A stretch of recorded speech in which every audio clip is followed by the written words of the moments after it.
Lifebuoy Health Soap presents Big Town. Extra, extra, he roll about the fatal chain. Tonight's Big Town story brought to you by Lifebuoy Health Soap, used in the homes of 40 million Americans. Extra, extra.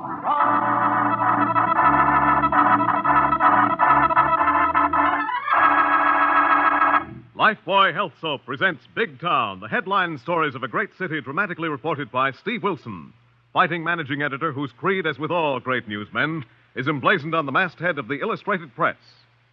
The power and the freedom of the press is a flaming sword, that it may be a faithful servant of all the people. Use it justly, hold it high, guard it well. Now to Big Town and Steve Wilson's headline story of The Fatal Chain. This is the ironic story of a piece of chain that linked the living to the dead. And it began at the entrance to a bank in the business section of Big Town. Began as the cashier of a large manufacturing company left the bank with a satchel containing the weekly payroll, chained to his wrist and to the wrist of an armed guard. Wait a minute, guard. Let me make sure the lock on this satchel is set. Come on, why worry? It's only a block to the plant. Because I'm responsible for this payroll. Okay, quit worrying. I'm handcuffed to this dough bag, same as you. And I got a gun to handle anybody with any ideas of taking it away from us. Yes. By the way, what happened to the regular man your agency always sends over to guard me in this payroll? Him? Oh, he's off today. He's sick. Come on, let's go. All right. This trip always makes me nervous. Step right up and watch this positively amazing demonstration of the wonder of this age. This magic opener, this wonder worker, this lightning opener of articles of every sort. All right, now step up, folks. Observe closely. Now watch. Them sidewalk guys sure work hard to separate the suckers from their dough, huh? Yeah, they do. But let's get to the plant and watch that alley just ahead. How come? I've always felt if I ever got held up, they'd wait in that alley. Yeah, that'd be a good spot. Come on, let's see how it'll work. Yeah, what are you doing? Come on, shut up or I'll blast you. Down the alley to that car. What is this?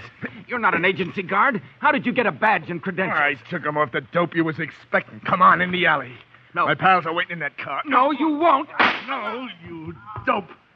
Punchy, why did you have to plug him? He grabbed at my gun. All right, get him in the heap. Stell's driving. Let's get out of here.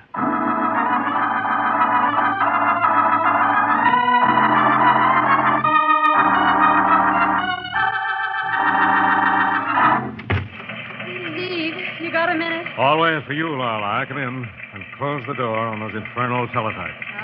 The inevitable sign of exasperation. What has not been done, which should have been done, as Harry the Hack would say. I've been talking to Callahan of Homicide. The mayor and the police commissioner have him on the grill over that payroll job this morning. Oh, poor Callahan. Overworked and understaffed, and they expect miracles in 8 hours. Did you get anything new at the bank, the factory, or at headquarters?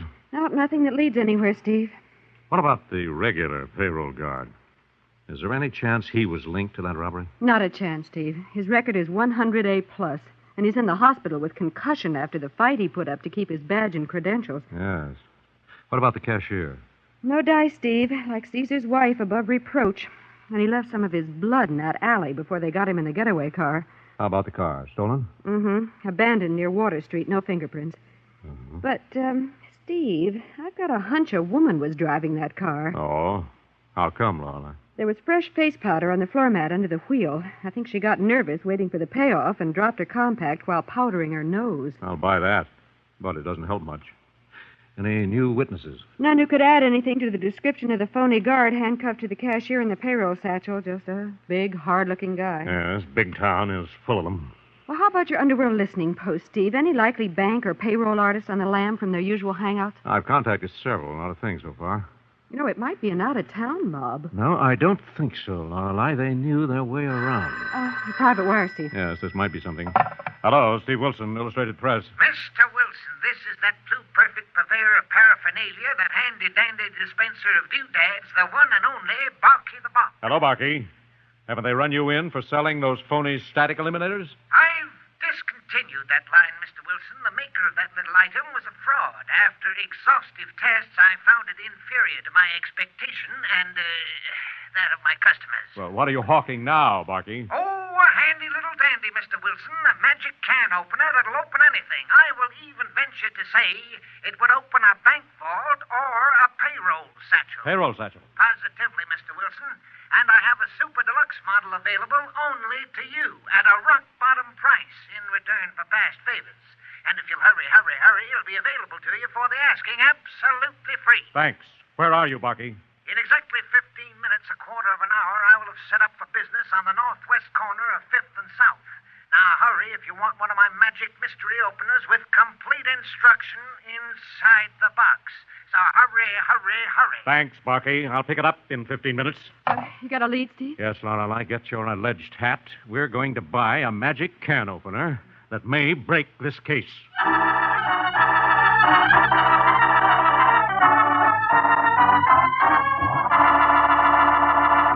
Thus, Steve Wilson, through one of his tipsters on the fringe of the so-called underworld, is given a lead promising exciting developments. Doctors have proved it. Lifebuoy Health Soap in your daily bath gets skin cleaner than any other leading soap can. Did you say cleaner? That's right. Here's what the doctors now know. After comparing the effects of daily baths with different soaps, they made this amazing statement. Actually, you are cleaner, safer from BO when you bathe daily with Lifebuoy than when you bathe with any other leading soap. How does Lifebuoy do it? Well, here's the secret. Lifebuoy does more than just remove the grime and perspiration you can see. Lifebuoy is more effective than any other leading soap in removing the invisible dirt that may form a foothold for BO. Lifebuoy gets you even cleaner than the eye can see. Cleaner than the eye can see. Yes, after 820 scientific tests, doctors say that Lifebuoy's purifying ingredient makes the difference. And this same purifying ingredient actually makes Lifebuoy milder, safe even for a baby's tender skin. So enjoy a Lifebuoy bath every day. You'll love the creamy rich lather, the wonderful mildness. Get Lifebuoy tomorrow.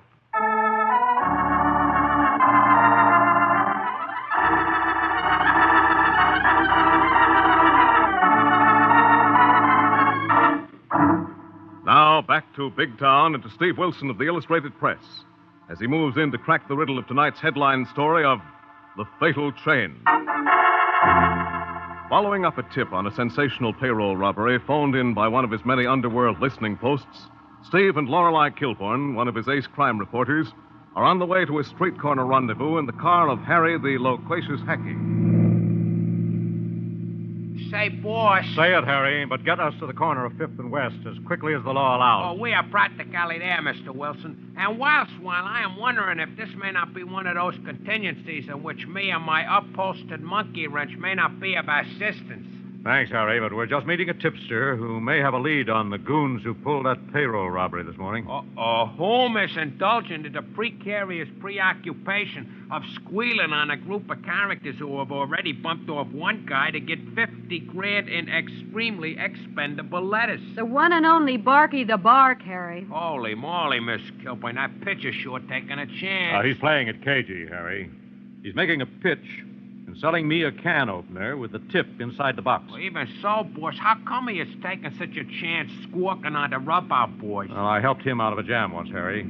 He's not doing it for a reward. 5th and West coming up, boss. You want for me to pull up right at the northwest corner? Oh, stop short of the corner, Harry. Oh, there's Barky, Steve. He's got his stand set up, and he started his pitch. Good.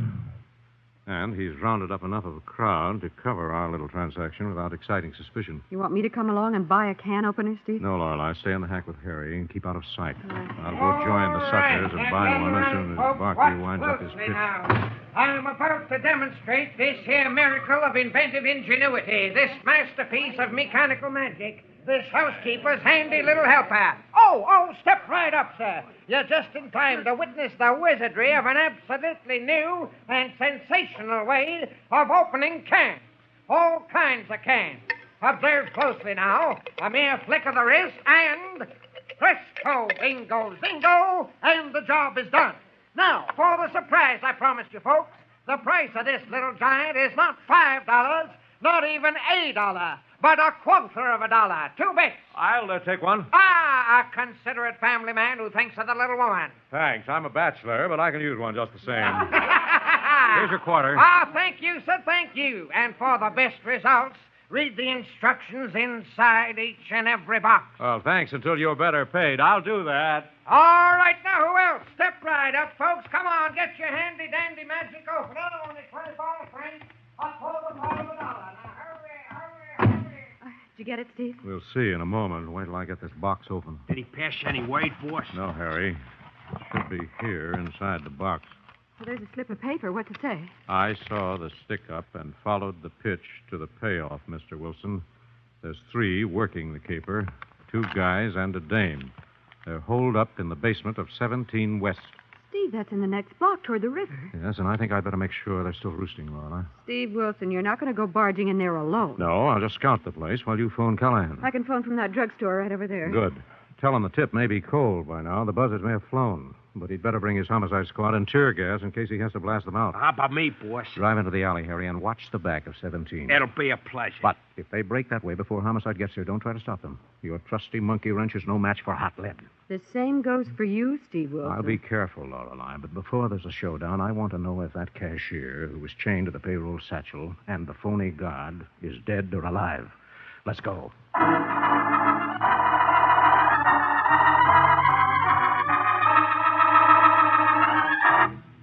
Come on, Rick. Never mind cutting open that satchel and get at that dough. Find something to get me loose from this dope. You're the dope for plugging him. Well, he grabbed my gun. Why didn't you just slug him? Now you've mixed me and Stella up in a murder if the guy dies. Can't we get a doc for him, Rick? All I could do was stop the bleeding. He looks almost dead. Yeah, so get something to cut this chain. I ain't gonna like being chained to no dead guy. Get this cuff over my wrist and get this chain cut. Do you hear? Shut up. Hey. Now get hold, you big slob. Is it your fault letting him throw the key to the cuffs away? Oh, that dope you cased this caper. You ought to find out this guy never had no key to the cuffs on him. You'd have figured that if you'd been as smart as you think you are. You'd had a chisel or a hacksaw ready here in this crummy joint. All right, so I missed the So bet. you missed the bet. Shut up and quit blowing your top. Rick, we gotta do something about this cashier guy. He ain't hardly breathing, and I can't feel no pulse. He looks dead. Never mind him. But, Rick, if he dies, they'll be after us for murder. You said there wouldn't be any gun stuff. I wouldn't have drove the car if I'd known there was going to be any killing. Cut it out, Stell. You were in for whatever had to be done, and you're going to be in for whatever's got to be done from here on. We've got to sure if that guy dies, they'll never lay off. They ain't going to lay off no matter what happens. So we got to get set to travel tonight, and I mean far and fast. We won't get no place with me chained to a dead guy. Get something. Get me loose from this guy. Shut up, Punchy. That's what we're going to do. Stell, get out of here. Go find a hardware store and buy a hacksaw. What if I'm spotted, picked up? Nobody saw you. Nobody's got a description of you. Now get going. All right, Rick. But see if you can't do something for that guy. I ain't never been mixed up in no murder. Well, you're mixed up now, baby. And listen careful before you get out of here. Like, well, Rick, you're hurting my arm. That's just a sample, baby. You try taking a powder on us, and I'll find you and wring your pretty neck. Now get out of here. Get a hacksaw and get back here, but quick.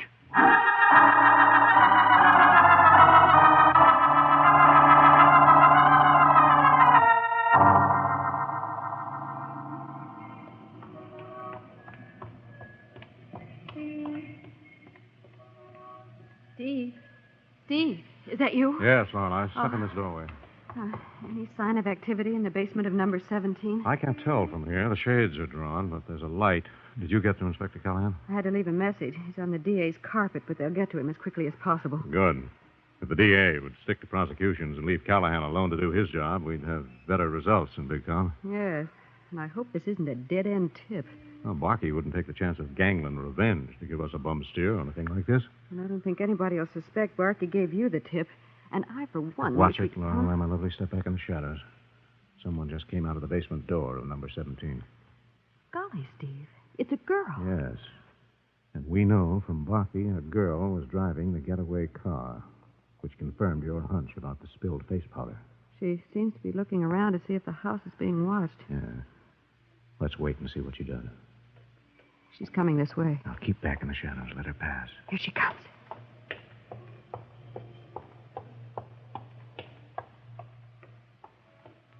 Golly, you could almost have reached out and grabbed her. Why didn't you, Steve? Well, it might have upset the apple cart and given the others a chance to get away before Callahan gets here, Laura. But what about that girl? She's heading for the avenue. Follow her, Laura, and I see where she goes and what she does. Okay, Steve, are you going to wait here for Callahan? Oh, this looks like the rats may be getting ready to scatter. I'm going to get into that building and find out what's happened to the cashier before homicide closes in. Please don't go in there alone, Steve. It's too risky. There's at least 2 of them, maybe more, armed. Be careful, my lovely. Well, at least find Harry and go in the back way. No, now, don't worry. I'll get Harry if I need him. Now, get going. The girl is almost to the corner, Laura. Now, don't lose her. She may be the key to this whole deadly setup. Now, on your way.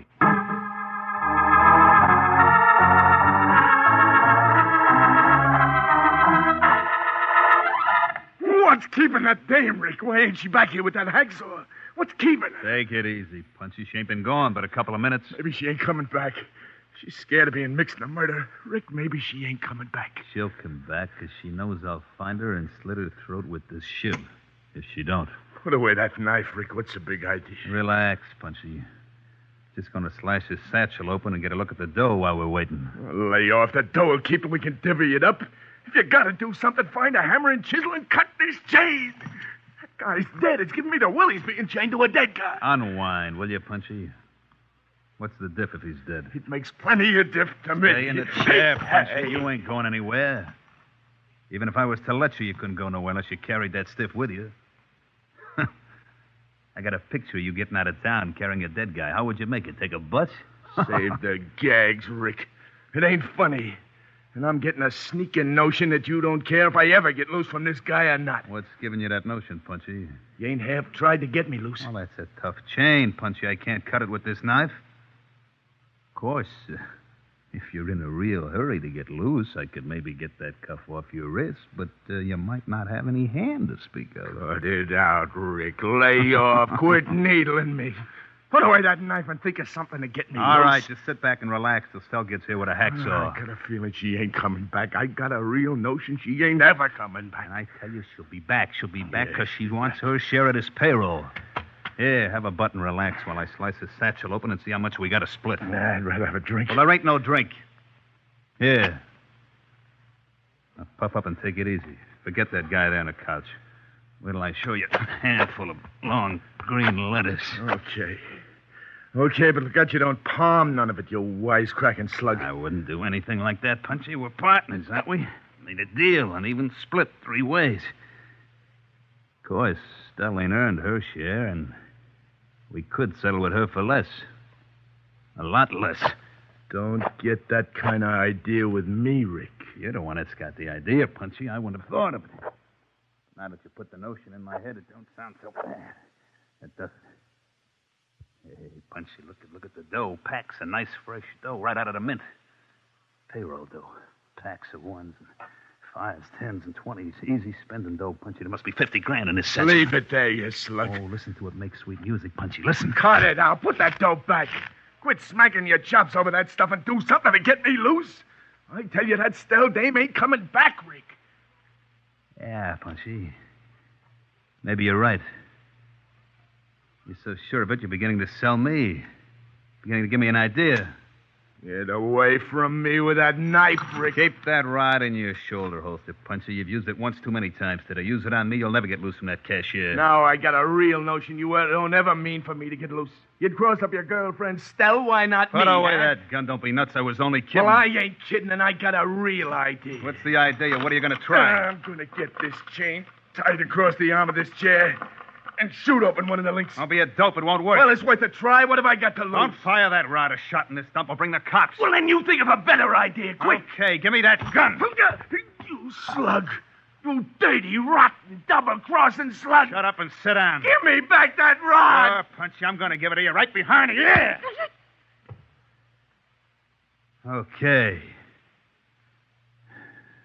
Take the clip out of this rod. Now sit there and sleep that off a while. Get something to stuff that dough in and get out of here. Ought to be something in this dump. Stop it, that you? No, and thanks for leaving this gun on the table. Oh, yeah? You're welcome to that rod, big boy. Stay right where you are. I don't carry a gun of my own, and I'd hate to have to use this one, even on you. Don't let it cut your sleep, Sap. That rod's as empty as a stumblebump's pocket. Go ahead and pull the trigger. Yes. So I see. You've removed the magazine clip. Yeah. I got it right here in my pocket. I also got a knife. So let's have some conversation out of you. What's the grip? Who are you, plainclothes flap? No, just a newspaper man who tries to help the police trap rats like you. And your slumbering pal over there in the chair. Oh, nosy, huh? After a story for your lousy paper. They'll get a story when they find you carved up in this joint. You're pretty sure of that knife of yours, aren't you? Yeah. It's quicker and quieter than a gun. And I'm going to let you have a taste of it. All right. Let's see how good you are with that knife. Plenty good. How will you have it? Come and get it.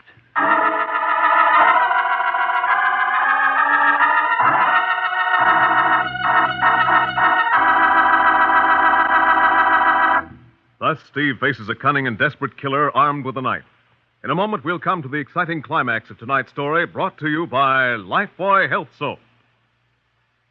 Friends, it truly is amazing, but doctors have proved it. Lifebuoy in your daily bath gets skin cleaner than any other leading soap can. Yes, after comparing the effects of daily baths with different soaps, the doctors made this amazing statement. Actually, you're cleaner, safer from BO when you bathe daily with Lifebuoy than when you bathe with any other leading soap. It's Lifebuoy's purifying ingredient that makes the difference. And remember, this purifying ingredient actually makes Lifebuoy milder, safe even for a baby's tender skin. So bathe daily with mild, refreshing Lifebuoy. Get some tomorrow, won't you?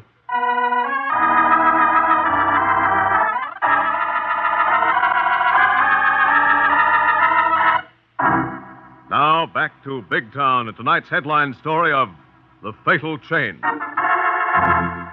A tip on a sensational payroll robbery resulting in a possible killing has led Steve Wilson to a hideout in the basement of an old house on the south side of Big Town, where he now faces a desperate man armed with a knife. All right, big boy. What are you waiting for? Come and get your carving. I'm in no hurry. I'm not going anywhere. In fact, I'll be perfectly satisfied to keep you here in this rat-hole hideout with your unconscious pal and your victim. What are you pulling, fella? What's the idea of stripping off your coat? I'm going to use this coat to keep you from using that knife on me. Yeah? Yes. And to take that knife away from you if you make a break for that door in the hall. Don't worry, pal. I'm not breaking for anywhere without the dough in that payroll satchel. Oh, yes. You've paid quite a price for that money, haven't you? You've shot a man. You've double-crossed your partner and sent your woman accomplice out into the streets where she'll be picked up by the police. How'd you know there was a dame in this caper? The streets of Big Town have 1,000 eyes. And as many tongues. And your whole play was a stupid long shot that'll get you the chair for that cashier over there on the couch. If he's dead. Never mind that dopey cashier, and I don't care about the dame. I'm hauling out of here with that dough, and you and that coat wrapped around your arm ain't going to stop me. All right. Come on, get your lesson. Wait a minute, boss. Leave me in on this end. Keep back, Harry. I think I know how to handle knife slingers. Yeah, let's see if you do. Yes. Now, drop that knife. Open your fingers and drop that knife on the floor, or I'll have to break your arm. Drop it. Okay, he's up. Beautiful, boss. Positively lovely, but watch him. He looks like a slippery slug. Hold still, you rat. You're all washed up. Not yet, pal. Pardon me, boss. Wow, what do you know? I hardly clunked him. He wasn't nearly as tough as he thought he was. They really are, Harry. Without a gun and a knife in their hands. But watch him while I see if there's anything we can do for that cashier there on the couch. Holy moly, he don't look like he is in very good shape. He isn't. But someone has made a crude attempt to bandage his wound. Maybe the dame who was driving a car. I wonder where she is. Well, she left here a few minutes ago. Lorelei's trailer. Hey, mister. Harry, this man is still alive. Get out of here and get a doctor. Phone for an ambulance. On a double, boss. But how about this big ape in a chair and a slug on the floor? They are only temporarily incapacitated. I think I can handle them until Callahan gets here. Get going, Harry. Okay, I'll leave my trusty monkey wrench here in case you should need it. And look out, that dame don't come back. I hope she does, Harry. The money. The payroll. Now, take it easy, fella. They didn't get the payroll, but they got you, and you lost a lot of blood. I'm responsible for that money. They tricked me. They switched guards on me. We know that. It wasn't your fault. Now lie still and take it easy until we can get a doctor for you. Who are you? What's happened to those men and the girl who tried to help me? Well, I'm Steve Wilson of the Illustrated Press. Now, the police will be here in a few minutes. And an ambulance for you. So just lie still and take it easy. The girl. Be careful of the girl. She's gone to get something to cut the chain. I pretended I was unconscious. I listened to them. Don't worry. Just lie still. I'll take care of her if she comes back. I am back. Who are you, mister? Well, hello. I may be the person who can save you from the chair if you'll put down that toy revolver and use your head. So that dopey cashier ain't dead. No, thanks to you. So don't spoil your chances by using that gun. Don't give me that. I'm mixed up in this, but good. I'll get a big stretch no matter what happens. Perhaps not. If you'll drop that gun and turn state's evidence. Don't kid me. I'm going to get my share of that dough Not and with get this gun, you don't. Take her, Steve. I'll get the gun off the floor. That's nice going, Lorelei. I thought you'd right behind her. Thanks. Hold still, miss. You've had your chance. Now, hold still. Okay. All right, I'll play ball. I'll shoot the works. I'll tell the cops anything they want to know. Sorry, miss. You had to make one more try to get your hands on that payroll. Now it'll be up to the police and the judge and jury. What about that poor cashier, Steve? He's still alive, Lorelei. Harry's gone for a doctor. See if there's anything you can do for him, Lorelei. Okay, Steve. Oh, that should be Callahan and his homicide boys. Good. And as soon as they take over, get on the phone to City Desk, byline yourself a headline of this fatal chain of deadly circumstance.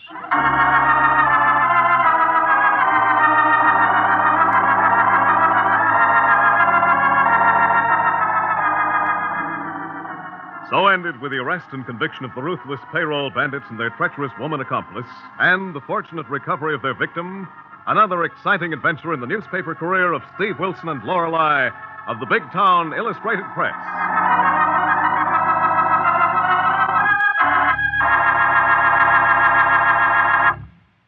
And now, before telling you of next week's Big Town drama, remember, your doctors have proved it. Lifebuoy Health Soap in your daily bath gets skin cleaner than any other leading soap can. Yes, you're cleaner, safer from BO when you bathe daily with Lifebuoy than when you bathe with any other leading soap. Ask for Lifebuoy tomorrow. Friends, maybe you've been one of the millions of people who've climbed aboard the Freedom Train this year during its travels throughout the country. If so, you were privileged to see some of the actual documents that symbolize our American heritage. Let's all remember these liberties, won so dearly, are ours to defend as well as to enjoy. Now, as always, freedom is everybody's job.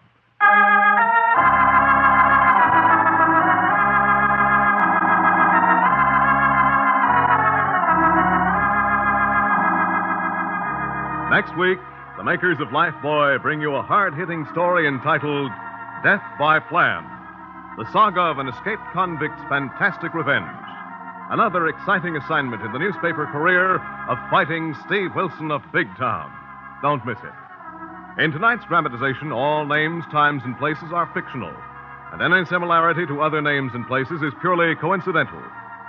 Big Town features Edward Pauley as Steve Wilson, Fran Carlin as Lorelei Kilborn, and was written and directed by Jerry McGill.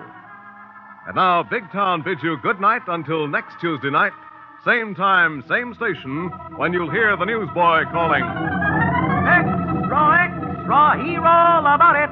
The story of Steve Wilson and Death by Plan, brought to you by Lifebuoy Health Soap, another fine Lieber product. Extra, extra.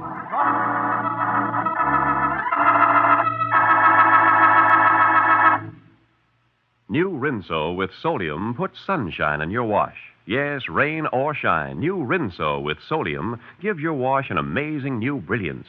You can dry your wash anywhere, and white clothes will turn out not just whiter, but actually whiter than new.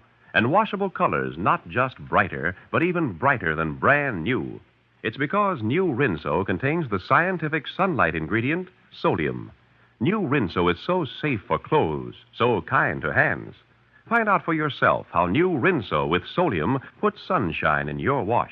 Only new Rinso contains sodium. Today, more women use Rinso than any other wash day soap in the world. Lever Brothers Company, makers of Lifebuoy Health Soap, present Big Town. Extra, extra! Here, Big Town Racket expose. Press agent convicted.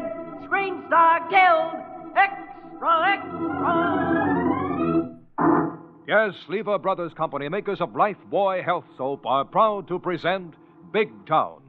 The story of fighting editor Steve Wilson of the Illustrated Press, whose newspaper creed stands for freedom and justice against the forces of intolerance and evil. The power and the freedom of the press is a flaming sword, that it may be a faithful servant of all the people. Use it justly, hold it high, guard it well. Now, Big Town and Steve Wilson's story, headlined Murder in the Snow. When the blizzard fury of nature clashes with the murderous violence of men, deadly complications can ensue. And such is the case as a movie star and her press agent engage in a bitter quarrel aboard a streamliner approaching Big Town.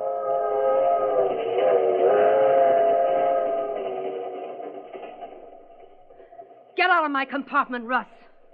Go nursemaid that so-called husband of mine. Never mind, Vic Vance. That lush needs a keeper, not a nurse. It's you I'm worried about. You never worry about anything but yourself, Russ Cooper. You and your press agent, 20%. Well, I'm trying to earn it. Keeping you out of a messy scandal that'll ruin your picture career. I know what I'm doing. I'm going before that federal grand jury, and I'm going to testify. You're crazy, Linda. It'll ruin you. Narcotics ruined several of my friends, and I've a notion they wrecked Vic's chances in pictures. Oh, Vic's just a bottle, baby. You married to reform. You've got a Carrie Nation complex. I've another notion you've got your finger in this, Russ. Get out of here. Mind your job, or you're fired. Fire me? Why, no one else would handle you. And you're going to need a press agent, but good if you stick your nose in this narcotic mess. I need your kind of press agent like a hole in the head. Maybe you'll get that if you don't lay off. Don't you threaten me, you slimy ex-newspaper slug. Listen, I know enough about your past to ruin you, baby. And I know enough about your present to send you to jail. Now get out of here. We're due in Big Town in a couple of hours, and I've got a pack. Get out. So you won't listen? No. You're going to shoot off your mouth? Yes, and you better wire some of your old pals to scram. Close the door. Okay, Linda. So long. You stupid dame. Russ, what'd you say? What'd you say? Come away from Linda's compartment door. What's the idea of hanging around out here in the corridor? I told you to stay in the lounge bar. I had to know. I got to know. You know what this means for me if she squawks? Yeah, I know, and it's a good thing you know what it means if she does. Did you talk her out of testifying? If you've been listening, you know I didn't. She threw me out. What are we going to do? You know what the boys told you before we got on the train. I can't do it, Vic. I haven't got the nerve. Work up the nerve. You've got what it takes in your suitcase? No. Even then, I couldn't. Listen, if Linda steps off this train in Big Town, you won't last. Think it over. But how? In this compartment aboard this train? You've been told. Frame a stick-up. Get rid of her jewels. Cut yourself up before you let her have it. There's a whole trainload of suspects. The police will suspect me, hold me, question me. I couldn't stand it, Russ. I couldn't. Cut it out. Get hold of yourself, Vic. It's the cops or the snow boys. Now get in there with Linda and make up your mind.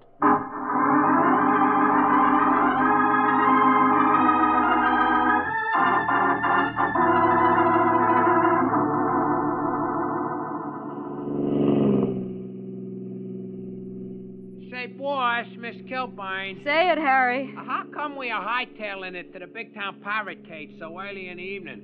Is it not too soon for the night owls to be hooting it up? Yes, Harry. But we just had a phone tip from our doorman pal, Boris Goodenough from Nijinsky Pavlovich. What's Boris got a tip on this time? It seems some snowbirds have been warbling about a proposed murder and forgot all doormen have very sharp ears, Harry. Yeah. Is it not amazing that people who should know different think that doormen, cab drivers, and such like are just part of the general landscape? Well, fortunately for someone, in this case, we hope. Pirate Cage coming up. Do I hack you right to the entrance like you were suckers? Customers? Yes, Harry, but wait. We're not getting out of the cab. And don't mind the double talk, Harry. I don't want Boris spotted as one of our tipsters. Check, boss. Oh, there he is, coming to open the door. Good evenings. Welcome to the Pirate's Cages. Good evening, Doorman. What kind of entertainment is your establishment providing this evening? Entertainment's just what you like. dinings, dancing, and later funny fellers make with acts and pretty girls making with feathers like molting parrots. Sounds dull. What happens before the floor show, Dorman? Any interesting personalities? Interesting personalities we got plenty of. Waiting inside. What are they waiting for, Boris?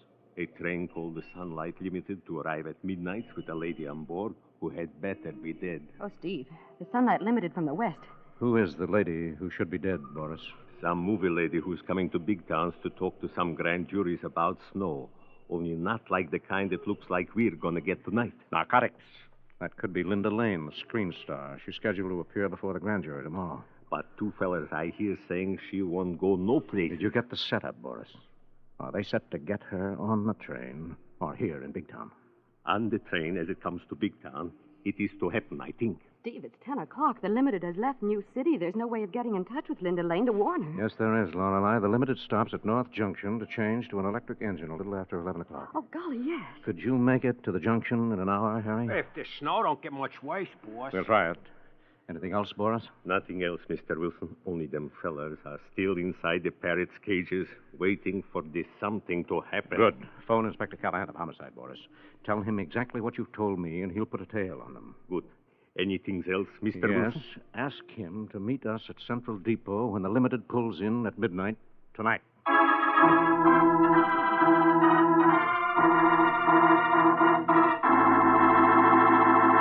Thus, acting on a tip from the ugly echo chambers of the underworld, Steve and Lorelei race out of Big Town in an attempt to prevent a murder. And for the exciting developments, we'll return in just a moment. Lifebuoy gets skin cleaner. Lifebuoy gets skin cleaner. And the cleaner you get your skin, the surer you are of being fresh and attractive. So remember, Lifebuoy, with its purifying ingredient, gets skin cleaner, stops BO as no other leading soap can. Here's what the doctors proved in 820 scientific tests. People took daily baths with different soaps. Doctors found that Lifebuoy does more than just remove the grime and perspiration you can see.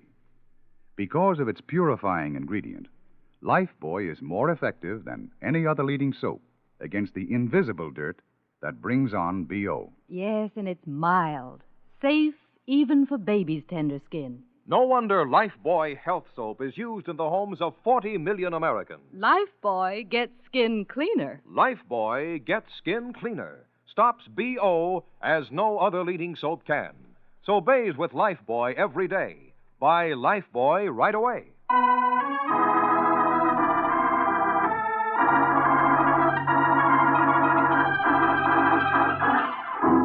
Now back to Big Town and to Steve Wilson, Lorelei, and Harry the Hack as they drive out of Big Town in a blinding snowstorm to meet a streamliner carrying a woman passenger marked for death.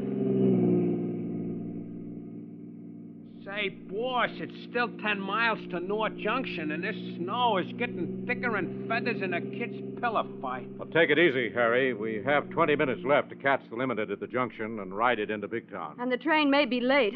This looks like a real blizzard, and the wind is drifting the snow. Yeah, I may have to stop and put on change, and that'll take a couple minutes. We ain't got to spare. Well, do your best, Harry.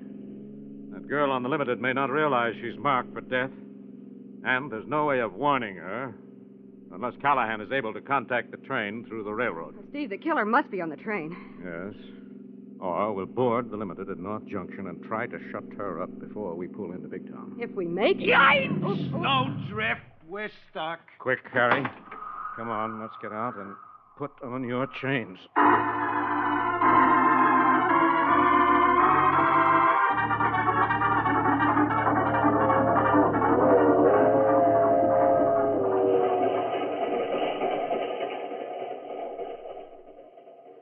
Vic, for heaven's sake, stop pacing up and down the compartment like a cat on a hot stove. Linda, why won't you listen to me? Why must you go through with this? Why do you have to testify before that grand jury? Because the rats selling narcotics have been responsible for the death of two of my friends. Oh, so what? And I've a notion they've wrecked our marriage. Oh, you're crazy, Linda. It hasn't. You're a jittering idiot half the time. What's the matter with you if you're not a snowbird? Linda, I'm not, I swear. Then what's the matter with you? What's the matter with you now? You're not drunk. I wish I was. I wish it would help. Help you do what? What's on your mind? Linda, please, listen. Listen to me. We're coming to North Junction in a few minutes. The last stop before Big Town. Now, let's get off and take the next train back. It's the last chance. Last chance for what? To save your life. Maybe mine. Rubbish. You've been listening to Russ, that slimy press agent. He's right, Linda. They'll never let you get to Big Town to testify. How do you know? Because we've been warned. They're bluffing. They're not. Besides, they can't get away with it. They will. The door to this compartment's going to stay locked until we get into Big Town Central Depot. And I'm being met by detectives from the prosecutor's office. That won't save you. They'll get to you anyway. Let them try. I've a gun. I've a permit for it, and I know how to use it. I didn't start pictures as Queen of the Westerns for nothing. Linda, put that gun back in your jewel case. Sure. But I'll have it ready for anyone that tries to open that door. Now, please get out of here, Vic. Go back to your own compartment and pack. All right. All right, Linda, but let's have one drink together before I go. I don't need a drink. Well, I do. Please, Linda. For old time's sake. Oh, all right, Vic. You sure need something. Mix us a couple, but hurry it up. Okay. Okay, Linda. For old time's sake. Oh, for heaven's sake, your hand's shaking like a leaf. Here, let me pour. No. No, Linda. Why not? This is something I have to do myself.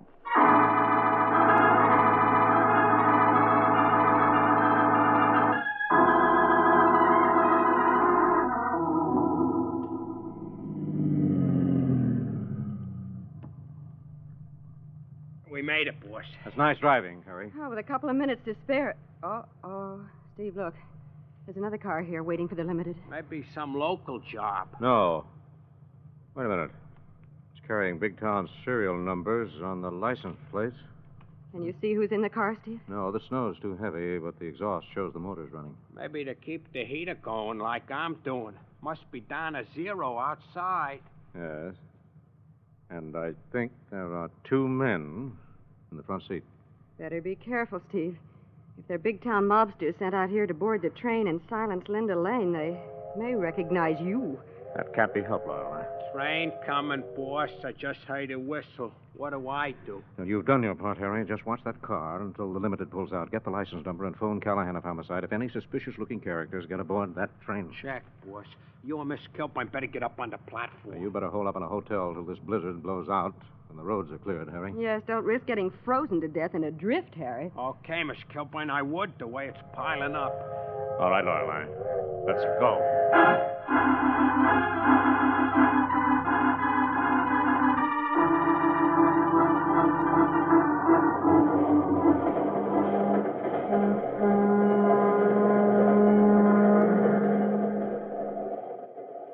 Linda Lane's compartment is in this last car, Mr. Wilson. Thanks, Brakeman. Will you keep an eye on that other passenger who got aboard at the junction? Sure thing. I hope there won't be any trouble. We may have trouble enough getting into Big Town through this snow. But surely they'll keep the main line clear, won't they? Well, they'll try, but there's a couple of deep cuts that drift up bad.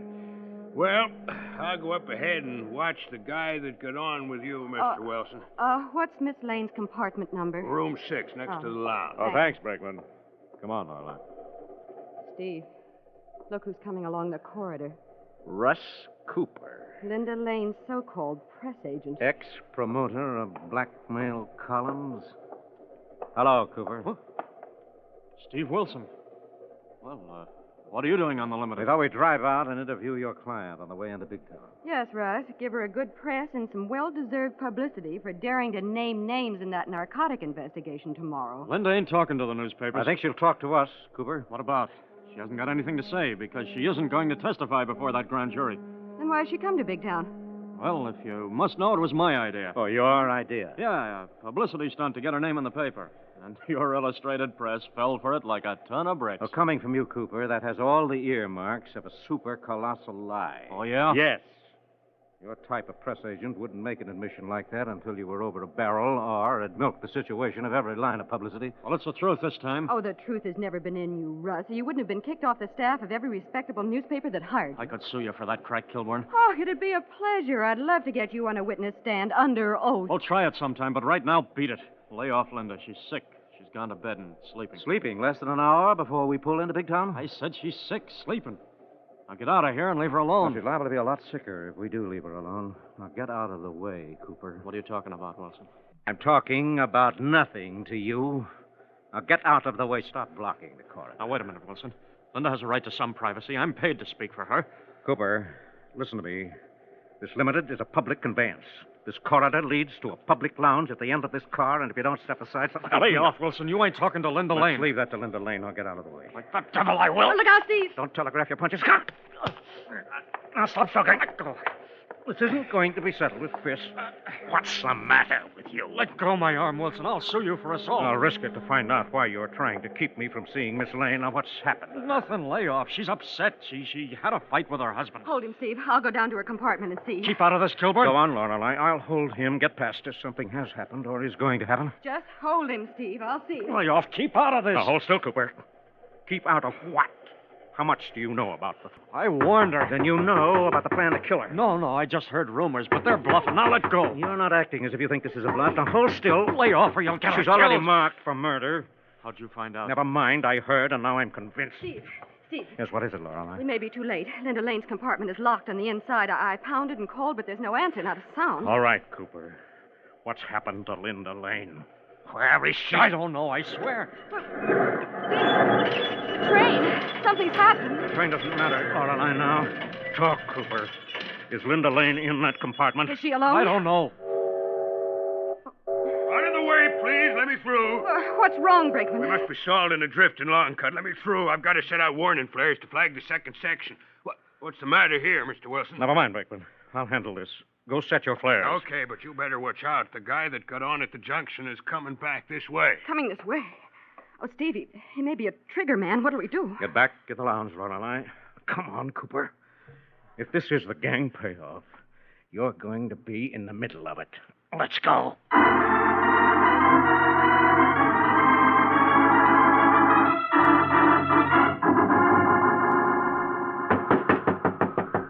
Lorelei.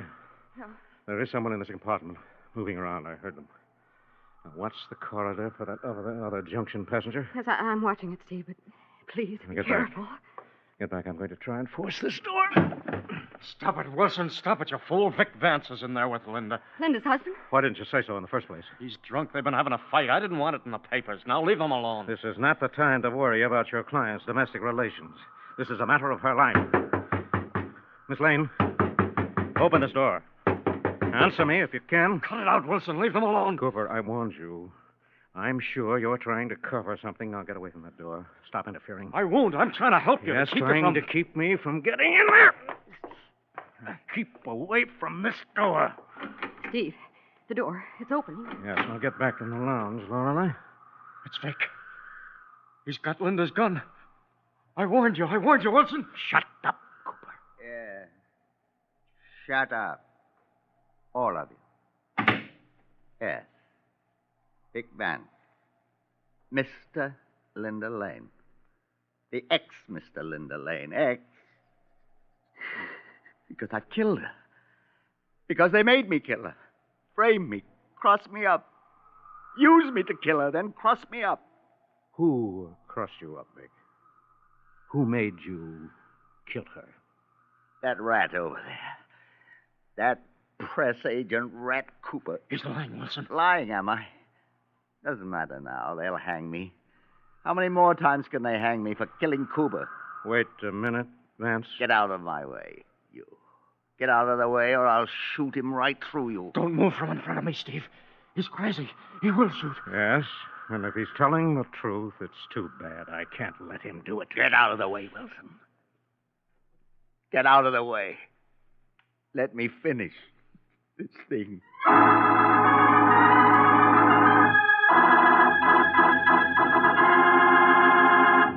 Thus, Steve is caught between a tragic and remorseful killer and his treacherous accomplice.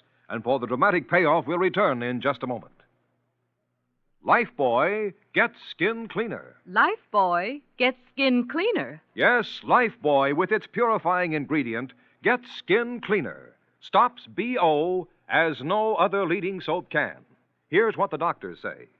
We had people take daily baths with leading soaps. Then we measured the cleanliness and protection each soap gave.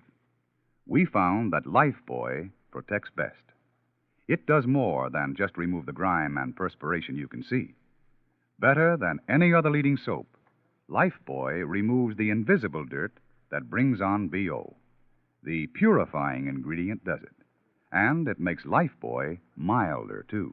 So remember, Lifebuoy gets skin cleaner. Lifebuoy gets skin cleaner. Yes, Lifebuoy keeps you fresh and attractive as no other leading soap can. So bathe with Lifebuoy every day. Buy Lifebuoy right away.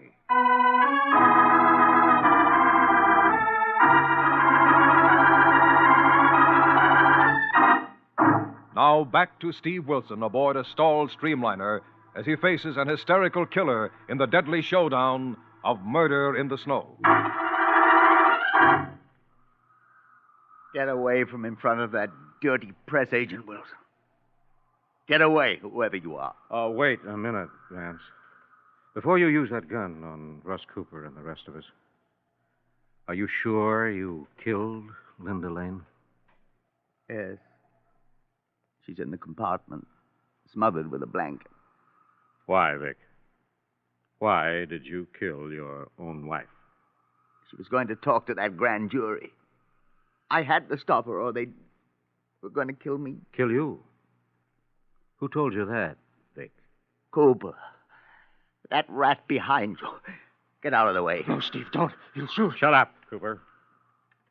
Well, he will anyway, and the shots will go right through me into you. Yes. Move, Wilson, or I will. Now. No, wait, Vance. Just one more question. For the record. Record? What record? Why, the record of your trial, Vic. Oh, there isn't going to be any trial. I'm getting away off this train. It stopped. It isn't moving. Well, that's because of the blizzard, Vic. It's zero out there. You'll be lost in that blinding snow. You'll freeze to death in the drifts that have even stopped this train. Well, what do I care about death? I'm a dead man now. If the blizzard doesn't get me, the police or the narcotic ring will. Snow. If one kind doesn't get me, the other will. Well, perhaps not, Vic. You see, you're not yourself. Not completely responsible. Well, what's the difference? That's the difference between imprisonment that may save you and death that is final and beyond recall. Now, give me that gun, Vic. No. Don't you try to take it. All right, all right. Will you at least let Miss Kilburn go in that compartment and make sure your wife is dead or alive? She is dead. Dead, I tell you. I tried to bring her back after I realized what I'd done to save my own rotten neck, but it was too late. She isn't breathing. She doesn't move. It's too late. She's dead. Let me see. I've had nurse's aid training. No, it's no use. I've only one thing left to do. Kill Russ Cooper for all this. Steve, stop him. Stop him. Cooper, come back. No. Let him go. No. Stop shooting, Vic. You've hit him. He's down. I'll leave him to the law. Keep away from me, Wilson. I'm leaving. Don't move, any of you. Don't leave the train, Vance.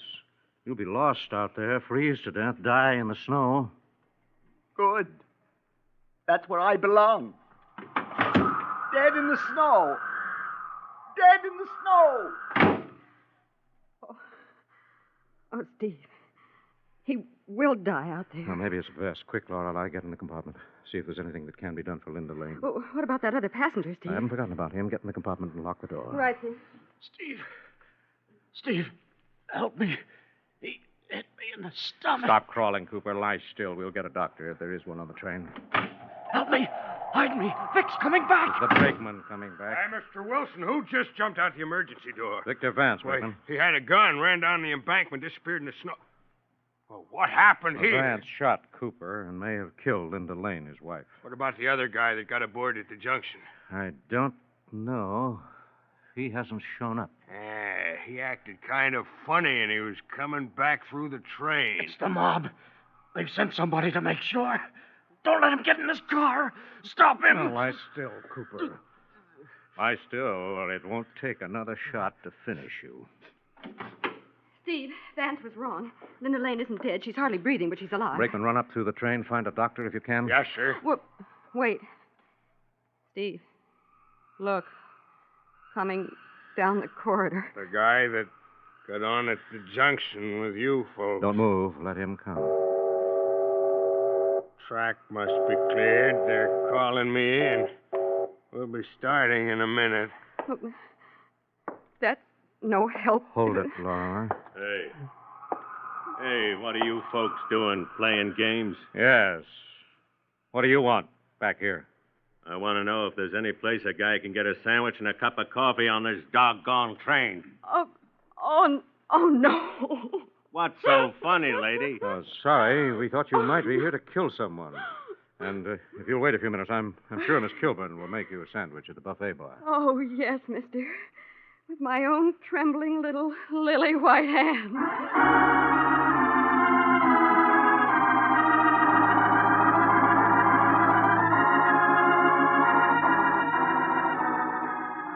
So ended with the death of Victor Vance in the snow, the subsequent arrest and conviction of Russ Cooper and other members of the narcotic ring, and the complete recovery of Linda Lane, another exciting adventure in the newspaper career of Steve Wilson and Lorelei of the Big Town Illustrated Press.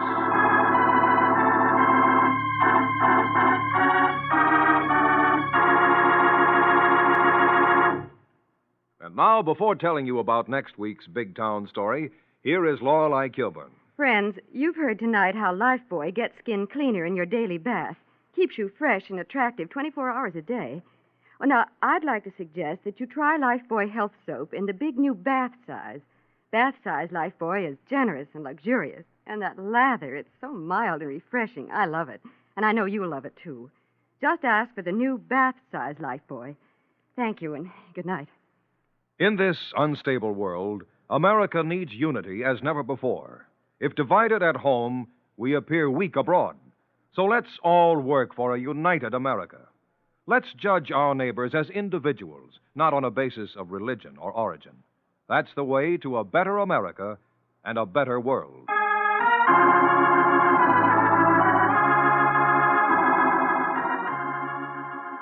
Next week, the makers of Lifebuoy bring you a hard-hitting story of reckless driving, headlined Death at the Wheel.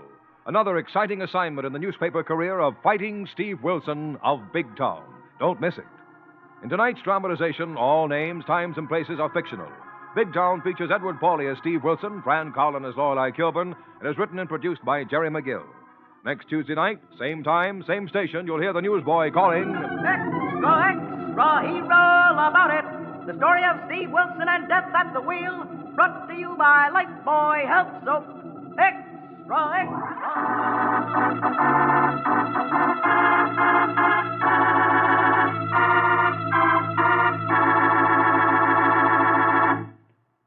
Lever Brothers Company have amazing news. New 1950 Rinso with sodium. Developed a year ahead of time, new 1950 Rinso has 3 times the whiter washing action of any other soap. The sensational new washing action of 1950 Rinso gets white clothes whiter than new, washable colors brighter than new, and keeps them whiter, brighter than any other soap. Rinso is so safe for clothes, so kind to hands. Get new 1950 Rinso at your dealers now. New 1950 Rinso has 3 times the whiter washing action of any other soap. Be sure to be with us again next Tuesday at this same time when Lever Brothers Company will again present Big Town. This is your narrator, Dwight Weist, bidding you good night.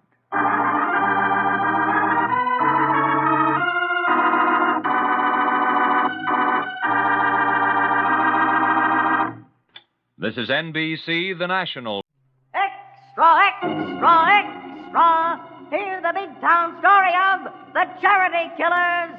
Extra, extra, extra. Miranda? Yes, Bertha? Lock him up in the storage room with Larson's body and let's get out of here. And leave Mr. Wilson alive to identify us in Larson's murder? They'll have to catch us first. You're wasting time, Bertha. My press photographer has orders to notify the police. You better get going. I'll say I'm going. Oh, no, you're not. Tape up Wilson and splatter the place with kerosene. Yes, listen to this dramatic big town story of two strange women racketeers brought to you by Lever Brothers Company, makers of Lifebuoy Health Soap. A story of fighting editor Steve Wilson of the Illustrated Press, whose newspaper creed stands for freedom and justice against the forces of intolerance and evil. The power and the freedom of the press is a flaming sword, that it may be a faithful servant of all the people. Use it justly, hold it high, guard it well. Now, Big Town, and tonight's racket expose headlined The Charity Killers. Each year, the great heart of America gives billions to alleviate the suffering of humanity. But into this golden river of generosity, racketeers dip greedy hands. And such is the background of Steve Wilson's story, which began in the parlor of a pretentious old brownstone mansion in a fashionable section of Big Town. Bertha! Hurry with the tea. Mr. Larson is due any moment. Stop squawking. Save the Society Act for that crook. I have to get into my lines, into my charity act, don't I? Yeah, but don't overdo it. Make the pitch for a fat contribution, and then we'll take 'em, like a couple of Dannemora doves. Bertha, I do wish you'd drop your prison slang. You've been out long enough this time. And I'm not going back in. I'm getting too old for the Penn laundries. What's keeping that shop? He'll be here. I promised him a large contribution to his sweet charity. The dirty crook. Save the professional jealousy and pour me a cup of tea. Pour it yourself. Very well. Where's the gin? In the extra cream pitcher, where it always is when you put on this phony Whistler's Mother act. Have you fixed the sugar? Sure. The top lumps are soaked in enough stuff to knock Larson out for a week. Good. There he is. Go let him in while I get out my knitting. All right, but don't drop that gun out of your knitting bag like you did in Denver. Oh, I won't. Oh, dear, I'm afraid I'm going to have to get rid of Bertha like I did my second husband. Now, let's see. Knit one, purl one. No, knit two, purl one. Just a moment, please. Good afternoon. I'm Mr. Lawson, calling on Mrs. Miranda Adams. Oh, yes, Mr. Lawson. Madam Adams is expecting you. This way, please. Who is it, Bertha, dear? Mr. Lawson, ma'am. Oh, yes. How do you do? Good afternoon. Charmed to meet you, Mrs. Adams. I hope the pleasure will be all mine. You may go, Bertha. I'll go tend the furnace, ma'am. I'll call you if I need you. Very well, ma'am. Are you two ladies alone in this big house? Yes, quite alone.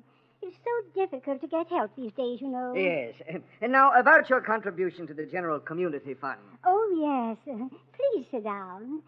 Have a cup of tea? Tea? Oh, yes, of course. Thank you.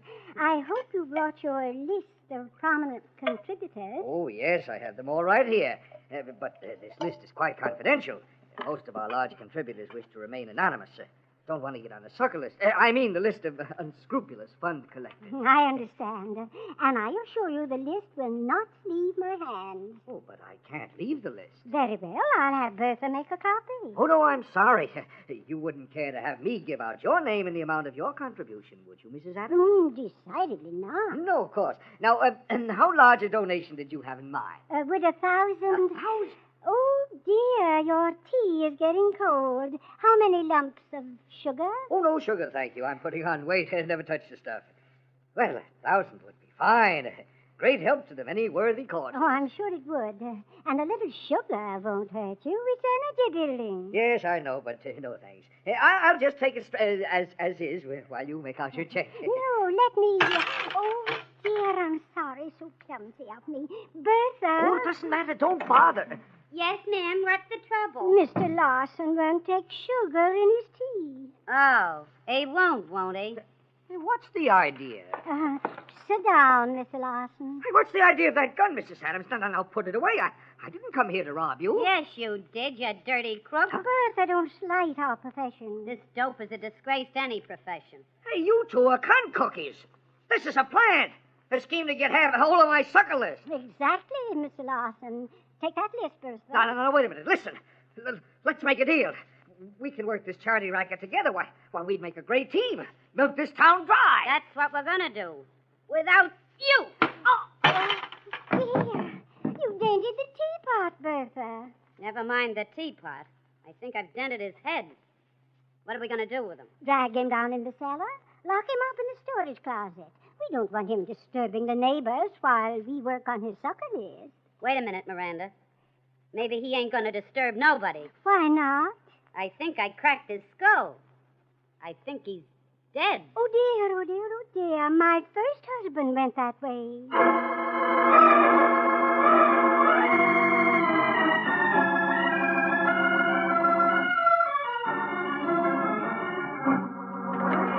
Hi, Steve. Why the general alarm for your wondrous girl reporter? Oh, come in, Lorelei, and close the door on those infernal teletypes. Uh-oh. Now what have I not done which should have been done, as Harry the Hack would be wont to say if he weren't down with a grip? How would you like to impersonate the confidential secretary of a wealthy philanthropist? Anything for a story. Who is the philanthropic gent? Well, I'm going to impersonate him. What are we going to play, charades? Yes. I've had a tip, Lorelei. A couple of larcenous ladies have set up a fake charity racket in Big Town, and I want to get the goods on them before they make a mockery of one of man's finest impulses. I'm all for that, but how? Well, your suitcase is all packed and ready right there on the table. The battery recorder. Where am I weekending? You're just going to call on the ladies. Well, how do I explain the disguised talk box? You're on your way out of town and just stopped in to tell the ladies I'm calling to make a fat contribution. Oh, why don't I just phone? I'm very eccentric. I have to be humored. Okay. Where'd you get this tip? From our friend, Showboat. Showboat, shades of Shakespeare. How did he spot these female charity racketeers? Saw them on the street. They're lively ghosts out of his own colorful past, Lorelei. Good heavens. Not out of trooping days aboard his Mississippi paddle wheel namesake. Yes, one of the ladies. The other is a more modern version of feminine larceny. That's a charming combination. Where? That should be Showboat at the hall door. Let him in with Oh, he'll knock the door off the hinges. Hail and hello, Brother Wilson. Hello, Showboat. Come in. Thank you. And the Lorelei, lovely lady of the linotype. Hello, Showboat. I hear we're going on a charity racket safari. Ah, yes. 'Tis been my good fortune to espy amongst humanity's flock 2 elderly female wolves in sheep clothing, preparing to pounce upon the innocent lambs in the name of sweet charity. Yes. I've given Lorelei the setup and the fact, Showboat. She's ready to go. Aye, but stay a moment, Miss Kilburn. Though these Borgias be cloaked with lavender and lace, and though they dwell in marble halls, they are as the scorpion whose sting is verily the kiss of death. Thanks for the warning, Showboat. I'll be careful of them. Where is this marble hall? A gloomy relic of the 90s, leased as a lair for the unsuspecting. A stage upon which these demon damosels weave their wanton web upon sweet charity's warp of woe. A perfect setup. What's the address, Showboat? Park is the street, and the number is 9. Number 9 Park. What names are they using, Showboat? My thespian contemporary, the Ophelia to my Hamlet, Lady Macbeth to my immortal Thane, the little Eva to my Uncle Tom. Once went by the name of Memphis Mary, shot one gambler husband and drowned another in the muddy waters of the Mississippi. Now, silver-haired and mild of mien, she plays her trade in the guise of Madame Miranda Adams. Golly, Miranda Adams. Who's her present partner? Judicious inquiry reveals only the name of Bertha, a muscle-bound matronly alumni of many of our better houses of correction. Well, that'll be enough to work on, Showboat. How much time are you giving me to get their crooked charity pitch on the tape recorder, Steve? 10 minutes should be enough, Lorelei. Take Dusty and his camera, but have him wait outside until we arrive. Well, good heavens, Steve. Madam Adams will surely recognize Showboat. Exactly, Lorelei. And a recording of her reaction should be evidence enough to smash the racket and send the ladies to jail.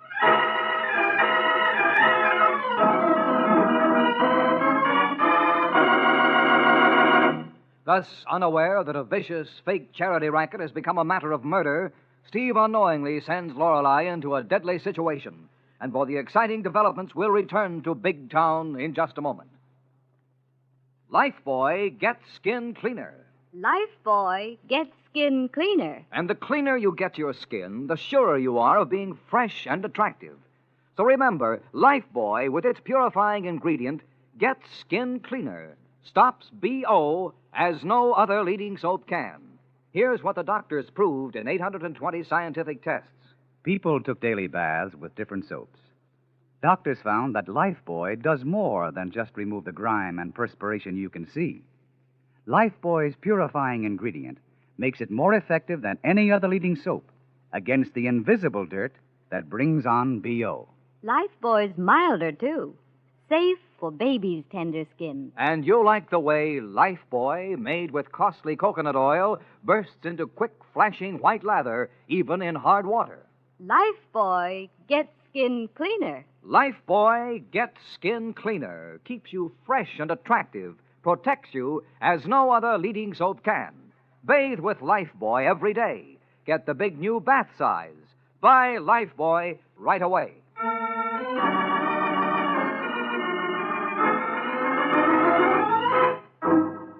Now back to Big Town and tonight's spine-chilling expose of a vicious racket captioned The Charity Killers. Following up a tip on two elderly women working a charity racket, Lorelei Kilburn arrives at their rented mansion, unaware that a murder has been committed. Bertha, for heaven's sake, what a time to be out of kerosene. How was I to know that crooked dope would be so stubborn and have a paper skull and we'd have to get rid of the body? Are you quite sure he's dead? Dead as a doornail. Are you sure he'll fit into the furnace? Yeah, I measured the door. Then go down to the store and get a can of kerosene. All right. This gallon can should do. Oh, dear, I do hope he doesn't overheat the house. Miranda, somebody's ringing the front doorbell. My stars, whom could it be? Maybe one of Lawson's charity racket pals come to find out what happened to him. What'll we do? I'll go see, and if it is, simply say he never arrived. What if they've been watching the house and no different? Then I'll invite them in with this gun. All right, go ahead. I'll wait down here in the cellar with Lawson's body. No need to do that. He won't go away. Go get the kerosene and hurry back. Okay. I'll go out the cellar exit. Don't make any mistake. I won't. Maybe you better get another gallon of kerosene, just in case. All right. Get upstairs and answer that bell.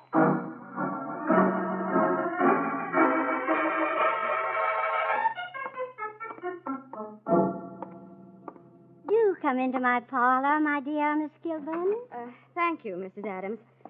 Mind if I put my weekend bag right here? Not at all, my dear. And it's so kind of you to delay your vacation trip to prepare me for the arrival of your wonderfully philanthropic Mr. Wilson. Yes, you may think it's strange you're sending me ahead to get the facts about your charities, but my employer is quite eccentric. I understand. And of course you want to know how the money is being spent, how many worthy causes are being helped, and the other prominent contributors in Big Town. Yes, that would interest and impress Mr. Wilson. Of course.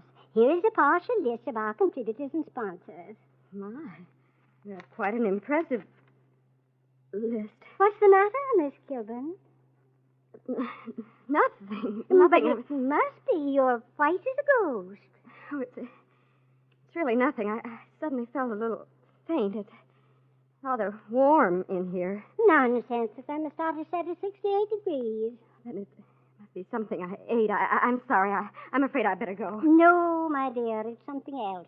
Something that has startled and upset you. Something you saw on the carpet. Yes, Mrs. Adams.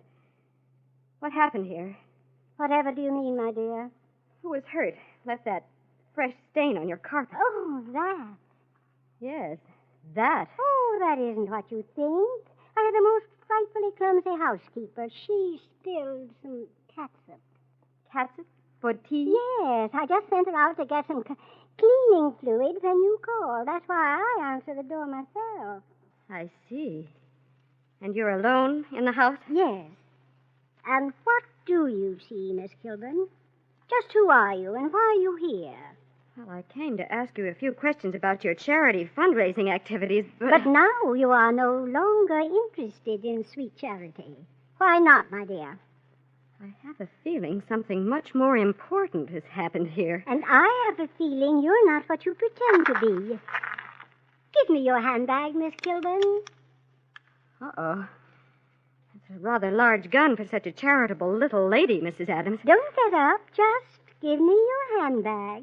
I'll save you the trouble of looking. I'm a newspaper reporter. A reporter? Oh, dear. Yes, I'm investigating a tip on your charity racket. All alone?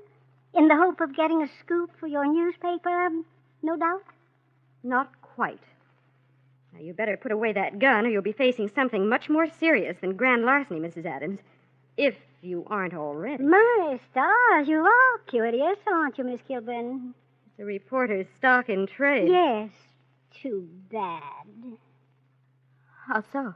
Oh, dear me, I'm dreadfully afraid I'm going to have to take you down in the cellar and satisfy your feminine curiosity once and for all.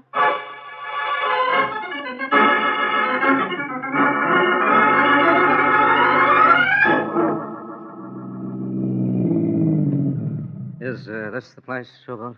Aye, Mr. Wilson. Yon musty mausoleum is the lair of these lady leeches. Not that I myself am a model of civic virtue, nor above a little modest chicanery in pursuit of the almighty dollar. Well, your tips have been very valuable, Showboat. Let's go in and see how this one pans out. Hey, Steve, Showboat, just a minute. Yes, what is it, Dusty? Well, I don't know exactly, but something is from Denmark around here. What, is Lorelei inside? Yep. Little old lady let her in about 10 minutes ago. What's worrying you, Dusty? Well, just about the time the little old lady let Miss Kilburn in the front entrance, a buxom battle axe slid out the cellar exit. And she was carrying an empty can that she might fill with kerosene. She ought to be back any time now. Well, in that case, I think we'd better change our plan of action, Showboat. How so, Mr. Wilson? You better wait here with Dusty, out of sight. I'll go in first, play my part, and then call you in for the showdown. As you wish, Mr. Wilson. A climactic third-act entrance is meet enough to test my thespian talents. Go set the stage. Prepare the downfall of these demons of deception. I'll do my best. Meanwhile, keep out of sight in Dusty's car until I call you, Showboat. Very well. I go to the wings to await my cue.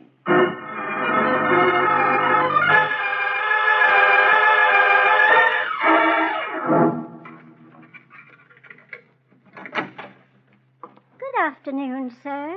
Good afternoon. I wish to see the lady of the house, Madam Adams. I am Madam Adams, sir. Oh, I beg your pardon, Mrs. Adams. Not at all. Ordinarily, I do not answer the door myself, but my housekeeper has gone to the store for some supplies. I quite understand. And what can I do for you, sir? Well, I'm Stephen Wilson. Hasn't my confidential secretary arrived to acquaint you with the fact that I wish to make a sizable donation to the many worthwhile charities I understand you're sponsoring? Why, no, Mr. Wilson. No one has called all afternoon. No one called on you? No, no one. Perhaps she was delayed and will arrive later. But no matter, for I think these things are much better discussed between the principals. Don't you think? Yes, in this case, I think I do. Then please come in, Mr. Wilson. Thank you very much. Forgive me for locking the door, Mr. Wilson. I have many valuables, and I understand the police are most lax in this neighborhood, and there are sneak thieves and footpads about. So I hear. Makes one nervous. But do come into my parlor. I was about to have tea. Won't you join me? It will be a pleasure, Madam Adams. Sit down, Mr. Wilson. You may find it a bit chilly, but my housekeeper will be back in a moment, and we'll have a lovely fire. That will be nice. You've no idea how cozy a nice fire will make this gloomy old place. I can imagine. Please sit down, Mr. Wilson. You seem restless, preoccupied. Have a cup of tea. No, thank you. Let's get something else settled first. Oh, your charitable contribution. No, where is Miss Kilburn? Miss Kilburn? Yes, my so-called confidential secretary. But I told you she hasn't arrived. And you lied. Otherwise, you wouldn't have known my confidential secretary was a woman. Oh, dear, that was a slip of the tongue, wasn't it, Mr. Wilson? And not the only mistake you made. That weekend bag standing there by the cars belongs to Miss Kilburn. Oh, dear, I'm getting careless in my old age. All right, Mrs. Adams. Let's stop playing games. You apparently know who I am, and I know who you are, and what you're doing in Big Town. Very well, Mr. Wilson of the press. Like all newspaper persons, you're insatiably curious. and I'm frightfully afraid I'm going to have to gratify your wish to see Miss Kilburn. Quit stalling. Where is she? What have you done to her? Merely satisfied her curiosity about a regrettable stain on our landlord's lovely rug there. Stain? Good grief. Yes. Unfortunately, we had a gentleman caller just before Miss Kilburn arrived. What happened? He refused to allow us to muscle in on his charity racket. And Bertha, my impulsive housekeeper, was compelled to knock him cold and overdid it slightly. Killed him? Oh, yes. He's quite dead. Where is Miss Kilburn? Keeping company with Mr. Larson's body. Are you fiendish, Holmes? Just a moment, Mr. Wilson. Sticks and stones will break your bones, and this gun will kill you quite as dead as Mr. Larson. Yes, that's a rather large gun for such a sweet, gentle little old lady. Yes, so your Miss Kilburn said in those very words. What have you done to her? Just taped her up until Bertha gets back. Where is she? Down in the cellar. Go on, Mr. Wilson. Walk out into the hall and down the stairs. It's quite chilly up here. It'll be much warmer down with the furnace.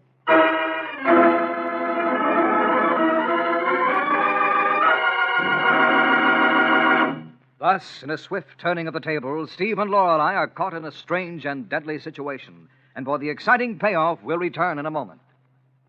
Lifebuoy gets skin cleaner. Lifebuoy gets skin cleaner. Lifebuoy, with its purifying ingredient, gets skin cleaner. Stops BO as no other leading soap can. Doctors have proved it. People took daily baths with different soaps. Doctors compared results. They found that Lifebuoy, with its quick, rich, purifying lather, cleanses and protects better than any other leading soap. And Lifebuoy is milder, too. So bathe with mild, refreshing Lifebuoy every day. Remember, Lifebuoy gets skin cleaner. Stops BO as no other leading soap can. Buy Lifebuoy right away.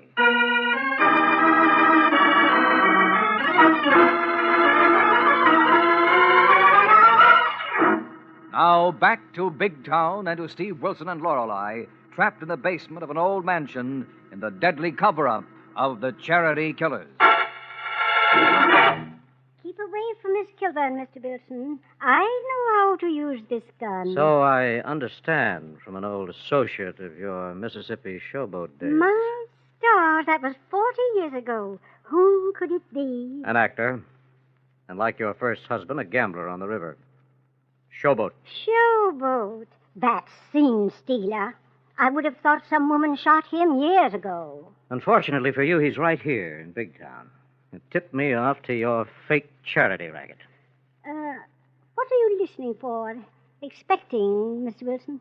The return of your stupid companion who involved you in murder. I've been involved in murder before. But of your own volition. Not because of the blundering of a stupid associate. Oh, yes, quite so. Bertha is rather stupid. Who's stupid, you cackling old crow? Crow, am I? Yes. And who's this man and that girl laying over there, taped up like a mummy? Newspaper persons.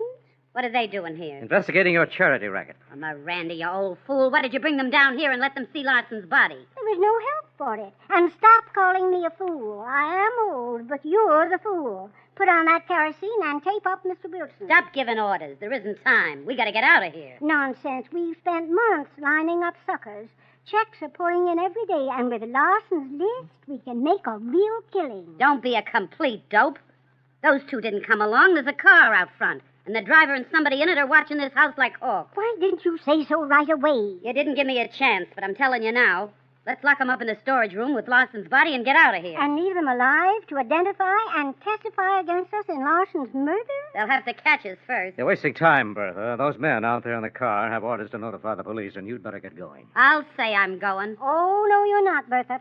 Tape up Wilson and splatter the place with kerosene. I'm not wasting any more...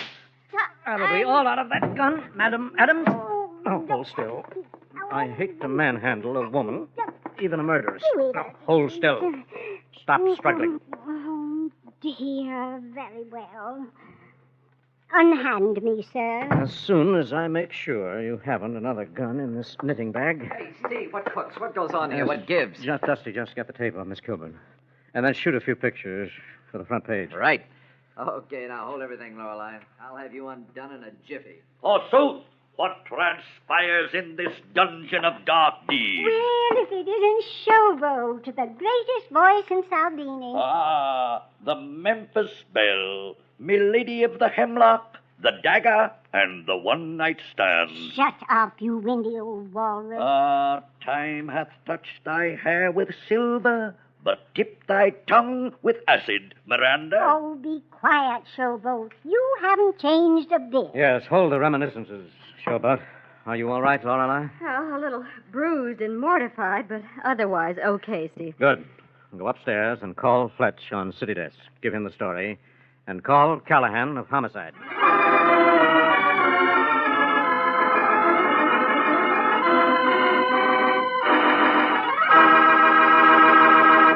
Now, before bringing you the final payoff in tonight's story and the headline news about next week's big town adventure, here are Steve Wilson and Lorelei. Friends, hurry, hurry. Lever's sensational $50,000 travel contest closes this week. Wouldn't you like to explore Paris and London, see Cairo, visit Honolulu and other famous foreign cities? Well, this contest is your chance to win the vacation of a lifetime. Just imagine, friends, you can win a round-the-world trip for two with all travel expenses paid. Or choose $10,000 in cash. Yes, and there are second prizes, too, 15 of them, with an all-expense trip to Europe for each winner, or $2,500 in cash, plus 400 other prizes of $10 each. Just finish this statement in 25 words or less. I like bath-size Lifebuoy because...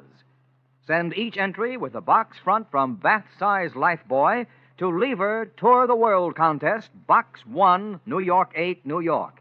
That's Box 1, New York 8, New York. But hurry, entries must be postmarked no later than this Saturday. Only residents of continental United States, Alaska, and Hawaii are eligible. Get a free entry blank with complete rules at your store right away.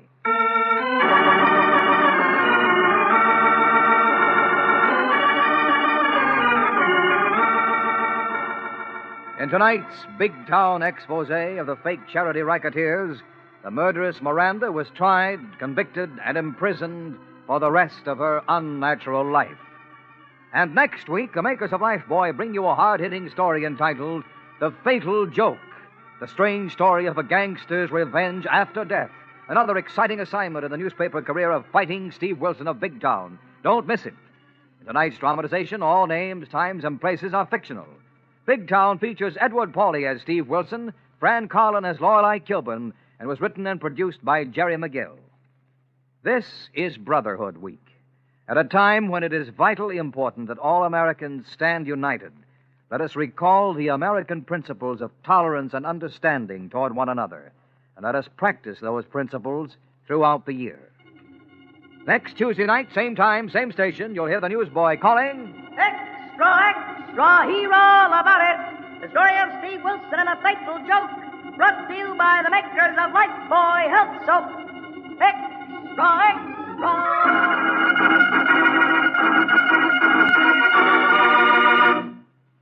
Lever Brothers Company have amazing news. New 1950 Rinso with sodium. It's here a year ahead of time. New 1950 Rinso has 3 times the whiter washing action of any other soap.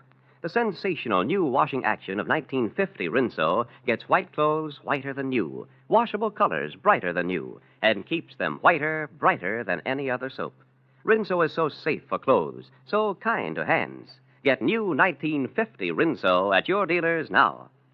Be sure and be with us again next Tuesday at the same time when Lever Brothers Company will again present Big Town. This is your narrator, Dwight Weiss, bidding you good night.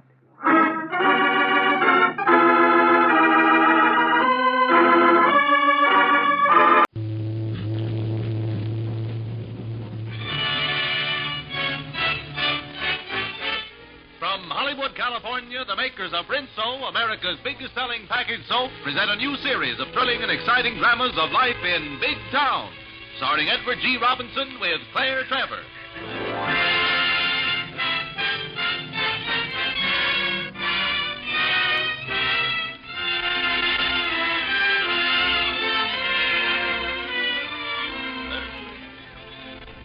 The other other day I heard a woman say that the very feel of Rinso washed clothes is different. Well, now, I'm not an expert on the subject, and I must admit it sounded far-fetched to me, and I said so. Well, she explained that ever since she began using Rinso in her washer, her clothes came out beautifully soft and sweet and fragrant. It seems to me that's mighty important. You all know that your clothes come out whiter with Rinso, fully 5 shades whiter than with ordinary soaps. And you all know how Rinso suds protect washable colors. But just notice how sweet-smelling, how fresh-looking your clothes are when you use Rinso. Get a package of Rinso from your grocer tomorrow. Story of Big Town. Steve Wilson, managing editor of the Illustrated Press, played by Edward G. Robinson. Lorelei, the society editor, played by Claire Trevor. In the story of Big Town, Steve Wilson, the managing editor of the Illustrated Press, is played by Edward G. Robinson. Lorelei, the society editor, is played by Claire Trevor. Our story opens in the offices of the Illustrated Press. Steve and Lorelei are talking. Oh, now, Steve, I know perfectly well the only way I'm going to get you to take me to see Big Town University Pay State College next Saturday is by starting today. Now, you will take me, won't you? Lorelei, State College is 130 miles from here. Well, I haven't seen Penta play once this season. Now, don't you think it's the duty of a society editor to see all the something or other star backfield men play football? Well, 130 miles is quite a drive, even to see Penta play. Oh, Steve. Lorelei, I can't take a whole day off just to see a football game. Well, did you ever take a whole day off to go fishing? Well, that's different. Yes, you're right. Fish don't play football. Now, the longer I live, the more I realize that the weaker sex never weakens when they want something. But I'll make a bargain with you. A week from Saturday, I'll take you to see Big Town play Langford Tech if you let me have that. Foot, come in here. Do you know what's happened? What? Well, Mr. Wilson has promised to take Miss Kilburn to a football game. Well, congratulations, Lorelei. I didn't think you'd ever... Never mind, Foots. What have you got on your mind? Luigi Torelli, the fellow that got knocked for the hit-and-run driver. Well, we gave it a front-page box in the last edition. You saw it, didn't you? Or isn't the Illustrated Press your favorite paper? But, Steve, there's something funny about it. Hey, Foots, I am glad you came in. I want you to go down to the city council meeting this afternoon. I think there may be fireworks. Look, Steve, will you listen to me about this accident? I tell you, there's something screwy about it. You're just as persistent as Lorelei. Now, what makes you think there's anything more to it than just a hit-and-run case? A couple of things. Do you happen to know what business this Luigi Torelli was in? No. He was in the poultry business. Oh. I went down and checked, but there's only a couple of witnesses. One of them wouldn't talk, and the only dope I could get from the other was that Torelli was hit by a couple of guys in a black sedan when he went out to lunch. But what's so suspicious about the fact that he was in the poultry business? And here's something else that was funny, Steve. After I left the South Side, I went up to the police emergency hospital and asked Doc Williams about the poor guy. Well, he hasn't died, has he? No, but he was delirious. The doctor told me that when he was out of his head, he kept mumbling, "They did it. They did it. They said they'd do it." Do what? You think that he meant they deliberately ran him down? Why not? Well, that's a novel idea. Have you seen Torelli? No. Where is he now? They took him over to Central Hospital. I see. Well, Foots, go back down to the South Side and talk to his family. See if anyone has been threatening Torelli. Cover every angle you can think of. I'll go over to the Central Hospital. Okay, Steve. Well, Galahad, have you found another dragon to slay? Now, the Foots' guess is right. The Poultry Racket just made a bid for its third victim in a month. But, Steve, poultry. Things like chickens and ducks and turkeys, somehow they don't go with thugs and gangsters. Don't be naive, Lorelei. You've been on this paper long enough not to be amazed at anything. Now, look here. The retail prices on poultry have jumped 10% in Big Town in the last 3 months. Now, why do you suppose that is? Where's that extra 10% a pound going?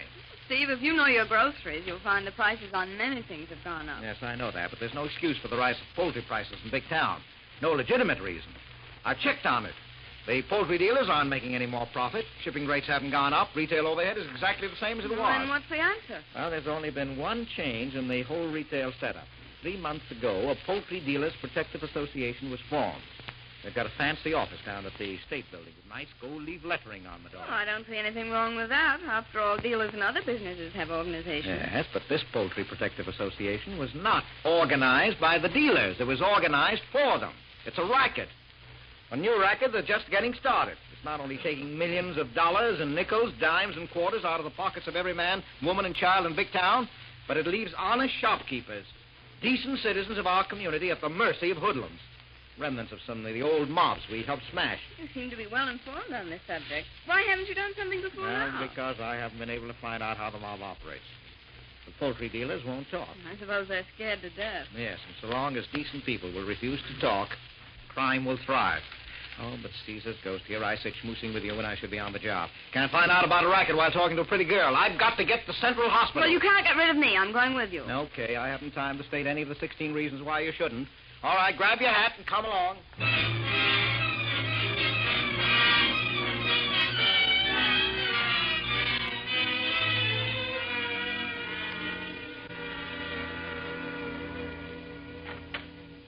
Torelli's in this room, Mr. Wilson. I must ask you to be careful. He's very weak. Thank you, Doctor. But only ask him a few questions. I'll wait here in the hall, Steve. All right, Terry, Doc. Hello, Torelli. Who are you? I'm Steve Wilson, managing editor of the Illustrated Press. What do you want? Well, I want to have a little talk with you about your accident. Well, what do you care? I'm nobody. Well, you're a human being. You happen to be in a business that's had a lot of accidents lately. I don't know what you mean. Now, you know what I mean, Torelli. You know that within the last month, 2 other poultry dealers have had accidents. One stopped the bullet, and the second got in the way of a bomb. Now, you just happened to get run over by a hit-and-run driver. No. It was an accident, I tell you. Just an accident. Now, look, Mr. Torelli, I'm here to help you and all the honest poultry dealers in Big Town. I don't know. I don't know what you're talking about. Torelli, what are you afraid of? No, I don't know nothing. For myself, I'm not afraid. I know that maybe I'll never get up from this bed again. But please, I got my wife and my brother told me. Yes, but you're not helping them by keeping quiet. If anything happens to you, your wife and your brother will have to carry on your business. They'll be up against the same setup that put you here. Now, would you tell me this much? Are you a member of the Poultry Dealers Protective Association? No. Why you ask me that? You wouldn't join, would you? Because you found out it was just a racket. Isn't that it? No, I don't talk. I tell you. I don't want no more trouble. No more trouble. Please, go away. No more. Please, I think you should go now, Mr. Wilson. All right, Doctor. Poor devil. I'm sorry, Doctor, but this information is vital. Maybe his wife and brother can help you. They're in the hall. Thank you, Doctor. Oh, Steve, this is Mr. Torelli's wife, Maria. How do you do, Mrs. Torelli? And his younger brother, Tony. Tony, this is Steve Wilson, my boss. Oh. Tony, what do you make of this accident your brother had last night? It wasn't an accident, Mr. Wilson. Well, your brother says it was. I don't blame him. He's afraid. Not for himself, but for Maria here and me. All his life he's looked out for me. All his life. Well, Tony, I have an idea that you know who's responsible for this and why it was done. Don't you? Don't you? Now, look, you want to see the men who did this to your brother put where they belong? Who are they? What kind of a racket are they working on you on the poultry dealer? No, I won't say anything unless... Unless what? Unless my brother dies. All right, Tony. I know how you feel. But look, if you should change your mind and feel like talking, you can reach me at the Illustrated Press. Mrs. Torelli. Doctor. Yeah. Luigi is asking for you, but be careful. All right, Doctor. Don't talk to him any more than you can help. Oh, no, please. Mr. Wilson, don't come again. It only makes more trouble. Doctor. Yes? Just what chance does Luigi Torelli stand to pull through this? I'm afraid he hasn't got a chance. I've sent for Father Gillis. Oh, Steve, how awful. Isn't there anything we can do, Doctor? No, I'm afraid not. Well, in that case, will you do something for me? Now, believe me, I'm Doctor, not... come quick. Luigi's dying. Oh, Luigi mio. Don't leave me. Perhaps you should wait, Mr. Wilson. Oh, Father Gillis, I'm glad you got here. I came as quickly as I could, Doctor. Oh, I feel so helpless. If there was only something we could do. Yeah, there isn't much we can do for him, Lorelei. Now, here's a sample of how rackets work. They're real and heartbreaking. It's the little fellow who suffers the most, the small merchant around the corner. Who art in heaven, hallowed be thy name. Steve, Thy hold my hand, will you? come, Thanks. thy will be done. I don't know when anything ever hit me so hard. Yes, I know, Lorelei. And to think that there are thousands of Luigi Torellis all over the country when they refuse to pay tribute to racketeers die by planned accidents. Maybe I better go, Steve. Unless you think you need me. Well, I might need you very much. Tony, where do you go? What are you going to do? I'll get back to there. Steve, he looks as if he's... Something I must do. No, stop it. Tony, what do you want? I think I know what's on your mind. Let me go. I know what you mean to do if you can, but it's suicide, Tony. You're not a gunman, not a killer. You can't fight a whole mob. Well, maybe not, but I'm going.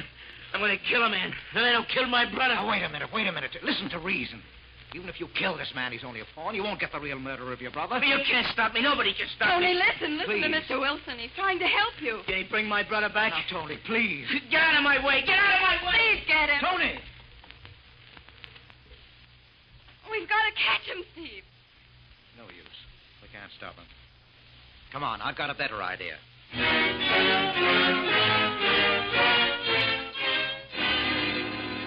Hello, McNeil. Is Foots there with you? Oh, well, thank heavens. Put him on the wire, quick. Oh, Foots. Tony Torelli is out to get the man who killed his brother Luigi. Yeah, well, you know that territory like a book. Beat it down there fast and go to every hangout you can think of. You've got to get Tony Torelli and bring him back to my office. What? No, you've got to find him. I'm coming right back to the paper.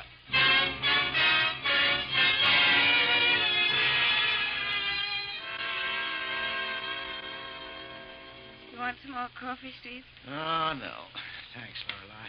Oh, Steve, it's hopeless. Look, it's nearly daylight, and we haven't heard a word from Foots. What time is it? 4 o'clock. You must be dead. You've been all over town. Oh, you must be pretty tired yourself, Lorelei. You haven't had enough rest. What was that? Someone's coming. Foots! Foots, that you? Yes, Steve. You all right, Foots? Sure, I'm all right. Well, where's Tony? The police have him. Did you talk to him? No, I didn't. Where'd you find him? I didn't. Well, who did? Cops. Where? In an alley. Oh, my God. You don't mean he was... Yes, Steve. How? Shot. Shot in the back.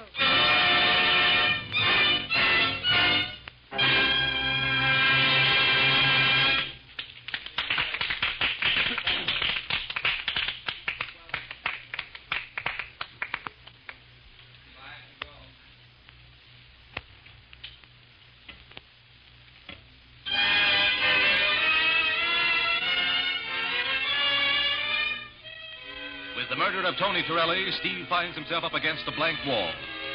Fear of a fate similar to the Torellis has silenced every poultry dealer in town. But Steve refuses to acknowledge defeat. He has worked out another plan, and now, 10 days later, he is driving to the Torelli market with Lorelei and Foots. Come on now, step on it, Foots. I told Maria Torelli I'd be at her shop by 5. Okay, Steve, we'll make it with time to spare. Steve. Yes, Lorelei. What are you going to do? Well, I don't know yet, Lorelei. So far, I've run up against nothing but whispers, rumors, silence, and fear. Did Maria give you a tip? Oh, more than a tip. She's giving me a chance to be a poultry dealer. What? You a poultry dealer? Yes, I've had it all arranged with Maria for days. You're now looking at Sam Morgan from Chicago, Maria Torelli's partner. Well, you certainly are in a rush to get to your new job. I told Maria to phone me the minute the representative from the Protective Association turned up. I figured sooner or later they'd try to force her to join. And have they? Yes, half an hour ago. Oh. Maria told their, representative to come back to them now and talk it over with their new partner. But, Steve, what if they recognize you? Lorelei, there's nobody more anonymous than the managing editor of a newspaper. That is, outside of his own colleagues. We're almost there, Steve. What do you want me to do? Let us out. And then drive down a half block and wait for us.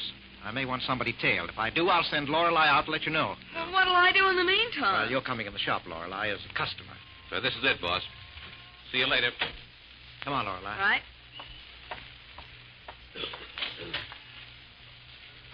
Oh, Mr. Wilson. I was afraid you would not get here. This man, he will be back any minute. Well, let's get back in your office, out of sight. Yes, it is right back here. All right. Now, Maria, you haven't forgotten. I'm your partner. No. I'm running this business for you. Now, what's my name again? Sam Morgan from Chicago. Good girl. Now, Maria, you're sure you're not afraid, are you?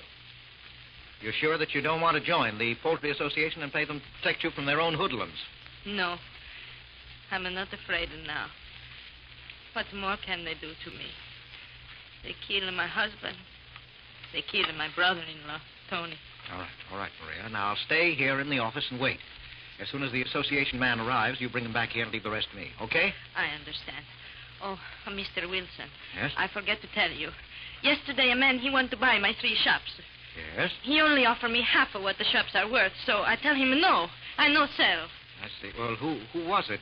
What was his name? A man who say he represents Mr. Bellman. Bellman? Well, Steve, he must be the Bellman that owns that whole chain of meat and poultry shops. Hey, that gives me an idea. Look, Maria.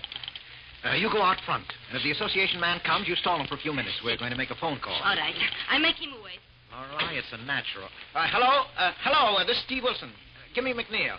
Lorelei, this may be a gift from the gods. Mac, listen, I want some dope, and I want to fast and straight. What stores are owned by J.R. Bellman? When did he buy them? What happened to the previous owners? No, you can't reach me. I'll call you back in an hour. Yeah, step on her. Steve, what's your angle? Well, yesterday, Bellman tries to buy Maria's shops for a song. Yes. She refuses. And today, the Protective Association comes to call. Coincidence, maybe, but worth checking. Mr. Morgan, the man from the association is here. Just a minute.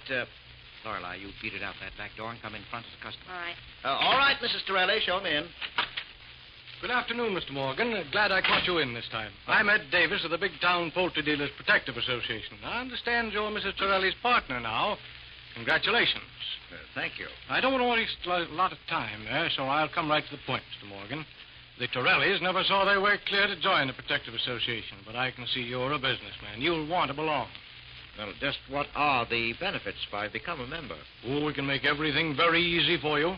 Everything you need in your business you'll find right in our organization. Why, we furnish men to unload the cars, trucks to haul your livestock, and furnish the crates you use. We even provide the livestock for you to buy, which is a big asset in itself. And all it costs is $2 a week for dues. And what do the labor and trucks cost? Oh, just a few cents more, but you want the best, don't you? Yes, what about the crates? Nothing at all. Nothing at all? Oh, no, nothing at all. We don't sell the crates. We just rent them to you. Oh, how much?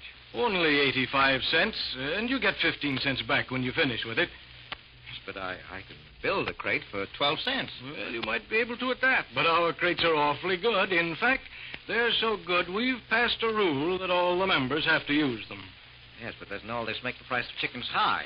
Well, what of it? You don't have to pay it. You pass it on to your customers. Ah, I see. Well, so that's what you have to offer. That's it, Mr. Morgan. A complete service.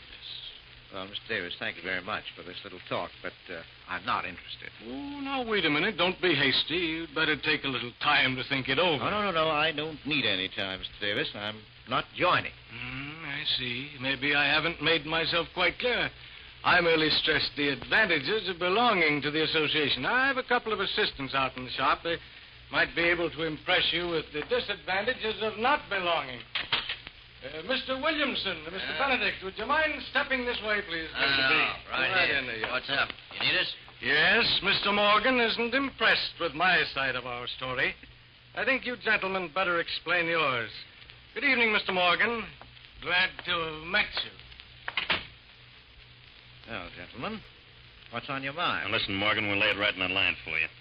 Sir Davis told you how nice it was to be one of our members. We'll tell you how it is if you ain't. Yes, now, wait a minute. Suppose I tell you. First, you break up my fixtures. That it? Maybe you'll poison the shipment of poultry or hijack a load. If that doesn't work, you'll go to work on me personally. If I still won't play ball, you'll try something more convincing, something like murder. Am I right? Hey, Red, this guy knows the right answers. Yeah, Muggsy. Hey, listen, Morgan, maybe you think we're bluffing. Maybe you ain't been told, being from out of town, just what happened to the guys who used to run this joint. Or maybe you don't read the papers. No, well, suppose you tell me, Muggsy, just what did happen. Well, I heard that one of the brothers, Luigi, kind of stepped in the way of a car. Accidental-like. And I think I read someplace where the other brother, he got a slug in the back out of a gun with a silencer. Poor fella. They say he never knew what hit him. Too bad, ain't it? Well, so long, wise guy. They'll be around to call soon. Come on, Red. Shot in the back with a gun equipped with a silencer. Gun with a silencer. Now, what are you talking about? Lorelei, it's breaking.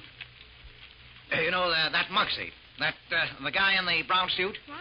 Well, get back out there and tell Foots to tail him. Never mind the other one. Tell Foots to tail Mugsy to where he lives and then phone the office. Well, what's it all Never about? mind. Do as I ask you. I'm going to the office right now.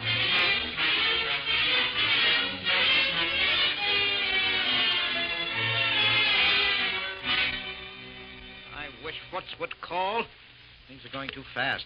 Well, McNeil, what about Bellman? Have you got that dope? Listen, Steve, he's chairman of the Christmas Turkey Club. You know, they give out a few thousand baskets each year. Yes, and he has that boys' summer camp, hasn't he?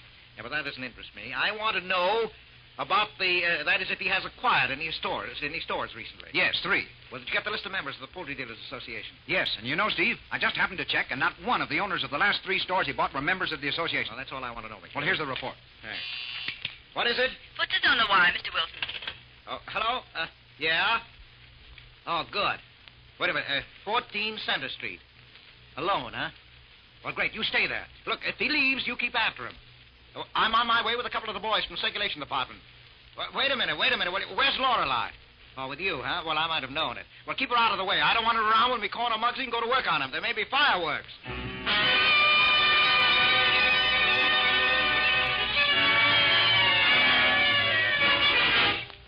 Steve, Muggsy's in that room at the head of the stairs.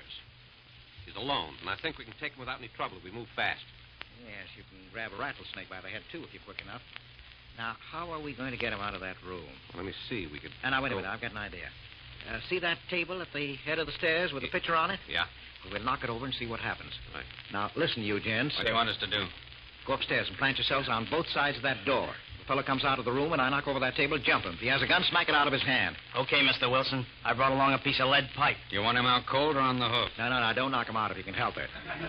I want to save him for a little heart-to-heart talk. All right, now, get going. Okay, come on, Jim. What about me, Steve? You better wait here at the foot of the stairs. Keep an eye out for Lorelei. She'll probably pop in if she hears any shooting. She's in the car. Watch your steps, Steve. Come on now and be quiet.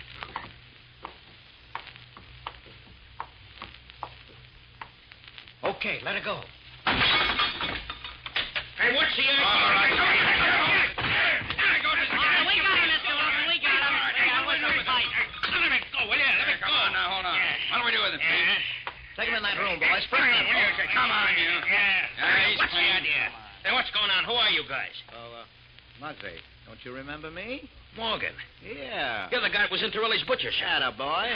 I get it. A copper, eh? Well, it doesn't matter who I am. What do you want? You ain't got nothing on me. Well, you'd be surprised, Muggsy. I've got this gun of yours with a silencer. When I turn it over to the police and they check it against the bullet that killed Tony Torelli, you'll burn, and you know it. You're a liar. This is a frame-up, a plant. Leave me socking, boss. Let me and Jim work. No, you can't do that. You ain't got a right to do that to me. Well, you're a fine specimen of two-legged snake to be talking about rights. Anybody's rights. You'll talk quick and talk fast. The only question is, do you talk the easy way or the hard way? Now, do you want to save your hide or do you want the chair? Who tipped you off? Who's been double-crossing me? Well, a man hired you to kill someone. The man who hired you isn't safe till he puts you out of the way. Oh, no, the big boss wouldn't do that. He's a square shooter. We know you're the killer that got Tony with this gun. We'll prove it beyond a doubt, and you'll fry for it. Yes, what about the man who hired you? He'll get off free, scot-free, unless you... Unless what? Well, unless you turn state's evidence. Now, you've got to confess. Plead guilty. Give the DA the name of the man who paid you to pull the trigger on Tony Torelli, the man who paid you to run over Luigi Torelli. It was Bellman. Oh, you know that, and you know he's a big boss. Yes, we know a lot more. All right. All right, you got me dead to rights. I ain't no dope. Bellman's my boss. He paid me a bonus for the Torelli jobs. How much? $50. $50. Well, times must be hard in the murder racket. Too much competition. Used to be 500. Never mind that. You're coming with us. Where? What for?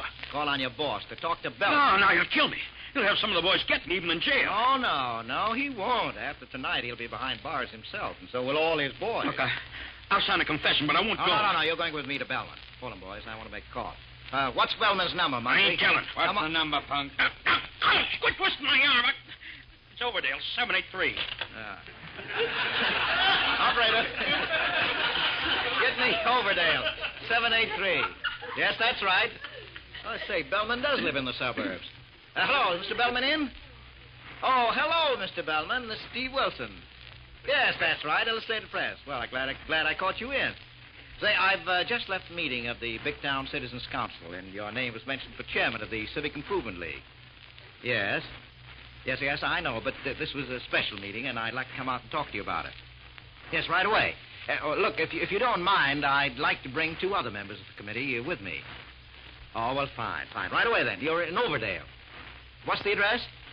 Oh, Sycamore Road. Good. Sycamore Road, eh? Well, what a coincidence. In the early days of Big Town, they used to hang men like Bellman from the sycamore trees of Overdale. Do you know that, Muggsy? Well, boys, you're now members of the Big Town Civic Improvement Committee. Come on.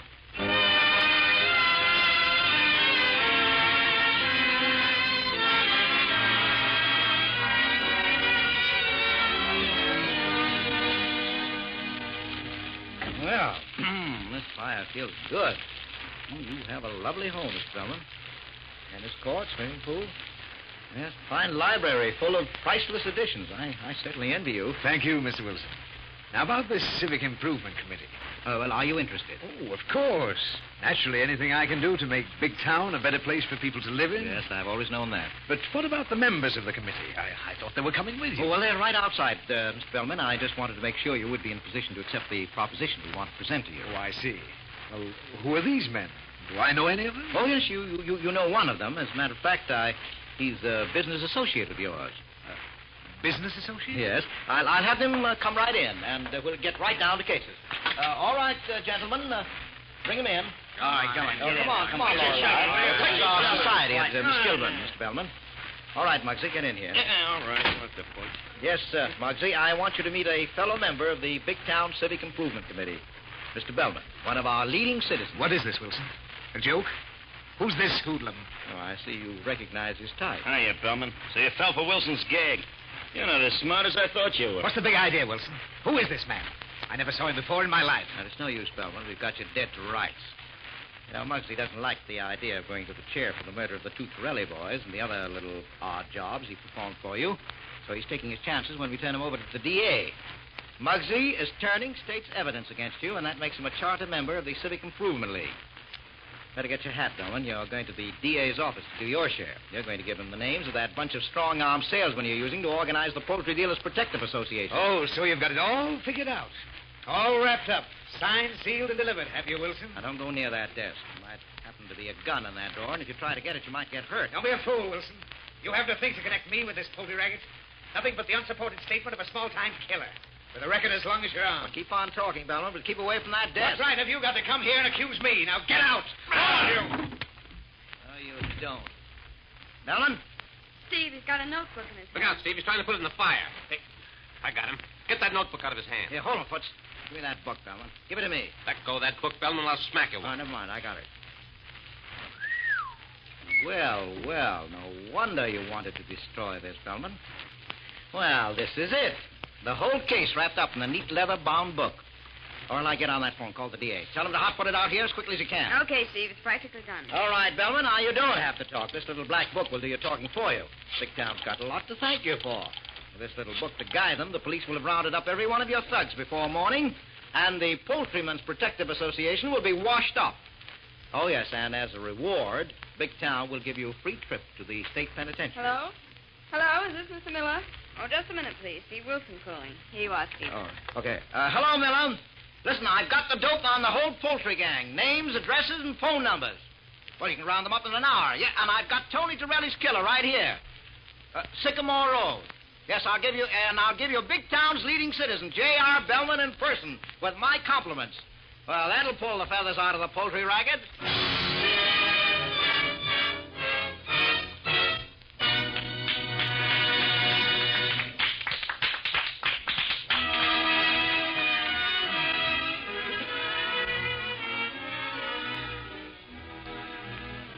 Every woman in the audience who hates dishwashing, raise her right hand.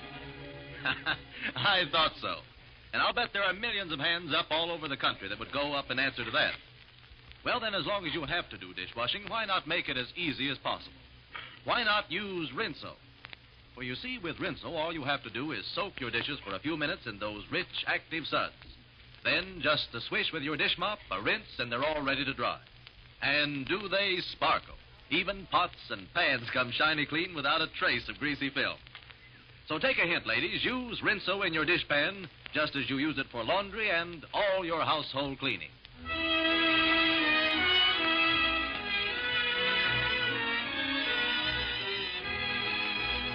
All the characters and all the places named in Big Town are fictitious. Any similarity to living persons or places is purely coincidental. Next week at the same time, Edward G. Robinson with Claire Trevor will bring you another stirring drama of life in Big Town. The original music in tonight's program was composed and conducted by Fran Fry. Carlton Cadell speaking. Attention, listeners. Keep your dials tuned to the same station for the Jolson Lifebuoy Show, which follows immediately. Al Jolson has for his special guests Marie Wilson and Charlie Butterwood. This is the Columbia Broadcasting System.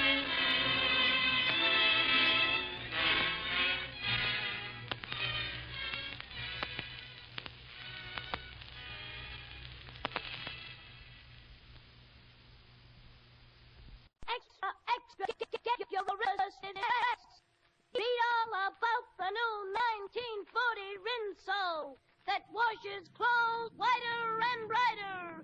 Read all about it. The new 1940 top-speed Rinso with its marvelous new suds booster that licks hard water and gives much richer suds in soft water, too. Rinso brings you Edward G. Robinson in an exciting story from Big Town. A story of life and death on the highways of America. Ona Munson heads the supporting cast.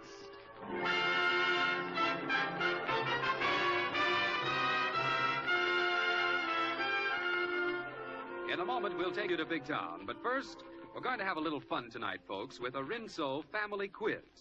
First, we're going to take the father of our family, Mr. George McDonald. Now, Mr. McDonald, do you ever do the dishes for your wife? I should say not.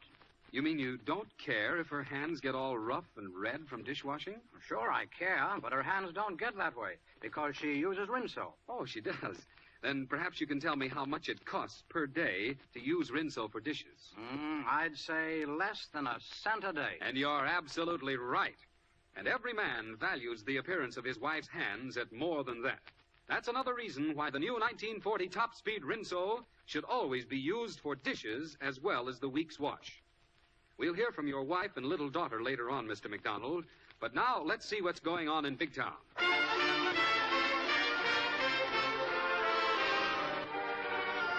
In tonight's presentation, Mr. Robinson is heard as Steve Wilson, managing editor of the Illustrated Press. Steve is aided and abetted by Lorelei, the girl reporter, played by Ona Munson. We find them in the wire room of the Illustrated Press talking to a committee from the Big Town Safe Driving League. Here's the list of casualties just coming in over the teletype, gentlemen. Weekend report of the dead and injured. And I'm not speaking of the war in Europe. I refer to the war on our streets and highways right here in Big Town. Here are the traffic deaths from Saturday noon to Sunday night. 8 people killed and 39 injured. That's dreadful, Mr. Wilson. In this county alone, our reckless drivers killed 1,046 people in 1939. Oh, we might as well be at war if this sort of thing keeps up. On this blackboard, we have the national figures of automobile deaths for the past 22 years. Look at that frightful increase. 1917, 6,724. In 1927, 21,160. In 37, 39,643. Why, it's appalling. In 38, we reduced the total by 7,000. And here's the National Safety Council's estimate for 39. Again, a reduction of 7,000. Yes, but that still leaves 32,600 motor vehicle deaths for 1939. But what can we do? Well, we've tried to do our share. We've been conducting a front-page fight against reckless driving for the past 18 months. We don't seem to get anywhere. We've got a big circulation. We reach thousands of people, but still it goes on. Why don't you take to the air, Steve? Tell your story over the radio. That's not a bad idea. We'd reach millions that way, wouldn't we? Yes. Yeah, well, that would take a lot of doing. We need radio writers, producers, actors. Yes, but most of all, you need a good announcer. A man who could dramatize the message, a dynamic personality. Well, what's the matter with our own Steve Wilson? Oh, I could do that. Oh, No. don't be silly, Steve. Of course you could.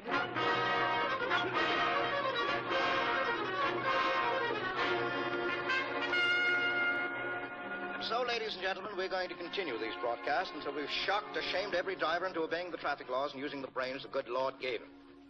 Now, what are the common causes of tragic accidents on our streets and highways? First of all, speeding. Heaven knows that's common enough. John! Oh, John, let me through. I've got to see You can't see him, lady. I can't let you look at him. His car was doing 70 when it hit that telegraph pole. You know what that means. And then there's the overconfident driver who, for no reason at all, wants to pass everyone on the road. I knew one charming young woman like that in a high-powered car, smartly dressed, positive that every male driver would give way to her sex and beauty.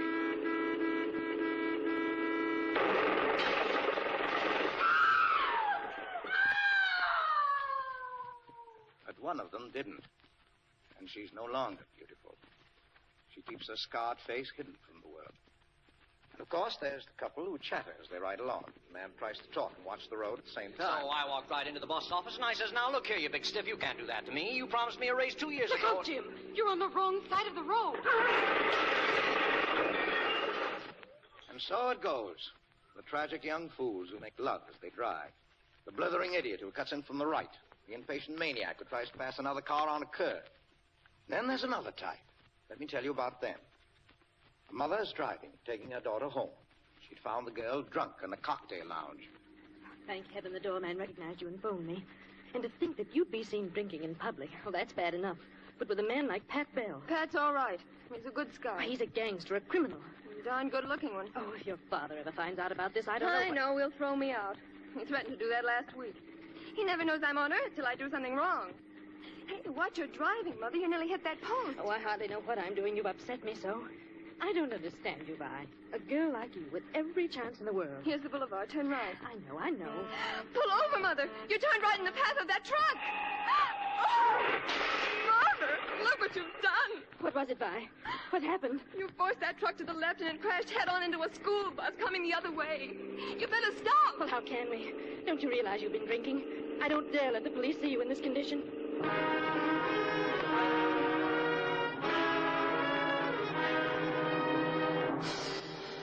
It was a busload of orphans from the shelter for homeless children. A load of kids returning from a happy day in the country. Get a blow for somebody. We have to cut that little girl out. She'll die. Oh, you're the driver of the truck, huh? Yes, sir. Here's my license. Fred Arnold. And you're the kind of a guy they license to take loads like that on the road. Couldn't help it. I couldn't. That gray convertible shot right in front of me. I swear it wasn't my fault. Tell that to the bus driver. He's dead. I know. I wish I was in his place. What I think of those poor kids they're loading into Little that late to be sorry for them. What was the matter with you? Were you drunk or asleep? Oh, I don't drink. I knew what I was doing. It was that gray convertible that got in my way. I better get you down to the station.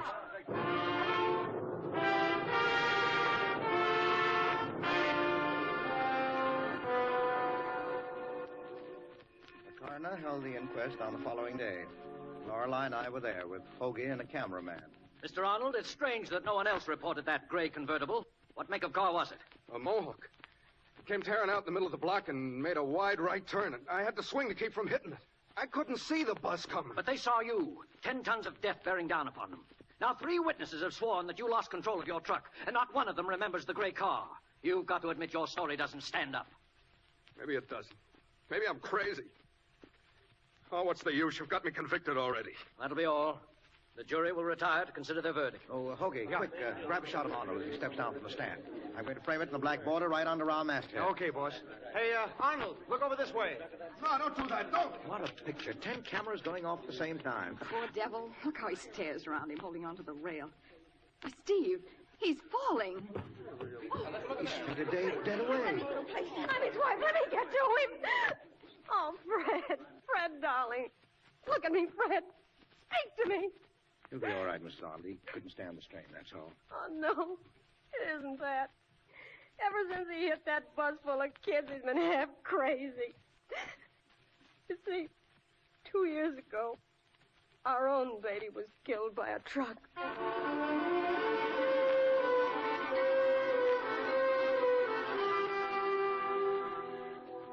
Nevertheless, I was convinced that Fred Arnold should be punished.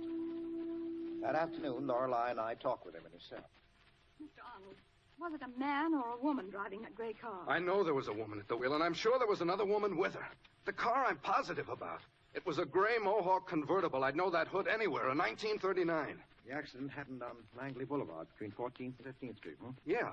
You say the Mohawk came shooting out from the middle of the block? Sure, that's right. Well, then it must have come out of a driveway. And there's only one driveway in that block, the one that leads to Paradise Inn. Say, I never thought of that, miss.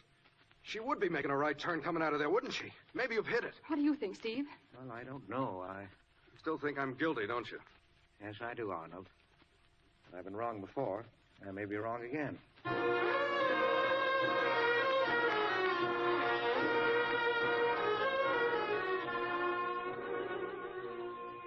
After we left the jail, I dropped Lorelei at the entrance to Paradise Inn. Leave it to a clever woman to get the truth out of a man. Come on now, open up, Mr. Doorman. You know you saw that car. Maybe I did, lady. Maybe there was 50 gray Mohawk convertibles in here on Wednesday. Oh, now look here. You don't look to me like the sort who let an innocent man go to prison for something he didn't do. Arnold has a wife and a family. I'll bet you have, too. Now, can't you sort of refresh your memory? Looks bad for the guy, huh? Maybe 10 years in the pen. Well, all right. There was a gray Mohawk in here that day, but I don't know who was driving it. Well, just tell me one thing. Did it leave here about the time of the accident? Yeah, and that's all I got to say. I'm sorry for the guy, but I'm not losing my job.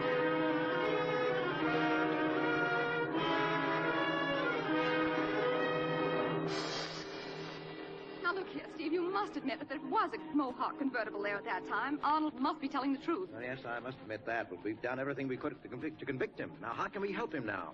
We've got to find the woman who was driving that car and make her substantiate his story. Oh, that's next to impossible.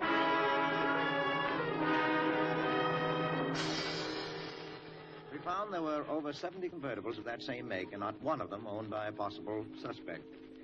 And found guilty of manslaughter. On the day after the trial, we were at the big town hospital where 7 of the little victims were being treated. Goodbye, Miss Lorelei. Goodbye, dear. Thanks for the dog. Oh, that's all right, darling. Goodbye, Mr. Wilson. Goodbye. So long, kids. Goodbye. Oh, where's the other little girl, nurse? Jane King. You know, the one who was hurt so badly. We moved her into a room just across the hall. May we see her? Oh, just for a moment, yes. Follow me. This is her room. Oh, I beg your pardon. I didn't know you were coming out, Mrs. Martin. Oh, that's all right, nurse. Jane fell asleep while I was reading to her. Oh, Mr. Wilson, Why, hello, Mrs. Martin. This is Miss Kilburn. Oh, how do you do, Miss Kilburn? I didn't know that you knew Jane. Well, I didn't know her before the accident. I was just looking in on the children, that's all. Excuse me, please. I've got to hurry. Yeah. It was a pleasure, Miss Kilburn. Thank you. Goodbye, Mr. Wilson. Goodbye, Mrs. Martin. You know who she is, Lorelei? No. She's the wife of Judge Dudley Martin. Oh, really? Yes. She's been here every day since the accident. Oh, has she? Yes, she spends hours with the little Jane, reading to her, singing her to sleep.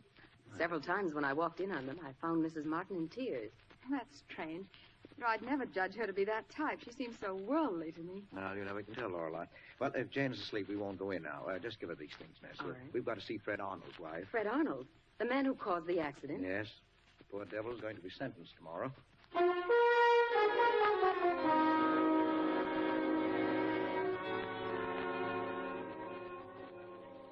terribly sorry for the things that were said in my paper, Mrs. Arnold. You had to print the news. Anyway, everybody's been awful kind to me. Mrs. Martin was here again last night. Mrs. Martin? Judge Martin's wife? Yes. Would you believe it, Mr. Wilson? A woman I never met before. And she's put money in the bank for me. A trust fund to take care of us till Fred gets out of prison. Steve. Well, why should she do that? Why, I don't know. It must be the goodness of her heart. Say, Steve, do you suppose that Mrs. Martin... No, that's impossible. Mrs. No. Arnold, what kind of a... Oh, no, I've never seen it. Oh, no, Lorelei, you're all wrong. Nevertheless, we'd better make sure. Where do the Martins live? In the big town apartments. Well, there's a garage in that building, isn't there? Yes, but I don't Mrs. see... Arnold, may I use this phone? Of course. Lorelei, you're crazy. This is... Maybe I am, but I've got a hunch. Oh, well, I don't think... Don't tell me about women, Steve. I know them. There's a guilty conscience behind all this. Oh, hello, Big Town Apartments? Well, let me speak to the superintendent of the garage, please. Thank you. Now, here's the phone, What? Steve. It's up to you. Well, good Lord, No. woman. Dudley Martin's my friend. So you'd rather see Arnold go to prison, would you? No, of course not. All right. Come on, I'll play your hunch. Give me that phone. Hello, Big Town Garage? Why, this is, this police headquarters. Tell me, do you service Mrs. Dudley Martin's car? You do? Well, describe it, please. Yes? I see. Thank you. Well, I was right, wasn't I? It's a gray Mohawk convertible. No, Lorelei. Mrs. Martin drives a Dodge Coupe. In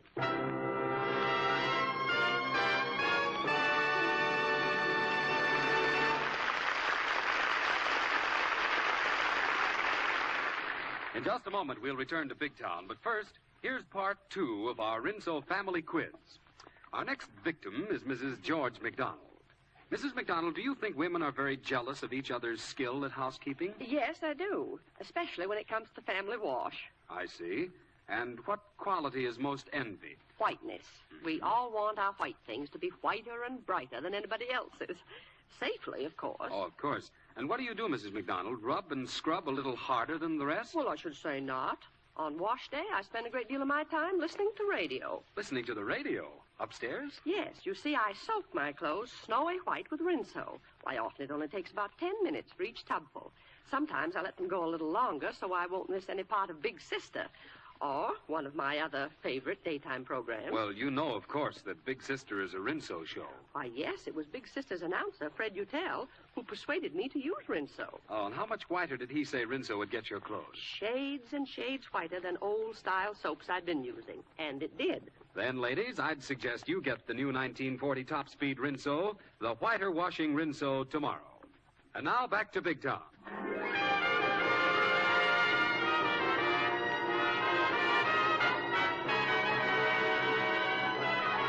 We return you to Big Town and to Steve Wilson. Steve is still addressing his radio audience, dramatizing a news story on the air. In spite of what I'd learned over the phone, Lorelei was not thoroughly convinced. Once that persistent creature gets an idea in a lovely blonde head, she worries it like a dog with a bone. Before I knew it, I found myself at the Big Town apartments down in the basement garage listening to Lorelei turn on the charm. Well, you see, Mr. Superintendent, this gentleman and I really came down here to settle an argument. I swore that I saw a friend of mine pull out of here a minute ago in a Dodge coupe, Mrs. Dudley Martin. Oh, no, that couldn't have been Mrs. Martin. No? Her Dodge is standing right over there. That gunmetal job with the red leather seats. Oh. Smart, isn't it? Uh-huh. Looks like a brand new car to me. Yeah, it is.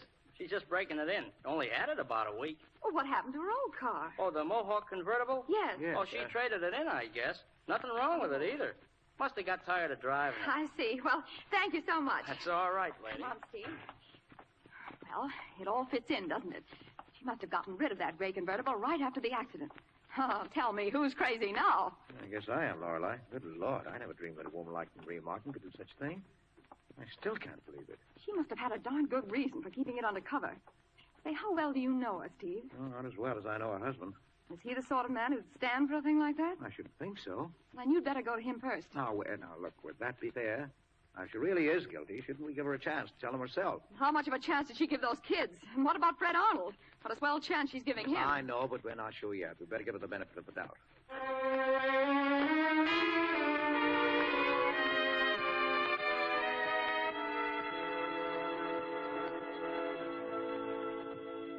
Fine, Martin. Last time I saw you, you were nothing but a long-legged kid. That wasn't so long ago. Mother will be down in a minute. Mr. Wilson, I've been following the Arnold case in your paper. Oh, have you? You were really vindictive at first and demanded his punishment. But suddenly you did a complete about-face. Why was that? Well, I discovered that he was innocent. You mean that somebody else caused the accident? That's right. He very plainly said so in one article. I must have missed that. But you didn't name anyone. No, I didn't. I couldn't. But isn't it true that newspaper people sometimes play detective in order to expose someone or to get a big story? Yes, it's true. Sometimes. Why? Can you help us in this case? Well, Now, if you could, Vi, you'd be helping the guilty woman as well. Then you know it's a woman. Yes? But it isn't the one you think. The one who was driving, I mean. She wasn't to blame at all. Or you can't let them do anything to her. Oh, Mother, if you'd only let me. I want to speak to Mr. Wilson and Miss Kilburn alone. But I don't see what's I'm good. sorry, dear, but I know what I'm doing. Very well. Excuse me. Vi's a very impulsive girl, always fighting other people's battles. But you shouldn't take advantage of that, Mr. Wilson. How do you mean? Oh, by questioning her on a subject that she can't possibly know anything about. Well, what makes you think I was questioning her? Well, I could tell that by her attitude. How could you possibly know what we were discussing unless... Unless I listened. Well, perhaps I did for a moment. You see, one never knows what Vi will say or do. She's at that formative age when a girl's emotions are, well, unpredictable, to say the least. Mrs. Martin, Fred Arnold comes up for sentence tomorrow. Yes, I know. Won't be a light sentence. He's 35 now. He'll be well past 40 when he gets out. That's young enough as ages go, but Arnold won't be young after those years in prison. He'll be a broken old man. Now, we know he's innocent. We can't let that happen to him. His wife told us what you're doing for her. Oh, she shouldn't have. I didn't want her to speak of it. But why? Well, it's certainly a beautiful gesture, or could it be more than that, Mrs. Martin? Well, I don't know what you mean. I'd do anything to help a woman in such terrible trouble. She's not to blame for what happened. Yes, neither is her husband. Mrs. Martin, that accident was caused by a woman driving a gray convertible Mohawk. There was another woman in the car with her. She came shooting out of the driveway from the Paradise Inn. She didn't look to left or right. She made a sweeping turn into boulevard traffic, right into the path of an oncoming truck. Now, there's no stop sign at the end of the driveway because it's not a public thoroughfare. But there should have been a stop sign in that woman's brain, an instinctive consideration for the safety of others. If there had been, a man and a boy would still be alive, and a crippled child would still be able to walk. Now, what are we going to do about it, Mrs. Martin? Well, what can we do? Why do you come to me with that question? Because I know how terribly interested you are. Yes, I am. But there's nothing I can do. Absolutely nothing. I'm sorry. So am I. Terribly sorry.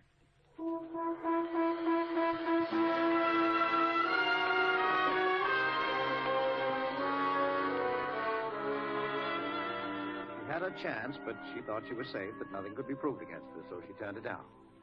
Soon after that, Lorelei and I were seated in the office of her husband, Judge Dudley Martin.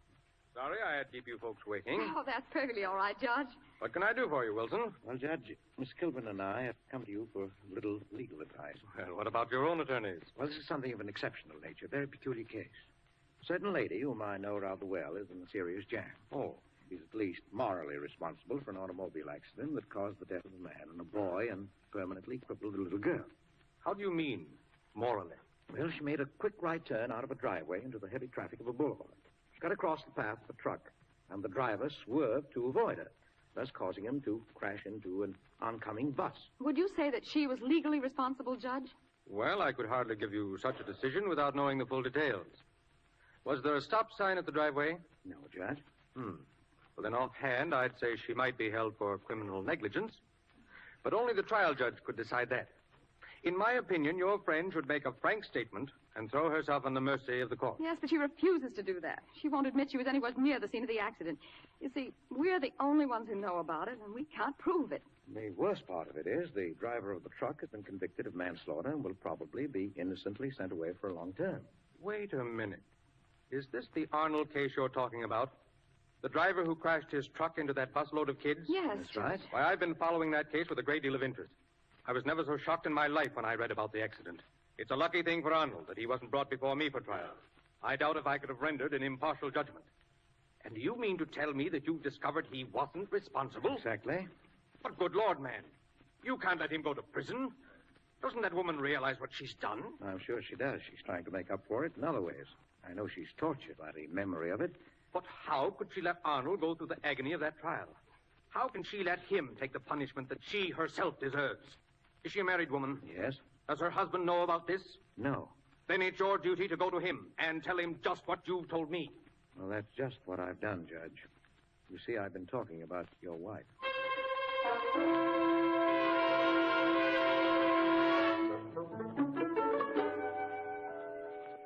Everything they've told you about me is true, Dudley. I was the woman who drove that car. It was my gray convertible. That's why I got rid of it so soon after the accident. It was a very foolish move to make, Mary. Oh, I'm so desperately afraid that someone would find out what had really happened. I've gone through purgatory ever since that day, thinking of those poor babies lying there under the wreckage of that bus. I didn't wait to see what I'd done to them, but I read about it in the papers that night. I could hear them screaming, crying. If you had only come to me in the first place. Oh, I know I should have, but I was a coward in that, too. Oh, I know you'll never forgive me. I couldn't blame you if you'd hate me for it. I'm ready to take whatever punishment is coming to me. There was another woman in that car, Mrs. Martin. Oh, no. Oh, no, there wasn't. I was alone. I've confessed that I was to blame. I'll confess it in open court. You'll get a sensational story for your paper. What more do you want? We want the whole truth. If there was another woman with you, you'll have to tell who she was. No, I won't. I don't care what they do to me. I'll keep on denying it. It won't do you any good, Mother. Violet. Because I won't let you get away with it. Oh, you can't come in here. We're discussing something very important. Something very private. I know what you're discussing, and I'm a part of it. Oh, Dudley, please make her go. I don't want to know about it now. Listen, Mother, there's no use putting on an act to save me, because I'll only spoil it for you. I heard Mr. Wilson say he wanted the whole truth. Well, he's going to get it. What do you mean, Vi? What do you know about this? I know all about it, Father. I'm the motive. Can't you see? I was the other woman in that car. Oh, don't believe her. She's lying, trying to help me. Yes, and I'm trying to help myself, too. Do you think I've had an ounce of self-respect since that thing happened? Go ahead, Miss Martin. Get it off your chest. I was out with Pat Bell that day, Father. With Pat Bell? After what I told you? Yes. I spent the afternoon in the cocktail lounge at Paradise Inn. Expect way to get my father's attention was by kicking over the apple cart. In fact, I felt so sorry for myself that I drank too much. Oh, she's only making it up. It isn't true. The doorman knew who I was, and he phoned Mother. She was hurrying me home, and the accident happened. The poor soul was so upset she hardly knew what she was doing. She wouldn't stop for fear someone would find out that her daughter had been drinking. Oh, she did it all for me. And she's been breaking her heart over it ever since. Why? Oh, my dear. My dear. I'll take care of this, Wilson. We'll be in court in the morning.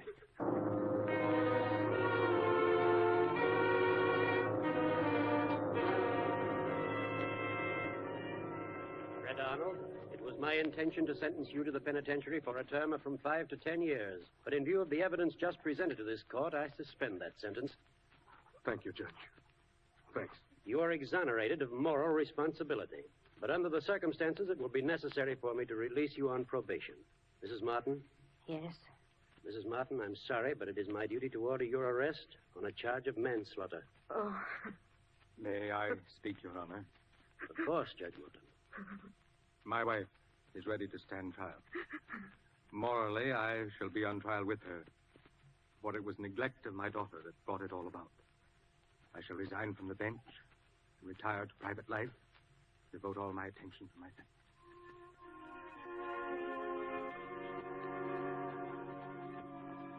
Mrs. Martin was tried and received a suspended sentence.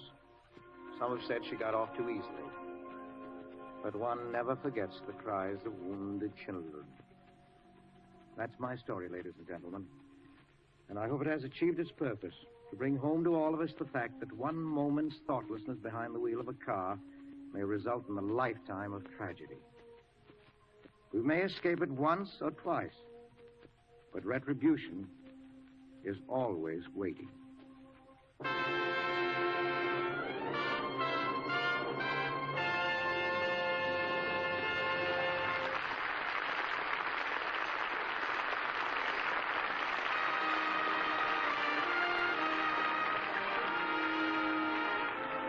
Here's little 10-year-old Betty McDonald, folks, all ready for the third part of tonight's Rinso family quiz.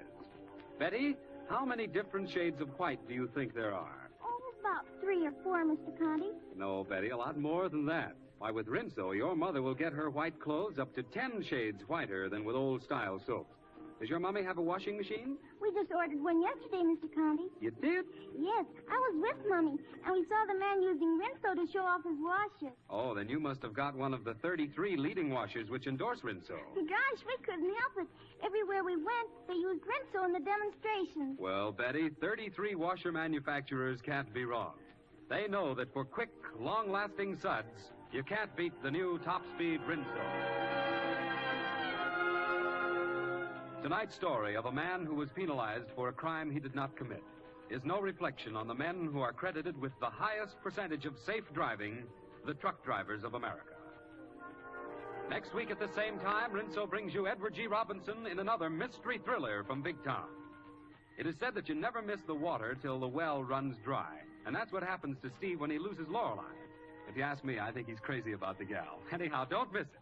Ona Munson will head a splendid supporting cast. Leith Stevens conducts the orchestra.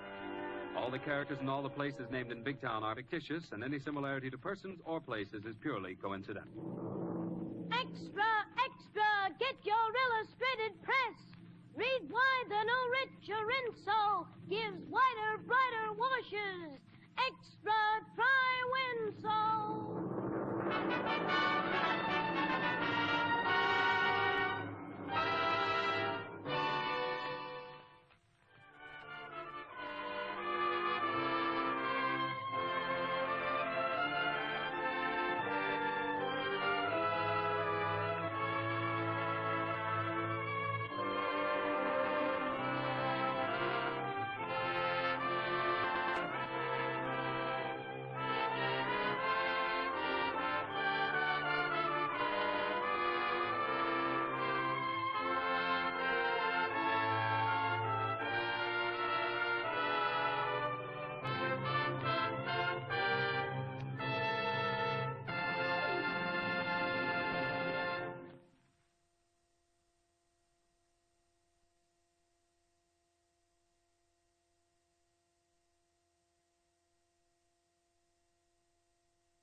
Lever Brothers Company, makers of Lifebuoy Health Soap, present Big Town. Extra, extra, extra! Here's Steve Wilson in Sports Racket Expose. Big Town gambler slain in the fatal fix. Extra, extra! Yes, Lever Brothers Company, makers of Lifebuoy Health Soap, are proud to present Big Town. The story of fighting editor Steve Wilson of the Illustrated Press, whose newspaper creed stands for freedom and justice against the forces of intolerance and evil. The power and the freedom of the press is a flaming sword, that it may be a faithful servant of all the people. Use it justly, hold it high, God, it will. Now to Big Town and Steve Wilson's headline racket expose captioned The Fatal Fix. Baseball, basketball, boxing, the racetrack have become big business, big money. And when professional gamblers move in, sportsmanship is out. And such is the case in The Fatal Fix that began, insofar as Steve Wilson was concerned, on an abandoned coal dock on the waterfront of Big Town. Hush up, Cleo. You've had your milk. Go catch yourself a rat. Hush up, Cleo. Somebody just drove out on the dock. I'm going to blow out the candle. They ain't coming to our shanty boat. You and me don't know nobody that owns a car except our friend Mr. Wilson of the press. Cleo! Somebody's getting murdered. You stay in the shanty. I'm going to sneak up on the dock and see what's happened. 'Cause the cops blame us for anything that happens on this old dock.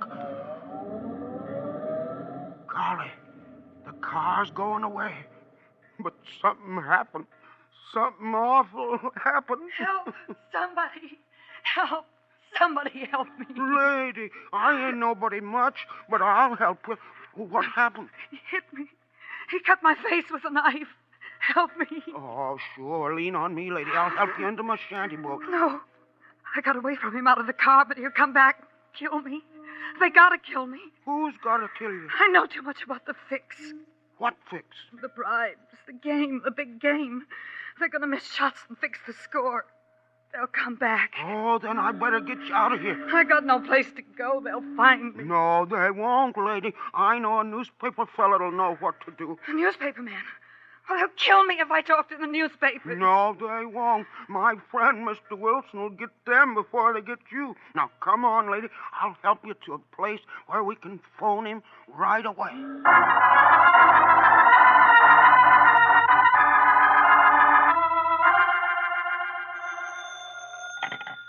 Yeah?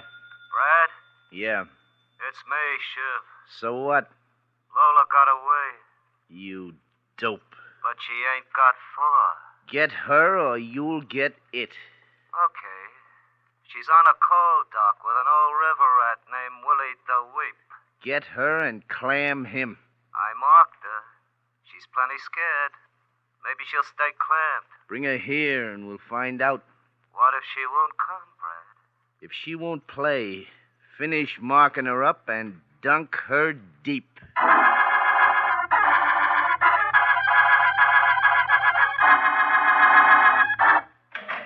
Steve, you got a minute? Always for you, Lorelei. Come in. Thanks. Will you take a look at this safe driving material? Sure thing. How's that lead article coming? Yeah, here it is. Uh-huh. Death at the wheel. Good. The Safety Council has given us the latest figures. Fine, but figures don't scare people enough, Lorelei. Well, they need to be scared out of their wits. No, into using their wits, realizing that any careless driver is asking for a fatal accident. I've hammered on that with a few well-chosen incidents. Yeah, so I see. Swell. Lead off with this and make it a series. Your private line to your listening post on the fringe of the so-called underworld. Yes, I'm expecting a new tip on that numbers racket murder last week. Hello, Steve Wilson, Illustrated Press. Mr. Wilson, it's me, Willie the Weep. Oh, hello, Willie. How's everything along the waterfront? Something awful just happened on the old coal dock alongside my shanty boat. What happened, Willie? Somebody almost killed a girl. Good grief. Let's have it, Willie. Fast. Well, he beat her and cut her up with a knife. She got away from him. Now, wait a minute, Willie. Not quite so fast. Where is she, Willie? Hiding in an alley outside the dog wagon I'm phoning from. She's afraid the fellow will come back and finish killing her. Is she badly wounded? No, just cut on the face and kind of dizzy from being hit on the head. What's back of it, Willie? Some kind of a racket. Racket? She knows too much. She's afraid to go home.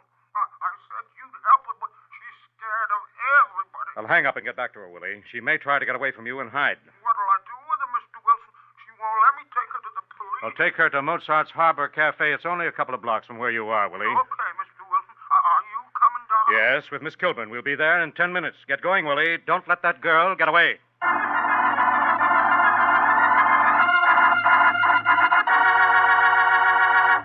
Thus, Steve Wilson moves into a situation promising dangerous complications. And for the exciting developments in this fatal fix, we'll return to Big Town in a moment.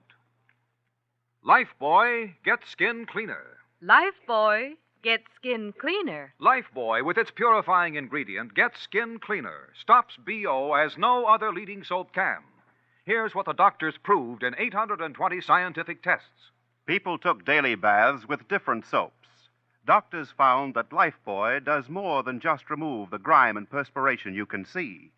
Lifebuoy is more effective than any other leading soap against the invisible dirt you never see. Doctors say that Lifebuoy's purifying ingredient makes the difference. And it makes Lifebuoy milder, too. Yes, safe even for babies' tender skin. No wonder Lifebuoy today is used in the homes of 40 million Americans. They like its mildness, its rich lather, its greater protection. Lifebuoy gets skin cleaner. Lifebuoy gets skin cleaner. Lifebuoy gets skin cleaner. Stops BO as no other leading soap can. So bathe with Lifebuoy every day. Get the big new bath size. Buy Lifebuoy right away.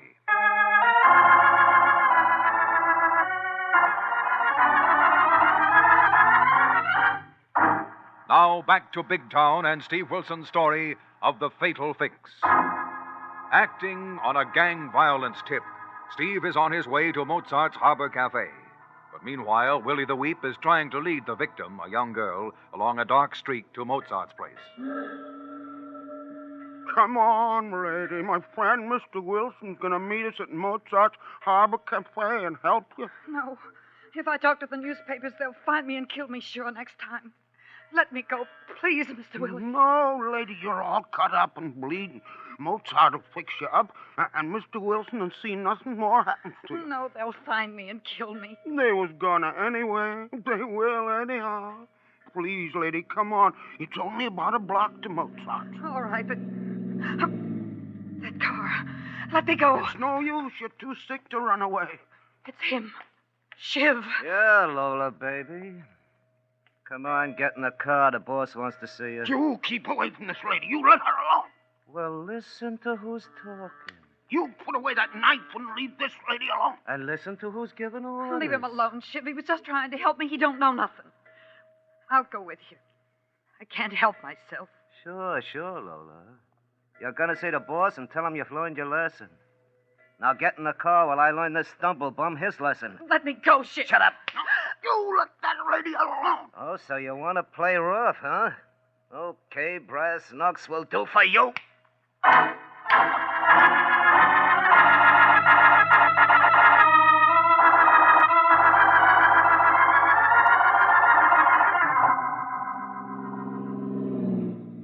Say, boss, Miss Kilburn. Say it, Harry, but watch your driving. I'm doing a feature series on reckless drivers, and it wouldn't look good if I were involved in even a minor accident. Oh, fear not, Miss Kilburn. I am well aware of the fact that auto manufacturers have been able to foolproof everything on a car but the nut at the wheel and drive accordingly. Mozart's joint coming up. Pull up and stop, Harry. But wait for us. That girl might be seriously cut up, and we may have to rush her to a hospital. Check, boss. And I will keep my trusty noggin knocker handy in case the mug that marked her should show up to do an encore. Do that, Harry. There's something ugly back of this. Come on, Lorelei. Right with you, Steve. My nurse's aid training may come in handy if Mozart hasn't been able to patch up that gal's face. Yes, and that face slashing trademarks this as gang vengeance or a final warning. Let's go in the side door. They probably got the girl in the back room. If Willie was able to persuade her to come here. Well, Mozart is in the back. I hear him beating out the blues. Yeah, that's odd. Let's go in. Yes. Good grief, he's alone. Oh, Willie and the girl aren't here. They've had time enough. Mozart. Oh, Steve. Lorelei. What brings you down to the waterfront? To meet Willie the Weep. Willie? Yes, Mozart. He found the girl beaten up on the dock near his shanty. Phoned me, and I asked him to bring her here. Well, I haven't showed. I've been here practicing one-handed harmonies in case I never get this busted wing out of its sling. Oh, how is your wounded shoulder, Mozart? I'll live. But, Willie's not showing. Don't look good. Well, it's 15 minutes since he phoned me from the dog wagon only 3 blocks from here. Well, he said the girl was afraid to talk to the newspapers. Maybe she wouldn't come, Steve, and got away from him. Well, I was taken away from him by the slug who cut her up. Stay here, Lorelei. I'll get Harry, and we'll scout the streets between here and the coal lake. Mozart! Willie! Mr. Wilson! Steve, he's been beaten up. Willie, what's happened? Here, man, let me help you. Sit down. Sit down. You're out on your feet. He got her, Mr. Wilson. I couldn't stop him. I tried, but he had brass knuckles, and he beat me. Now, take it easy, Willie. I'm sure you did your best. Let's get me a wet cloth, quick. Yeah, sure, Lorelei. And I'll get him a slug or something. She tried to keep him from beating me up, Mr. Wilson. Said she'd go with him to see a guy he called the boss. Steve, that means there's still time to do something. Willie, did she give you any clue as to who these men are? What racket they're in? Yeah, gambling. Gambling? What kind? Something to do with a fix. A fix? Games. Fixing the score, missing shots. Steve, haven't there been rumors of a gambling fix in the basketball league? Yes, and this girl may have been a contact, Lorelei, or knew too much. She called the fella Shiv. Shiv, the knife. Probably a goon boy for the gang. Did she mention someone else? No, but he's taken her to the boss to see if she's learned her lesson. I wonder if she has, and which lesson. Well, either way, she's marked for elimination, sooner or later. Well, sooner or later could both be tonight. What can we do, Steve? Play a long shot, Lorelei. There's no time for anything else. How do we play it? Most of the gamblers operate out of the old Grand Hotel. Golly, yes, and what do you know, Joe? The night clerk knows every two- and four-legged rat in the place. Here's a wet cloth, Oh, Lorelei. And a slug of grape juice, Willie. Grape juice? Don't worry, Willie. It's been distilled. You'll never taste the grapes. Now, drink it down. And hold still, Willie. I'll wipe the dirt out of those cuts. All right, Miss Kilburn. But could I have a little more of that grape juice, Mozart? Sure thing, Willie. Hold still, Willie. Are you going to phone? What do you know, Joe, Steve? No, I'm going over there, Lorelei. Wait a minute, and I'll go with you. No, Lorelei. Patch up Willie. I'll take Harry. And if my hunch is right, I'll ring in Inspector Callahan of homicide.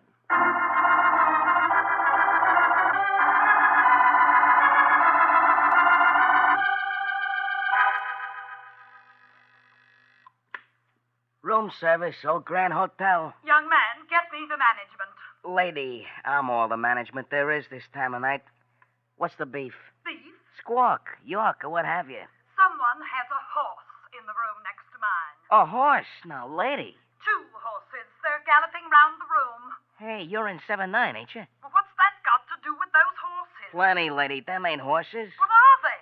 2 bookies reenacting a dead heat at Hialeah. Are you crazy? Yeah, or I wouldn't be working in this dump. Relax, lady. They'll sleep it off just as soon as they finish the race. Hello, Joe. You having trouble with the old Grand inmates? Hiya, Mr. Wilson. Nothing special. What brings you to this acey-doocy joint this time a.m.? Something very special, Joe. Could you stick your neck out long enough to give me a little information on a couple of your big-time gamblers? Well, I don't know, Mr. Wilson. I ain't carrying much insurance. But then I ain't got any dependents. Well, you won't have to show in this, Joe. I wouldn't be any more use to you for tips if I did. What'll it be? A girl in the middle of a sports fix. Uh-oh. Don't they ever learn? She's had one lesson, Joe, that left her beaten up and marked with a knife. Willie the wheat found her and called me. But they took her away from Willie, beat him up, and took her back to school for another lesson. Uh-huh. Who's the teacher? I don't know, but his knife boy goes by the appropriate name of Shiv. Shiv? Yes. Brad Keller's goon. Keller, the promoter. What do you know, Joe? What do you know? How much do you know? Too much for my own good. Keller has a room here, hasn't he? Yeah, the bridal suite. And the Shiv came in with a beat-up gal about 10 minutes ago. 10 minutes ago? Yeah. Said she got nicked by a truck. Where's that bridal suite, Joe? Top floor. But look, Mr. Wilson, them ain't honeymooners up there. Lend me a pass key, Joe. You ain't going up there alone. No, Harry's outside. Look, that hackey's monkey wrench is no good against rods, and you never carry one. Well, let's leave the guns to the police, Joe. Oh, phone Inspector Callahan of homicide. Homicide? You figure there's going to be another murder in this joint? Well, if it isn't headed off, now get Callahan on the double. Okay, I only hope you know what you're doing, Mr. Wilson. Just trying to prevent a murder, Joe. How about that pass key? Okay, Mr. Wilson. Here you are. Thanks very much, Joe. Till you're better paid. Don't mention it. Only don't forget that key will open just about any door, including your size meat box in the morgue.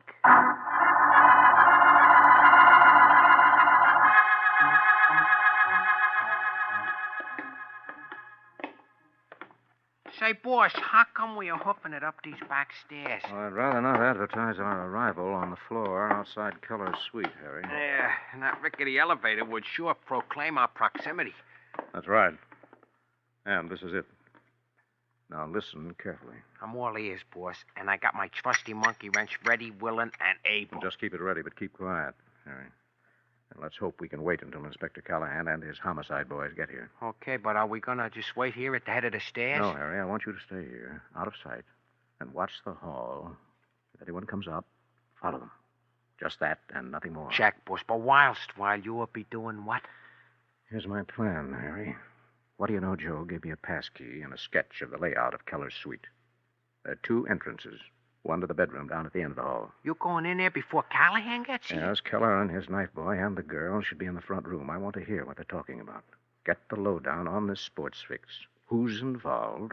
And be as close as possible in case there's any more trouble in store for that girl. That is a pretty large order, boss, and a precarious preoccupation in which you'd better exercise extreme caution, as the saying goes. I will, Harry. And I'm going to keep out of it until Callahan arrives, unless they start to work on that girl again. Even so, you have not got any gun, and it is liable to end up with them working on you. So how about borrowing my trusty knock in case of contingencies? No, Harry. If this turns into a slugfest, someone is liable to get killed. Okay, boss. I'll be here waiting for a call if you need me. Just make sure that somebody getting killed ain't you.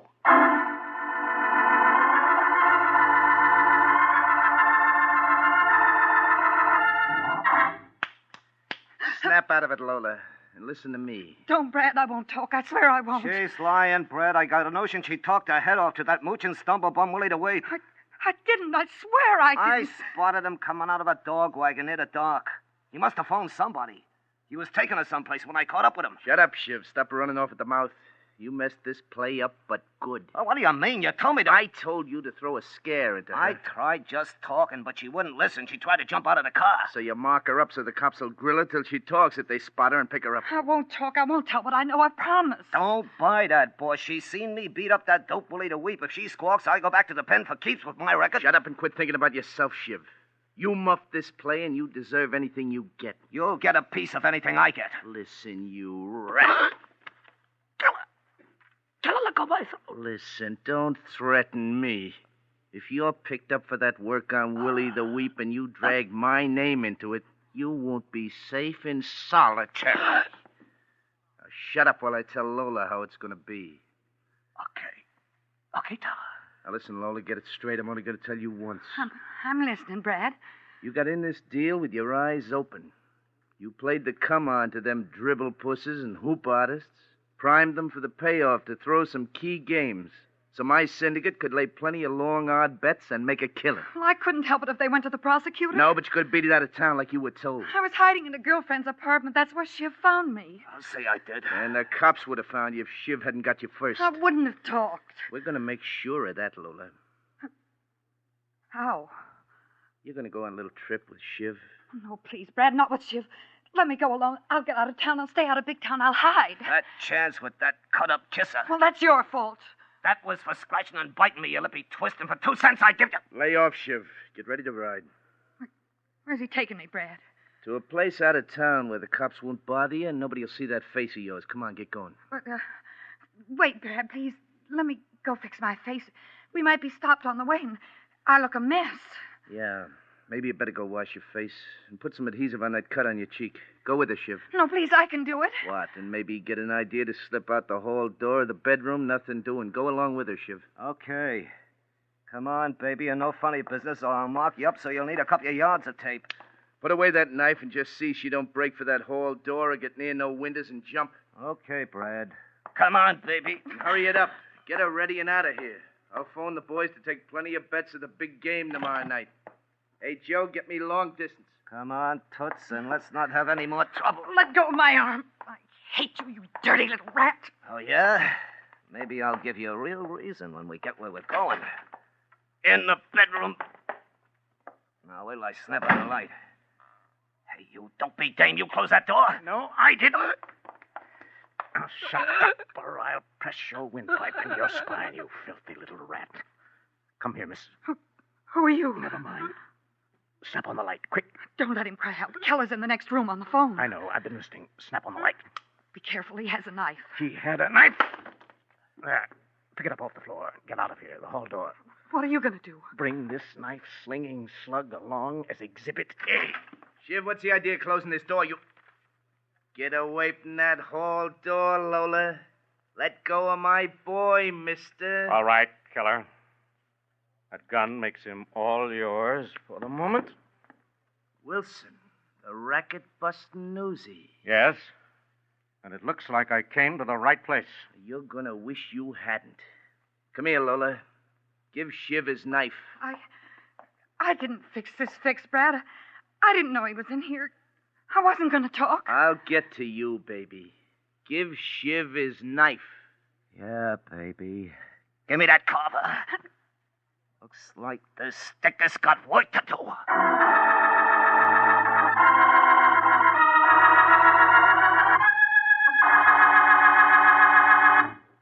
Thus, the tables have been turned on Steve Wilson, and for the exciting payoff, we'll return to Big Town in just a moment.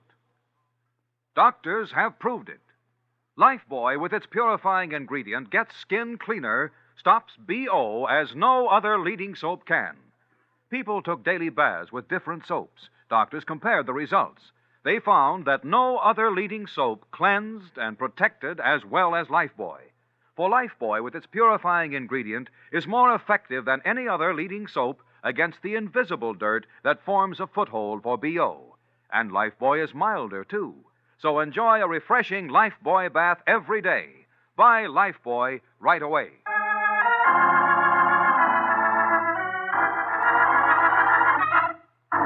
Now, back to Steve Wilson and the gamblers' headquarters at the old Grand Hotel in tonight's racket expose headlined The Fatal Fix.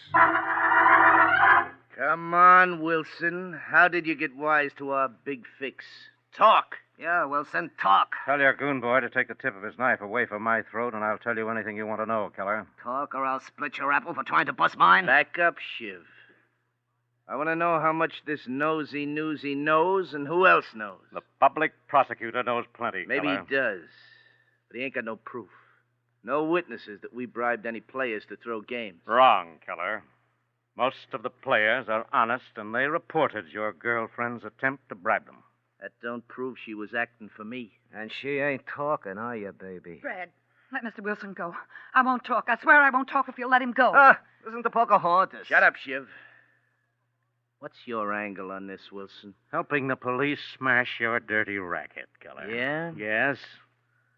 But at the moment, I'll settle for persuading you to take a criminal conspiracy rap before you get involved in murder. Who's going to get murdered? You're going to have to kill this girl, and perhaps me to keep this sports fix under wraps. Oh, yeah, Wilson? How much do you want to keep your mouth shut? I couldn't keep it quiet if you offered me $1 million. Why not? Because I've already notified the police. Callahan of Homicide is on his way here. He's lying, Brad. He's playing this alone for a scoop in his lousy illustrated press. That notion has burned smarter crooks than you, Shiv. Call Switchboard if you don't believe Callahan is notified. And you're both caught in this rat trap. He's lying, stolen. Let me take him and Lola for a ride. Shut up, Shiv. You interest me, Wilson. What's the deal? You'll have to make your deal with the prosecutor, killer. But I'll bet you he'd trade your state's evidence for a short term if you'll throw in this knife-slinging rat on the attempted murder of Willie the Weep. Why, you dirty, lousy nosy... Lay off, Shiv. Wilson's got something. You loused this play. Oh, yeah? Well, this knife says you're not going to sell me up the river. You knife-slinging rat. Rat!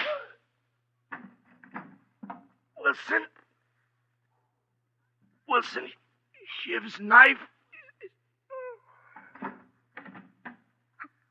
Mr. Wilson. Mr. Wilson. That's all, miss.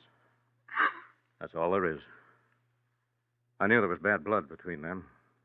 Knew if I needled Keller into a deal, they'd revert to the criminal code of dog eat dog. What'll happen now? To me?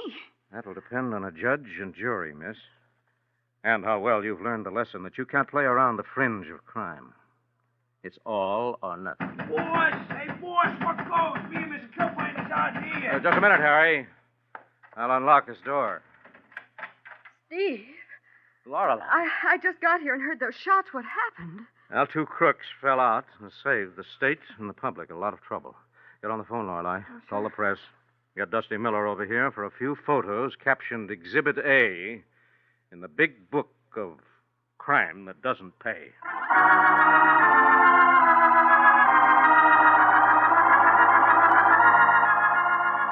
And so ended another racket-smashing adventure in the newspaper career of Steve Wilson, Lorelei, and his associates of the Big Town Illustrated Press.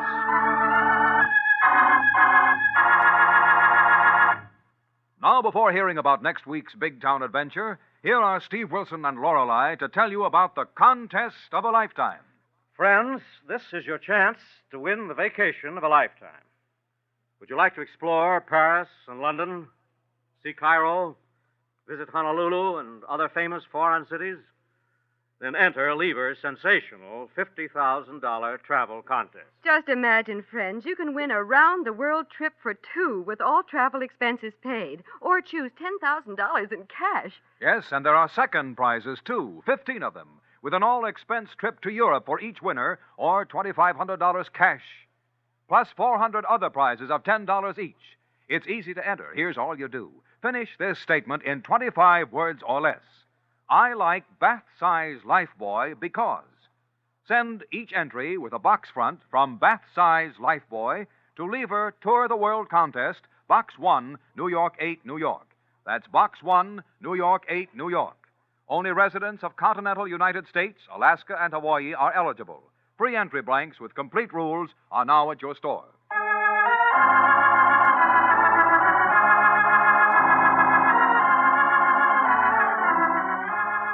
Next week, the makers of Lifebuoy bring you another hard-hitting racket expose captioned Murder in the Snow, another exciting assignment in the newspaper career of fighting editor Steve Wilson of Big Town. Don't miss it. In tonight's dramatization, all names, times, and places are fictional. Big Town features Edward Pauley as Steve Wilson, Fran Collin as Lorelei Kilburn, and was written and produced by Jerry McGill. And if you'd like to see what the cast of Big Town are really like, read the February issue of Radio Mirror magazine for an exciting story about Big Town, complete with pictures. And next Tuesday night, same time, same station, you'll hear the newsboy calling... Extra, extra, hear all about it. Steve Wilson in the headline story of Murder in the Snow, brought to you by Lifebuoy Health Soap, another fine Lever product. Extra, extra.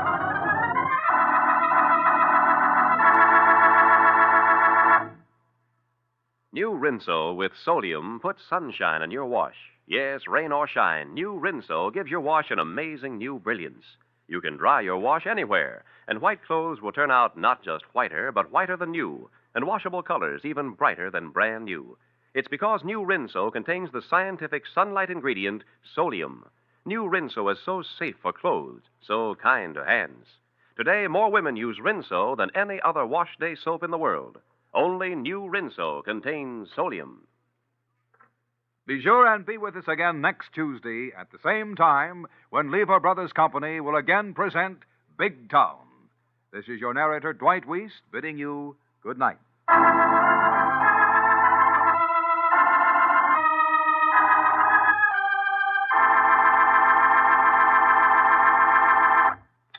This is NBC, the national broadcast.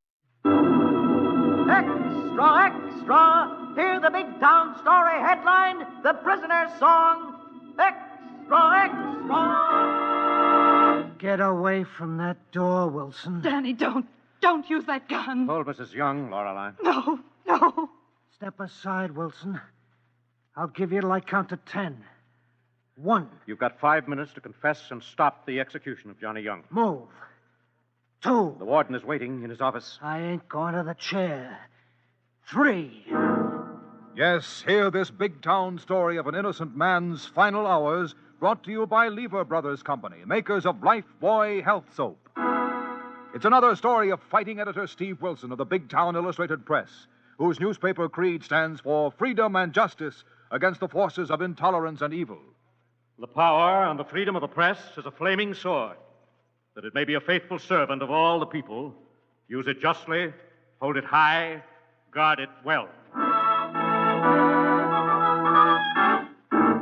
Now to Big Town and tonight's dramatic story of an innocent man's final hours in the death house, captioned The Prisoner's Song.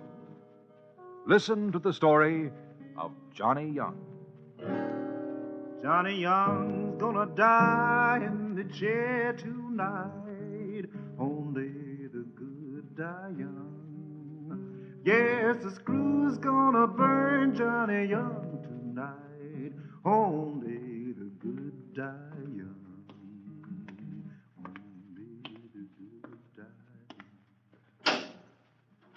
Here he is, Mrs. Young. You got 5 minutes. Johnny. Why don't they make that man in the next cell stop singing like that? It's okay, Mary.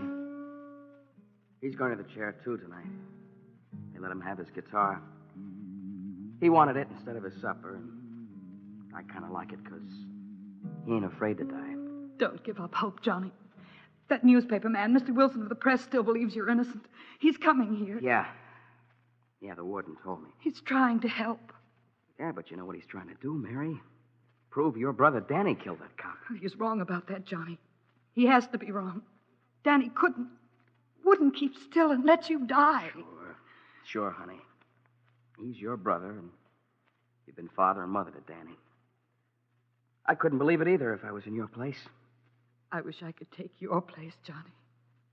Only the killer can take my place. Mr. Wilson will find him. I almost hope he doesn't find him, Mary. He seems so sure that he can. Well, he hasn't much time. 4 hours to go. Oh, Johnny. Johnny. Crying ain't gonna do any good, honey. I know. I'm sorry. You stopping at Big Kate's on the top of the hill? Yes. Just for tonight. Mr. Wilson asked me to. Uh-huh. Kate give you the big room overlooking this cell block? Yes. I hear she always does.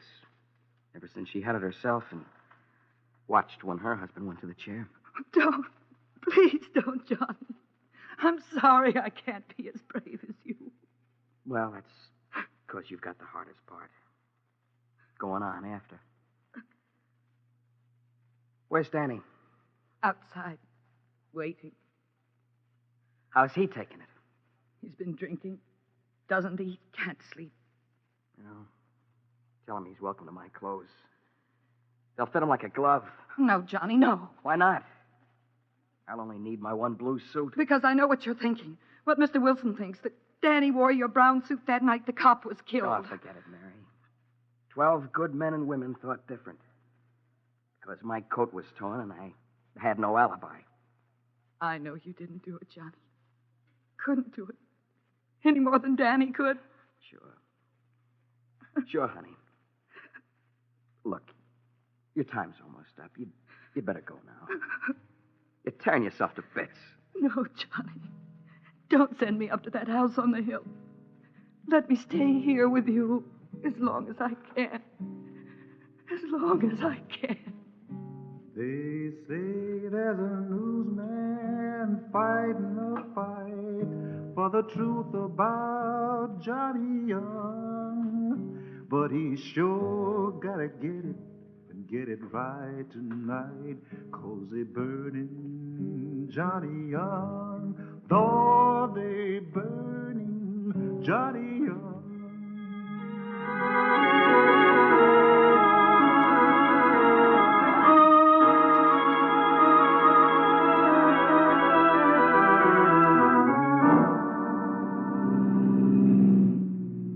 Entrance to State's prison coming up, boss, Miss Kilpine. I guess that'll be as far as I can hack you. Nice driving, Harry. You made it from Big Town in an hour without breaking a rule of the road. Yes, Harry, and just stop at the gate. I want you to drive Miss Kilburn up to Big Kate's house on the hill. What about this Johnny Young guy, boss? You still figure he's innocent of shooting that cop? Yes, Harry. And so did the prosecutor and the warden. Well, then how come he ain't got another stay of execution? He was duly tried and convicted, Harry. And the guy had no alibi. And even alibis can be framed, Harry. We've got to get proof. New evidence or the confession of the actual killer. Holy moly, it's 8 o'clock. You only got 4 hours to do it if he goes at 12. Yeah, we've been working on this for months. It was the last hours, perhaps the last few minutes, that are going to spell success of my plan or its failure, rather. We mustn't fail, Steve. Only time will tell. So little time. Anything I can do besides hack Miss Kilpain up the hill? Well, there's very little any of us can do, Harry, except Johnny Young, his wife Mary, and her brother. Okay, Lorelei, I better go in. Oh, golly, Steve. Through those gates pass the truly tragic people of this world. Yes. Often driven by circumstances beyond their control. Heredity, environment, blind chance. Oh, look, coming out of the main gate. Mary Young. And her brother, Danny, is supporting her. But wait, I don't want you to talk to her as she gets up to Big Kate's heartbreak house on the hill. Oh, it's going to be so cruel, Steve. Far better an hour of anguish than a lifetime of remorse, But Laura. what if she won't talk to us, won't listen? Big Kate is going to arrange that. I think she can. How soon will you be up at the house on the hill? As soon as I've had a last talk with Johnny Young. Well, will they let you see him in the death house? The warden has given me special permission. Now go ahead with Harry up to the house on the hill, Laura. It's 8 o'clock. Only 4 hours left to succeed or fail.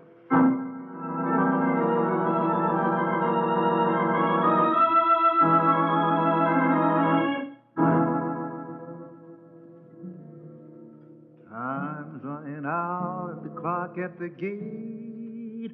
Hurry up, newsman, you're gonna be late.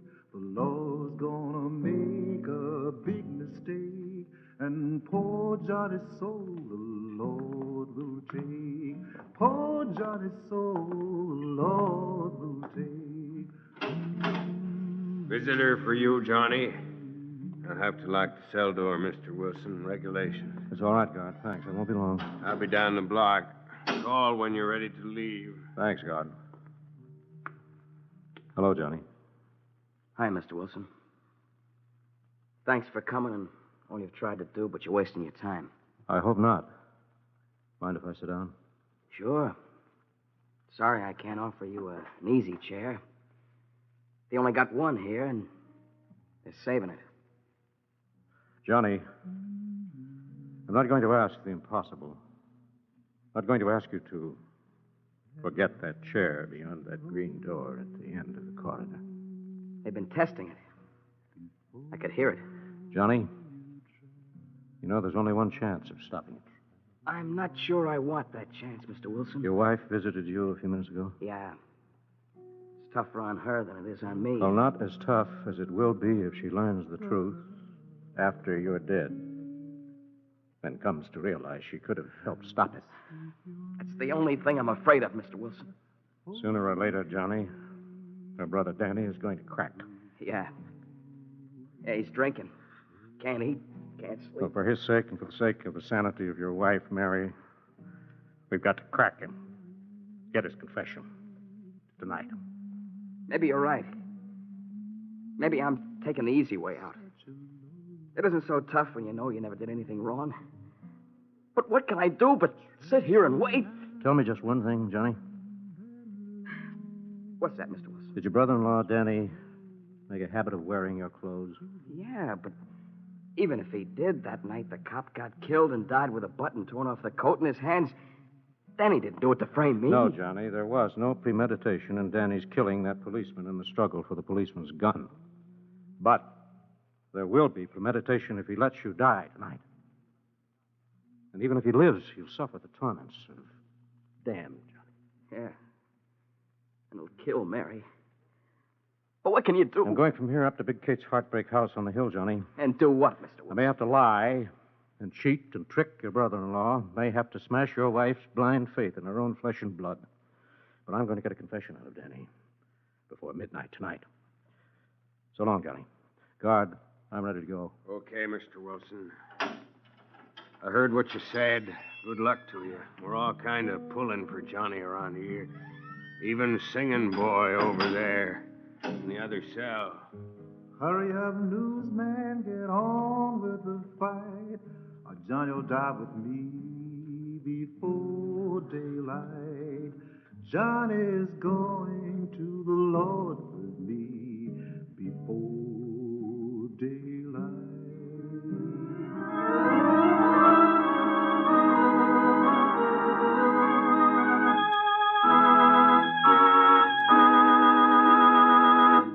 Thus, Steve Wilson leaves the prison for the house on the hill to undertake a heartbreaking task. And for the dramatic developments, we'll return in a moment to our big town story. Lifebuoy gets skin cleaner. Lifebuoy gets skin cleaner. And the cleaner you get your skin, the surer you are of being fresh and attractive.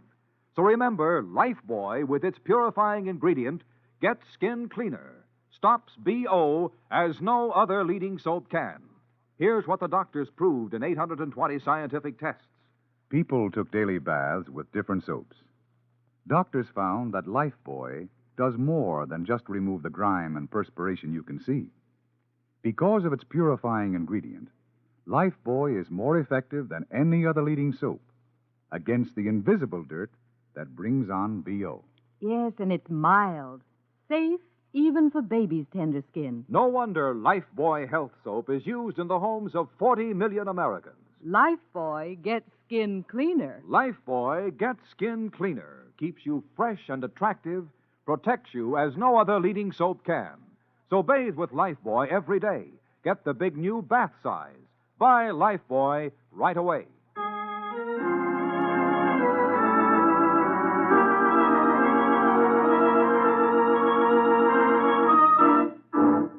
Now back to Big Town and Steve Wilson's dramatic newspaper story captioned The Prisoner's Song.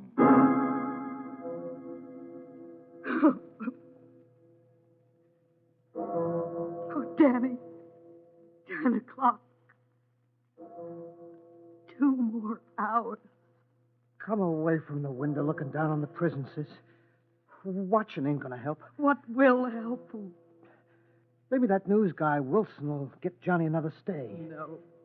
Mr. Wilson told me there's no hope of that. Then why'd he ask you to come up here? Stay here in this dump. Keep up your hopes. I've got to keep hoping or I'll die or go mad, Danny. Don't talk like that, sis. I mean it. Because I know Johnny's innocent. I couldn't go on living if Johnny dies for something someone else did. I suppose you think I did it, like Wilson thinks. No. No, Danny, you couldn't. Even if you did, not meaning to, you couldn't let Johnny die. Who'd that be? Maybe Mr. Wilson. Tell him to beat it. He's wrote you enough for stories in his lousy illustrated press. Oh, no, he's trying to help us. Come in. Sorry to bother you, Mrs. Young, but Rosemary forgot to tidy up the bathroom. It doesn't matter, Big Kate. Yeah, we're leaving right after 12. Well, just the same, please let Rosemary tidy up. She feels so bad about forgetting things. She's always forgetting things. Then why don't you fire her? You'll understand when you see her. It's all right. It doesn't matter. Nothing matters. Okay, Rosemary, you can come in and tidy. Oh, thank you. Thank you kindly. I'm Rosemary for Remembrance. I've come to tidy everything up. I'm so happy. So happy am I. What are you so happy about? My sweetheart is coming out soon. Very soon. Isn't he coming out very soon, Big Kate? Yeah, honey, almost any day now. So you finished tidying up Mrs. Young's room and go make yourself pretty. Oh, yes, I must be pretty when he comes out. Pretty as when I was young. You'll remember. I remember, for I'm Rosemary for Remembrance. And happy we will be. Happy we will be. What do you got that wacky around here for? Danny, don't talk like that. It's all right, Mrs. Young. Won't hurt Rosemary's feelings. She lives in a beautiful world of her own. She's lucky. It's a happy world of make-believe. What do you mean? My sweetheart is never coming out of that prison down there. A lifer? No, he came out years ago in a box. Electrocuted. Dead. Shut up. What are you trying to do to my sister? Get out. Get that dizzy dame out of here. No, Danny, don't. Don't hurt her. I may be like that. Let her be. Let her have a happy dream. Let her be. Sis, get away from that window. Quit staring down there at the prison. No. There. Now everything's tidy and pretty and nice. Oh, you're pretty, too. Is your sweetheart coming out soon? Yes. Yes, Rosemary. Soon. Oh, I'm so happy for you. Miss Kate has promised me this room when my sweetheart comes out of the gates and up the hill. Out of the gates and up the hill. Get her out. Get her out, or so help me. Stop it, Danny. Stop it. What's the matter with him? Nothing, Rosemary. This young man just has things on his mind. Go pretty yourself. Oh, yes. I must keep myself young and pretty. For my sweetheart is coming soon. Soon. Very soon. What's the idea, you old hag? Danny! Shut up, sis. What's the idea of that act? It wasn't an act, young man. You're a liar. Who put you up to it? What do you mean by that crack? I got something on my mind. You have, Danny. You must have, or you wouldn't act this way. You wouldn't be so cruel. It's not like you. Oh. So they've turned you against me. Made you think I killed that lousy cop. Did you, Danny? No. Accidentally? No, I tell you. Not meaning to? No, I told you before. And nothing they can do will ever make me say any different. I ain't gonna take Johnny's place in the chair. No. No, Danny. You couldn't ever do that because I've always known in my heart Johnny doesn't belong in the chair. You can't take his place because he's taking yours. No, sis. Don't believe it. They've lied to you. No, Danny, I've lied to myself all the years I've tried to be father and mother and sister to you. Forgive me, Danny, for letting you be so weak. So weak. Get away from that window. Keep away from that window. No, Danny. Come here. Come wait with me. No. I'm getting out. Leaving. Going back to Big Town now. No, you're not, Danny boy. Who's going to stop me? I'm going to stop you till Mr. Wilson gets here. Wilson? So he's coming up here. This whole thing is a plant, a frame. Call it what you like, but I say you're staying, and I'm Big Kate and strong enough to make it stick. All right. Let Wilson come. I'm not talking. I'm not confessing to killing that cop. If you don't, you'll wish you had. Please, please, Big Kate, let him go. No. Then leave us alone. Let me talk to Danny alone. All right, Mrs. Young, but I'll be waiting for Mr. Wilson in the hall outside this door.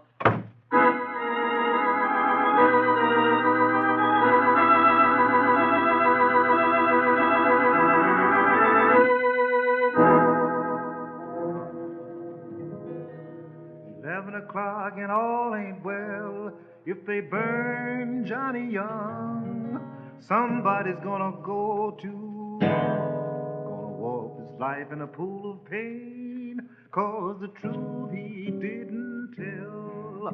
'Cause the truth he didn't tell. Any word from up on the hill, Chaplain? Not yet. But this last hour is the one that will tell. I sure hope so. Hello, Johnny. Hello, Chaplain. How are you feeling? Oh, I feel fine. Except I'm worried about my wife, Mary. She has great strength, Johnny. Great faith. For all her gentleness, she is the mother of earth, the rock that shelters and upon whom all tides of adversity break. Fear not for her, nor for thyself, but for him who holds in his hands a decision which belongs to God. Lord is my shepherd, I shall not want. He lead me to pastures by waters still, unless something gives up there on the hill, up there on the hill.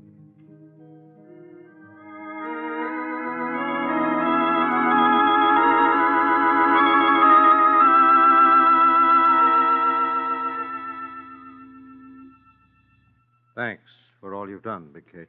Glad to do it, Mr. Wilson, Miss Kilburn. But I don't mind telling you it's the toughest thing I ever had to do. I'm sure it was, Big Kate.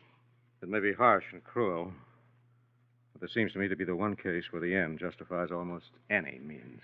Yes, but that poor girl's having her heart torn to pieces. Is she convinced her brother is guilty? Yeah, I think so, from the way he's acting. It's 11:45, Steve. Yeah, it's 15 minutes to go. We can't wait any longer. Is the door locked? No. Never dare put a lock on this door. Too many things have happened in that room, looking out over the prison to folks waiting for their kin to die. All right, come on, Lorelei. Get close and stay close to Mary Young. We're going in. Wilson, get out of here. No, Danny. Sorry. Get out of here and leave my sister alone. Please, Danny, listen to Mr. Wilson. There's so little time. So little time. Wait, Mrs. Young, wait. Get out, Wilson. Get out, or so help me. So help you if I do get out. You're not going to needle me into a confession. Then you no longer deny your guilt. Get away from that door. I'm getting out of here. You may get out of here, but you can't get away from yourself. Maybe not. But I ain't taking Johnny's place. Call him Mr. Young. Stop calling him Johnny. That's reserve. in this hour for his loved ones and his friends. Shut up! No, listen to me if you won't listen to your own conscience. The nickname of Johnny was given to him in his life. It will die with him in this final hour. They don't carve nicknames on stone. Don't soil an endearment with a coward tongue. I'll show you who's a coward. Get out of the way. Oh. A gun. The real coward's magic wand of power. No, Danny, no. Mrs. Young, wait. Hold her, Lorelei. Keep her out of this. Let's see if Danny has the courage to do with that gun what he wants the law to do to Johnny Young. 5 minutes from now.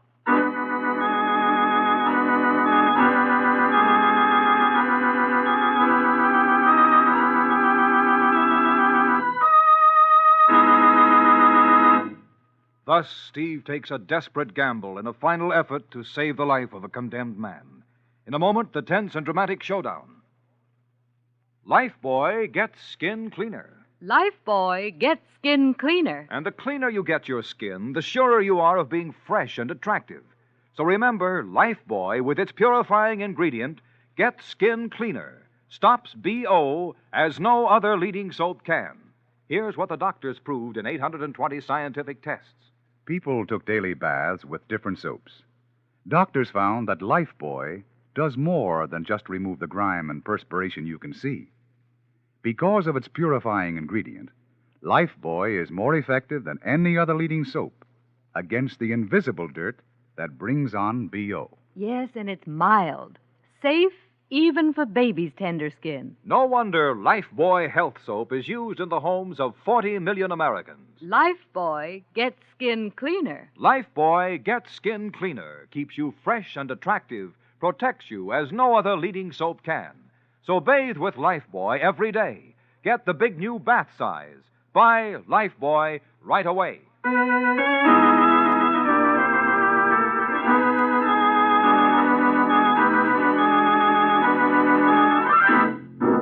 Now back to Big Town and to Steve Wilson as he faces a desperate young man with a gun in tonight's strange and gripping story of The Prisoner's Song. Get away from that door, Wilson. Dad, don't use that gun. Hold Mrs. Young, Lorelei. Keep her out of this. No. Yes, no. Mrs. Young. Leave this to Steve. Step aside, Wilson. I'll give you till I count 10. 1. You've less than 5 minutes to stop the execution of Johnny Young. Move. I'm counting 2. The warden is waiting in his office, Danny. I ain't going to that chair. 3. There was no premeditation in the killing of that officer with his own gun. What's the difference? They'll burn me anyhow. 4. Not if you confess. I ain't chancing it. 5. You haven't what it takes to let Johnny die. Shut up. 6. Move or so help me. No one can help you, Danny. No one in all this world. Not your sister Mary, who mothered you. Nor Johnny, who's ready to die. Danny. 7. 8. 9.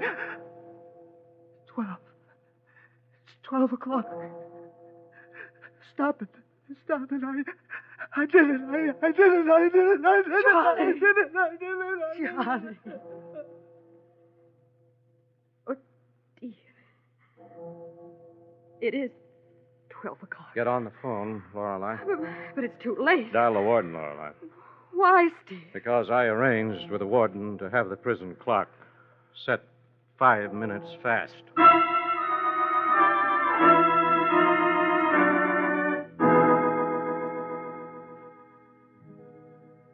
Don't worry, Johnny Young, the warden got the truth.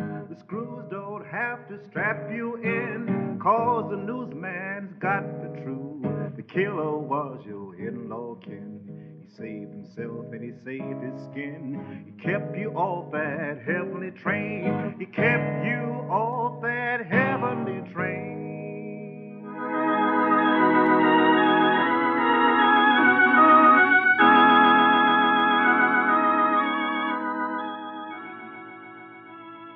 So ended another story of Steve Wilson and Lorelei of the Big Town Illustrated Press.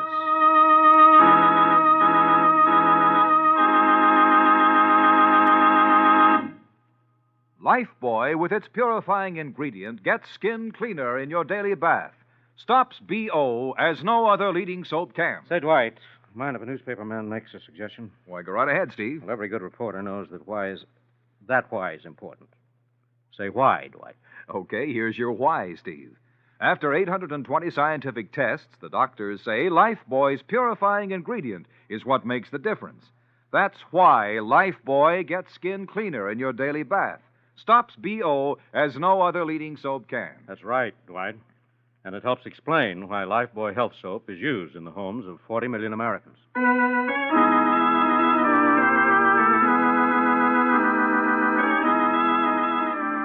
Next week, the makers of Lifebuoy bring you a hard-hitting story entitled The Charity Killers, another exciting assignment in the newspaper career of Fighting Steve Wilson of Big Town. Don't miss it. In tonight's dramatization, all names, times, and places are fictional, and any similarity to other names and places is purely coincidental. Big Town features Edward Pauley as Steve Wilson, Fran Collin as Lorelei Kilburn, and is written and produced by Jerry McGill. In tonight's Big Town story, we are proud to announce the singer was Josh White, one of the truly great balladeers of our times, who will be heard at a special concert at YMHA Hall, New York, on February 27th. Special music for the Prisoner song was composed and arranged by John Gart. Next Tuesday night, same time, same station, you'll hear the newsboy calling... Extra, extra, hero about it. Steve Wilson and the story of the Charity Killers, brought to you by Lifebuoy Health Soap. Extra, extra. Lever Brothers Company have amazing news. New 1950 Rinso with Solium. It's here a year ahead of time. New 1950 Rinso has 3 times the whiter washing action of any other soap. The sensational new washing action of 1950 Rinso gets white clothes whiter than new, washable colors brighter than new, and keeps them whiter, brighter than any other soap. Rinso is so safe for clothes, so kind to hands. Get new 1950 Rinso at your dealers now. Be sure and be with us again next Tuesday at this same time when Lever Brothers Company will again present Big Town. This is your narrator, Dwight Weiss, bidding you good night.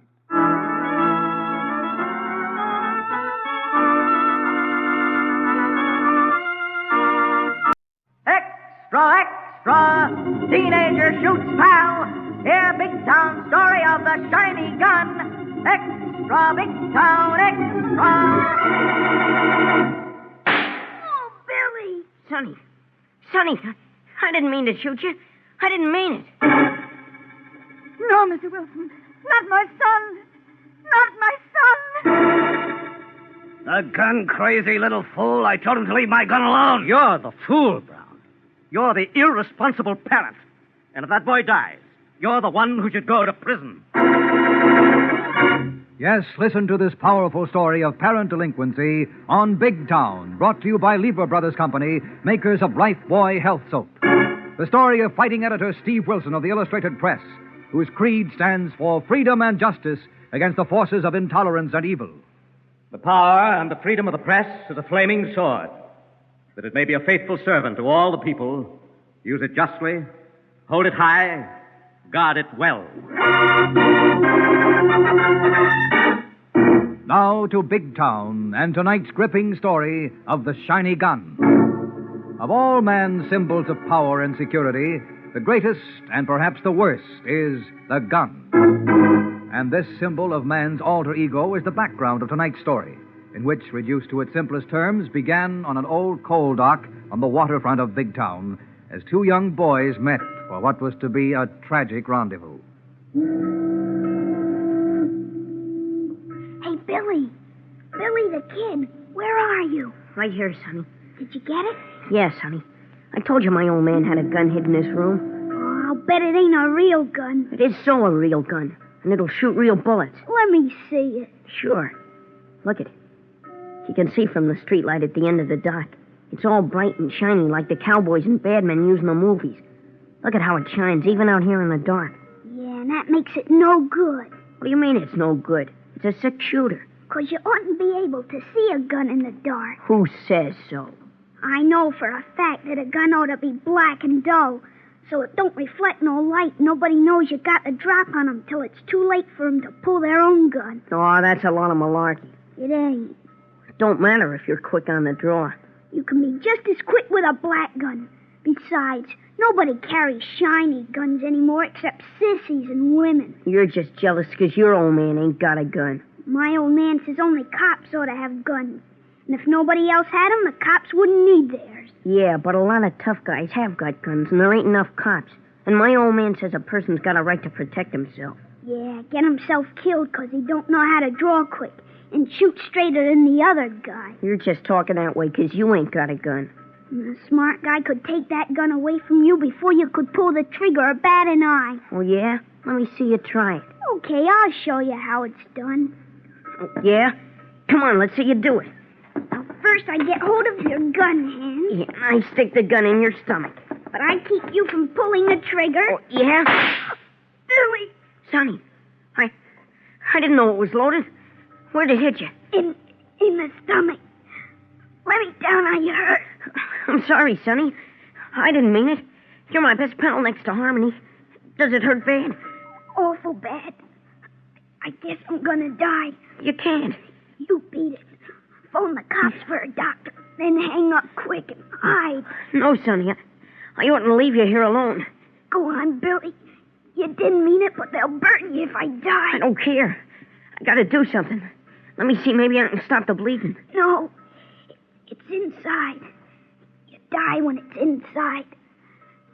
Run, Billy. I hear somebody coming. You heard that shot. Run. Get Harmony to hide you. He won't talk. I won't talk. Go on. Run, Billy. Run. Run. Hey, who's out there on the end of the dock? What's happened? It's Willie the Weep. The old moocher out of the shanty boat. Run, Billy, run. You'll get a dock. You run and hide. Run and hide. No, Sonny, I don't want to leave you alone. Go on.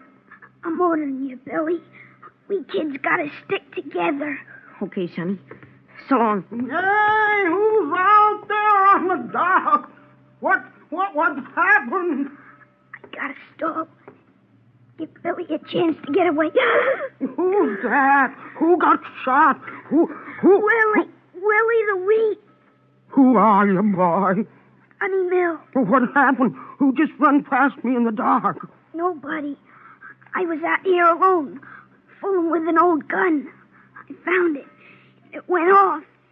It hit me in the stomach. I'll bet anything that ain't so. But it don't matter now. You lay still, Sonny. I'll go and get help as quick as I can.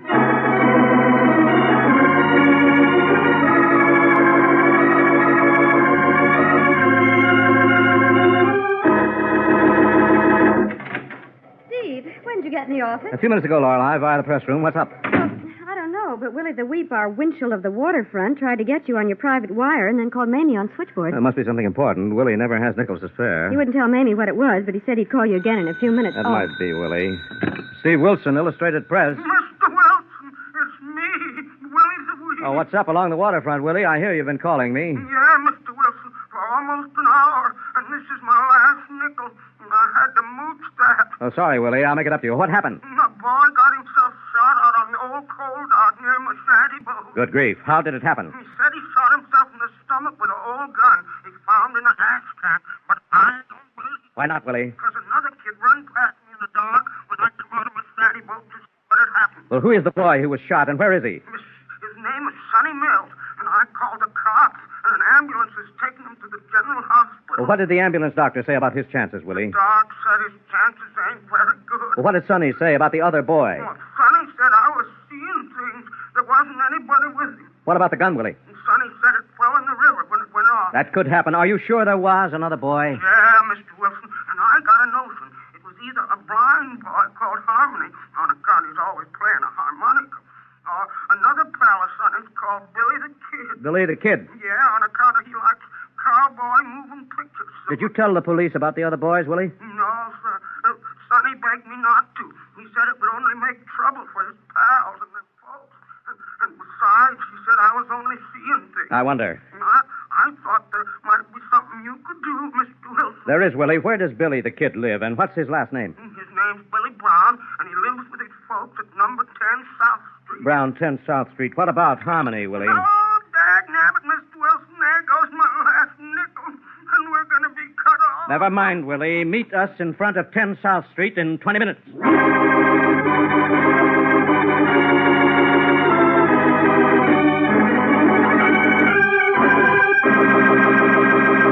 Thus, Steve and Lorelei move in to investigate a tragedy that may well take more than one life before a shiny gun plays out its deadly role.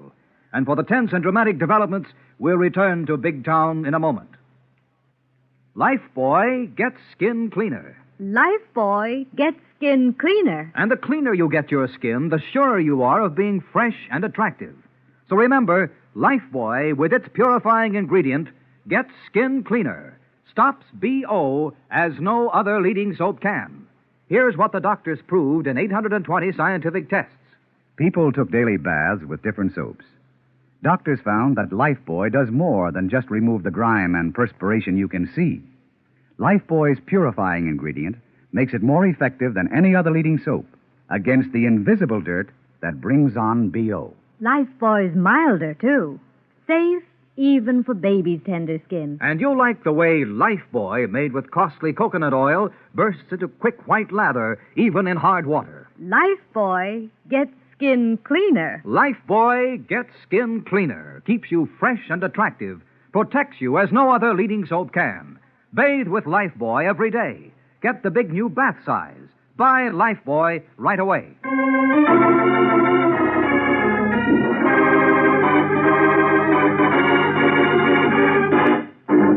Now back to Big Town and Steve Wilson's timely story of the shiny gun. Suspecting that a seriously wounded boy is mistakenly shielding his playmates, Steve and Lorelei are on the way to the home of one of the other boys in the cab of Harry the Hack. Say, boss, Miss Kilburn, is there anything I can do to help in this kid and gun situation? I don't know, Harry. We're meeting Willie the Weep in front of number 10 South, the home of one of Sonny's playmates. Well, that'll be the next block. I'll hang around in case you need me to hack anywhere else. We may have to find another boy called Harmony. Hey, I know that kid. He's blind, but he plays harmonica like nobody's business. Blues, classics, anything. He's so good he ought to be on a stage or on the radio. Oh, he's the one, Harry. There's Willie. Hello, Mr. Wilson, Miss Kilburn.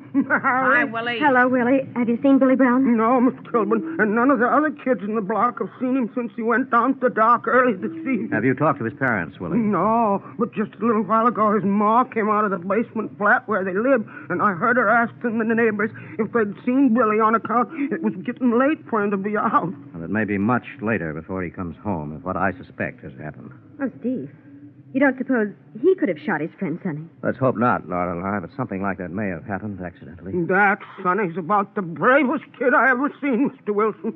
He didn't cry once all the time we was waiting for the ambulance, and even when the doc gave him something to help the pain. Yes, Willie, but it may be a mistaken courage and loyalty that can bring more tragedy to the friend or friends he's trying to protect. Oh, gee, I wonder how they got hold of that loaded gun. That may be the real tragedy in this affair, Lorelei. Come on. Let's go talk to Billy's parents and see what they have to say. It's down those steps, Mr. Wilson. Brown's the superintendent of the building. Thanks, Willie. Wait here with Harry and see if you can find out where Harmony lives. We'll ask around, boss. Oh, there's no need to ring, Steve. Somebody's opening the door. Billy, is that... Oh. Good evening. I'm sorry. I know you're expecting your son, Billy. Yes, has something happened? Yes, one of your son's playmates has been shot. Shot? Oh, which one? A boy by the name of Sonny Mills. Oh, Sonny. Oh, no. Is he dead? No, it's seriously wounded. Well, how did it happen? Where's Billy? We don't know, and Sonny claims he found a gun in an ash can and shot himself accidentally. Poor Billy. Poor Sonny. Where's my boy, Billy? They're always together, and Billy went out to meet Sonny. And Billy hasn't been home? No, and it's long past his bedtime to school tomorrow. He's never done this before. Who are you? Are you from the police? No, I'm Steve Wilson of the Illustrated Press, Mrs. Brown, and this is Miss Kilburn, one of my best reporters. Reporters? Then it must be serious. It may be very serious, Mrs. Brown. And we need your help to find your son. My son? Will he be arrested? A lot of Sonny Mills sticks to his story that he accidentally shot himself with a gun he found in a trash can, but that isn't important right now. What is important? What do you mean? Mrs. Brown, we know there was another boy with Sonny at the time of the shooting. Probably your son, or a blind boy called Harmony. Yes, they're usually together. What do you think's happened? I'm very much afraid your son, or Harmony, may be hiding somewhere in this neighborhood. Well, why should they hide? If it was an accident, they're all friends, good friends. Because they may not trust the grown-up justice of the world in which they live, Mrs. But Brown. they'll be found, and it'll look as if they're guilty if they hide. Yes, Mrs. Brown, that's why we must find them tonight. And I'm afraid there's another reason. What other reason could there be? We know Johnny lied about being alone on the dock to protect a friend. He may have lied also about the gun falling in the river. The gun. Billy may have the gun. Daddy, oh, no. what gun are you talking about? Who are these folks? They're newspaper people, John. Well, what do they want, and what's this about a gun? I'm looking for mine. You're looking for your gun? Yeah. What business is it of yours? One of your son's playmates has been shot. Shot? Why, that little fool. John, what are you saying? That's what happened. That's why Billy isn't home. He took that gun after I told him never to touch it again. You had a gun in this house? Yes, and a permit for it if you think you're making trouble for me. Trouble for you? Yes. You had a loaded gun where your small son could get hold of it. Yes, and I licked him good the last time I caught him monkeying with it, the gun-crazy little fool. John, he isn't any more than any other boy. You're the gun-crazy fool. The irresponsible adult who puts a natural temptation within reach of a child. I'll beat the daylights out of him when he comes home. No, John, no, you're wrong. I begged you to get rid of that gun, to hide it, to lock it up. What if I needed it in a hurry? I'm the super of this building. I'm responsible. You're irresponsible. Guilty of the worst kind of criminal negligence. If your son shot Sonny Mills and he dies, you're the one who ought to go to prison. Get out of here, you. Get out of here or I'll throw you out. No, John, no. They're trying to help find Billy. I don't want to see that kid again. Well, you'll never see me again. And I'm going with you, Mr. Wilson. I'm going to help you find Billy if I can. And I want to go to Sonny's mother. All right, Mrs. Brown. Go with Miss Coulter. Come along.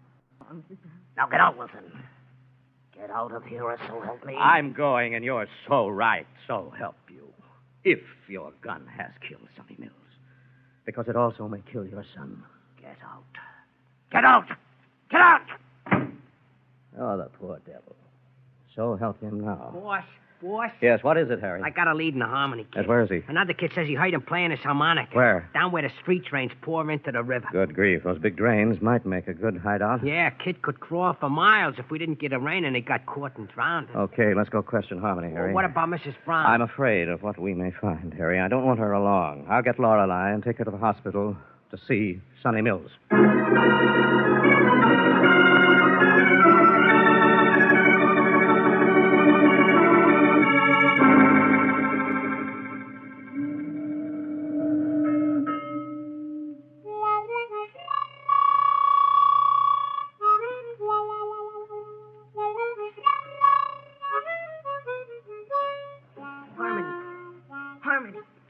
What's the matter, Billy? Stay in that hole in the ground where I hid you. You're safe. Hid in the earth. It's dark in them drain pipes, Harmony.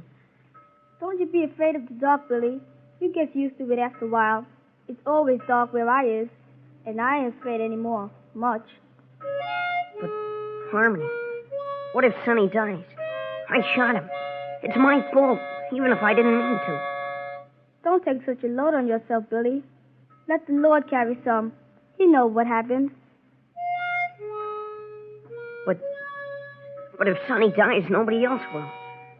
The cops will find out it was my old man's gun that killed him, and he'll tell them I stole it. You was kind of unlucky when it was passing out Papa's, Billy. But you was awful lucky when it comes to Mama's. So it sort of cancels out. This is going to kill my ma. That's how come you wouldn't have to run away and hide. They'll put me in a reformatory no matter what happens. Ain't necessarily so, Billy. Then why are you helping hide me? To give you time to think. What's there to think about if Sonny dies, Harmony? The cops will grab me and an old judge will put me away. They won't believe how it happened. They don't know how I feel. Don't you be so hard on grown-ups, Billy. Most times they does the best they can when they hands out justice. Justice? It ain't right. Don't you be so rough on justice, Billy. Most folks what yells for justice yells loudest when they get it. What most of us want is understanding, and that's hard for grown-ups to give young'uns like us, 'cause they're a long way up from where we is. But don't be too hard on them, Billy. 'Cause before long, we're going to be grown-ups too, you know. Harmony, what am I going to do if Sonny dies? If the Lord lets that happen, he's got a reason, Billy. Then you got to quit hiding in the ground. Only the dead stay in the ground, and they ain't hiding, just resting their weary bones and waiting for the judgment day. What am I going to do with this gun, Harmony? It got me in all this trouble. Things like gun don't get us in trouble, Billy. No more than the fire that put out my eyes. It's us, Billy, 'cause we do bad things with guns. How can you know so much, Harmony? Sound like a grown-up. Time kind of collapses itself in the dark, Billy. You got more time to think about things. Harmony, there's a car stopping over there. Maybe the cops. You get back in the drains. You won't tell? You won't give me away? I won't give you away. You get back in the dark and thick. I won't give you away.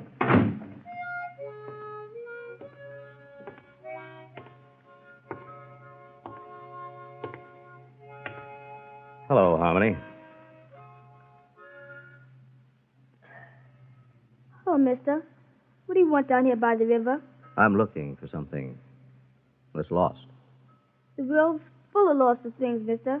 Who are you? The law? No, Harmony, a newspaper man. Steve Wilson. Mr. Wilson, the racket buster? I've heard of you, and it ain't bad. Oh, thanks, Harmony. I've heard of you, and it's all good. Mind if I sit down? Sure. Go on playing. You didn't come here to hear me play my harmonica, mister. No, Harmony. And I didn't come here to ask you to betray a friend. That's good. That's awful good. I'm sure you heard about what happened to your friends tonight. Sonny Mills was shot with a gun, and his friend Billy Brown has disappeared. You've heard all this, of course. Sure, Mr. Wilson. I don't see anything, but hardly anything happens along the waterfront I don't hear about. I got plenty of time for hearing, listening, so you just keep on talking. All right, Harmony. Now, this is the way I see it. Two friends of yours are in trouble because of the stupidity of someone else. Someone older, supposedly wiser, belonging to that grown-up world that makes the rules and laws of right and wrong by which your generation must live until you're old enough to change them, or grow to understand the reason for their seeming injustice. Keep on talking, Mr. Wilson. A little louder. What was that splashing sound, Harmony? Just water. Splashing against something stuck in the drains. Don't pay no attention to it. Just keep on talking. I'm not really talking to you, Harmony. I know you're not directly involved in this tragedy. Don't matter. Keep on talking. The night's got a lot of ears. The darkness does a lot of listening. All right, Harmony. And I wish your friend Billy the Kid could hear me, would listen to me. Man to man or boy to boy, whichever is the easiest way for us to try to bridge the years between us. What would you say to him if he was here, Mr. Wilson? I don't know, Harmony. What would you say? I'd say, quit hiding. Come out of the ground and give up that shiny gun. I'd say, come out. Come out wherever you are. Harmony. You told him, Harmony. You might as well have told him I was hiding in there. You could have run through the drains, Billy. You didn't have to come out. But you come out all on your own. 'Cause I've been in there in the dark, thinking like you said. I know I can't keep on running away. So take the second step on the road back, Billy. What's that, mister? Give me that cause of all your trouble. That shiny gun. No. I won't give it to you. All right, then. Throw it away, Billy. Throw that shiny gun into the river. No, I won't. Why not, Billy? 'Cause I ain't made up my mind what I got to do with this gun. If Sonny dies.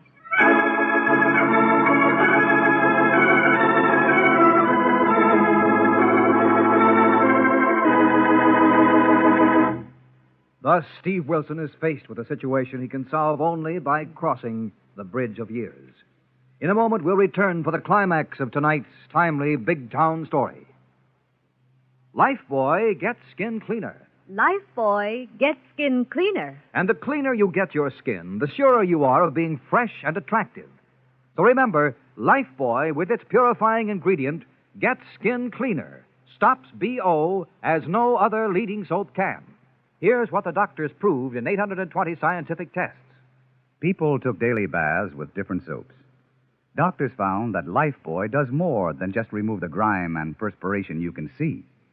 Lifebuoy's purifying ingredient makes it more effective than any other leading soap against the invisible dirt that brings on BO.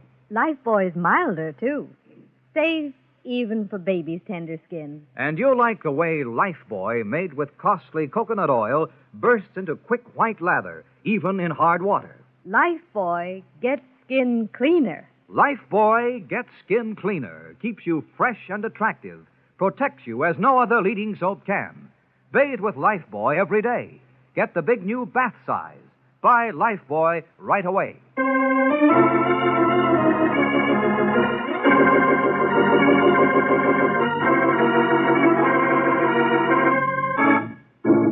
Now back to Big Town and to Steve Wilson as he faces a heartbroken young boy who has accidentally shot his best friend in tonight's timely story of the shiny gun. Don't you come near me, Mr. Wilson. Don't you try to get this gun away from me, or I'll run back into the drains and nobody will ever see me alive again. I'm sorry, Billy. What are you sorry about? I shouldn't have asked for that gun. I don't want it. I hate guns and all they stand for. But you want to turn me over to the cops for what I did to Sonny Mills. No, Billy, there's no charge against you. No officers are hunting you because no one has accused you of any crime. Even Sonny, the boy you shot with that shiny gun. How is Sonny? Is he going to die? The doctors at the hospital are doing everything they can to save him, Billy. And he's fighting for his life. And yours by sticking to a white lie through all his suffering. Can't you match his courage by facing whatever's to come? I want to, Mr. Wilson, but I'm afraid of what'll happen. We're all afraid, Billy. That's why some of us lean on guns, like crutches, to hold us up. Only to find that they drag us down. Isn't that true, Harmony? Yeah, Mr. Wilson. My pappy was killed, shooting it out with another man. They both died, and it didn't settle nothing. Nothing at all. Harmony, you never told me about that. You never said why you hated guns when I wanted us to play cowboys and Indians or cops and robbers. Sometimes, some things is too much to talk about, Billy. Mr. Wilson. Mr. Wilson. Yes, Billy. Would you take this gun, please? Are you sure, Billy? Are you sure you want to give up that shiny gun? Yes, Mr. Wilson. Please take it. Please. Good boy, Billy. You've won your battle with that gun. Now let's go to the hospital and help Sonny win his fight for life.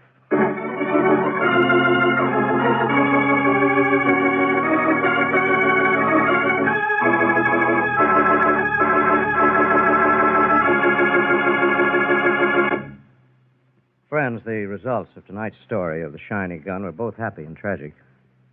Happy in that young Sonny Mills lived and Billy was paroled in the custody of his mother.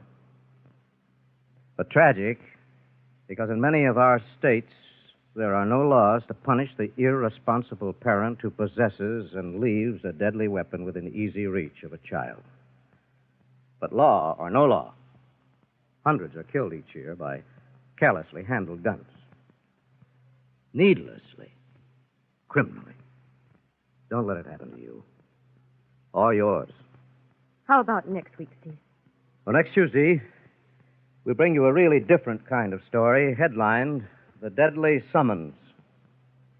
But right now, here's our narrator, Dwight Weiss, with an important reminder. Remember, doctors have proved it. Lifebuoy, with its purifying ingredient, gets skin cleaner in your daily bath. Stops BO as no other leading soap can. Say, Dwight. Yes, Steve? Dwight, I'd like to emphasize that purifying ingredient of Lifebuoy. The doctor's report shows what remarkable properties it has. It's the reason Lifebuoy does all these wonderful things. Yes, and it makes Lifebuoy Health Soap milder, too. The purifying ingredient. That's one more reason why Lifebuoy is used in the homes of 40 million Americans. Get Lifebuoy right away. Tonight's dramatization, all names, times, and places are fictional. Big Town features Edward Pauley as Steve Wilson, Fran Collin as Lorelei, and is written and directed by Jerry McGill. Lever Brothers Company have amazing news. New 1950 Rinso with Solium. It's here a year ahead of time. New 1950 Rinso has 3 times the whiter washing action of any other soap. The sensational new washing action of 1950 Rinso gets white clothes whiter than new, washable colors brighter than new, and keeps them whiter, brighter than any other soap. Rinso is so safe for clothes, so kind to hands. Get new 1950 Rinso at your dealers now. Be sure and be with us again next Tuesday at the same time when Lever Brothers Company will again present Big Town.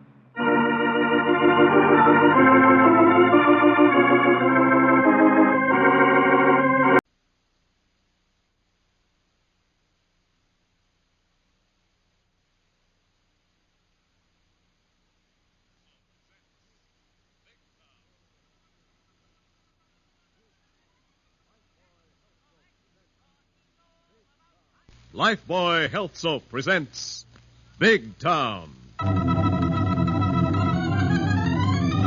Extra, extra, hero about the trap. Tonight's Big Town story brought to you by Lifebuoy Health Soap. Lifebuoy gets skin cleaner in your daily bath. Extra, extra. Yes, Lifebuoy Health Soap presents Big Town, the headline stories of a great city dramatically reported by Steve Wilson, fighting managing editor whose creed, as with all great newsmen, is emblazoned on the masthead of the Illustrated Press. The power and the freedom of the press is a flaming sword, that it may be a faithful servant of all the people. Use it justly, hold it high, and guard it well. Now, Big Town, in tonight's tense and timely newspaper drama headlined The Trap. The evil men do lives after them, quote and unquote. And such is the case in Steve Wilson's story of treachery and revenge, which began with the final meeting of Bart Slade and his wife Ruby in the visitor's room of State Prison on the day of his scheduled execution. 5 minutes, Slade. Your wife is in booth 1. Wired for sound? Thanks for nothing. I ain't talking. Suit yourself. 5 minutes. Tell our warden he's wasting his time. What's the idea coming here, Ruby? To tell you not to give up hope, Bart. Don't talk, Bart. Why not? You'll get a stay. You'll get a new trial. You gotta believe it, Bart. Trent will get it tonight. No dice. If I don't get a rain check on a chair before 7, I'll sing before I burn at 11. Don't, Bart. They'll get me if you do. Then start running, baby. Keep going. Don't ever stop. With what? I'm broke. You'll manage. You always have. And I know how. Don't, Bart. They'll burn you anyway. Maybe. Who'll you tell? The racket bust newspaper slug that helped the cops put me here. Steve Wilson of the Illustrated Press? Yeah. He won't help you get a stay of execution. No, but if I go tonight, Wilson's a fall guy that's going to bait the trap for the rats that let me take this murder rap. Give Trent a chance. He's a good criminal lawyer. He's got connections. He's pulling strings. Yeah. There's a guy here that's good at pulling switches. He goes to work on me at 11. Don't do it, Bart. Don't talk. Beat it, baby. Tell Trent he's got till 7.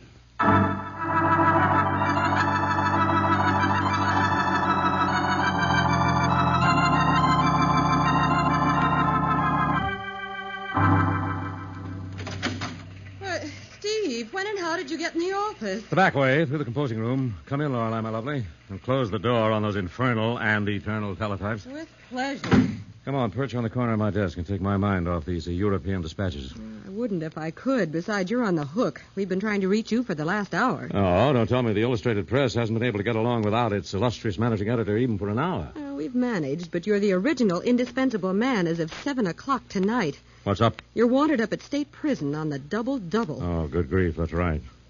Bart Slade goes to the chair tonight. Right.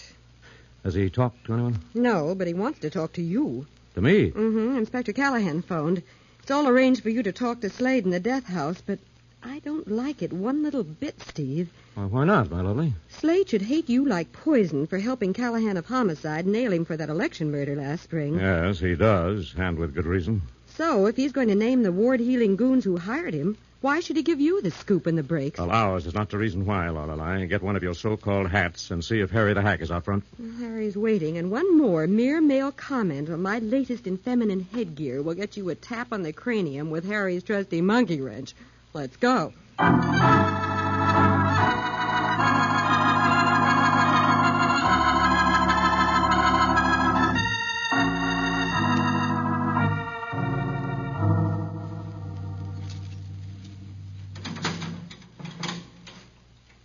Here you are, Mr. Wilson. I have to lock you in with Slade while you talk to him, but I'll be right down the corridor if there's any trouble. Thanks, guard. I don't think there'll be any trouble.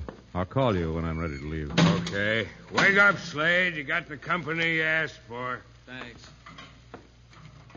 Hello, Wilson. Hello, Slade. Were you sleeping? What for? Looks like 3 hours from now I'm going to get a big, long sleep. I'm sorry, Slade. Why? You helped the cops put me here for killing the guy.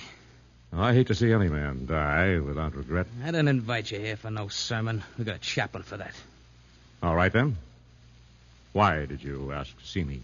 Because I want to get the guy that's letting me fry. You mean you're ready to give me the name of the rats who hired you to beat that poll watcher to death? Just one guy. I don't care about the guys back of him. Well, I do. I want the ones behind this wave of political violence in the Third Ward. You'll have to be satisfied with him, if you can get him before he gets you. I'll try to avoid that. What's his name? What's so funny, Slade? This'll kill you, Wilson. I ain't gonna give you nothing. I ain't even gonna give you the time of day. And why did you ask to see me? Insist on talking to me and no one else. Listen fast, and I'll lay it out. All right. I'm listening, Slade. Now, here's the pitch, Wilson. I don't get no last-minute stay of execution. So I sent for you. Go on. The pen grapevine reaches right into this death house, you catch? I think I get it, Slade.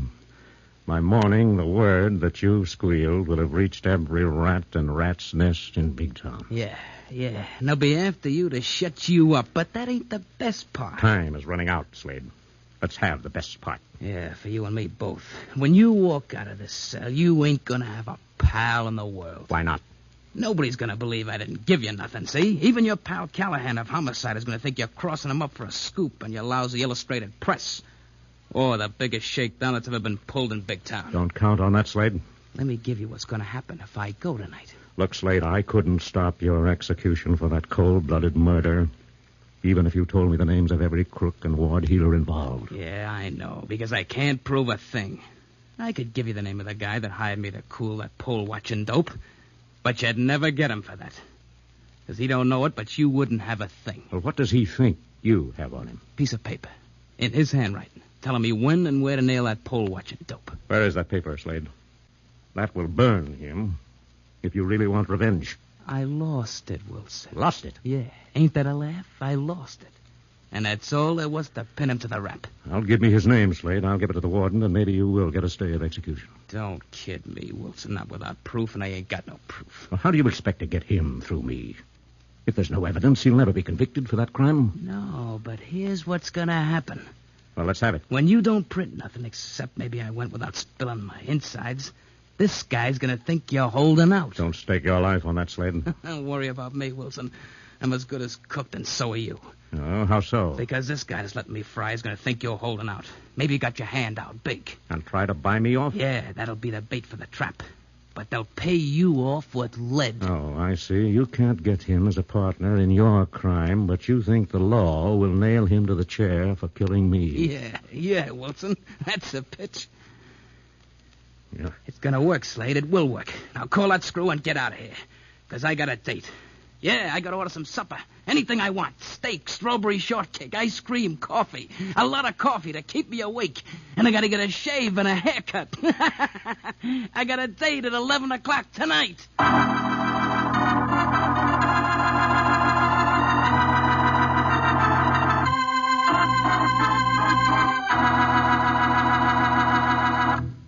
Steve Wilson has been drawn into a deadly trap set by a vengeful killer.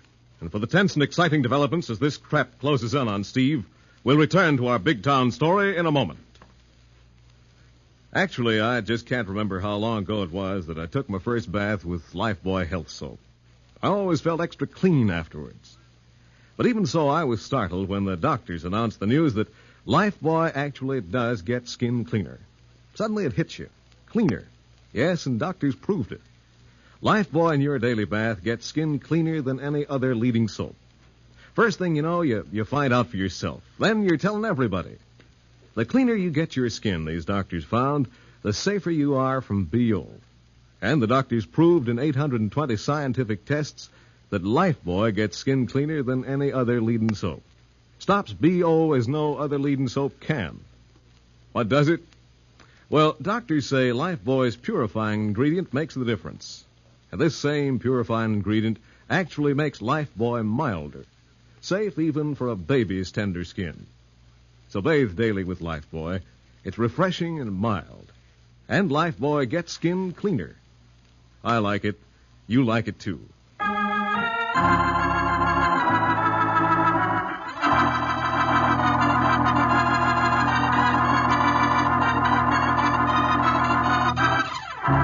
Now, back to Big Town and Steve Wilson and tonight's headline story of The Trap. Put on the spot by a condemned killer who has made gangland believe that he squealed in a death house interview, Steve Wilson grimly awaits a move from the underworld. And meanwhile, at the office of the Illustrated Press, Lorelei Kilborn, his ace crime reporter, tries to anticipate Steve's countermove by enlisting the help of Maisie, chief switchboard operator of the press. Hello. Hello, Maisie. Yes, Miss Kilburn. Listen, Maisie, I'm in Steve's office. Oh, is Mr. Wilson back? Just about everybody's calling him. No, doggone it, and I'm worried. I should certainly think you would be, Miss Kilburn. I was just conversing with Harry the Hack, and he said Mr. Wilson is practically the same thing as a clay pigeon in a shooting gallery. That isn't the worst of it, Maisie. Even Inspector Callahan of Homicide and the prosecutor think Steve's holding out on the name of the man who hired Bart Slade to kill that poll watcher. Oh, but Miss Kilburn, we know Mr. Wilson would never do that, unless he had a mighty good reason. Well, hardly ever, that is. Yes, but a good reason won't keep Steve out of the morgue or the river if he makes a mistake. Is there any way in which I may be of assistance, Miss Kilburn? Yes, Maisie. I've a notion Steve expects somebody to contact him in the next day or so, and I want you to listen in on every call he gets. Oh, but Miss Kilburn, if Mr. Wilson found out I was doing that, he'd have me tossed down on my ear, in a manner of speaking. I'll guarantee he won't, Maisie, and if you don't, he may not live long enough to fire any of us. All right, Miss Kilburn, I'll do it, but... Oh, it may interest you to know Mr. Wilson is on his way into his office right now. Oh, thank heaven. And thanks, Maisie. I've a notion he's going to send me out on an assignment to get me out of the way. Now, I'll call in every hour if he does. Hello, Lorelei, my lovely. A call for me? No, Steve, I was just making a date. Oh, break it. I'm sending you down to Washington. Washington? Yes, to cover those spy hearings. There's a big town angle coming up tomorrow. Steve Parker of our Washington Bureau can handle that. You're just trying to get me out of the way. Out of the way of what? Oh, Steve, don't play the lone wolf with me. We've worked together too long, covered too many assignments. Oh, not like this one, Lorelei. What's going on, Steve? Did Bart Slade give you something so big, so loaded with dynamite you can't trust anybody with it? The prosecutor, Inspector Callahan, even me? No, but Bart Slade was right. Even you don't believe me. I want to believe you, Steve, and I want to help. You can't. Why not? I've been elected bait for a trap, Lorelei.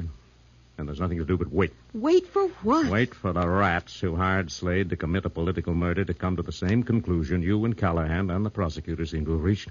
That you're holding out? Yes, but for a price. How will it come, Steve? When do you think they'll try to contact you? Well, any time now, and I want you to keep out of it, Lorelei. You can fire me, but I won't promise. Isn't there anything I can do? Not a thing. Until they make the first move. Well, what about his lawyer, Sam Trent? Well, he's bound to be in it. But I can't prove it. Oh, your private wires, Steve. Maybe a tip from one of your underworld listening posts. I doubt it. I've checked most of them. The golden age of silence has settled over this town like a blanket. Steve Wilson, Illustrated Press. You alone, Wilson? Enough to listen. How come you didn't spill what Bart Slade gave you last night? Who wants to know? Don't play games with me, Wilson. You're on a spot, and so am I. All right. Where do you fit in this? I'm Slade's wife. Or I was. Till yesterday when I talked to him. That puts me in the same spot you're in. Does that make you want to talk? Yeah, to you. Quick and private. When and where? My place at 10 River Street. Come alone or it's no deal. Who put you up to this? I'm looking after me. How? I want half of every buck you shake out of the guys that let Bart burn. Sorry, I haven't had an offer. You'll get one. Why? Because you haven't printed anything in your crummy illustrated press or spilled to the cops. So louse the store and get down here or I'm getting out of town. All right, I'll be there in half an hour. So this is it. This is what you've been waiting for. Yes, huh? Lorelei, Slade's trap is working like a charm. And you're going to walk right into it? Yes, and alone. No, Steve. No story's worth it. There won't be any story unless I make it, Lorelei. Well, at least take Harry the hacker. Call Inspector Callahan. We wouldn't get a thing. I've been cast in the role of a shakedown artist by a dead man, and I've got to play this out or ride around in a bulletproof car from now on, Laura. Well, then where are you going? At least tell me that much. I've got a date with a lady who wants to talk. Oh, sure. Talk you into a cement overcoat in the river. I'll try to avoid that. Famous last words. Sorry, I haven't time to argue, Lorelei. We mustn't keep the lady waiting. Steve, it's crazy. It's just another trap. Yes, but people who build traps sometimes get caught in them, Lorelei. Now wait here. Hang on that phone till I call you. No, now wait, Steve. At least take a gun. You've got a permit. You have every right. No, Lorelei. A gun started all this. But a dozen guns won't end it. Now keep your fingers crossed, my lovely, and don't put Harry the hack on my tail. I'll shake him before he's followed me a block. Oh, you will you? You stubborn, crazy, wonderful luck. Maisie. Yes, Miss Kilburn, and to whom was you referring to as a love? Steve Wilson, and he's on his way out to get himself killed if you didn't get an earful of that phone call he just got. I certainly did, Miss Kilburn, and if you should ask me, the lady he was conversing with is no lady. I'll buy that. What's her name and where's Steve meeting her, Maisie? I gathered she's the widow of that gentleman which went to the chair last night. Ruby Slade? Where's Steve meeting her? At her place, 10 River Street. Thanks, Maisie. Where's Harry the hack? It so happens by an odd coincidence he's right here trying to make a date with me. Well, give him a rain check and tell him to get his hack around front and pick me up and nothing flat.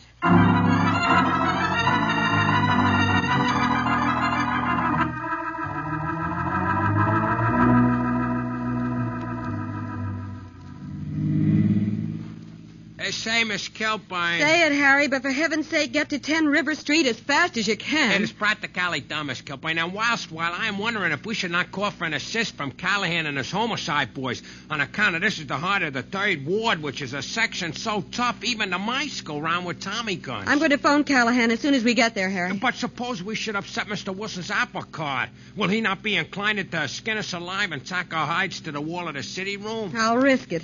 This is one time I think Steve is overplaying his hand, walking into a trap tailor-made for him. Yeah, and they're liable to hem-stitch him up in a bag with a Tommy chopper and drop him in the Aqua Pura Big Town River. 10 River Street's in the next block, Miss Kilburn. Do I stop in front of the joint? No, Harry. I see a cigar store in the corner. Stop there and I'll phone Callahan. Check. And, how about me going around through the alley and reconnoitering the dump for back exits in case of contingencies of an unexpected nature? All right, do that, Harry. Try the back fire escapes, but don't crash in on Steve and Ruby Slade with your monkey wrench unless the party gets rough. Okay, Miss Kilburn, I will just play like I am a peeping Thomas until the psychological moment is ripe.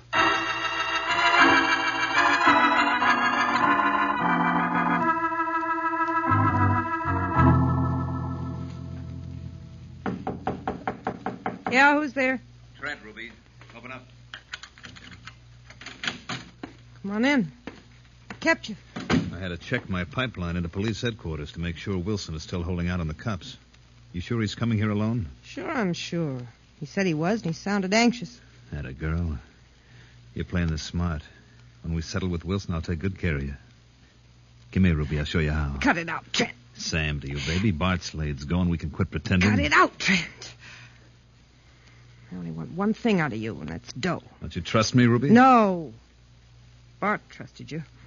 Look what it got him, the dope. Because he was a dope. You're smart. You can go places with my help, my connections. Yeah, I'm going places, all right. I'm going just as far away from Big Town as I can get after tonight. All right. Maybe that can be arranged. I'll do the arranging. And I've got what it takes to do it. Right in this handbag. Put away that gun, Ruby. Sure. Just want you to know I have it. And I want the $5,000 you promised me to sucker Wilson into this setup. Now, tonight. All right, Ruby. Yeah. Thanks for nothing. Better count it. You bet I will. I'll take that gun. Tricky slug. You rat. No, just careful. Guns make me nervous. After all the gunsels you've hired to knock off dopes for the ward healers you front for. That's different. Now behave yourself and get set for Wilson. That ought to be him. Invite him in. Yeah, who is it? Steve Wilson. Come on in, Wilson. The door ain't locked. Thanks. Well, hello, Trent. Hello, Wilson. Fancy meeting you here. I'm Mrs. Slade's attorney. Oh? I thought your connection with the Slade affair ended with his execution in the death house last night. Well, there are a few loose ends that have to be cleared up. And you think I might clear them up? That's right. For instance? You talked to Slade last night. He gave you something. So I've been told by lots of people. Let's have it. How much do you want?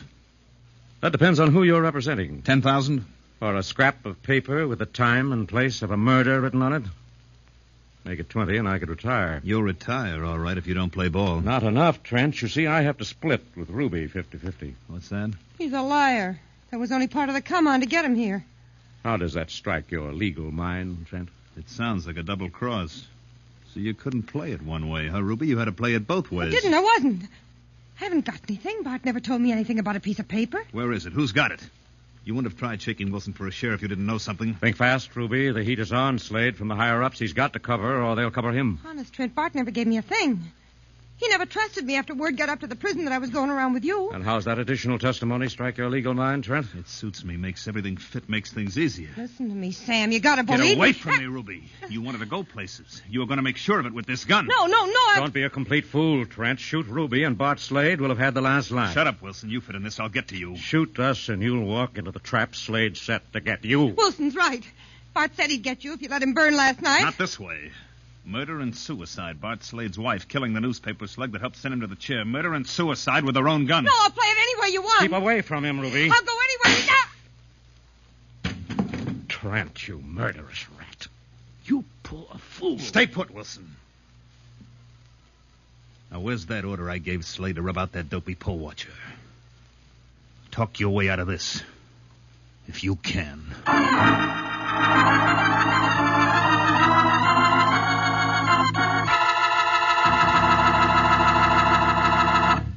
Thus, a dead man's trap has claimed one victim and placed Steve in a deadly situation. And in a moment, we'll come to the exciting climax of tonight's story, brought to you by Lifebuoy Health Soap. Friends, this may startle you as it startled me. It's amazing, I know, but it's true. Doctors have proved it, not just once, but time after time. In hundreds of scientific tests, these doctors found that one soap, Lifebuoy, with its purifying ingredient, gets your skin cleaner in your daily bath. Stops BO as no other leading soap can. You and I know that's important. The cleaner you get your skin, these doctors found, the safer you are from BO. And Lifebuoy gets you cleaner than any other leading soap. Gives you lasting protection 24 hours a day. So bathe daily with Lifebuoy. It's refreshing and it's mild. Lifebuoy gets skin cleaner. Get some tomorrow morning, won't you?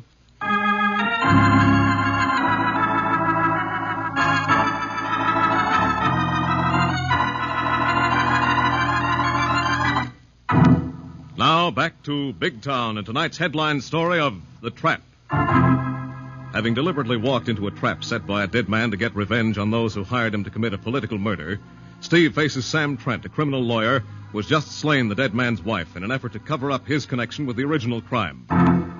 Now, a moment later, he turns on Steve to carry out a prearranged plan of murder and suicide. Talk, Wilson. Where did Slade tell you to look for that slip of paper I gave him? Don't tell me a slick criminal lawyer like you made the fatal mistake of putting anything in writing that would tie you to one of the dirtiest crimes in the book. Political murder. Everybody makes mistakes. Quit stalling, Wilson. Where's that note I gave Slade? The joke is on you. Slade only told me about the note. Where is it? He lost it. Lost it? Yes.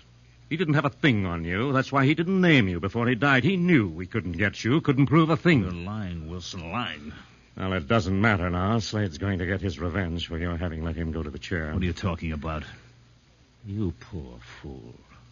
Slade arranged this trap. Never gave me a thing. Knew you'd try to pay me off with lead and go to the same chair that he died in for killing me. Well, that's what's going to happen, but that isn't the way it's going to work. Nobody knows I came here to Ruby's tonight. Now, don't count on that, Trent. Committing murder isn't as easy as hiring it done. This will stick. Ruby over there on the floor dead, you with the rest of the bullets out of this gun, her gun, murder and suicide with plenty of motive. You helped send her man to the chair. Even your own lousy Illustrated Press will eat it up. It won't work, Trent. You'll never get out of this building without being seen. I don't have to get out. I'm Ruby's lawyer. I came here and found you and Ruby dead, the gun in her hand. I'll even call you Pal Callahan and report it. That won't be necessary, Trent. That should be Callahan, if I'm any judge of human nature.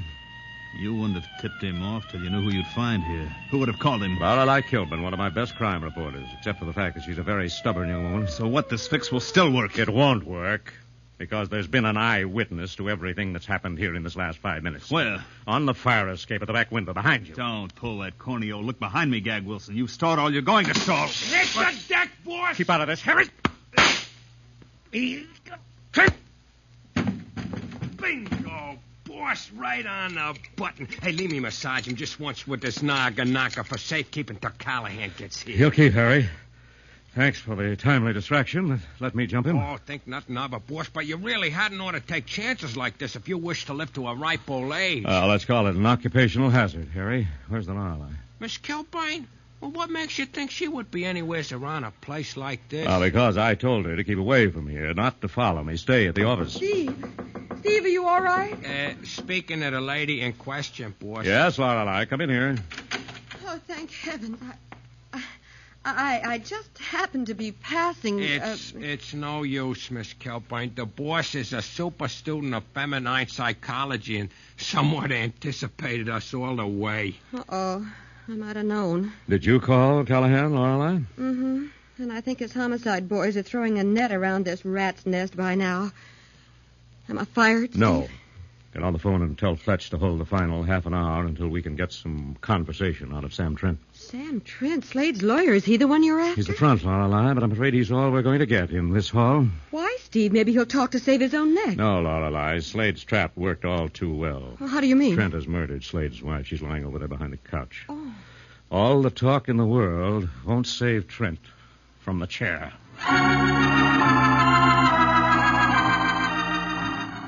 So ended with the arrest, conviction, and subsequent execution of Sam Trent. Another win for Steve Wilson in his crusade against crime. But only a partial victory, for there remains in Big Town, as in all cities, the powerful forces of violence and evil, drawing new recruits to carry on their reign of terror over those who believe in law and order. And now, before telling you of next week's exciting Big Town story, here is Steve Wilson. Ladies and gentlemen, this is Steve Wilson. I'd like to take this opportunity to acknowledge with thanks the many kind letters we've received these past few weeks, welcoming us back this season. I know I'm speaking for all of us on the Illustrated Press and for Big Town when I say it's great to be back. And it's particularly pleasant to find that so many of you are using Lever's fine product, Lifebuoy Health Soap. I believe in Lifebuoy. I've seen the doctor's proof of its superiority with my own eyes. I'm impressed by the fact that Lifebuoy today is used in the homes of 40 million Americans. If there are any in our audience who haven't used Lifebuoy Health Soap, I can make this promise. They have something wonderful in store for them when they try it. We hope you'll all join us again next Tuesday night. Until then, thank you, and good night.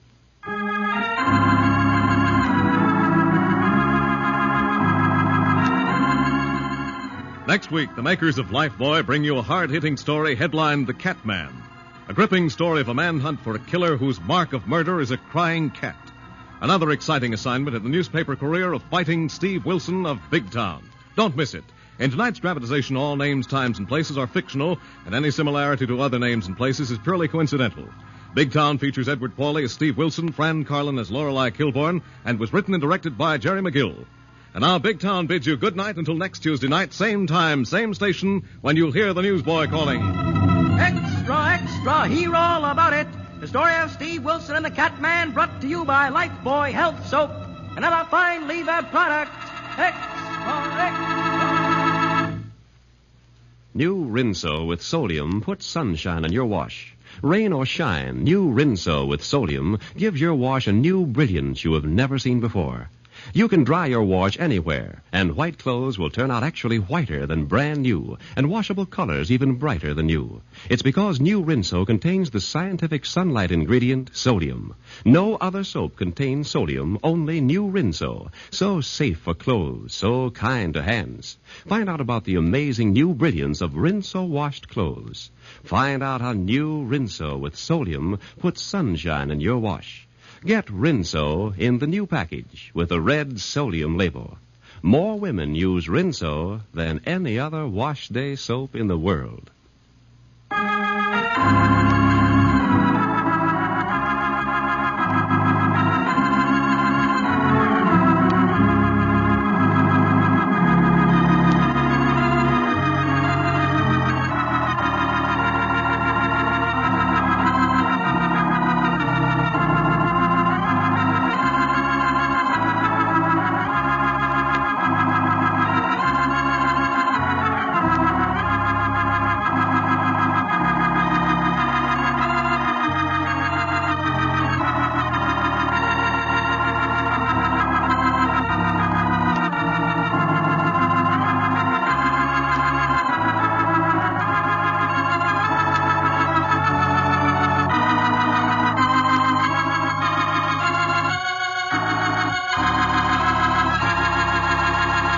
This is NBC, the national broadcasting company.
Lifebuoy Health Soap presents Big Town.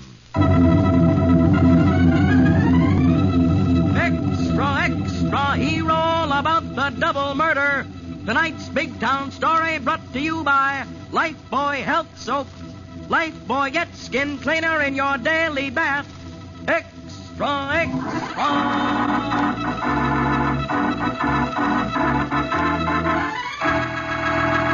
Lifebuoy Health Soap presents Big Town, the headline stories of a great city dramatically reported by Steve Wilson, fighting managing editor whose creed, as with all great newsmen, is emblazoned on the masthead of the Illustrated Press.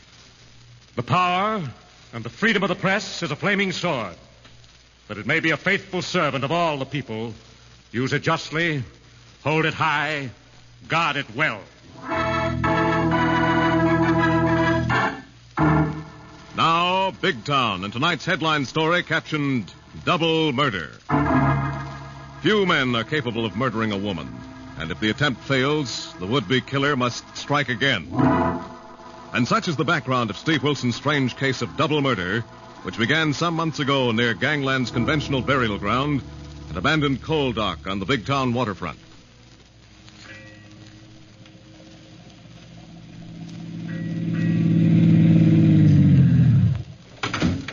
All right, Dink. Get her out of the back of the car. Hey, why don't you drive us right into the drink and be done with it? I know what I'm doing. Drag her out of there, and I'll make sure that chain don't come loose and let her float up into the city morgue. Yeah, okay. But I don't like the idea of cooling dames. Nobody gets off with a big tag for killing a dame. Put her down on the edge and quit jittering. I don't like it either, but orders are orders. How come Anders made you do it, Artie? I thought you were soft on a canary. Who says I did? Okay, then Anders. But I thought he never... Quit thinking, Dink. Quit talking about her. She was a good kid, but she knew what happened to that narcotic fed. Okay. Let's get it done with and get out of here. Okay. This canvas will hold. The chain will keep her on the bottom till it won't matter. Where'd you get that chain, Artie? Off of the gate of Mickey Martin's casino on the River Road. Creeps, that'll tie this to him if the cops drag her up out of the drink. That's the big idea. Come on, grab hold. Creeps. She ain't very heavy, even Shut with up, the... Dink. Heave.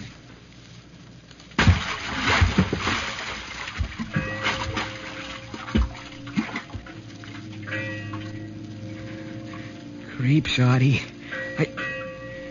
I need a drink. Shut up. Let's get out of here.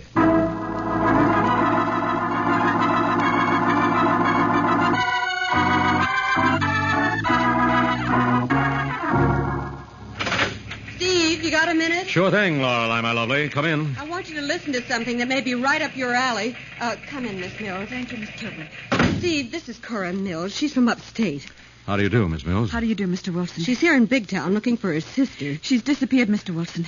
I haven't heard from her in 2 weeks. Well, perhaps she just hasn't written. No, there's something wrong, I'm sure. I phoned the rooming house where she was supposed to be staying.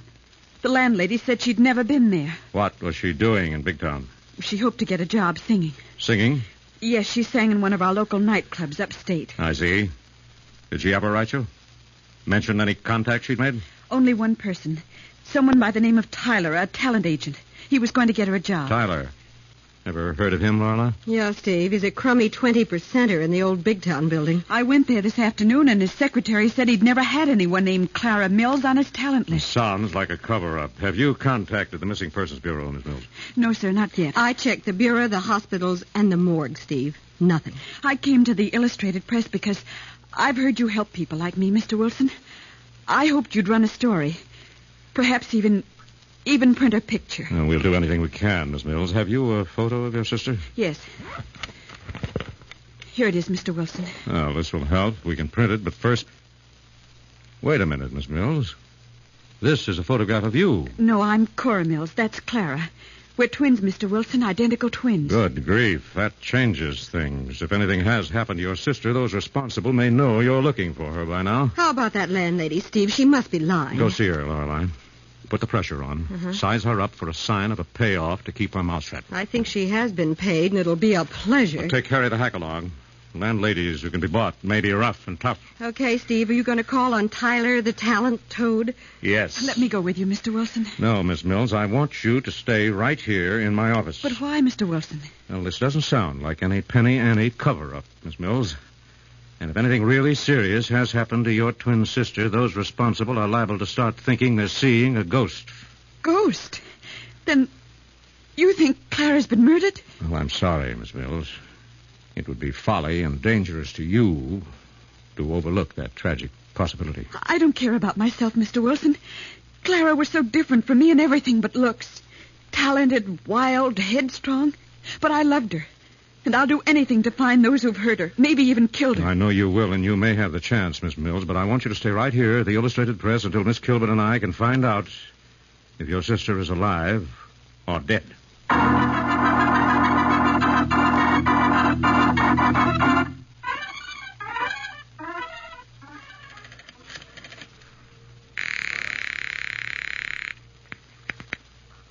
Vic Anders. Vic, it's me, Tyler. I've been trying to reach you all afternoon. Yeah, I'll bet. I've been busy. Remember that Clara Mills canary I sent you? You never sent me nobody, you percentage punk. Yeah, I know. That's what you told me to say. But a dame come in this afternoon while I was out of my office. What happened? My gal said I'd never handle that dame. You dope, if anybody asked, they must have known you did handle her. But there ain't nothing here in my office to prove it. No records, no pictures of the dame. Nothing but you. I won't talk. I'll keep clammed, Vic. You can trust me. I'm gonna make sure. Want for me to get out of town for a while? Yeah. Stay in your office. I'm sending Artie over after you. Artie? Yeah, but relax. You're just going on a little trip. Stay put or we'll find you and you will go for a long ride.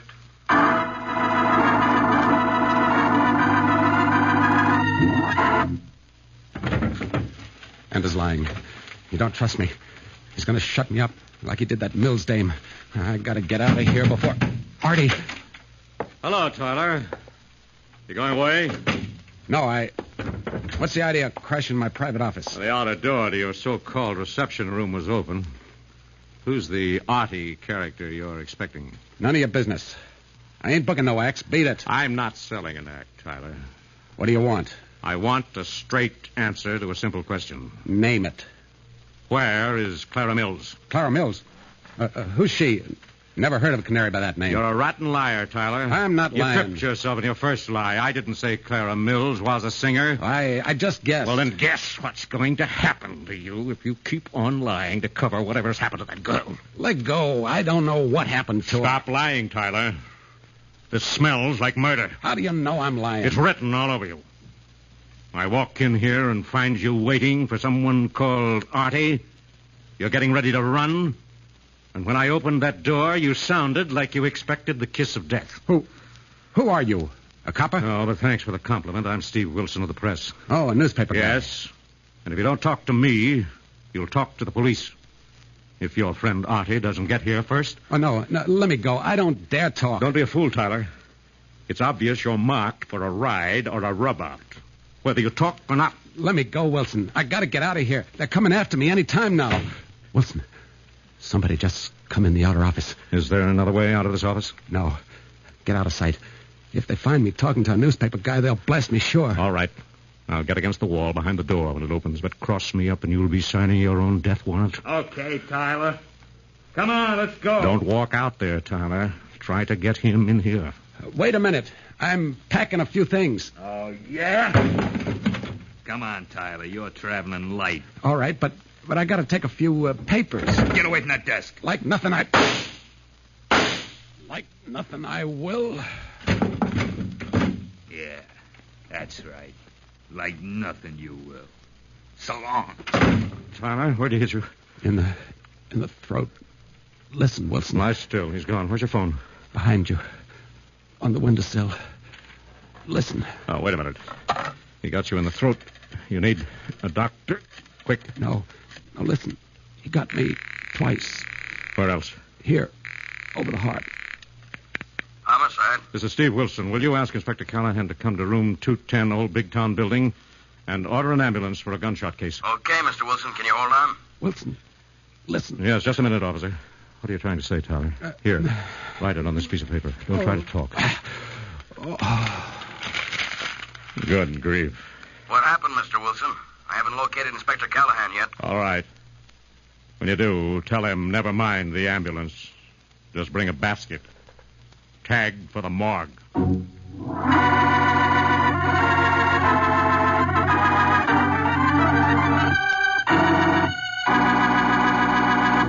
Thus, death has wiped out one lead in the riddle of the missing girl.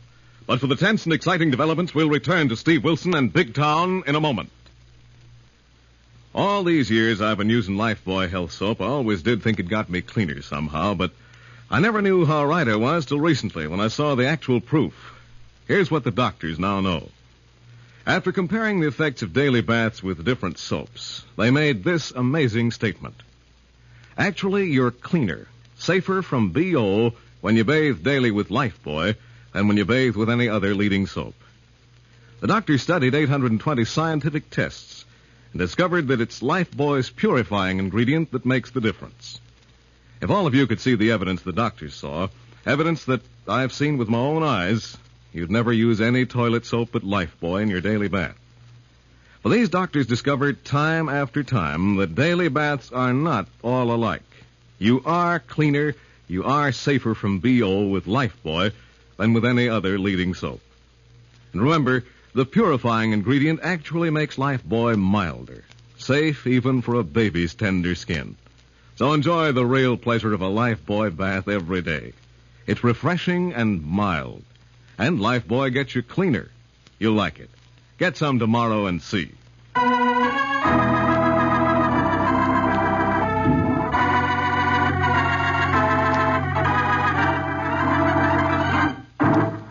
Now, back to Big Town and to Steve Wilson's headline story of double murder.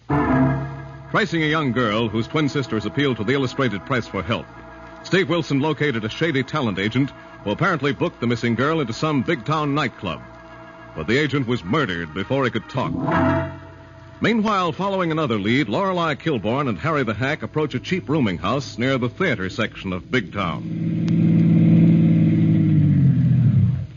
This is the roach roost, Miss Kilburn. Thanks, Harry. You wait in your hack while I quiz this landlady with a conveniently forgetful memory. Well, Miss Kilburn, did the boss not explicitly state that I was to stick to you in the event of eventualities requiring some flexing and unflexing of muscle, which I am very good at? Yes, but I'm going to question the lady on her own doorstep, and if I need you, I'll call for reinforcements. Okay, and speaking of the lady, there is a somewhat avoirdupois Amazon oogling us through the curtains of the ground floor front. Thanks, Harry. That may be a good sign. Wait here. Watch her, Miss Kilburn. She's waddling to the door. That suits me.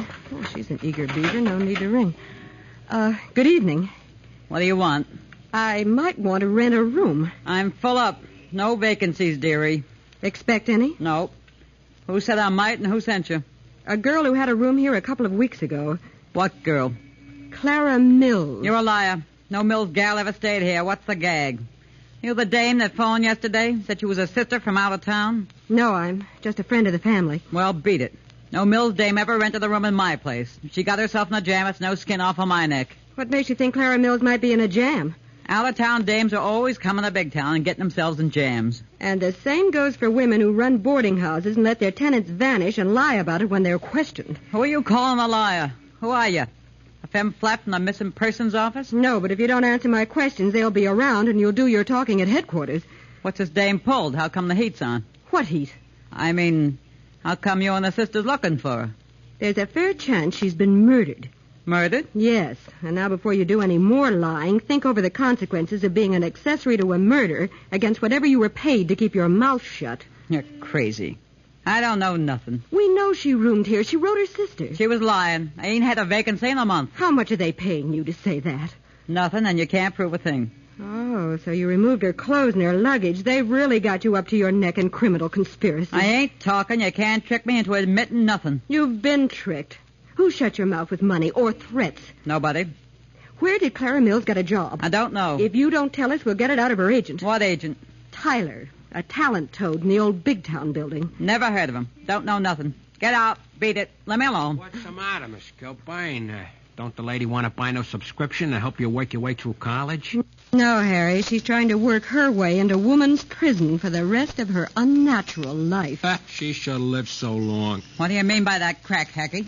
If you will observe carefully, madam, there is a gent meandering up and down across the street who is very interested in our little tete-a-tete, and he is manicuring his mitts with a toad sticker, which might likewise be used for cutting throats. Yours, for instance. You don't scare me. I don't know nothing, and I ain't talking. All right, but if you live long enough to change your mind, call Steve Wilson at the Illustrated Press. Well, don't hold your breath. Sorry, Miss Kilburn. Did I do wrong butting in? Oh, I don't know, Harry. Is that man across the street really watching this house? Yeah, and he ain't thinking of buying it. Good.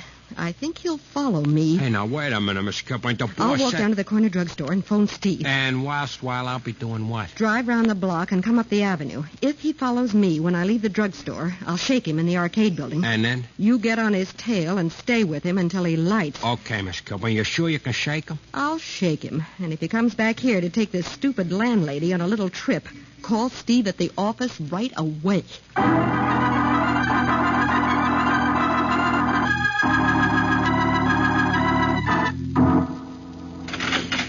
Mr. Wilson, did you get any information about my sister from that talent agent? Please sit down, Miss Mills. What's happened to Clara? What did that talent agent tell you? Not a thing. Nothing? He was about to leave town when I got to his office. He was too frightened to talk, and before I could get him out of there, he was shot. Killed? Yes, murdered by a gunsel who simply opened the door of Tyler's office and shot him down. Oh, how horrible. But must that mean my sister Clara is really dead? Well, I'm sorry, Miss Mills, but my experience, even gangland rarely commits murder, except to cover murder. But why would they kill Clara? She was wild and headstrong, but she never did anything wrong in her life. She was never mixed up in anything crooked. Yes, but some of the nightclubs in this town have a silent partnership with the so-called underworld, Miss Mills. They're fronts for all kinds of rackets. And if your sister got a job in one, she may have been a witness to something that would require her silence.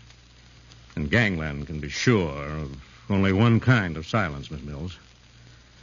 I'm sorry. I hope I'm wrong. Poor Clara. She came here with such high hopes. Yes, and we can only hope the deadly pattern won't be repeated. Steve, Maisie said you just came in. Did you get anything out of Tyler? No, they got to him before I could make him talk, Lorelei. What about the landlady? She won't talk, but she's being watched. You better get Callahan to take her into protective custody, but quick. Did you get anything, Lorelei? That depends on Harry. Well, what happened? Harry spotted a plant watching that landlady's place. I pulled him off with a fast stroll up the avenue, shook him in the arcade building, and Harry took him from there. Nice going, my lovely. Let's hope Harry can stay with him. I've yet to meet the character who can shake Harry, except you. That's only because I know how he operates. Oh, that might be Harry, Steve. Let's hope so. Hello, Steve Wilson, press. Boss, it's me, Harry. You heard from Miss Kilburn? Well, she's right here in the office, Harry. What did you get? Plenty, boss. That creep Taylor Miss Kilburn till she shook him like a daisy was so burned he never knew I was practically breathing down his neck while he homed like a pigeon to a hook and rook roost fronted by a con character named Vic Anders. Vic Anders' Lucky Club. The same, boss. And as you know, it has a somewhat aromatic rep as a front for the snip and dip trade. Yes, where are you phoning from, Harry? And Amici sweatbox on the corner. You coming down for a look-see? I'll be there in 10 minutes. Keep away from that place, Harry. They're playing this game for keeps. Mr. Wilson, let me go with you. Maybe there's some hope. Maybe Clara's still there, still alive. Oh, Miss Mills, it would be too risky. There's something queer about this, something that doesn't quite gel. I had the same feeling, Steve, talking to that landlady. This isn't a simple matter of murder and cover-up. I can't believe Clara is really dead. I'm afraid, but until I really know... Wait a minute, Miss Mills. There's a slim chance. You're the image of your sister. If you suddenly appeared in Anders' Lucky Club and was mistaken for her, we might trick them into a false move. I could go with her, Steve. You could get Callahan to cover the place with his homicide squad. Phone him at Tyler's office, Lorelei. Ask him to throw a net around the Lucky Club on the double. Well, what are you going to do? I'm going to pay a call on Vic Anders. I want to be in his office when you and Miss Mills, doubling as her sister, enter the club and his goon boys tell him Clara Mills is very much alive.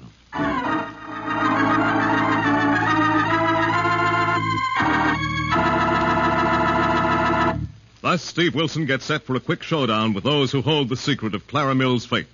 In a moment, we'll come to the exciting climax of tonight's story, brought to you by Lifebuoy Health Soap. Friends, if this startles you, that's all right. I was startled, too. But it's true. Doctors have proved it to themselves. Lifebuoy in your daily bath gets you cleaner than any other leading soap. Just let me repeat that. After comparing the effects of daily baths with different soaps, the doctors made this amazing statement. Actually, you're cleaner, safer from BO when you bathe daily with Lifebuoy than when you bathe with any other leading soap. It's Lifebuoy's purifying ingredient that makes the difference. Remember, the purifying ingredient actually makes Lifebuoy milder, safe even for a baby's tender skin. So bathe daily with mild, refreshing Lifebuoy. Get some tomorrow, won't you?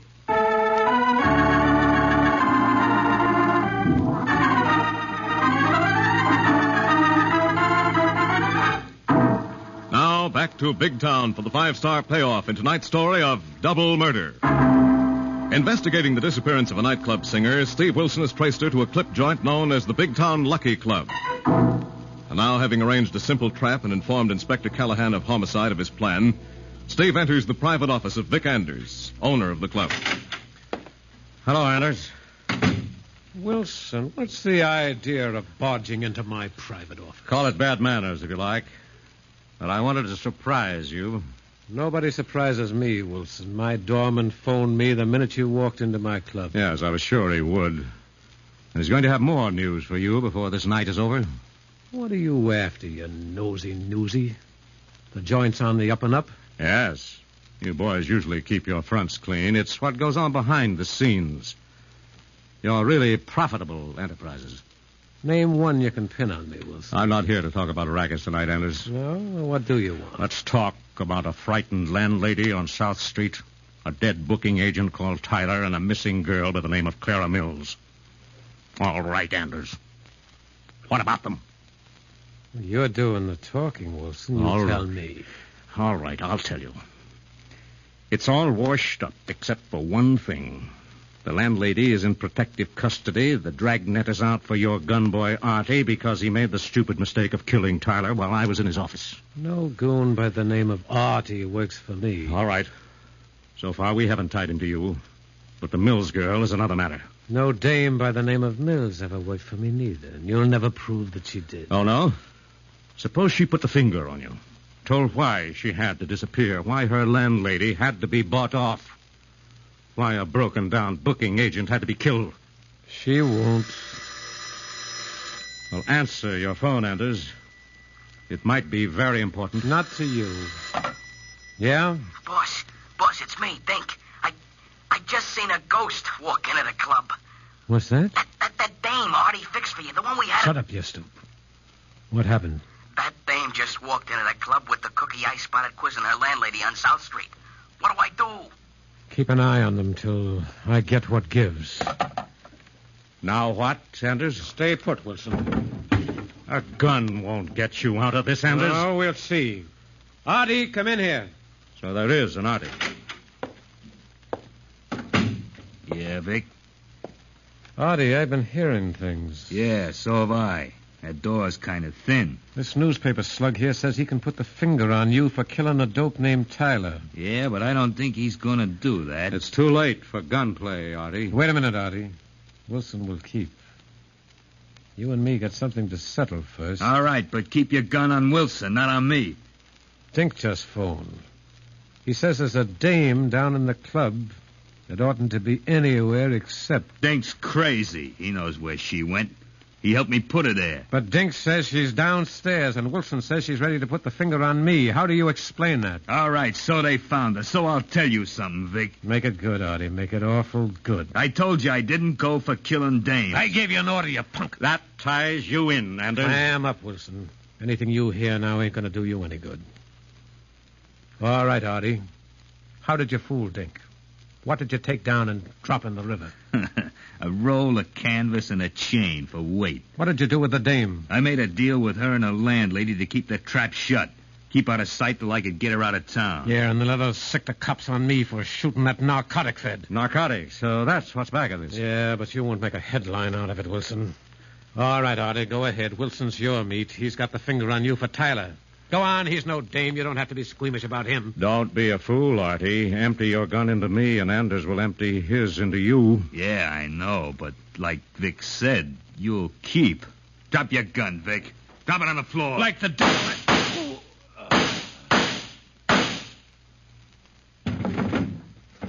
right, Artie. That saved the state the expense of one killer's trial. Now let's have that gun for evidence. Sure, Wilson. Come and get it. One slug at a time. No. Can't you count, Artie? 5 shots. You spent them all on Anders. Oh, yeah? Yes. Now, leave that empty gun on the floor, Artie. Where is Clara Mills? Did you really have a soft enough streak in your rotten nature to spare that girl? Hey, boss, are you okay? What goes? Who got all that lead? I'm okay, Harry. What's this rat? With pleasure. What happened up here in the shooting gallery? Who's the somewhat dead-looking pigeon on the floor? Vic Anders. It was the old story, dog eats dog, Harry. But that isn't the best part of this payoff. Steve! Come in, Lorelei. I've got a job for you that may mean good news for Cora Mills. I know, Steve. Callahan's men found her sister locked in an attic room of that boarding house when they took the landlady into protective custody. Holy moly, whom would they need to protect that battle axe from? Well, it doesn't matter now, Harry.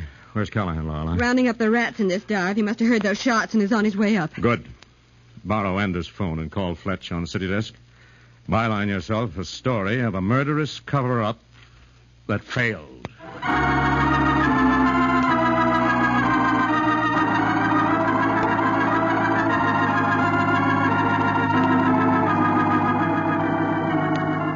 So ended happily for Cora Mills and her missing sister, and with the subsequent arrest, conviction, and execution of the murderous Artie, still another exciting assignment in the newspaper career of Steve Wilson and the Lorelei of the Big Town Illustrated Press.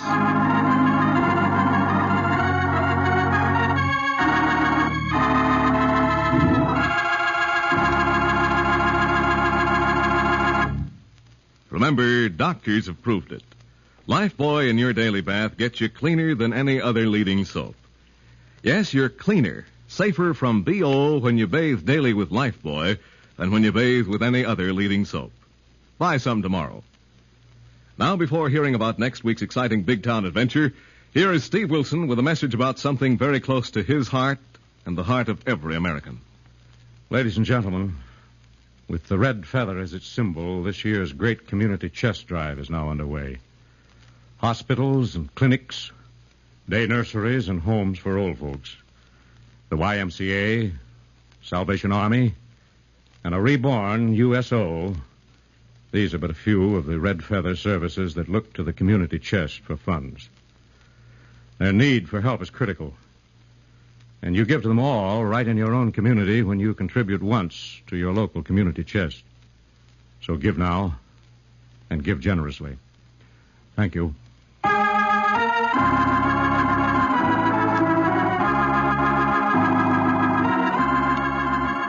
Next week, the makers of Lifebuoy bring you a heartwarming story of devotion and sacrifice captioned The Angel of the Street. Another exciting assignment in the newspaper career of fighting Steve Wilson of Big Town. Don't miss it. In tonight's dramatization, all names, times, and places are fictional, and any similarity to other names and places is purely coincidental. Big Town features Edward Pauley as Steve Wilson, Fran Carlin as Lorelei Kilburn, and was written and directed by Jerry McGill. And now, Big Town bids you good night until next Tuesday night, same time, same station, when you'll hear the newsboy calling. Extra, extra, hear all about it. The story of Steve Wilson, an angel of the street, brought to you by Lifebuoy Health Soap, another fine Lieber product. Extra, extra.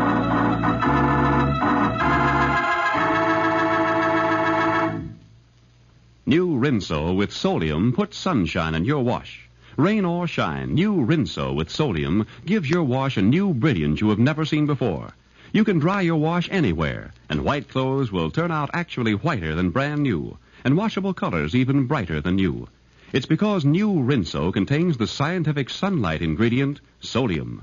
No other soap contains sodium, only new Rinso. So safe for clothes, so kind to hands. Find out about the amazing new brilliance of Rinso washed clothes. Find out how new Rinso with Solium puts sunshine in your wash. Get Rinso in the new package with the red Solium label. More women use Rinso than any other wash day soap in the world.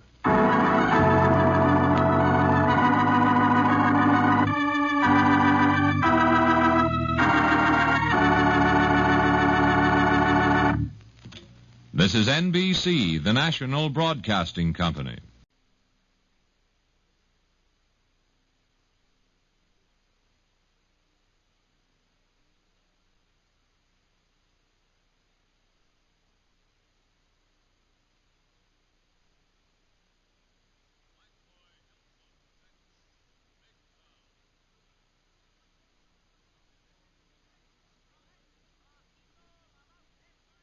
Lifebuoy Health Soap presents Big Town.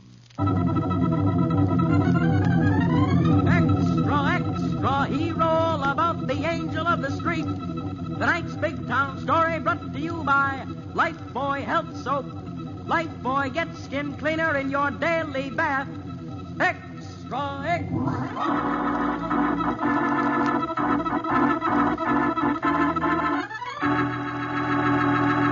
Lifebuoy Health Soap presents Big Town, the headline stories of a great city dramatically reported by Steve Wilson, fighting managing editor whose creed, as with all great newsmen, is emblazoned on the masthead of the Illustrated Press.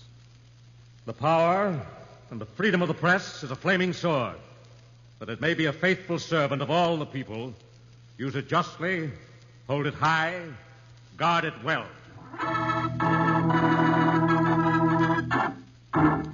Now to Big Town, and to Steve Wilson's heartwarming story of The Angel of the Street.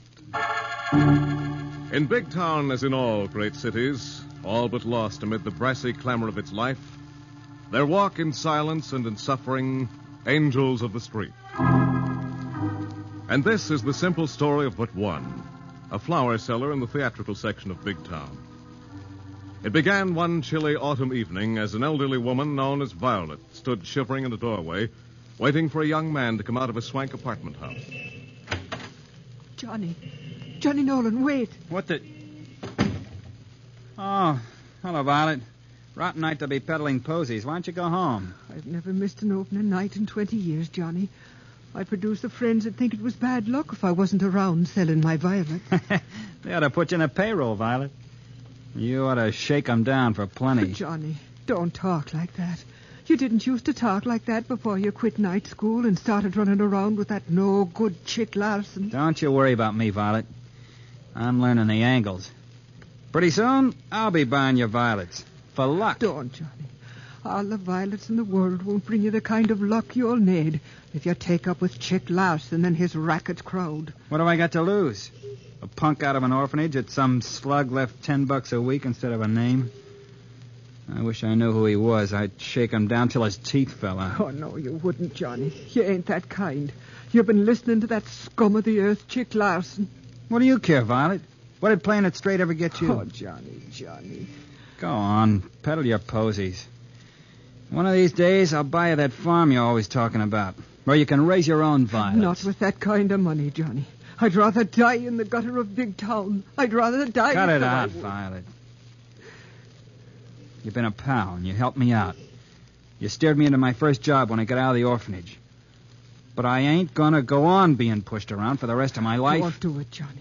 If it's money you need to get started on something, I've got a little saved. No. I'm sorry, Violet. You've done too much for me already. Now, leave me alone. Good night. I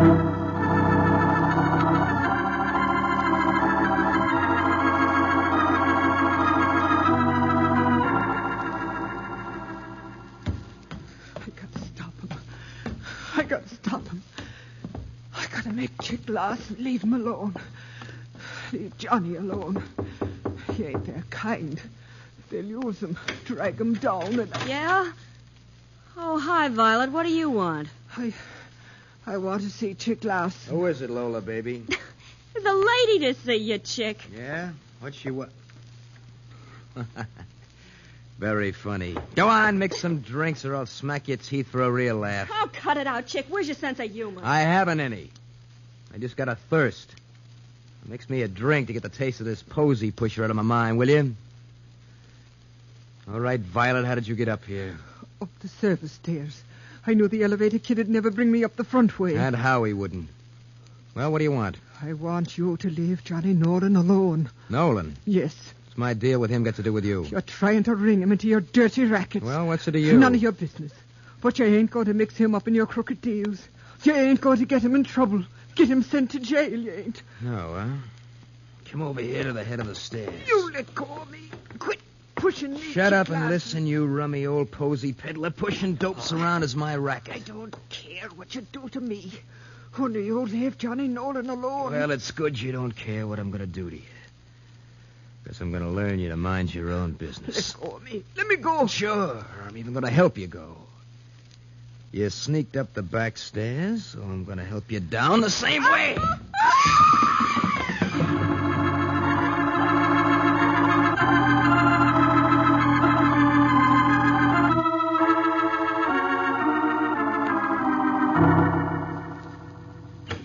Steve, you got a minute? Sure thing, Lorelei. Come in. Come on in, Violet.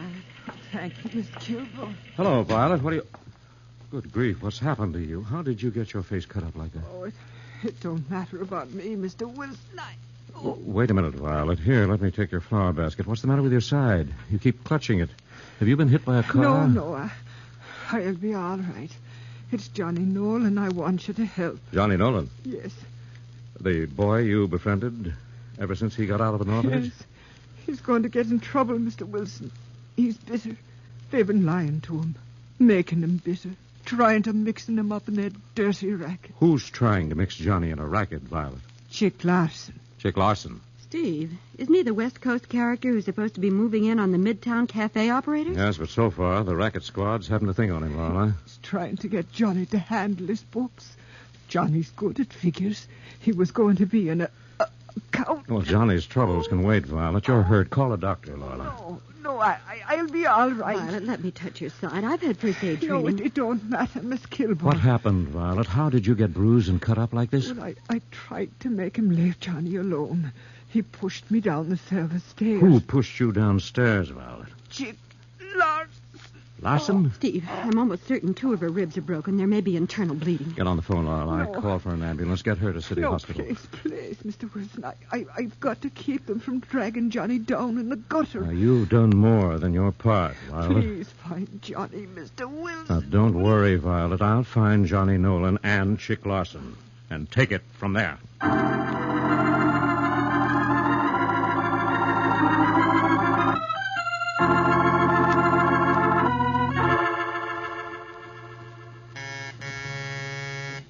All right, see you once what, Lola? What's the matter, Chick?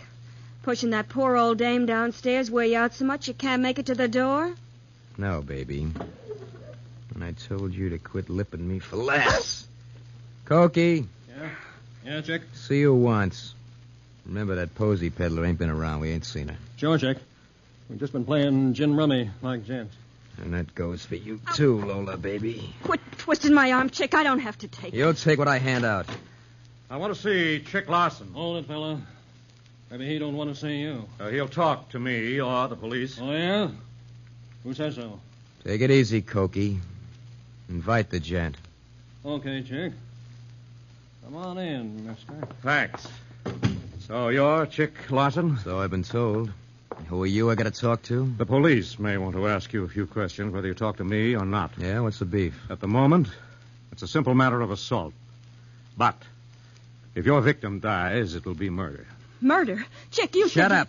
Go mix some drinks, baby. I want to hear this guy talk. Want me to frisk him for heat, Chick? Put that goon boy on a leash, Larson. Yeah, go cheat yourself a game of solitaire, Cokie. This guy kind of interests me. Okay. But if he gets funny... All right, big boy. It's a cinch you ain't a copper, so where do you fit? We'll get to that. Where's Johnny Nolan? Nolan? What do you want him for? Someone who loves him very much is badly hurt and is asking for him. The flower woman you shoved down a flight of stairs. Prove it, fella. I get 2 witnesses that'll say she wasn't And I here. have proof she was here. What kind? This bunch of violets outside your door, crushed underfoot when you shoved her toward the service stairs. That ain't proof of nothing. Anyway, what's it to you? Just this, Larson. You picked the wrong person to shove down those stairs. Just a poor old flower seller, but a woman known as the angel of the street. A woman with 1,000 friends, from the biggest big shot to the lowest moocher. And if she dies, your life won't be worth a nickel in this town. You scare me, fella. Where's Johnny Nolan? Never heard of the punk. Where's Nolan? Try the phone book. Listen, Larson. That poor woman may be dying because she doesn't want to live to see Johnny Nolan teamed up with you. You're breaking my heart. All right, Larson. You've had your chance. I'll find Nolan another way and leave you to my friend Inspector Callahan of Homicide. Chick. You ain't going to let that monkey talk like that and walk out of here. Let me take him. Not here, Cokie. Put that sticker away. Yes, Cookie. What? And next time you pull a knife, Don't rattle before you strike.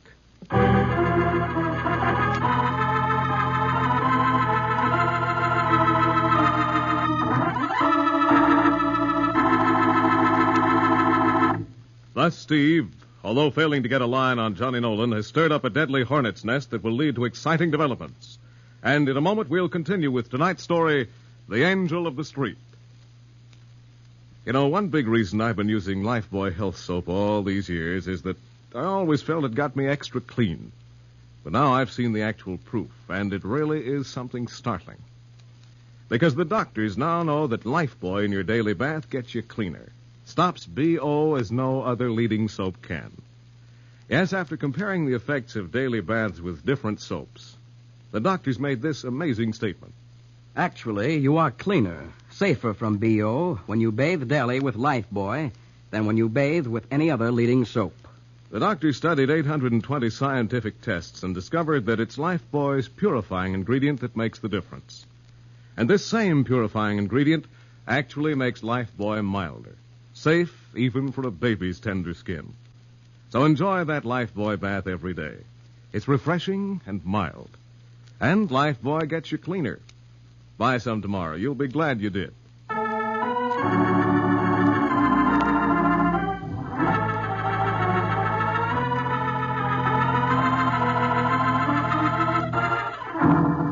Now, back to Big Town and Steve Wilson's headline story of The Angel of the Street. Investigating a brutal assault on Violet, a beloved flower vendor of the theatrical section of Big Town, Steve Wilson is trying to locate Johnny Nolan, an orphan the old woman had befriended since childhood. Now, following a clash with a racketeer responsible for Violet's injuries and who knows Johnny Nolan's whereabouts, Steve and Harry the Hack are watching the gangsters hang out. Say, boss. Say it, Harry. But keep your eye peeled on that side exit to Larson's building while I watch the front. Check, boss. I have a hunch the rats are going to scatter. I'm hoping they'll lead us to Johnny Nolan. Hey, boss, that's a press car that just pulled up behind my hack. Yeah, it's the Lorelei. She must have hightailed straight here from the hospital. What gives with Viola, Miss Kilburn? It's pretty serious, Harry. Internal hemorrhage. She keeps asking for Johnny Nolan. Have you located him, Steve? No, he's not at his flat, and no one seems to know where he hangs out. Well, what about Chick Larson? Well, Larson isn't talking, but I threw the hook into him. And I'm hoping he'll lead us to Nolan. Boss, a dame just come out of the side exodus, and she's coming this way. Yeah, in a hurry. And looking behind her as if she's afraid she's being followed. Yes, that's the girl who was in Larson's apartment. She's crossing the street, heading toward the avenue. You want me to follow her, Steve? Yes, Laurel, I follow her, but watch her step. I don't know how deeply she's involved in Larson's setup. I'll be careful, Steve, and I can do better without the press car. Now, leave it here. Harry and I may have to split up if Larson and his hop-headed stooge come out. Now, get going, my lovely. She may grab a cab on the corner. She won't shake me. I'll phone Fletch on city desk and leave a message the minute she likes. What a gal, boss. Yes. If only she wasn't so reckless. Careless of her own safety. Boss, if you will excuse the personalities, them that live in glass hothouses should not throw shoes which fit. Well, maybe you're right, Harry. I don't set a very good example, but... heads up, Harry. Get under the wheel of your hack. Larson's on the move. Is that him under the canopy with the skinny character heeling like a bird? Hey, it looks like they're looking for a hack. Yes, pull out, Harry. Cruise past. Pick them up if you can. Take them wherever they want to go. Check, boss. And while you will be doing what? I'll be in the press car, Harry. Glued to your tail. Now get going. Let's go.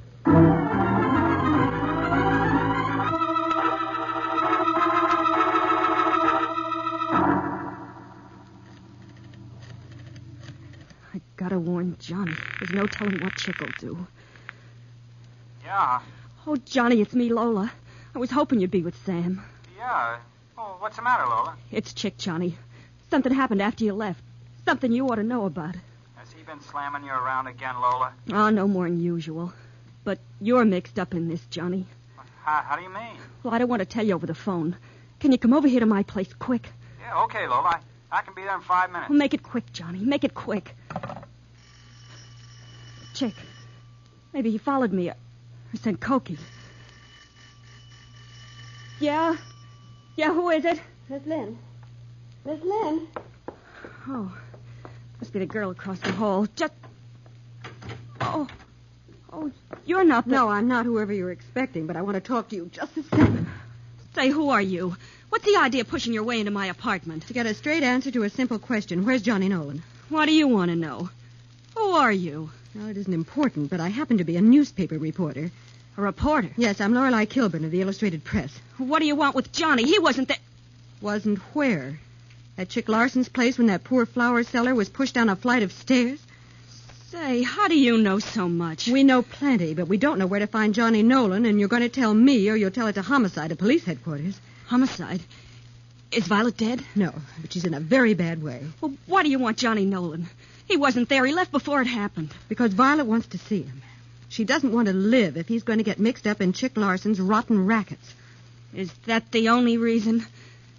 Don't lie to me, Kilburn. Johnny don't give a hoop about me, but I happen to like him. Then where is he? He's coming here and... Hiya, Lola. Oh, Chick. Yeah, Chick. How come you took a powder when I told you to go mix me a drink? I'm through, Chick. You mixed me in more than enough. Nobody walks out on me, baby. Who's your snazzy girlfriend? Just a friend, Mr. Larson. What do you use for a name, beautiful? Thanks for the compliment. Just call me Susie Q. Just be beautiful, baby. Don't strain a brain looking me for laughs, kid. I'll try to remember that. You do that. Jot me down your phone number while I settle with Lola, man. I'm getting out of town, Chick. Sure, Coky's picking up a car to take you. Cokie? I wouldn't go to the corner with Cokie. You'll go, baby. Get your hat. Dame always feels better with her hat on, no matter what happens. I won't go. Get your hat, Lola. Let me talk to Chicky boy. You keep out of this, plenty of plenty. Chick, that's Johnny, but don't get this wrong. Clam up. So you phoned a Johnny punk, huh? I figured you dumb enough to do that. Johnny ain't crossed. You ain't made a play for me. Get in the bedroom, both of you. Now, wait a minute, Larson, before you start waving that gun in your shoulder. Get in there, both of you. I'll tend to this.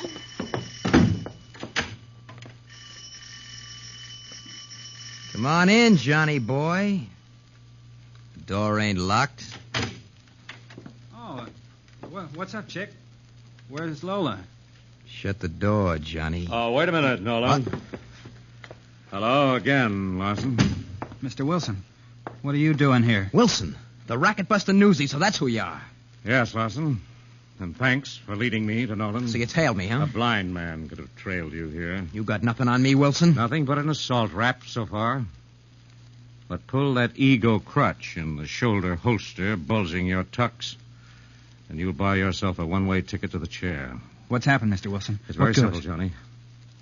This would-be boss of yours has nearly killed the best friend you'll ever have. Who? Who are you talking about? The woman who's looked after you since you were a kid in an orphanage. Violet? Yes. What's happened to her? She's in General Hospital because she tried to keep this rat from ringing you into his filthy rackets. How bad, Mr. Wilson? How bad is it? Bad enough she may die because she doesn't want to live to see you hauled down in the gutter with his snipe. Larson, you rat. You dirty, stinking rat. No, hold it, Johnny. Larson will keep. You're needed at General Hospital to tell Violet you're not going to team up with Larson or any other racket. I'll go, Mr. Wilson, but first let me show this. No. Don't be a fool. Please. Yes, don't either one of you be dopes. Get away from that door, Larson. Give me an argument. We're going to General Hospital to give a woman the will to fight for her life. You ain't going out of here and sicking the cops on me. Let go of me, Mr. Wilson. I'll take that gun away from him and break every bone in his body. No, Johnny. He's a cornered rat, and he'd tear you apart. Yes, and the same goes double for you, Wilson.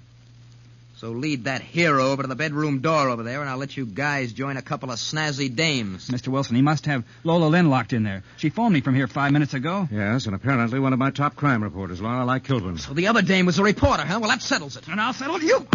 Look out, Johnny. Nice going, but let me get this gun out of his hand. Take it and let me finish him. No, that's enough, Johnny. That'll hold him. Now let the law settle the rest of the score, Johnny. If Violet dies, I'll kill him. She'll help me, I'll kill him. No, Johnny. No. The law will take care of him, Johnny. Now, come on. Let's get the Lorelei and Miss Lynn out of that room. Steve. Yes, Lorelei. Just a minute, my lovely. Did you take Larson? As Johnny jumped in and held him while I pulled the snake's fangs. He's over there on the floor. Is Lola okay, Miss Kilburn? Yes, Johnny. I didn't have anything to do with hurting Violet. Johnny, I couldn't stop her. Sure, kid. I ain't blaming you. Even for getting mixed up with Larson, I almost did. But what about Violet? How bad is she? When can I see her? As soon as we can get you to the hospital, Johnny. She's asking for you. She's afraid you're going to the rackets and... doesn't want to live if you do. She won't have to worry about that. Okay, Johnny. Give me a hand with Larson, and we'll turn him over to the police on the way to the hospital. What about Cokie, Mr. Wilson? He's coming here to get me. I think Cokie will be well taken care of. Think again, Wilson. Cokie. How? If it isn't the knife boy to the rescue. Yeah, Wilson. Only this time I got me a gun, and try taking it, and I'll rip you open where you'll spill all over the joint. I won't have to take it away from you, Cokie. Come on, Wilson. Try it. I got a personal score to settle with you. Include me, Cokie. Keep out of this, Johnny. You're needed at General Hospital, but not as a patient. You slugs ain't going nowhere till you snap Chick out of Dreamland till he tells me what to do with you. Go on, Johnny. Work on Chick. Get him on his feet. Go ahead, Johnny. Leave Cokie to me. Yeah, come on, Wilson. Try taking this rod like you did my knife, and I'll pour it into you till you fall apart.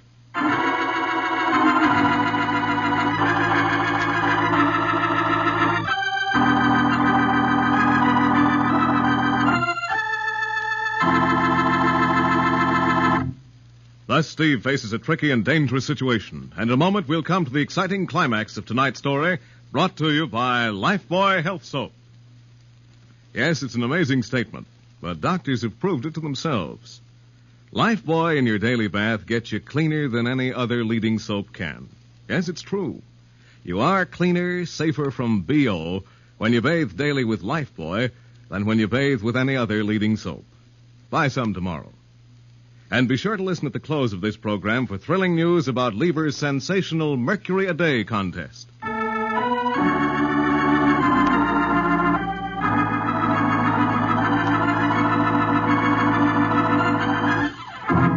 Now, back to Big Town and tonight's heartwarming story of the Angel of the Street.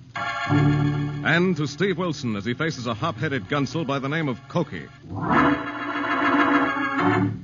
Come on, Wilson. Try to take this rod like you took my knife. Don't try it, Steve. He's needle happy. Don't worry, Lorelei. It won't be necessary. It's all arranged. Cokie is going to be taken care of in just a moment. Oh, you're going to pull it, Wilson. Come on, make a move. I'll even take my finger off of the trigger of this gun. Give you a sporting chance to rush me. Come on, Wilson. I bet you 6 slugs to 1 punch. Come on. Come on. All right, now, Harry. Check, boss. Yeah, thanks, Harry. Pick up his gun. Oh, that was beautiful, Harry. Thanks from all of us. Oh, think nothing of her, Miss Kilburn. Oh, Steve, did you know for certain Harry was standing right behind Cokie outside that door? Yes, well, I didn't see Harry, but I saw a hand holding his upholstered monkey wrench, and that was enough. Yeah, and if there is anything else, I will be glad to oblige noblessly. Just phone the police, Harry, and watch these goon boys until they get here. With pleasure, boss. What about me, Mr. Wilson? I know I should have helped you. Should have gone to the police. Well, stay here, Miss Lynn. Tell the police a straight story, and they'll give you every break they can. Come on, Lorelei, Johnny. Let's see if we can give poor Violet a break.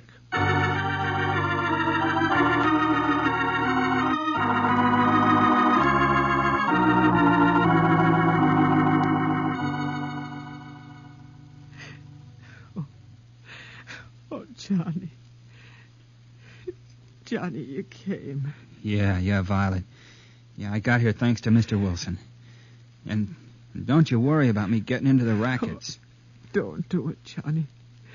Don't hook up with Larson or you'll end up dead in the gutter like your father. My father? You knew my old man? Yes, Johnny. He wasn't bad. Just stubborn like you. He wanted to get rich quick and got mixed up with a rum gang, and they killed him when he tried to pull out. Well, then, it wasn't him that left enough dough for me to go to high school after I got out of the orphanage. Oh, yes. Yes, Johnny. He didn't want you to go his way. End up in the gutter, in the street, like me. Oh, wait a minute, Violet. Yes, don't worry about Johnny, Violet. Oh, Mr. Wilson, Miss Kilburn. I didn't see you there standing at the foot of my bed. Thank you for helping Johnny. We haven't been able to do a thing but bring you two together. But now the doctors say you're going to be all right. How about giving Johnny a chance to thank the one person to whom he owes everything? No, Mr. Wilson. Let it stay like it's been. What is it, Violet? What are you and Mr. Wilson talking about? Tell him, Violet. Johnny has a right to know. No, Mr. Wilson. He'd be so ashamed. Not if he's worth all you've done for him through all the years. He has a right to know his mother. Oh, no. My no, mother. Please. Violet, you're my mother. Oh, Johnny, I'm sorry. I'm just a poor old broken down flower seller. Sorry? I'm the one that ought to be sorry. Why didn't I get it? See it all the times you helped me out. I'm sorry, Johnny. I'm so sorry. Oh, don't talk like that, Violet, because I'm the proudest guy in the world. Oh, Johnny. The proudest and My the boy. luckiest guy in the world. Oh, my boy. My son. My son. Lorelei, let's go out in the hall. Yes, Steve. They don't need us in here. Steve, how long have you known Violet's secret? I wasn't sure until tonight, Lorelei.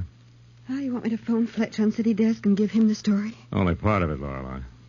Unfortunately, happiness doesn't make headlines in this hard-boiled town. Yeah.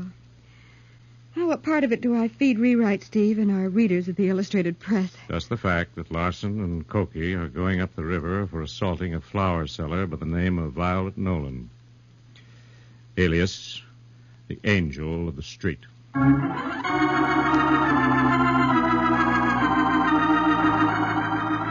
And so ended in a happy reunion of mother and a prodigal son. Another big-town adventure of Steve Wilson and Lorelei of the Illustrated Press. And now, here is Steve Wilson with an important announcement. Friends, if you haven't yet entered Lever's sensational $100,000 Mercury a Day contest, better hurry. The new Mercury is a wonder. And right now, Lever Brothers Company is giving away a brand new 1949 Mercury four-door sedan every weekday, Monday through Friday, for 30 days. Yes, and that's only part of it. There are also $110 cash prizes every day. 3,030 prizes in all. These contests run through November 19th, so enter now and enter often. Each day's contest is one more opportunity for you to win that Mercury. Here's all you do. Finish the following statement in 25 words or less. I like Lifebuoy because. Put the name of your storekeeper on your entry, then send your entry with a Lifebuoy box front and your name and address to Lever's Mercury a Day contest, Post Office Box 3, New York City. That's Post Office Box 3, New York City. Only residents of the continental United States, Alaska, and Hawaii are eligible. Free entry blanks with complete rules are available at your store.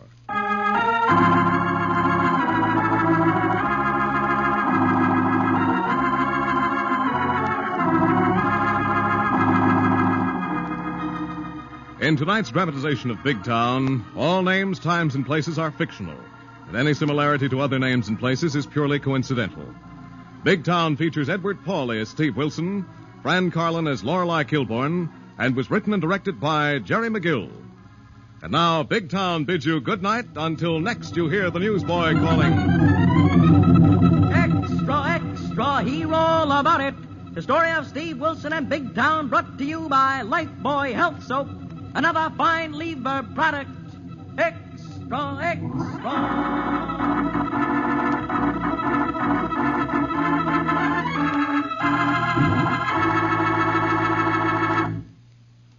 New Rinso with Solium puts sunshine in your wash. Rain or shine, new Rinso with Solium gives your wash a new brilliance you have never seen before. You can dry your wash anywhere, and white clothes will turn out actually whiter than brand new, and washable colors even brighter than new. It's because new Rinso contains the scientific sunlight ingredient, Solium. No other soap contains Solium, only new Rinso. So safe for clothes, so kind to hands. Find out about the amazing new brilliance of Rinso washed clothes. Find out how new Rinso with Solium puts sunshine in your wash. Get Rinso in the new package with the red Solium label. More women use Rinso than any other wash day soap in the world.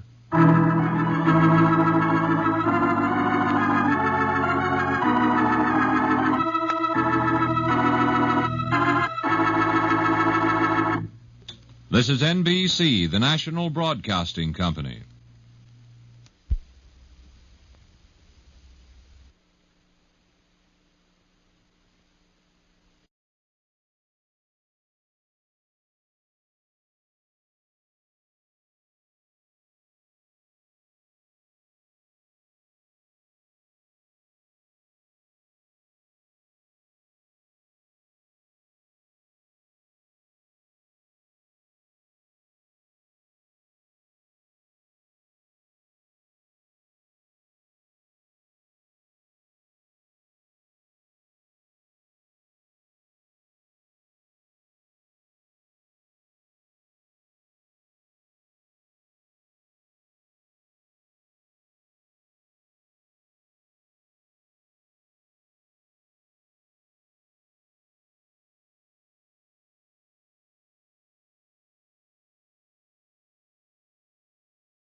Your attention, please. Lifebuoy announces Mercury contest winners tonight. Now, Lifebuoy Health Soap presents Big Town. Extra, extra, hero about death by plan. Tonight's Big Town story brought to you by Lifebuoy Health Soap, used in the homes of 40 million Americans. Extra, extra.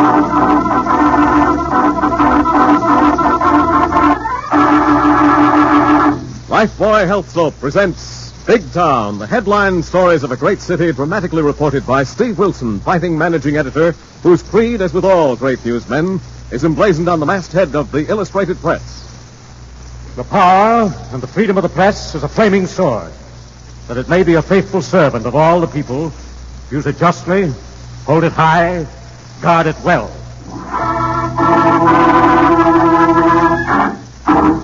Now to Big Town and Steve Wilson's headline story of Death by Plan. Most premeditated murders are the product of warped and twisted minds. And such is the case in Steve Wilson's assignment for tonight. That had its beginning in the prison office of Dr. Grant, a psychiatrist, as he listened to the bitter complaints of Greg Barton, a prisoner serving an indeterminate sentence for manslaughter. Listen, Doc. I've served 5 years for that accidental killing. I've been on good behavior. I'm a trustee. Why did the parole board turn me down? For your own sake, Barton, and for the sake of others. What do you mean by that, Crack? I haven't made any trouble here. No, not here, because you want to get out. I'll say I do. Who doesn't? Yes, but in your case, the reason is to get even with those you feel responsible for your arrest and conviction. How do you know that? It's my job here in the prison to discover those things, Barton. How? Well, if you'll recall, we've had several talks. So what? You revealed a feeling of persecution, of bitterness, and a hatred toward several persons. What are you talking about? And your partner, Will Adams. The girl, June West, over whom you admittedly fought and killed the wrong man. Adams was the guy I should have killed for taking June away from me, but that doesn't matter anymore. It shouldn't, but it does. And there are others you hate. A piano player called Mozart, the waterfront character called Willie the Weep. How did you get all that? You talked a lot to cellmates when you first arrived, Barton. All right. What else have you got on me? There's one other person you'd like to get even with, because he trapped you and turned you over to the police. Who's that? A newspaper man, Steve Wilson of the Illustrated Press. Okay, so you got a... Oh, I haven't fooled you for a minute. No, and I'm sorry, Barton. If you could forget this hatred, there might come a time when I could recommend a parole. Wait a minute. Then you're the guy that stymied my parole this time. And the last. For your own sake, Barton. If you were paroled now, feeling as you do, you might... Murder somebody? Yes. Sit down, Barton, or I'll have to ring for a guard. You won't ring for nobody. You ain't going to keep me here for the rest of my life.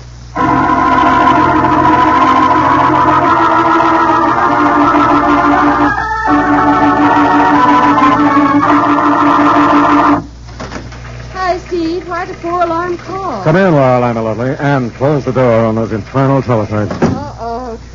Trouble, boil and bubble. What's up? Remember the Greg Barton manslaughter case about 5 years ago? Barton. Wasn't he running around with some singer, a friend of Mozart, suspected of two-timing him, picked a fight with the wrong man and killed him? Yes, and Barton strangled a prison psychiatrist this morning and managed to escape in the doctor's clothes. Good heavens, how could that happen? Now, that's one of those things that can't happen, Lorelei, but do. But why'd the warden call you, Steve? Well, because Barton seems to have a burning desire to get even with anyone who had anything to do with putting him away. And I'm on the list. Golly, that's right. You and Mozart tracked him down and turned him over to the police. You boys better be careful until Barton's picked up. I don't think we can afford to wait for that, Lorelei. There are others involved. His ex-girlfriend, June West, and his ex-partner, Will Adams. Yeah. Wait a minute, Steve. Wasn't poor old Willie the Weep mixed up in that original killing in Mozart's Harbor Cafe? Yes, Willie was washing dishes in the kitchen, saw the fight, and testified Barton started it. Otherwise, Barton would have gotten off with a self-defense plea. That includes Willie and as Harry the Hack would say. Yes, and I want you to take Harry and his hack and find Willie and his shanty boat somewhere along the waterfront. Oh. Now, just a minute. I've had Mamie on switchboard trying to locate Will Adams. He's moved. Hello? Hello, Wilson. Will Adams. Your switchboard operator tells me you want to talk to me on a matter of life and death, as she put it. It could be just that, Adams. How so? Your ex-partner, Greg Barton, escaped from state's prison this morning and killed a man doing it. I'm not surprised, but how does that concern me? I had nothing to do with his arrest or conviction. No, but Barton is convinced he killed the wrong man for taking June West away from him. He suspects you're the right one and may decide to remedy his original mistake. That's nonsense. I'll admit I was going around with June West, but that's over. Wait a minute, Wilson. Someone just came in my office. Hello, Adams. Greg Barton. How did you get here? That's Wilson of the Illustrated Press you're talking to. I guess you know. Give me that. Put away that gun, Greg. I never did it. Shut up, you double-crossing rat. I'll get to you as soon as I talk to Wilson. All right, I get Adams' address from Mamie. Notify the police Barton is there. Hurry. A double. Hello, Wilson, you nosy newspaper slug. Are you getting an earful over the phone? Yes, Barton. You didn't waste any time getting to Big Town. No, and I'm not going to waste any time now that I'm here. I got a lot of things to do. Well, you better take it easy, Barton, or you're liable to go back to prison on something more than a manslaughter charge. Don't try to kid me, Wilson. I heard over the radio I squeezed too hard on that windy Doc's windpipe, and he's dead. So I'm in for a murder rap no matter what I do from now on. All right. But why take it out on Adams?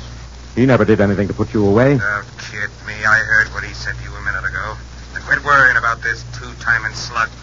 Start worrying about what's going to happen to you. Greg, put that gun down and listen to me. Just a minute, Wilson. Don't interrupt me, Will. I waited a long time for this, and I want to enjoy it. And I want Wilson to get a sneak preview of what I'm going to do to him. Are you still hanging on the phone listening, Wilson? Yes, and you'd better listen to me, Barton. If you really want to try and get even with me for helping send you to prison, you leave Adams alone and get out of his office as quickly as you can. Now, ain't that noble of you, Wilson? I suppose you've told someone to tip the police I'm here in Adams' fancy office. Yes, and that building will be surrounded in a couple of minutes. So if you want to get to me, forget Adams. But I don't want to forget Adams, because I should have killed him in the first place. Don't do it, Barton. One shot out of that gun in your hand, and you'll never get out of that place alive. I'll get out, and I'll get to you, Wilson. All right, Will. I want just one thing out of you. Where's June West? I don't know, Greg, and there wasn't anything between us, just your crazy jealousy. Where is she, you two-timing liar? Tell me or I'll blow you apart now. Tell him, if you know Adams, tell him where she is. That's the Riverview Apartments, but I swear I'm swearing, you slug. Just say a prayer if you got one in mind. Now, wait a minute, Barton. Don't be a complete senseless fool with that gun. Say this tall, Wilson. I've had all the fun I want out of Will Adams. I've watched him standing here sweating, turning green and white. Don't do it, Barton.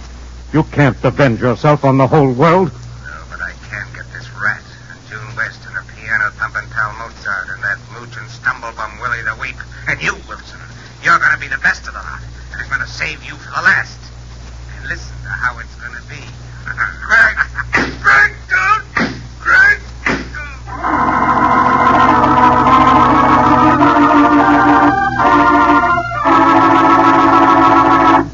Thus, in spite of Steve's desperate effort, the killer has claimed his first victim. And for the exciting developments to come, we'll return to our big town story in a moment. You know, I always did think Lifebuoy Health Soap got me extra clean. But now I've seen the actual proof, and it really is something startling. Because the doctors now know that Lifebuoy in your daily bath gets skin cleaner, stops BO as no other leading soap can. Yes, after comparing the effects of daily baths with different soaps, the doctors made this amazing statement. Actually, you are cleaner, safer from BO when you bathe daily with Lifebuoy than when you bathe with any other leading soap. After 820 scientific tests, the doctors say that Lifebuoy's purifying ingredient makes the difference.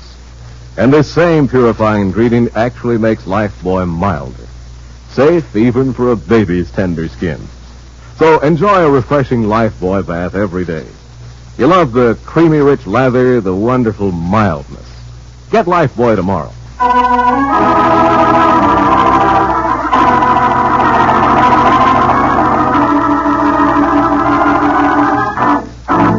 Now to return to Big Town in tonight's headline newspaper drama captioned Death by Plan. Following the sensational prison break of a hate-crazed killer, Steve Wilson has talked to the killer over the phone and heard the first victim die. Now, in an effort to save 4 others marked for murder, Steve and Lorelei are racing to the apartment of June West in the cab of Harry, the loquacious hack. Say, boss. Say it, Harry. but get us to the Riverview Apartments as quickly as the law allows. Well, that isn't the process of practically being done. And while, did I not hear you saying that our butchy buddy Mozart is likewise a candidate for a slab in the morgue? Alongside of this West gal, yourself, and poor old Willie the Weed? That's right, Harry, but we phoned Mozart to close up his Harbor Cafe until the police can round up Greg Barton. Well, how about Willie the Weep? Didn't he put the finger on this Barton character for you, boss? Yes, and I wish you'd drive down to his shanty boat and make sure he takes cover, Harry. Jack, boss. And if he is not in a shanty, I will cruise the waterfront till I spot a mucha moolah for a mocha. Do that, Harry, and check the hash houses. He sometimes washes dishes for a square meal. Right, Miss Kilpain. But what about you, boss? Let me worry about that if we get to it, Harry. Personally, I'd rather hunt a killer than have him hunting me. But Steve, Barton knows June West lives in the Riverview Apartments. You heard Adams tell him just before he was killed. Barton may be hanging around the building. I don't think he's had time to get there, Lorelei, and I'd like to get her out of there before he arrives. Riverview Apartments, boss. It's nice going, Harry. Pull right up in front of the entrance. Golly, I hope Mamie was able to reach her by phone and tell her to stay in her apartment. Okay, Lorelei, my lovely. Let's go. Anything I can do after which, if and when I find Willie? Yes, Harry. Meet me at Mozart's Harbor Cafe.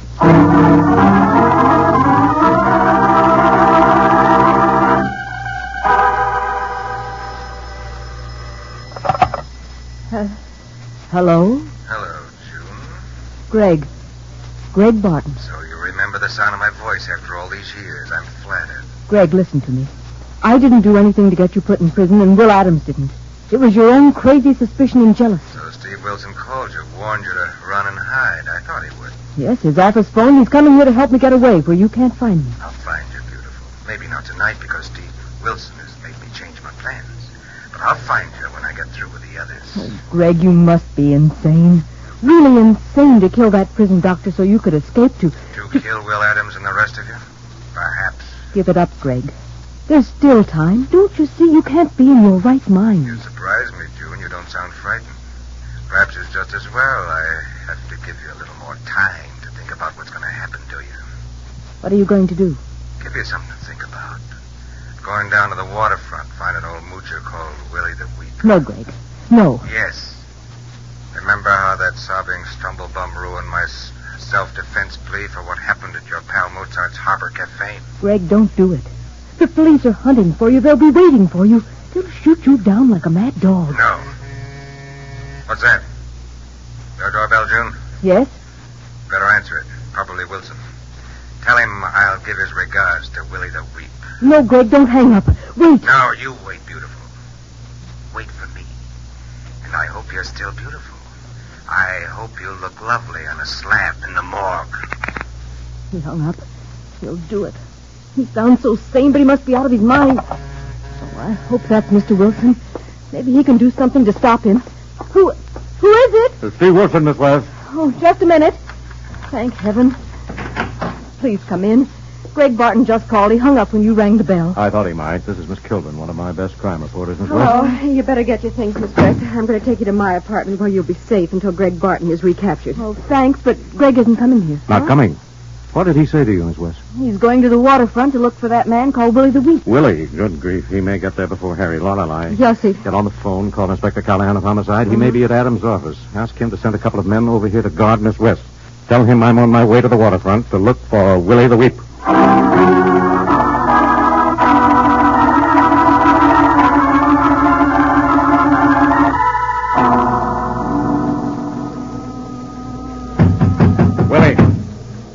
Willie the Weep. Yeah? Who wants what? Open your shanty door, Willie. I have a message for you. Okay, just a minute, mister. Who's the message from? From your newspaper pal, Steve Wilson. From Mr. Wilson? What's he want for me to do, mister? He wants you to meet him at Mozart's Harbor Cafe. Come on, hurry, you dopey old moocher. Hey, who you calling a moocher?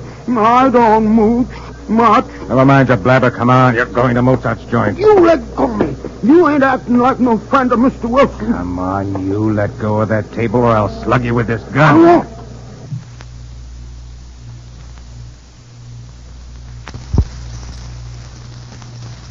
Till I know who you are. Oh, no? You're coming to the Harbor Cafe if I have to carry you all the way.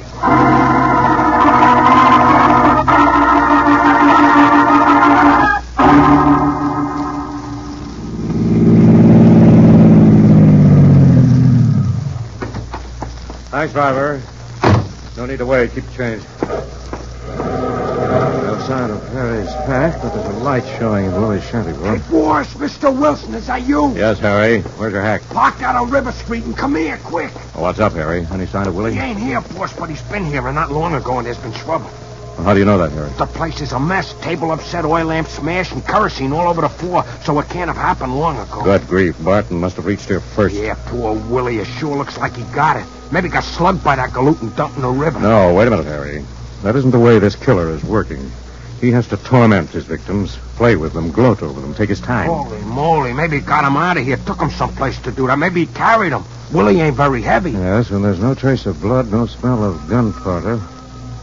Wait a minute. Mozart's place, Harry. It's only a couple of blocks from here. And that's where Willie put the finger on this guy. And that's where he may have taken Willie to pay him off and get Mozart at one and the same time. I'll buy that, boss. It's only a hunch, but it may pay off, Harry. Come on. Let's go.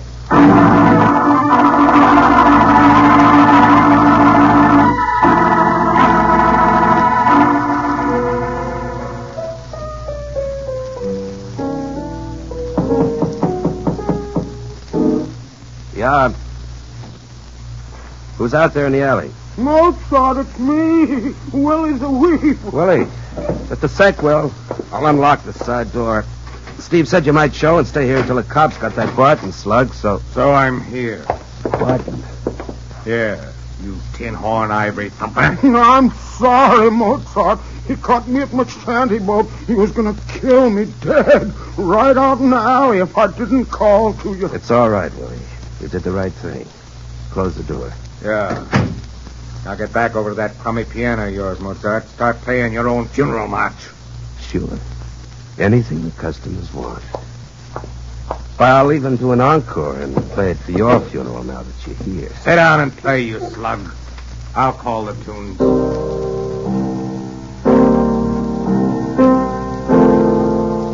I'm sorry, Mozart. I guess I got you killed hollering like that and you letting him in. Oh, forget it, Willie. I'd have done the same thing. So would a million other guys and gals that don't want to open that door of destiny that leads to eternity. No matter how dark and dull and dreary this life may be. How do you feel about that, Barton? I don't have to think about it. I have the gun. Keep on playing. Try something else. I hear you're good. How's this, Barton? It speaks of life and love and laughter that stands against the hate of haters and robs the bullet of its sting. Go on and shoot, you slug. No, I'm not ready. You haven't had enough time to think about what's going to happen to you. I want to see you in this moocher sweat and cringe and crawl. Then sit down, Barton. Maybe you've got a long wait coming. I've had time to think about death since the day I was born. But I made a kind of peace with death a long time ago. It was all settled between us. Except the unimportant item on the agenda of how and why and when and where. So you won't scare. Won't beg for even a few more minutes to live. To live? I've been living on borrowed time for years. If I've got a few more minutes coming, I'll get them, Barton. What about you, Willie the Weep? Are you ready? No, I ain't ready, mister. But then I guess I won't ever be ready. Shut up, you fools. This isn't the way I planned it. This isn't the way I thought you'd act. This isn't the way it was going to be. Sorry, Barton. Give us time and maybe our nerves will snap and we'll crack. Give us time. Hard time's your time, fella. But remember, your time is running out.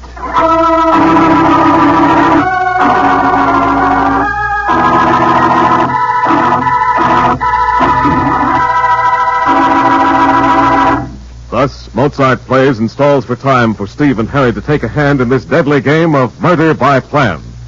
In a moment, we'll come to the exciting climax of tonight's story, brought to you by Lifebuoy Health Soap.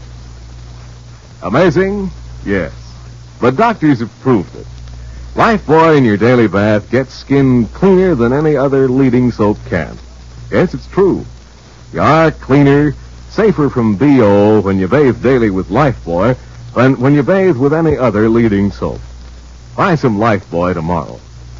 And be sure to listen at the close of this program for names of the latest winners in Lever's Mercury a Day contest.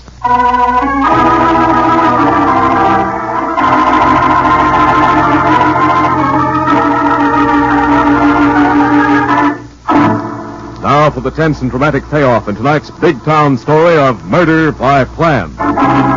Hunting an escaped convict bent on killing those responsible for his imprisonment, Steve Wilson and Harry the Hack race to Mozart's Harbor Cafe on a hunch the killer may be there.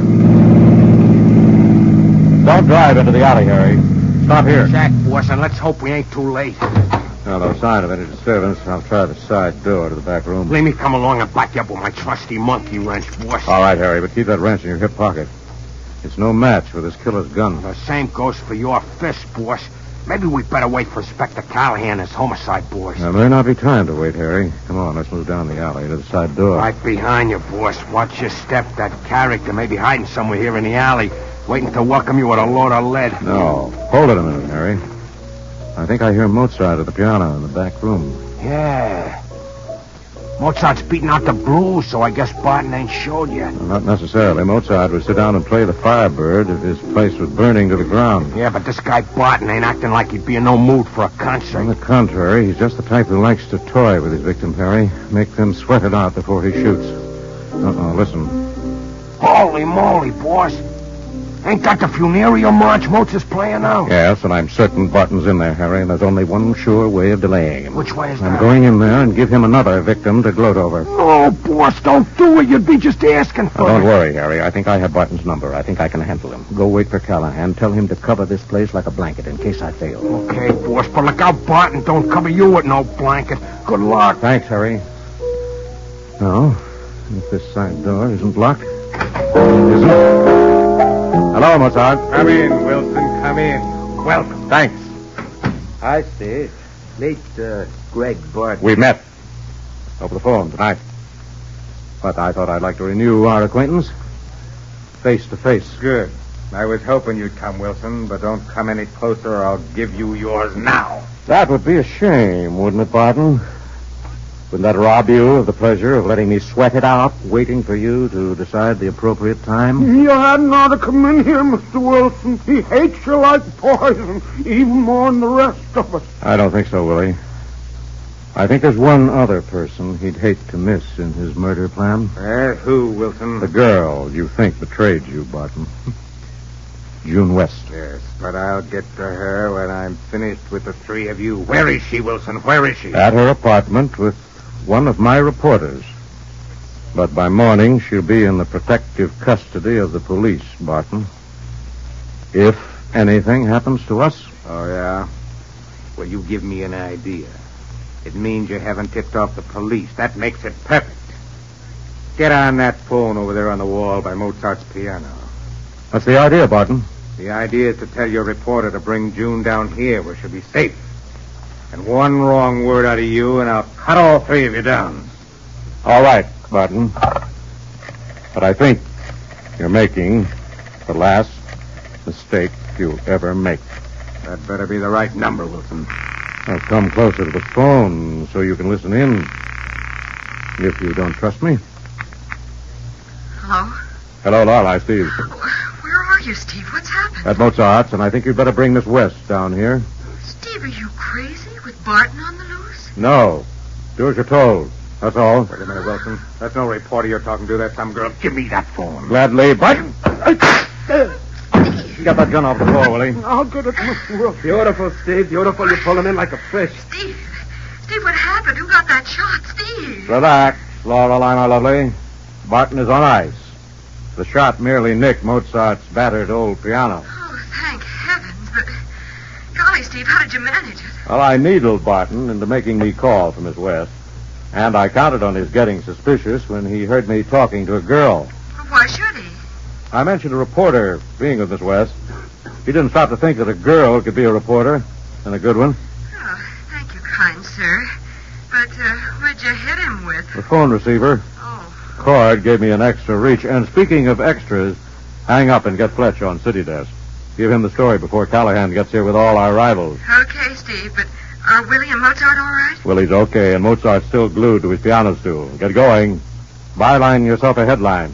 30-30, finish, the end.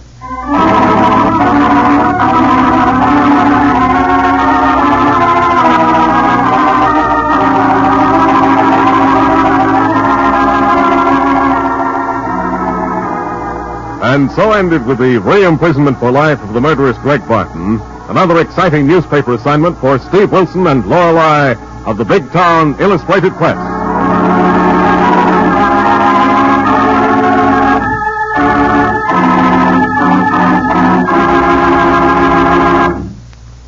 Now, before hearing about next week's exciting Big Town adventure, here is Steve Wilson.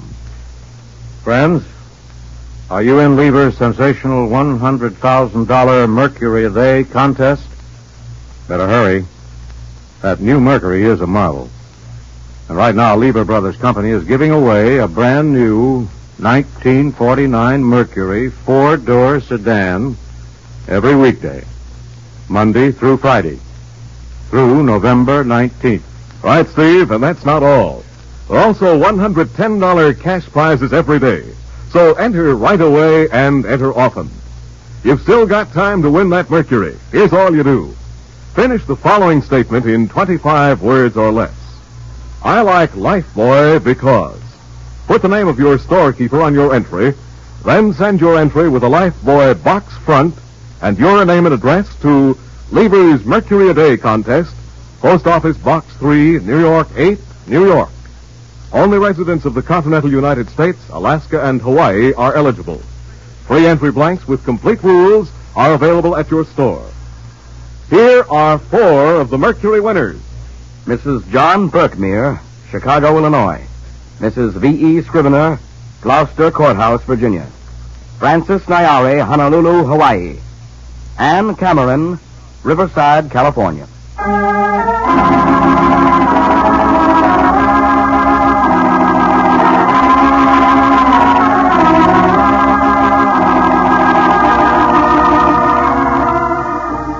Next week, the makers of Lifebuoy bring you a hard-hitting story entitled The Deadly Doll, the story of a female killer. Another exciting assignment in the newspaper career of fighting Steve Wilson of Big Town. Don't miss it. In tonight's dramatization, all names, times, and places are fictional, and any similarity to other names and places is purely coincidental. Big Town features Edward Pauley as Steve Wilson, Fran Carlin as Lorelei Kilborn, and was written and directed by Jerry McGill. And now, Big Town bids you good night until next Tuesday night, same time, same station, when you hear the newsboy calling... Extra hero about it. The story of Steve Wilson and the Deadly Doll, brought to you by the makers of Lifebuoy Health Soap, another fine Lever product. Extra.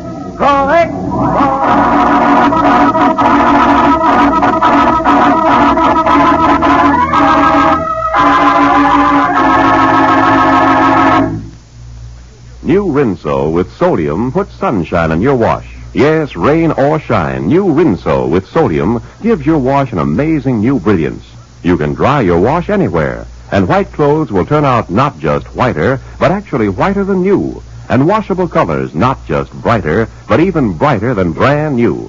It's because new Rinso contains the scientific sunlight ingredient, sodium. New Rinso is so safe for clothes, so kind to hands. Find out for yourself how new Rinso with sodium puts sunshine in your wash. Only new Rinso contains sodium. Today, more women use Rinso than any other wash day soap in the world.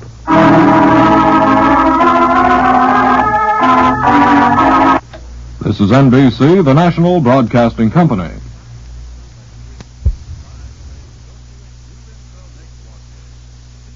Lifebuoy Health Soap presents Big Town.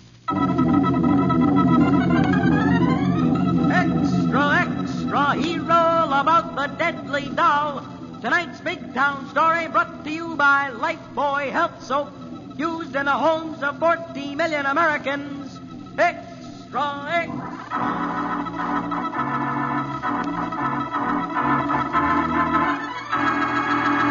Lifebuoy Health Soap presents Big Town. The headline stories of a great city dramatically reported by Steve Wilson, fighting managing editor whose creed, as with all great newsmen, is emblazoned on the masthead of the Illustrated Press. The power and the freedom of the press is a flaming sword, that it may be a faithful servant of all the people. Use it justly, hold it high, guard it well.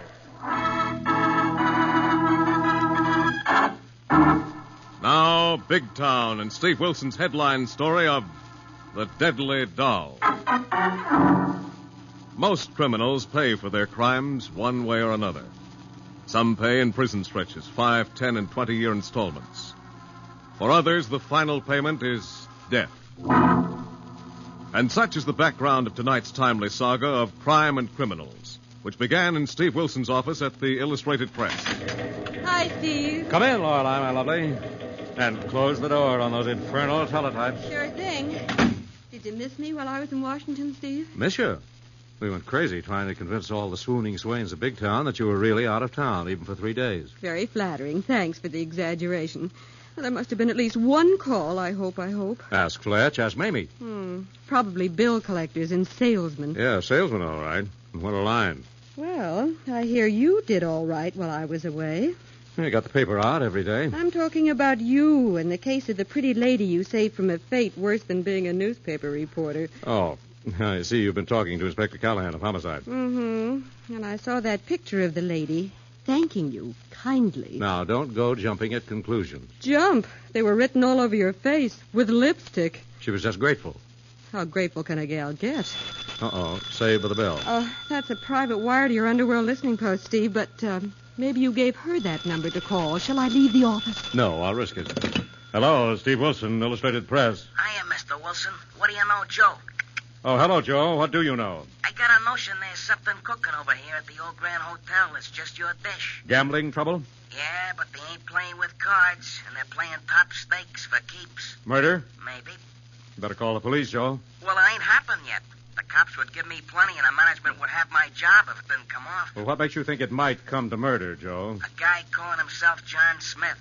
He's got a jailhouse shuffle, a solitary complexion, and the jitters.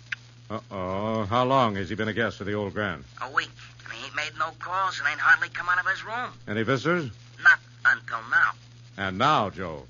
A big blonde with a honey of a shape, all muscle, a hard rock pan. And she didn't act as if she was making no social call. Well, that isn't enough to bother you or the Old Grand, Joe. What else? Well, yesterday, this guy gave me a fat envelope to put into the safe. Money? Could be, though. But it was the writing on the envelope what gave me ideas. Okay, Joe, let's have it. On the envelope, it said, "To whom it may concern, if I should die." If I should die. Have you checked on Smith and his visitors? Yeah. I took up some ice water and squeezed the knob. But the door's locked, and I didn't hear no conversation. Try the house phone? Yeah. No answer. Well, maybe Smith's jumping his bill and the girl's helping him down the fire escape with his stuff. Nope. He paid in advance. He ain't got no stuff.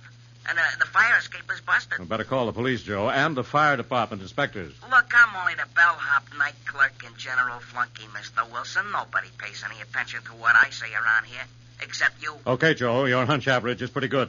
I'll be over there right away.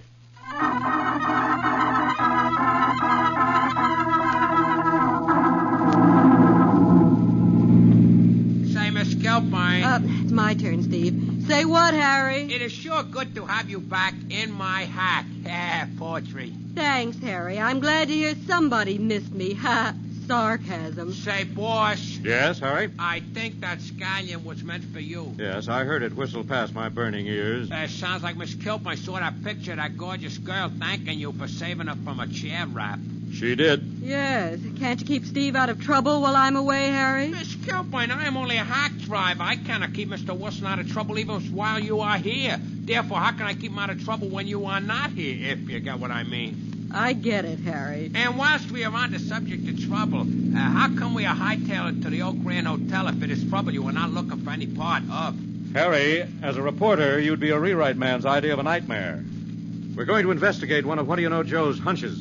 what's that guy got a hunch about this time? A murder, Harry, so don't waste any time. Check. We are practically there. And if you should need an assist, boss... Thanks, Harry. Could be. But park out front and stay near your cab with the flag down. And my monkey wrench handy. What about me, Steve? I overheard Joe say there was a lovely lady in the case. Won't I cramp your style? I'm beginning to wish I hadn't sent you to Washington, Lorelei. Wait until you've seen my expense account. No hats. Absolutely no new hats on the expense account. Oh, no. Just a couple of evening gowns for the embassy parties. No, I know. I shouldn't have sent you to Washington. You can't win, boss. You can't hardly ever win an argument with a lady. That's my old grand coming up. Maybe you'll have better luck with what do you know, Joe's hunch. Thanks, Harry. In the gambler's hangout, it won't hurt to have a little luck. Come on, Lorelei. I have a premonition that we may have a rendezvous with a lady known as Death.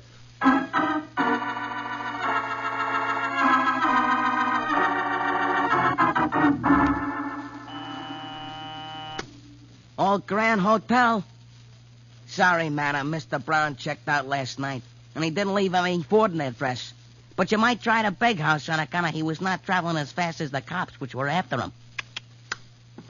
Hello, Joe. You know anything more? Nah, not a thing, Mr. Wilson. Smith still don't answer the phone. Hi, Joe. Hiya, Miss Kilburn.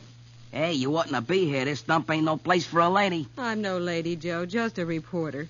Any sign of that gal who went up to see her Mr. Smith, who apparently expects to die? Not a trace. How do you know she went up to see Smith, Joe? She went up without asking nobody, and I followed her and saw her go into Smith's room. Did he let her in? Yeah, when she showed him a gun she was carrying. A gun?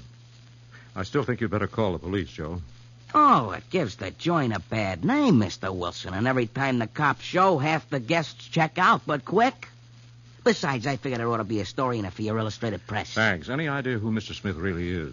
Well, I got a notion he's the guy that turned state's evidence in that shipyard stick-up a couple of years ago. The $50,000 payroll job on the south side? Yeah, he was the plant that cased the layout. His pals got the chair for killing the guard. He only got 5 to 10 and ought to be out by now. What about the girl, Joe? Ever see her before? Nope, Miss Kilburn. She's a big, tough babe, almost 6 feet. A lot of gal. I'd have remembered. All right, Joe. Let's go up. Sorry, I can't leave the switchboard. I'm all alone. The night clerk's out sick. Okay, give me a passkey just in case. Okay, I'll try ringing him again while you're on the way up. What's the room number? 420 on the 3rd floor. Don't ask me why. Here's the passkey. Thanks. It's just to make life complicated, Joe. You better stay here, Lorelei. Oh, no. Now that I'm back, I've got to keep you out of hot water. All right, but I doubt if we'll find any in the Grand this time of night. Hey, Joe? Yeah, Mr. Wilson, but look out you don't open a tap on no hot lead.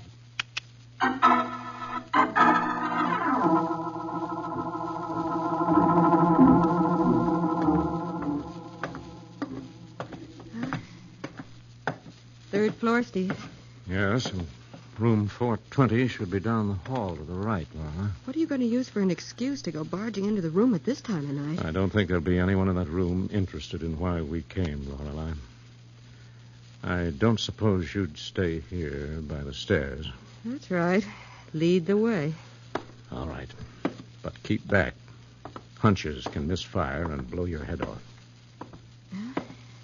There it is, 420. Are you going to knock and announce that we're a couple of inquiring reporters? No, let's listen a minute. Quiet as a grave. You may have something there. I'm going to knock.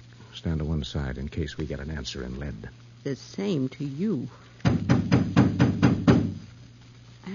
No answer. You knock like a house detective. That could rouse the dead. Now keep back. I'm going to use the pass key.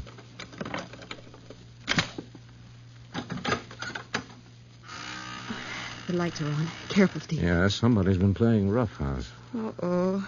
A broken mirror. 7 years bad luck for somebody. Yes, and it looks as if somebody broke every piece of furniture in the room. It must have made a noise, Steve, if the one of the other guests in the hotel didn't complain. Now, the guests in this die believe in live and let live, Lorelei, or die. How's your premonition? Getting stronger. Stay here in the hall until I look around. Oh, there's nobody behind the door. I can see through the crack by the hinges, but be careful, Steve. There's another door over there in the corner. Yes, and I think I'd better see what's behind that door before we take a look at this scramble of Grand Rapids antiques. Keep on being careful, Steve. Somebody has torn this place apart, and they may be waiting around. Get over there against the wall, Lorelei, my lovely. I'm going to try this closet door. Oh, one of these days, Steve Wilson, you're going to open just one too many doors. I think I'd better use my handkerchief on the knob of this one in case Smith's 6-foot lady visitor put him in here for safekeeping. Or vice versa. Ah, for heaven's sake, why must doors in cheap hotels always squeak? Well, I rather imagine this is Mr. Smith. Was Mr. Smith. Yes, the late Mr. Smith. Can you make out how he died? He's marked up, but there are no signs of bullet wounds. It looks as if he took quite a beating, Lorelei. Then his neck was broken, and he was hung up in there. And now? Phone down to What Do You Know, Joe. Have him call Inspector Callahan of homicide. And then? Cherchez la femme. Find that woman.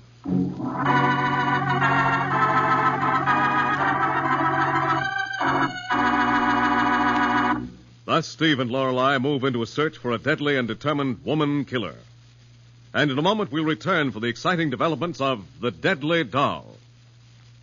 Yes, doctors have proved it in 820 scientific tests. Lifebuoy Health Soap in your daily bath gets skin cleaner. Yes, cleaner than any other leading soap can. That's right.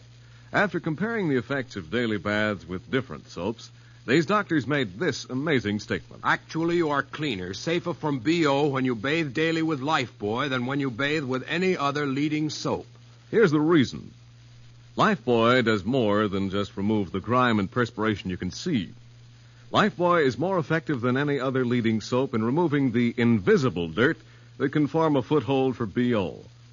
Lifebuoy gets you even cleaner than the eye can see. Cleaner than the eye can see. Yes, after 820 scientific tests. These doctors say Lifebuoy's purifying ingredient makes the difference. And this same purifying ingredient actually makes Lifebuoy milder. Safe even for a baby's tender skin. So enjoy a Lifebuoy bath every day. You'll love the creamy, rich lather, the wonderful mildness. Get Lifebuoy tomorrow.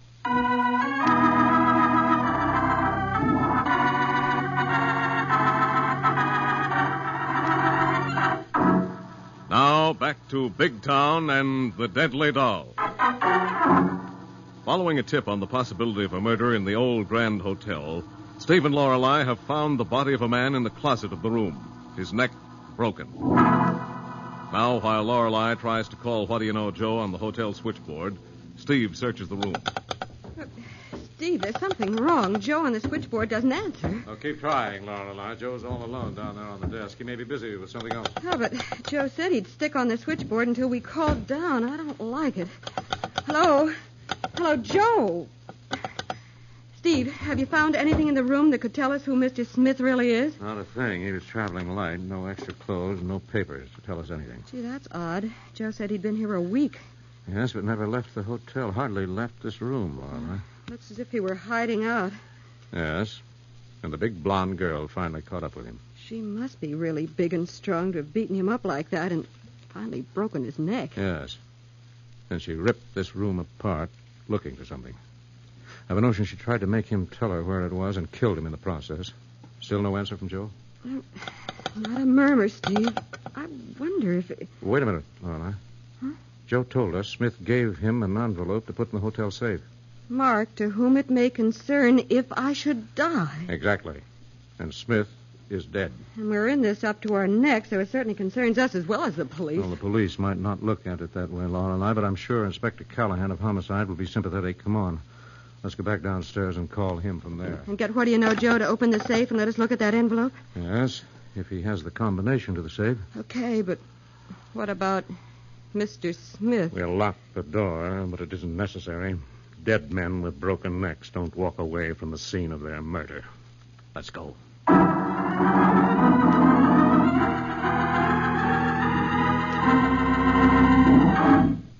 All right, you little dope. Talk. Give. Make with the info. Look, lady, I keep telling you I'm only the bellhop around this joint. I don't know from nothing except you dragged me back here and you're mopping up the manager's office with me. You know what I gotta know? What? The combo to that office safe over there in the corner. How do you know I got the combo? I know dumps like this old Grand. You're on duty here alone tonight, so you know the combo. and you're gonna open it up. Even if I could, and even if I did, there ain't nothing in there worth your risking a chair wrap to get. That's where you're wrong. Dead wrong. If you don't open it up, you'll be just dead. How do you know there's something in there you want? You know I went up to see the lug that called himself John Smith. Yeah? Who are you, lady? Pocahontas? Save the comedy and quit clicking your choppers and quit stalling. Ain't gonna do you no good. If you don't let me answer them calls on a switchboard out there behind the desk, somebody's gonna wonder how come. And it ain't gonna do you no good if they call the cops. Nobody in a dump like this calls the cops. Oh. I guess you've been around. I've been around and in and out. Yeah? What henpen? Never mind the jail. I've been a bouncer in a nightclub, and I got what it takes to beat you to a pulp. Well, I'll take your word for it, sister. Doll's the name. All right, Doll. What's yours? The customers call me What Do You Know Joe. Okay, Joe. Now that we're Emily posted, open that safe. Sorry, Doll, no can do. Open that safe. You won't have no hand to open nothing else. Oh! Some grip you got, Doll. Yeah, Joe. Give it the combination of that box, you'll hear the bones crack any minute now. It wouldn't do you no good if I could. How come not? The safe's got a time set on it. You can't open it before 7 in the morning. I got a notion you're lying. How come I'd lie? Do you think the management of this joint pays me enough to risk a broken hand or maybe a busted neck to keep you from taking everything that's in that there safe? Yeah. Maybe you're right, Joe. Maybe you ain't lying. Maybe we're gonna have to wait till 7 o'clock. What's in there you want so bad, Doll? You want to know, Joe? You give Smith a receipt for a package you put in the safe for him. He tell you that? No, Joe, he was kind of stubborn. Uh-huh. So what happened? I had to work over him, but he was still stubborn. Then what? I had him by the neck, Joe. Like this. He wouldn't tell me where he hid the 50 grand. Him and my boyfriend, another guy, got in a stick-up a couple of years ago. Oh, yeah. Yeah, the Southside payroll job where the guard was killed. I thought I recognized Smith as one of them. Yeah, Joe. The one that got off with a 5 and 10 rap for talking my boyfriend and his pal into the chair. So, what happened when you had him by the neck? I put on the pressure, Joe. Hey! But still he wouldn't give out, Joe. He tried to break loose when all of a sudden his neck went... Joe? What do you know, Joe? I'm going to ease up, Joe. But don't answer that guy out in the lobby. Joe? Where are you, Joe? Don't answer, Joe. One yelp out of you, and I'll show you what I done to that dope upstairs.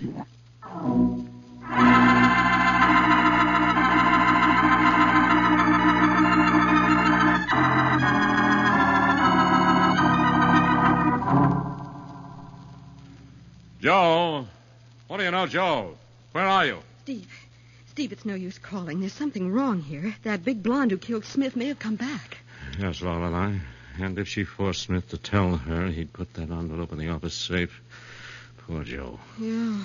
Steve, there's a light in the manager's office. You see that glass door over there behind the desk, back of the switchboard? Yes, and if what do you know Joe is in there, he isn't answering. For a very obvious reason. Yes, Lorelei, my lovely, for a reason so obvious, I want you to get out of here. While you stay here and get your neck broken? Oh, no. You wouldn't want me to give that Amazonian strangler time to do an encore on Joe, would you? If it hasn't happened already. Well, no, but from what Joe said and what we've seen, Let Steve, me worry about that. Get out of here, Lorelei. Tell Harry to come in here, but softly.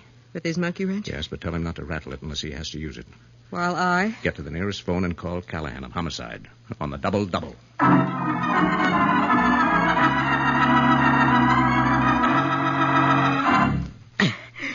Look, Doll, he's up on my Adam's apple. Shut up, Joe.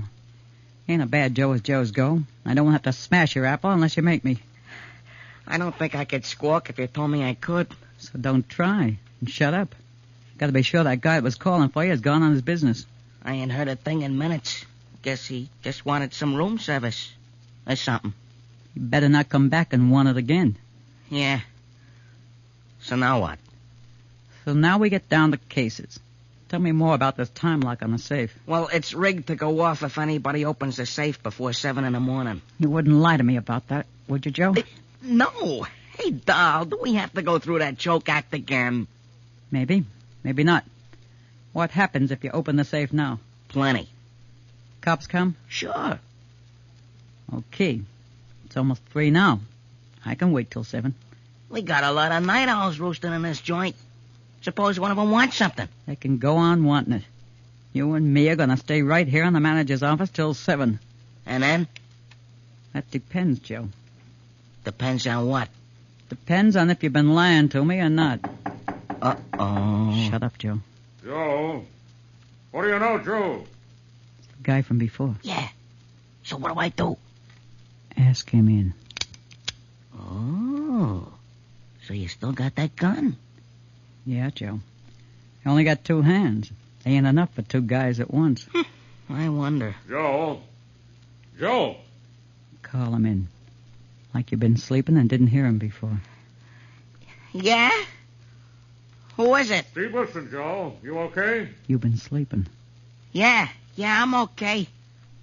I've been sleeping. Come on in, Steve. Thanks. Well, who's your big blonde friend with the gun, Joe? Meet the doll, Steve. Come here, Wilson. Sorry, Mr. Wilson. I couldn't warn you. I didn't need a warning, Joe. I've been standing outside listening. I knew what I was walking into. I thought you might like a little company. Who's this guy, Joe? Oh, just a friend of mine. Thanks for the cover, Joe, but I'm Steve Wilson of the Illustrated Press. Wilson the racket buster, pal of the cops? Yes, doll. And they'll be along in a very few minutes. What's bringing them? A little matter of a man called Smith. Dead as a doornail from a broken neck.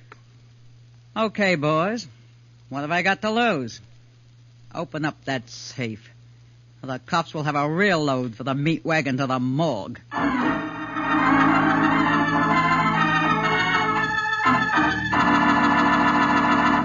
Thus, Steve has apparently and knowingly walked into a deadly situation to help his young friend, What Do You Know, Joe. In a moment, we'll come to the exciting climax of tonight's story, brought to you by Lifebuoy Health Soap. It's amazing, sensational, almost unbelievable, that's true. But doctors have proved it. Lifebuoy, with its purifying ingredient, gets skin cleaner. Stops BO as no other leading soap can. Yes, after comparing the effects of daily baths with different soaps, these doctors made this amazing statement. Actually, you're cleaner, safer from BO when you bathe daily with Lifebuoy than when you bathe with any other leading soap. It's Lifebuoy's purifying ingredient that makes the difference. And remember, this purifying ingredient actually makes Lifebuoy milder, safe even for a baby's tender skin. So bathe daily with Lifebuoy. I like it. I know you like it, too.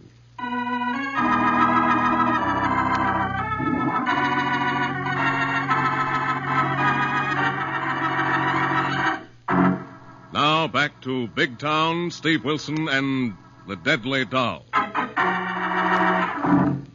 All right, boys. Open that safe. Or how'll you have your lid? You, certainly picked big playmates. What do you know, Joe? I didn't pick her, Mr. Wilson. The doll just come in here and grabbed me and said, "You're it." Hurry it up, boys. Just so there won't be no misunderstanding, I'll give you exactly a minute to quit stalling with the conversation and get that safe open. Thanks, doll. But even if you had what you want out of the safe right now, I doubt if you could get out of the hotel before one of my reporters gets back with the police. That took you 10 seconds, Wilson.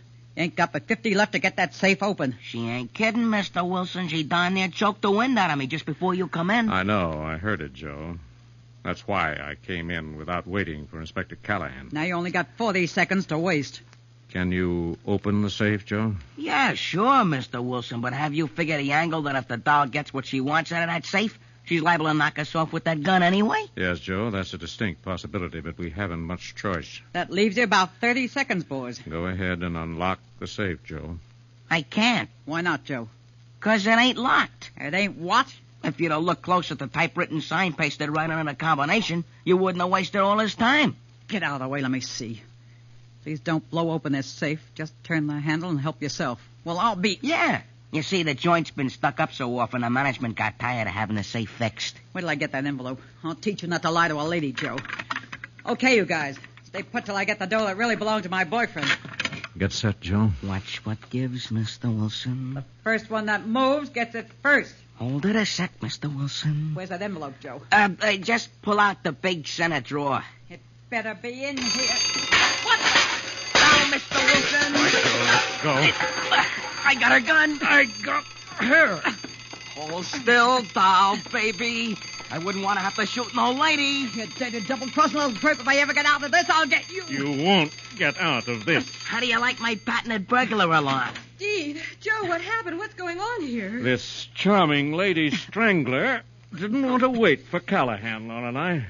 Where is the inspector? He's on the way. What's all the kitchenware doing in the office safe, Joe? Is it that valuable? No, Miss Kilburn. That's my private burglar alarm system. It doesn't work. Yes, but where do you keep the guest valuables, Joe? Well, nobody trusts nobody in this hotel enough to leave anything valuable with anybody. Oh, what about that envelope the so-called John Smith left with you, Joe? Oh, that. I got it in the guy's letterbox behind the desk. Take this gun and watch the doll while I get it.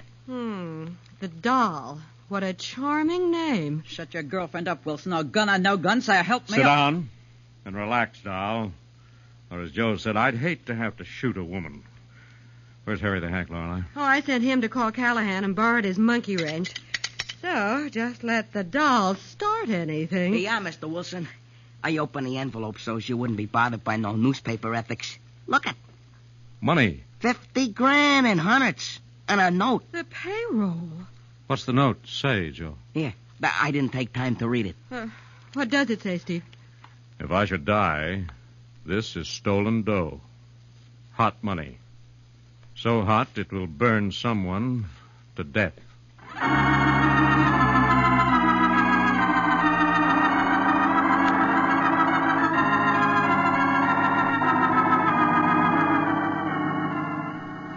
So ended with the restoration of the payroll money and the arrest, conviction, and subsequent execution of the deadly doll, another exciting adventure in the newspaper career of Steve Wilson and Lorelei of the Big Town Illustrated Press.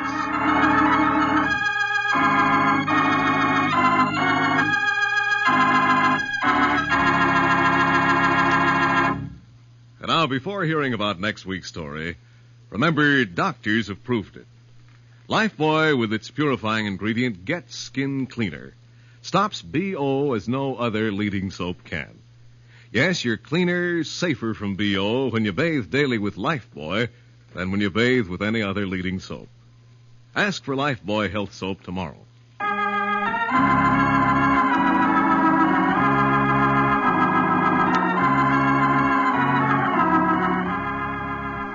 Next week, the makers of Lifebuoy bring you a hard-hitting story entitled I Remember Murder.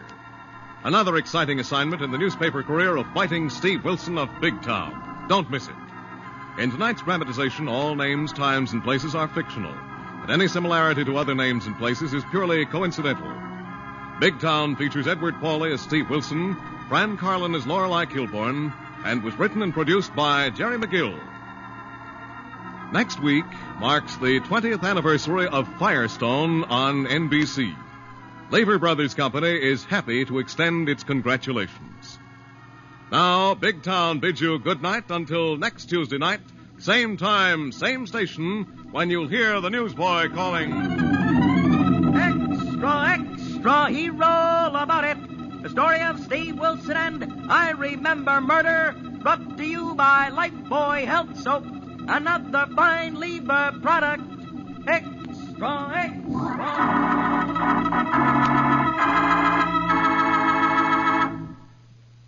New Rinso with sodium puts sunshine in your wash. Yes, rain or shine, new Rinso with sodium gives your wash an amazing new brilliance. You can dry your wash anywhere, and white clothes will turn out not just whiter, but actually whiter than new, and washable colors not just brighter, but even brighter than brand new. It's because new Rinso contains the scientific sunlight ingredient, sodium. New Rinso is so safe for clothes, so kind to hands. Find out for yourself how new Rinso with sodium puts sunshine in your wash. Only new Rinso contains sodium. Today, more women use Rinso than any other wash day soap in the world.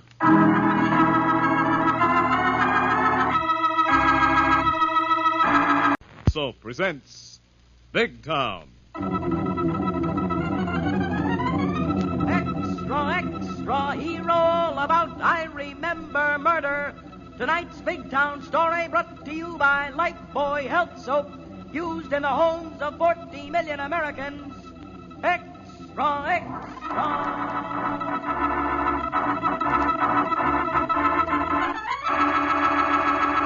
Lifebuoy Health Soap presents Big Town, the headline stories of a great city dramatically reported by Steve Wilson, fighting managing editor whose creed, as with all great newsmen, is emblazoned on the masthead of the Illustrated Press. The power and the freedom of the press is a flaming sword, that it may be a faithful servant of all the people. Use it justly, hold it high, guard it well. Now, Big Town in Steve Wilson's headline story captioned, I Remember Murder. Of all the dangerous situations in which the innocent bystander can be involved, the deadliest is to be a witness to a gang murder. And such is the case in tonight's story, which began as a girl rode out of Big Town in a flashy convertible driven by a Cafe Society blackmailer who has double-crossed his pals. Deke, why are we driving so far out of town? I'll tell you as soon as we get off the parkway and shake some of this traffic, Lola. But why are you driving so fast? Why do you keep looking behind you? I'll tell you in a minute. I'm going to cut over to the old turnpike right here. Deke, what's the matter with you? You've never driven like this before. Never had as good a reason, Lola. I think it's okay now. So listen, honey, and I'll tell you why I asked you to come along. What about the last floor show at the club, Deke? We've played our last show for Rocky, Lola, honey. Now, wait a minute, Deke. We have a contract with Rocky. I had more than a contract with Rocky, Troy. I had a sucker deal on a shakedown sideline, and I got tired of the short end of the cut. Deke, have you been mixed up in Troy's blackmail setup? Yes. Is that why you've been dating those society debs who think it's smart to be seen at the Big Town High Hatter Club? Sure. But you know you've been the only one I really give a hoot about, Lola. That's why I want you to haul out for Mexico with me tonight. Mexico? Mm-hmm. What have you pulled, Deke? Have you crossed Rocky Troy and his gang? Oh, and how? For $50,000. 50 grand? Don't act so surprised, baby. You've known all along I was doing more than swinging a stick over that corny band while you warbled. No, I didn't know, Deke, honest. So now you know, honey. So how about Mexico? No, Deke. I've always liked you. I still like you, but I don't want any part of this. Take me back to Big Town. I'm not going back to Big Town, baby. I've got the dough and my luggage in the trunk. All right, then pull over and let me out. Lola, you fool. Take your foot off the brake. Now listen to me, will you, honey? Let go of me, Deke. Listen to me. You can do as you like, but I don't want any part of crossing Rocky Troy. Lola. They'll find you and kill you no matter where you go. Not in Mexico. I've got pals there, connections. You'll never get there. Let go of my arm, Deke. Now listen Let to me, me out of this car. Now, wait a minute. There's another car coming. Wait till it passes us. It isn't going to pass. Slowing down. Okay, sit still. Maybe it's a trooper patrol. Make like we're a couple of moonspooners. Come here, baby. No, Deke, let go of me. Come here. Deke, please. Please. Come here. Yeah, Deke. What? Let go the lady. Beefy. How'd you follow me? Easy, punk. We got a souped-up job, and you're a sucker for a long tail with this maroon convert. Hey, Laffy, it's him. Come here. Okay. What are you going to do? Relax, baby. We got a little business with your boyfriend here. Let her alone, Beefy. She's not mixed up in this. She is, because you mixed her up in a cross. What you waiting for, Beefy? Giving him time to sweat? I'll louse a yaks, Laffy. Get around and yank the dame out of the heap. Sure, I'll go around the other side. Wouldn't you know he'd have a dame with him? Listen, Beefy, Lola's clean on this. She wanted out even before you showed. Sure, we know you pulled this cross solo. So we're giving her an out. Get her out on your side, Laffy. Yeah. Come on, babe. No. Don't do it. Give him the money, Deke. Too late, sweetheart. Deke here set a bad example, so you listen to your out. Beefy, give her a break. Sure, beautiful. Listen how it's going to be. Laffy's going to clunk you one, and all you're going to remember is the fact a couple of hitchhikers you picked up blasted Deke here, tossed you out on your rear, and scrammed with his dough and jalop. You got that? Don't. Please don't. Give him the money, Deke. Come on, baby, out of the heap. No. You don't know how lucky you are. No. Come get a dose of amnesia. No. Yeah, baby. Save the laughs, Laffy. Leave her alone. Come back around here. Slide under the wheel of Deke's jalop. Okay, coming. Now slide over, Deke. And don't move your mitts or you'll get it here. Listen, Beefy. How about 50 grand to split between you for an hour's start? No dice. We wouldn't live to enjoy it any more than you. Slide over. Where we going? Maybe up the road a piece after I get that 50 G's. Yeah. Then what? And maybe by morning somebody will find you in this heap at the bottom of a nice, deep ravine.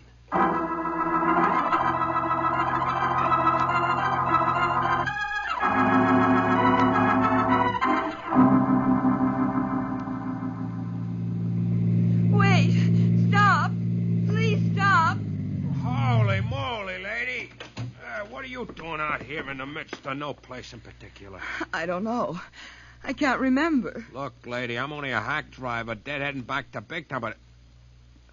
Hey, who mussed you up? I don't know. I can't remember even who I am. Uh-oh, an amnesiac. You must have got tossed out of a car on your head. A car. Yes, I was in a car. Here, let me give you a hand into my hack. Lean on me till I get the door open. Oh, if I could only remember. Well, just take it easy, lady. Just sit back and relax. Bess is an old hack, but she's comfortable. Oh, my head aches. Aches. Wait till I switch on the dome light. I'll take... Hey, you've been clunked. You didn't get that falling out of no car. Car? They pulled me out of the car. Who pulled you out of a car, lady? I don't know, but they were going to kill him. Kill who? I can't remember. Please help me. I can't remember. In which case, let me take a look at that handbag you're holding on to like rigor mortis. No. Now, look, lady, I'm no stick-up artist. I'm not even trying to find out if you got cab fare to Big Town. I am only trying to find out who you are and how come you're here in the shape you're in. Now, please, lady, leave me look in that bag. All right, only help me. Please help me. Thanks, that's what I'm trying to do. Uh-oh. What? What is it? Hey, is this not a somewhat oversized gun for a lady to be carrying around? A gun? Yeah, lady, and according to my sniff, it has been fired recently, and the barrel is positively contaminated with cordite. Cordite? Yeah, miss, alias gunpowder, with which some persons blast other persons and usually get burned in a hot seat for saying. I don't understand. You and me both together, lady. And I got a notion this is something which will be very interesting to a newspaper man I hack around. Steve Wilson of the Big Town Illustrated Press.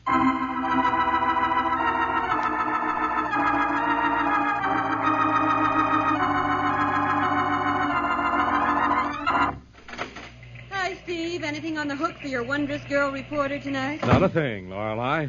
Has Fletch on city desk run out of assignments? No, whoever heard of a city editor running out of assignments? I'm merely a fugitive from an undertaker's convention. It might help your crime reporting. I doubt it. Most of the cases we deal with have nothing to do with the fine art of embalming, just hot lead and wet cement. Oh, you're getting morbid, my lovely. Well, maybe I need a vacation. Couldn't you arrange a nice, polite murder for me to cover down in Florida, California, or Bermuda? I'll talk to the management. Meanwhile, I'd like Oh, to... your private wire, and I'll bet you dollars to donuts I don't even get a chance to talk you into taking me out to a dine and dance after the final's gone to bed. You're probably right. Hello, Steve Wilson, Illustrated Press. Boss, it is I, Harry the Hack. Hello, Harry. Where have you been all evening? A hack and a somewhat inebriated suburbanite to his hillside home and spouse, but it is the return trip I'm calling you about. What's up, Harry? Well, whilst eyeballing back along the old turnpike, I pick up a very mussed-up female amnesiac who cannot remember her name, but who vaguely recalls something about a murder. A murder? Yeah, and she has a man-sized cannon in her handbag smelling of recent and sudden death. Good grief. Anything else in her handbag? Not a thing to tag her, Mr. Wilson. Any sign of a victim, Harry? Not a sign. No car, no body, no nothing. And I am wondering if I should turn her over to the law. Where are you, Harry? Phoning from a hash wagon at the city line. Anything to indicate where she lives? Store tags on her clothing? That I did not presume to investigate, boss. But there is one thing which makes me think she has been at Big Town not many hours ago. Let's have it, Harry. This PM's movie ticket stub for the Grand Theater. Anything else? Yep, and a pack of book matches from the Big Town High Hatter Club. The High Hatters, that may be a lead, Harry. You don't pick up those match covers just anywhere. Yeah, is that not the classic clip joint where our mutual friend Boris is doorman at? Yes, so bring her to the High Hatter Club, Harry. I can get there and quiz Boris before you arrive. Okay, boss, but watch your step. This smells like murder. I'll bear that in mind, Harry. Make it as quickly as you can, and we'll see if this is a case for homicide.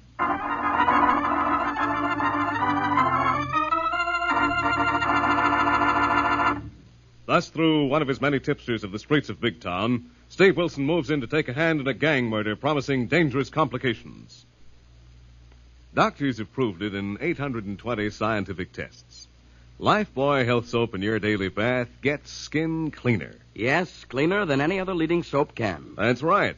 After comparing the effects of daily baths with different soaps, these doctors made this amazing statement. Actually, you are cleaner, safer from BO when you bathe daily with Lifebuoy than when you bathe with any other leading soap. Here's the reason. Lifebuoy does more than just remove grime and perspiration you can see. Lifebuoy is more effective than any other leading soap in removing the invisible dirt that can form a foothold for BO. Lifebuoy gets you even cleaner than the eye can see. Cleaner than the eye can see. Yes, after 820 scientific tests, these doctors say Lifebuoy's purifying ingredient makes the difference. And this same purifying ingredient actually makes Lifebuoy milder, safe even for a baby's tender skin. So enjoy a Lifebuoy bath every day. You'll love the creamy rich lather, the wonderful mildness. Get Lifebuoy tomorrow.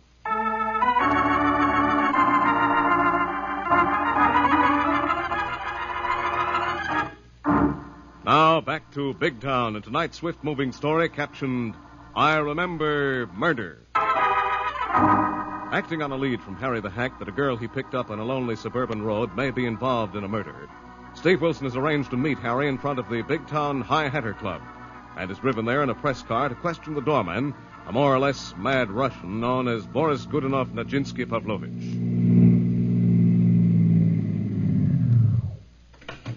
Hello, Boris. Ah, Mr. Wilson and the so lovely Miss Killiburn. Welcome to the High Hatters Club. Hello, Boris. How's the doorman business? Colossally terrible, Miss Killiburn. The doors get more, the tips get less, and soon I think I forsook this classy costume for some tights of my great love, the ballet.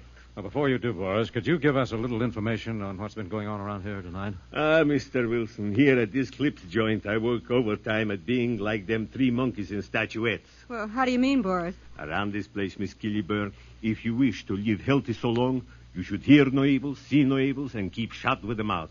But for you, my very good friends, I will make with the talk like a radio serials. Harry the Hack should be here any minute with a girl who may have been at the High Hatter tonight, Boris. Lots of girls come to the High Hatter, Mr. Wilson. This one can't remember. Some should forget. Oh, here's a cab, and it looks like Harry's wondrous one-horse shay. Yeah, that's Harry, and he should have the girl with him. Good. Boris has memories like elephants, especially ladies I don't ever forget. Hiya, boss. Miss Kilpine, Boris. Oh, hello, Harry. Hello, Harry, my monkey wrench friend. Where is this ladies with the amnesias? In the back. Here, I'll open the door and switch on the light. Harry, I don't see her. Oh, she's back here in the corner. Come on, lady. No, please, I'm afraid. I can't remember. Don't worry, lady. Nobody's going to hurt you. You're amongst friends. No, please. Let me take a look at her, Harry. She may need a doctor right away. Please take me home. Of course, miss. Just as soon as we find out who you are and where you live. I don't know. I can't remember. Boris, take a look at this girl. Have you seen her here at the High Hatter? Oh, so have I seen her? Here she makes with singing with Dick Dale's band.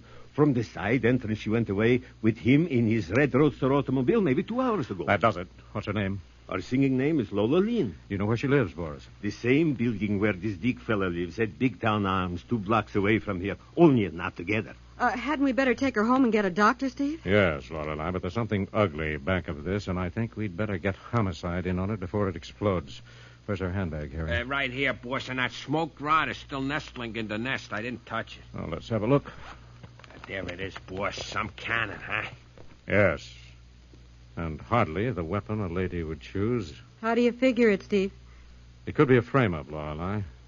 But there's no use speculating until we find out what happened to Dale and his car. But meanwhile, Steve, if this girl didn't fire that gun, the person who did may try to shut her up if they find out we've got her. Yes, and I think we'd better get her away from here. Get onto the wheel, Harry. Drive to the Big Town Arms. Check, boss. Hadn't I better come along, Steve? No, Lorelei. Get back to the press office. Call the State Highway Patrol covering the North Turnpike section. Check on any accident or incident involving a red roadster belonging to Deke Dale. Right, Steve. Where will you be if I get anything? At Miss Lynn's apartment, if I can get in. Okay. There's some keys in her bag, boss. Good. Get going, Harry. Thanks, Boris, until you're better paid. Think nothing's of it, Mr. Wilson. And if around here that Rocky Troy and his gorilla fellow should make with some questions, I don't tell them nothing. Yes, but watch your step, Boris. This may be murder, and it may be tied to the management of this clip joint. Murder. Murder. I remember now. What do you remember, Miss Lynn? I remember. Think hard. Try to remember what happened. I remember murder.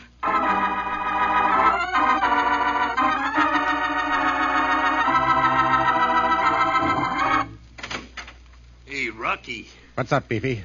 What's the idea of crashing into my private office like the joint's on fire? Maybe it is, Rocky. Shut the door and unwind. What's happened? Maybe plenty. Guess who's been out front quizzing that comic Russian character you got opening doors? Listen, Beefy, I'm in no mood for guessing games. Let's have it. Who's been out front quizzing Boris? That racket-busting newspaper guy from the press? Wilson? Yeah, Wilson and some dame. And a hack drove up and Wilson got inside and talked to somebody. Who? I couldn't see, but I think it was a Lynn canary. Lola Lynn. So what? Look, Rocky, there's something me and Laffy didn't tell you. Tell me now. You said to tail Dick Dale and get him in the 50 grand if he started a scram town. Tell me something I don't know. You didn't say the Lynn dame would be with him, and you didn't tell us what to do with her. What did you do with her? We clunked her and dumped her in a ditch before we blasted Deke, and then put the rod in her handbag to make it look like she'd done the job. You dopes. She'll squawk and have the cops all over us by morning. No, she won't. She knows we'll get her if she helps. Don't kid yourself. You Stoops fixed it so she talks or takes a murder rap. Putting that gun in her bag made sure of that. Creeps, I never thought of that. You don't think, period. We figured she'd come out of the clunk so scared she'd sink the rod and give her the story we gave her about a couple of hitchhikers blasting Deke. So somebody finds her and the gun, tips Wilson, and you fatheads are in the fire. Where's Laffy? He's tailing Wilson. He's going to phone back as quick as he gets what gives. There ain't time to wait. Go get that slug, Boris. Get him up here. No can do. I tried. He knocked me through the plate grass and scrammed. You stoop. Now they've really got something. Wilson will ring in the cops on this. We got to get out of here. Say, maybe that's Laffy now. It better be. Yeah? Rocky, it's me. It's Laffy. Spill it, you rat-faced hyena. Did Beefy wash it? Where's Wilson? Who was in that hack? The Lynn dame. And they're at her place at the Big Town Arms. So what I gotta do? Listen, you dumb comic. You and Beefy louse this layout. I'm sending him over. Get that dame and shut her up before she squawks to the cops. Yeah, but Rocky, what about Wilson? He's up there with her. That's his funeral for mixing in this.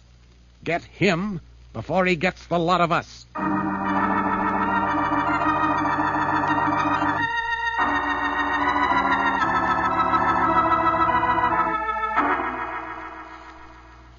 Mr. Wilson. Yes, Miss Lynn. Thank you for bringing me home, but I still can't remember what happened. Oh, it's all right, Miss Lynn. It's just the shock. It'll all come back to you. Just lie still there on the couch and take it easy. It's like a nightmare. I remember Deke wanting me to go away. Then 2 men came. Yes, go on. I seem to remember them, know them. Something about hitchhikers killing Deke. Not to talk or they'd kill me. Not to talk. Well, don't talk. Just take it easy, Miss Lynn. The police should be here soon. I'm going to call my office and... Wait a minute. Be quiet. Mr. Wilson, it is me, Boris. Boris? Oh, just a minute, Boris. I'll unlock the door. What's up, Boris? Something very bad, Mr. Wilson. Close the door quick. Yes, what happened? Right after you leave in the hack, one of Troy's guerrillas tries to make me talk. But I am the fella he thinks he is. So I toss him like potato sacks through some plate glass and makes like the wind here to tell you that the borscht, she is boiling over. Thanks, Boris. Watch that door. We may have visitors if you were followed. You were followed, Mr. Wilson. Oh, how do you know for sure, Boris? While I am making mincemeat out of the big fella called Biffy, a little fella who all the time laughs like hyenas is following after you in another hexacat. Well, in that case, we're in for a showdown, and I'd better call my office. See if there's any report on Dale and find out if Inspector Callahan is on the way. Steve Wilson's office, Illustrated Press. All right, the fat's in the fire. Rocky Troy's outfit know we've got Lola Lynn. Any word on Deke Dale? Plenty, Steve, and all bad. Highway Patrol found his car at the bottom of a ravine on North Turnpike. What about Dale? Rigor mortis had set in due to a hole in his head. That does it. Did you get Inspector Callahan? He's on his way to the Big Town Arms. He should be there in 5 minutes. Good. And...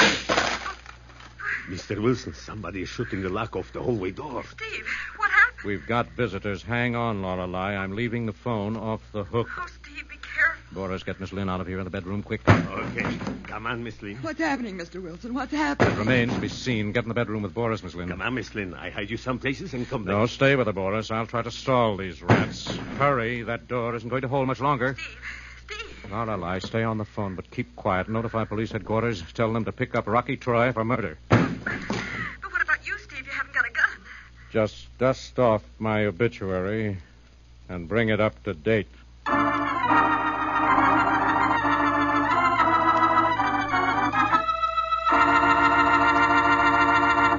Thus caught in a deadly attempt to cover up one murder, Steve Wilson faces a really dangerous showdown with the killers. In a moment, we'll come to the exciting climax of tonight's story, brought to you by Lifebuoy Health Soap. It's amazing, I know, but doctors have proved it. Lifebuoy, with its purifying ingredient, gets skin cleaner. Stops BO as no other leading soap can. Yes, after comparing the effects of daily baths with different soaps, these doctors made this amazing statement. Actually, you're cleaner, safer from BO when you bathe daily with Lifebuoy than when you bathe with any other leading soap. It's Lifebuoy's purifying ingredient that makes the difference. Remember, this purifying ingredient actually makes Lifebuoy milder, safe even for a baby's tender skin. So bathe daily with Lifebuoy. And ask for Lifebuoy in the big new bath size. It's generous, luxurious. Get new bath size Lifebuoy tomorrow.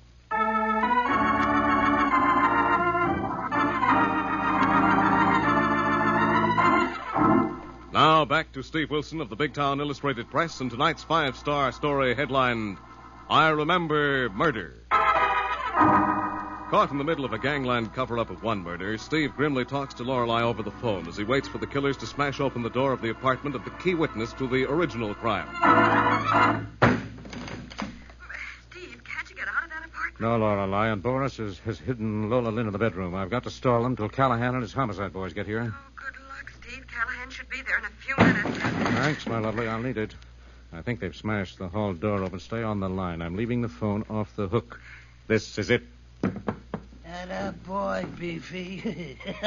Shove her open. Yeah, let's get that Lynn dame before that shot fetches a cup. Yeah. Come on in. Yes, boys. Come on in. Hey, Beefy. Look at who's waiting for us. That newspaper lug Steve Wilson, the racket buster. Ain't that a laugh? Keep him covered in can of comedy, will you? Let's bust him now, Beefy. Let's bust the racket buster. Hey, how's that for a gag, huh? Also laughs or I'll bust you one. Oh, where's your sense of humor, big boy? Let your runty partner enjoy a last laugh while he can. Clam, Wilson. I only want one thing out of you. Name it. Where's that Lynn dame? She went out to walk a dog. Won't you sit down and wait? Oh, what a gag. What a line. Cut it, Lappy. Yeah, hadn't ought to have done that, Beefy. I ain't forgetting that slap. Anything for a laugh, put a slug in the mush. Easy, Laffy. Swing that rod on me and I'll tear you apart with mine. I can wait. Why, wait, Laffy. Your big pal can finger you into the chair for the murder of Deke Dale as well as Lola Lynn. Don't feed me payoffs, Wilson. I figure my own gags and tags. Yeah, Clam, Wilson. Where's the Lynn dame? Well, you won't find her. Look in the bedroom, Laffy. Turn my back on you, you slug? Like nothing. Look in the bedroom or I'll take you with Wilson. Okay, but blast at me and on the way down to the floor, I'll take you with every slug in my rod. Don't be a dope. Get that dame and let's get out of here. Okay. Mind Wilson while I look for that dame in here. All right, Wilson. Against the wall. And quit bunching yourself to jump me. Don't worry, Beefy. You handle that gun like an expert. No one could take it and live. That's right, Wilson. So against the wall. Make like an eagle. Well, this... Oh? Yeah, now hold it. Beefy! Effie, what gives in here? Effie, you louse who switched off the lights. I did, Beefy, leaning against the switch. Light or no light, I'll get you, you slug. Nice try. Come on, Wilson, you slug. Talk up and I'll take it. No, thanks. Homicide's coming to take you, Beefy. Back at the sofa, Wilson. All right. Let's see how long you last down there. Okay, let's see. Mr. Wilson? Mr. Wilson? Yes, Boris? In here, I got the laughing boy like cold turkeys. How you make out? All right, Boris. I got him with a standing lamp. Wait till I find this gorilla's gun. It's here on the floor somewhere. Oh, I got it. Now, where's Miss Lynn? In the clothes closet, and she recognized them fellas' voices. Almost everything she remembers now. Callahan will need her as a material witness. Oh, yes, just a minute, Boris. I almost forgot Miss Kilburn is still on the phone. That I should not wonder you would forget. Steve Wilson, you crazy character. Yes, Lorelei, my lovely. What's bothering you? What's bothering me? Why, you Stevie, you hit. I heard you gasp. Oh, just a come on, my lovely. He only shot out a couple of my gray hairs. Your gray hairs? Another couple of minutes hanging on this phone, and I'd have been Whistler's mother. Is Callahan there? No, but I think he's pulling up outside. Switch me to Fletch on city desk, and I'll give him the lead for the final. How's Lola Lynn? She's okay, and she remembers the murder. Good, but remember, you've got a date to take me to a dine and dance tonight.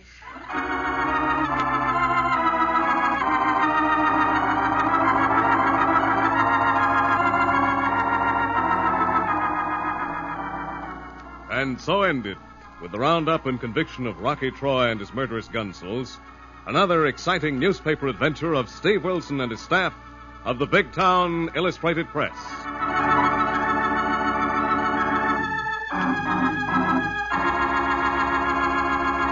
And now, before telling you of next week's headline story, remember, doctors have proved it. Lifebuoy, with its purifying ingredient, gets skin cleaner. Stops BO as no other leading soap can. Yes, you're cleaner, safer from BO when you bathe daily with Lifebuoy than when you bathe with any other leading soap. Ask for Lifebuoy Health Soap tomorrow.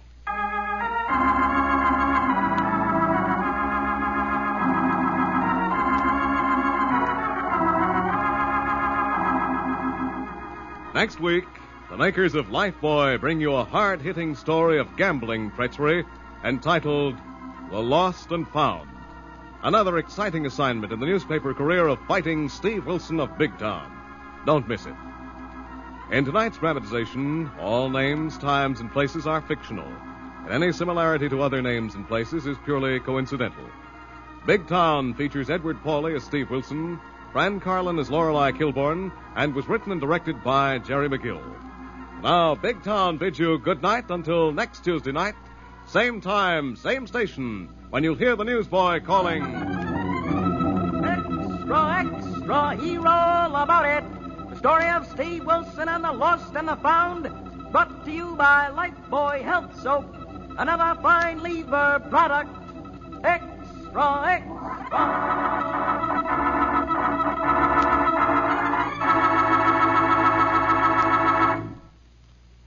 New Rinso with Solium puts sunshine in your wash. Yes, rain or shine, new Rinso with Solium gives your wash an amazing new brilliance. You can dry your wash anywhere, and white clothes will turn out not just whiter, but actually whiter than new. And washable colors not just brighter, but even brighter than brand new.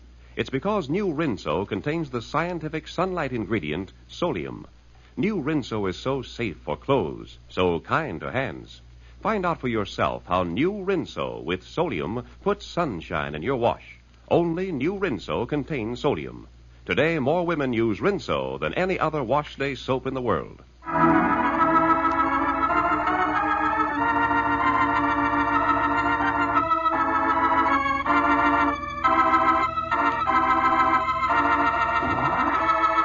Lifebuoy Health Soap presents Big Town.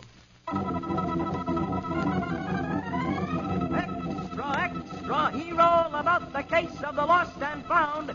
Tonight's Big Town story brought to you by Lifebuoy Health Soap, used in the homes of 14 million Americans. Extra,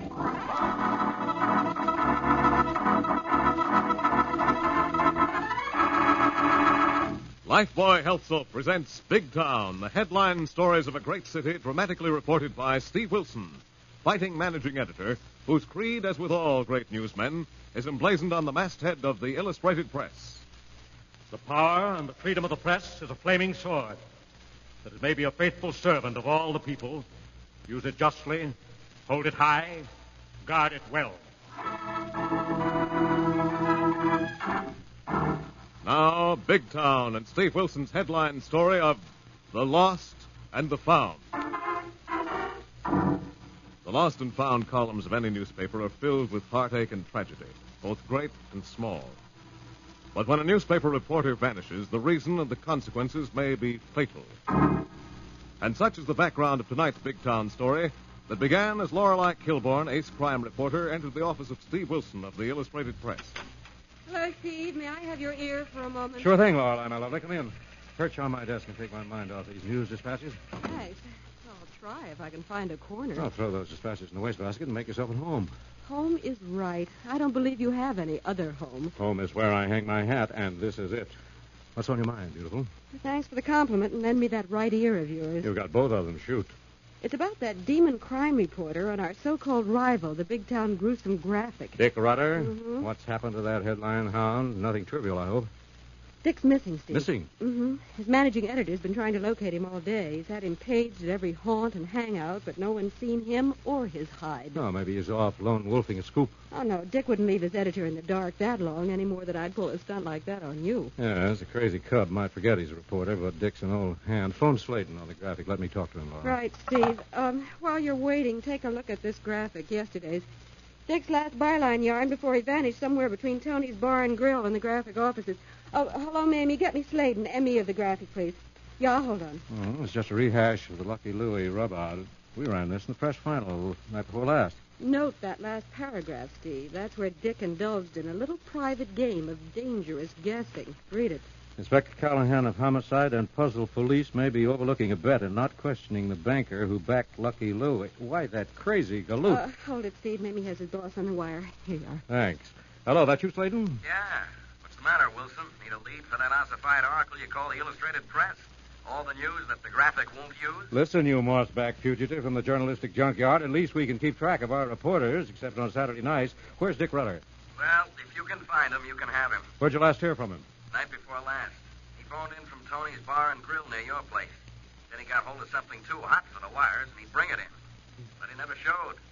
You got anything? No, Lorelei just told me you'd been phoning all over Big Town. Yep. Imagine me doing that to find a reporter. Well, that's easy. All I'd have to do is put myself in your place, and I'd be doing the same thing. Thanks, Steve. But it wouldn't do our hard-boiled reputations any good if it got around. Got any ideas about Rutter? No, I just wondered if it might be tied up with the Lucky Louie killing. Yeah, could be. Got any notion? Well, I might go out and listen to the wee small voices of the underworld. Well, thanks. You got me there, Steve. I don't know enough of the wrong people at the right time. Well, the wrong people don't talk. But I happen to know a few right ones who know the wrong ones and sometimes the right answers. Good.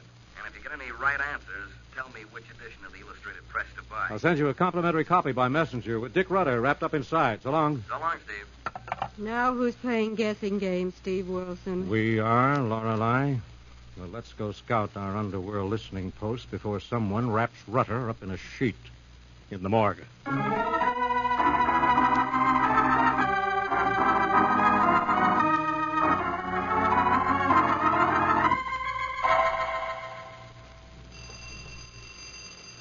Oh, my head. Shut up, Rutter.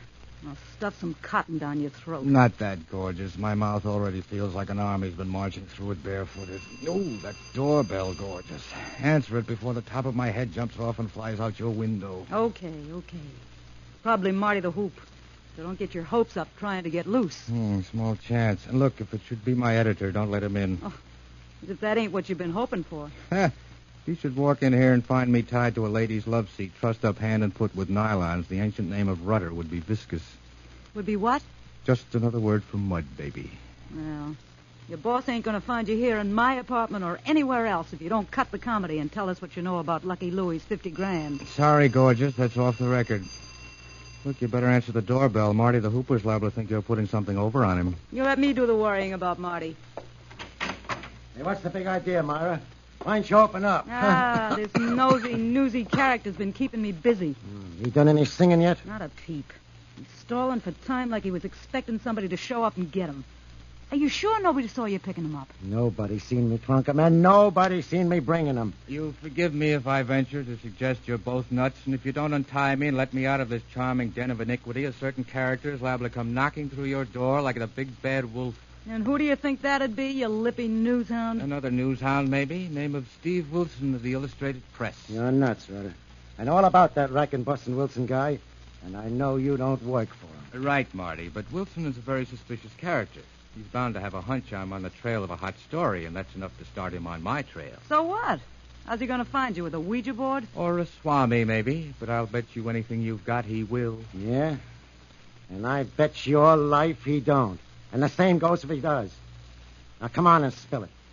Talk, you. Marty, cut it out. Put away that blackjack. Nothing doing. You had plenty of time to make him talk your way. Now I'm going to try mine. Cut it out, Marty. I ain't going to have you messing up my apartment. The heck with your apartment. Oh, now look what you've done. You got yourself all excited and you're whooping again. Lay off. I'll handle this Rudder guy. Got another job for you. What kind of job? Been thinking about what Rudder said. Said about what? About that Wilson guy coming to look for him. So what? I keep telling you, Myra, ain't nobody knows we got him here. Yeah, I hear you saying it, Marty. But we're going to make sure. How are we going to do that? You're going to go find Wilson. Huh? Yeah. And if you find he's snooping around the dives asking questions, we'll get Rudder out of town. Okay. We'll go tie a tail on Wilson. But if you ain't got the dope out of this lug when I get back, I'm going to beat it out of him. You hear that, Rudder? You'd better watch your step trailing Wilson, or you'll come back with him trailing you. Never mind me. You keep thinking about what I said. Well, beautiful, here we are. All cozy and alone again. Yeah. Rudder, why don't you get wise? Smarten up. What would happen if I did get smart, honey child? Well, I just might split that 50 grand with you, darling. Or tie one of those nylon gam glossies around my throat and watch me try to breathe through my popping eyes. Do I look the type? You look like a million, gorgeous. But so does a tiger. So you don't want to play in my yard, eh? Sorry, sweetheart. I'm not sliding down your cellar door with my hands and feet tied with your nylons. Come on, Rudder. How about making it easy for yourself? No, thanks, gorgeous. And I never did like raspberry-flavored lipstick. Why, you... Right, you stubborn lug. Baby beating's the only way to get it out of you.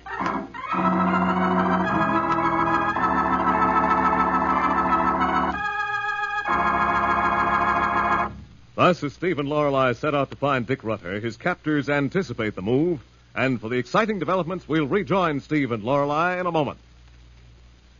Yes, doctors have proved it in 820 scientific tests. Lifebuoy Health Soap in your daily bath gets skin cleaner. Yes, cleaner than any other leading soap can. That's right. After comparing the effects of daily baths with different soaps, these doctors made this amazing statement. Actually, you are cleaner, safer from BO when you bathe daily with Lifebuoy than when you bathe with any other leading soap. Here's the reason. Lifebuoy does more than just remove the grime and perspiration you can see. Lifebuoy is more effective than any other leading soap in removing the invisible dirt that can form a foothold for BO. Lifebuoy gets you even cleaner than the eye can see. Cleaner than the eye can see. Yes, after 820 scientific tests, these doctors say Lifebuoy's purifying ingredient makes the difference. And this same purifying ingredient actually makes Lifebuoy milder. Safe even for a baby's tender skin.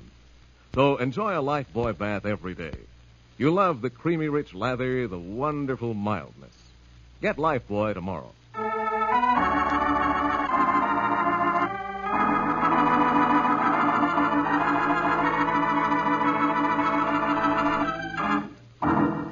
Now back to Big Town and to Steve Wilson and Lorelei as they cruise the dark byways and check with their listening posts on the fringe of the underworld in search of Dick Rutter, missing crime reporter of the Graphic, a rival paper of the Illustrated Press. Say, boss, what do we got cooking for tonight? A game of hide and seek, Harry. Who's hiding from whom and whom are we seeking? Well, somebody's playing button, who's got the button, and Dick Rutter of the Graphic is the button. In which circumstances? Is it any skin off our necks? Yes, Harry. In spite of our rivalries, news hounds are one big family, and we all hang together so we don't hang separately. Oh, there's Mozart's Harbor Cafe. Slow down and stop, Harry. Hey, Miss Gilboyne, you don't think our old pal Mozart would be hiding Rudder, do you? No, Harry, but we're hoping he'll be able to give us a lead on Rudder and save us a lot of blind man's buff. Come on, Lorelei. Boss, ain't this game getting kind of mixed up? Hide and seek at buttons and hanging together and separate and by man's buff? Don't let it throw you, Harry. Looking for Rudder's liable to include a lot of things, like don't skip the gutter. Well, if it comes to tagging anybody, leave me in with my trusty monkey wrench. Right, Harry, it may come to that. But right now, you may ask a few of your hacky pals if they've heard any rumors about Rudder. That I will, Mr. Wilson. Do you want I should get the ladies' addresses or just the telephone numbers? Both. Come on, Lorelei, let's go see Mozart. Gee, I hope Harry's right, Steve, but I'm afraid Rudder's off on something much less pleasant than a wolfing safari. Right, Lorelei, but I'll bet you donuts to dollars there's a woman mixed up in it. One way or another. Mozart's still beating out his blues. Yes, you talk to him, my lovely. Why me? You do things, his tongue. His music does things to me. I wish he'd let somebody back him for the big time instead of wasting his life in this joint. Well, it's his own joint, Lorelei. Besides, Mozart likes joints. And the lost souls who haunt joints because they're lonesome. Come on, let's go talk to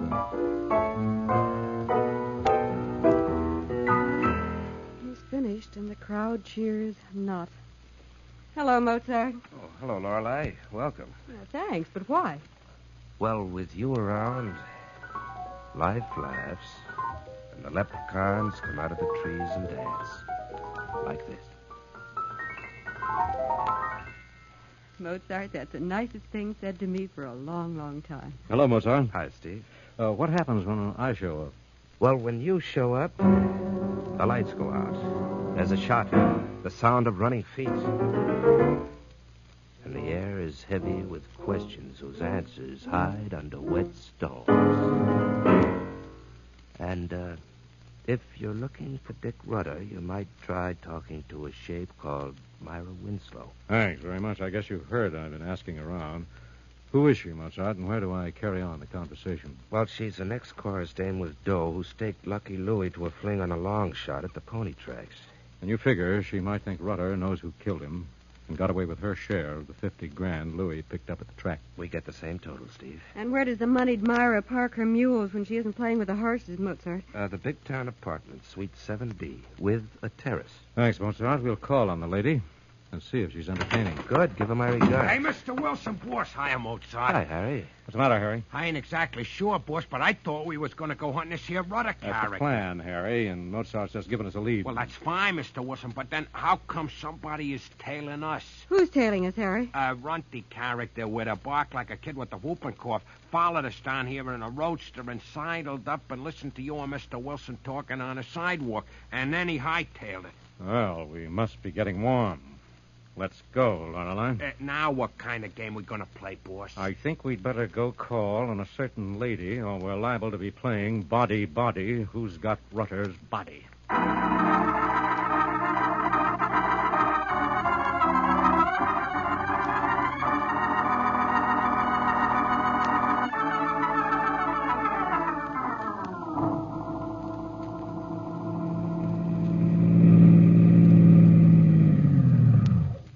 Here you are, boss. Big Town Terrace Apartments. And if you should ask me, it is one classy joint for a hideout. A locality has very little to do with the class of tenants residing therein, Harry. Oh, you're right, Steve, but wouldn't you know Dick Rudder'd pick a layout like this for his jam? He would. And I just hope this is it. Let's go in and call on the lady in question. You want I should stick around, boss? Yes, Harry, wait here. We'll be out in half an hour. Or not at all. And in that case of emergency, I'll come right in after you waving my little wand. That monkey wrench is going to get you in trouble one of these days, Harry. Speaking of trouble, I hope you have not forgotten to remember that character which was eavesdropping on your conversation outside Mozart's joint. No, we haven't forgotten him, Harry. Unless I'm greatly mistaken, I think we'll meet him upstairs. Are we going right up or be announced, Steve? We're going to arrive unannounced, Lorelei. But if this place has a receptionist, I think we'll stop and buy a little information about our hostess and her guests.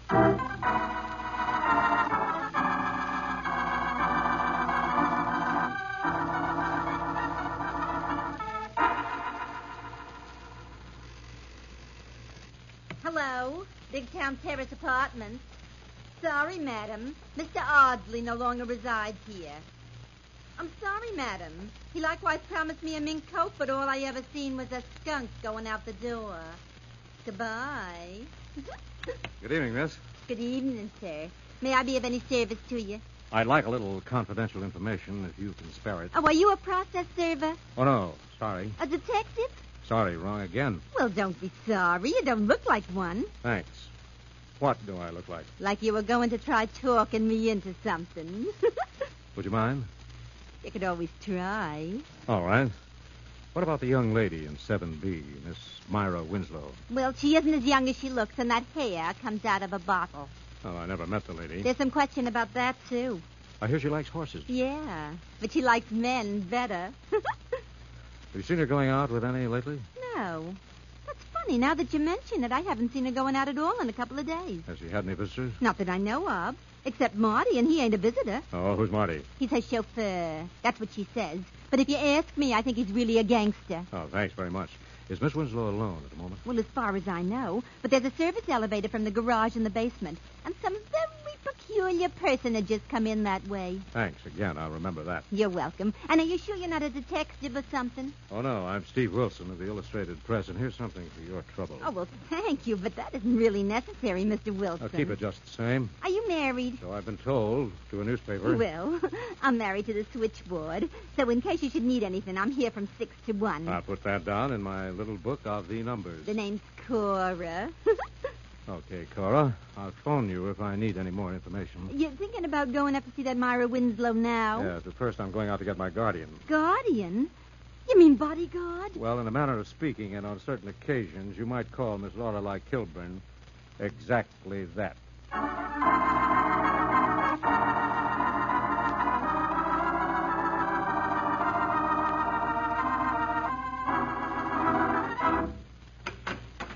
Well, hello again, gorgeous. On you, that velvet job looks terrific. Thanks. Do I get slapped around some more now, or do we wait for Marty the Hooper to come back with his silent slugger? I'm sorry, Rudder. You're a new type, and I lost my temper. Want a drink? No, thanks, sweetheart. I'll toast thee with mine eyes. The last time I tried one of your cheering cups, I went round and round the clock. I'm sorry about that Mickey I gave you. Besides, I don't want you out cold. I want you to tell me who got Louis' 50 grand. The same person who got Louis. Who did? And if I were to say I don't know? I'd say you were a liar. I was afraid that might be your attitude. Rudder, I staked Louis to 5 G's, and he rolled it up into 50. Then somebody rolled the roll off him and rolled him in the ditch. So? Look, I'll still be making money splitting 50-50 with you if you help me get that roll. Untie me, and I'll roll it around my mind, beautiful. Listen, wise guy, you've had plenty of time to think it over. Oh, I gotta walk around and think, baby. In fact, right now, I could do my best thinking in a barber's chair. I need a shave. You'll need more than a barber to fix your face when Marty gets back and gives you a workout. Yeah, I got a notion he likes to work on guys. That's right. He says it kind of soothes his nerves. Incidentally, hasn't it occurred to you Marty might have worked on Lucky Louie? Just for his nerves, of course. Marty, you're crazy. Am I? Marty works for you. He knew you were staking Louie. He must have known Louie made a killing at the track, so 1 and 1 make... Ah, speak of the devil. Shut up. You give me ideas.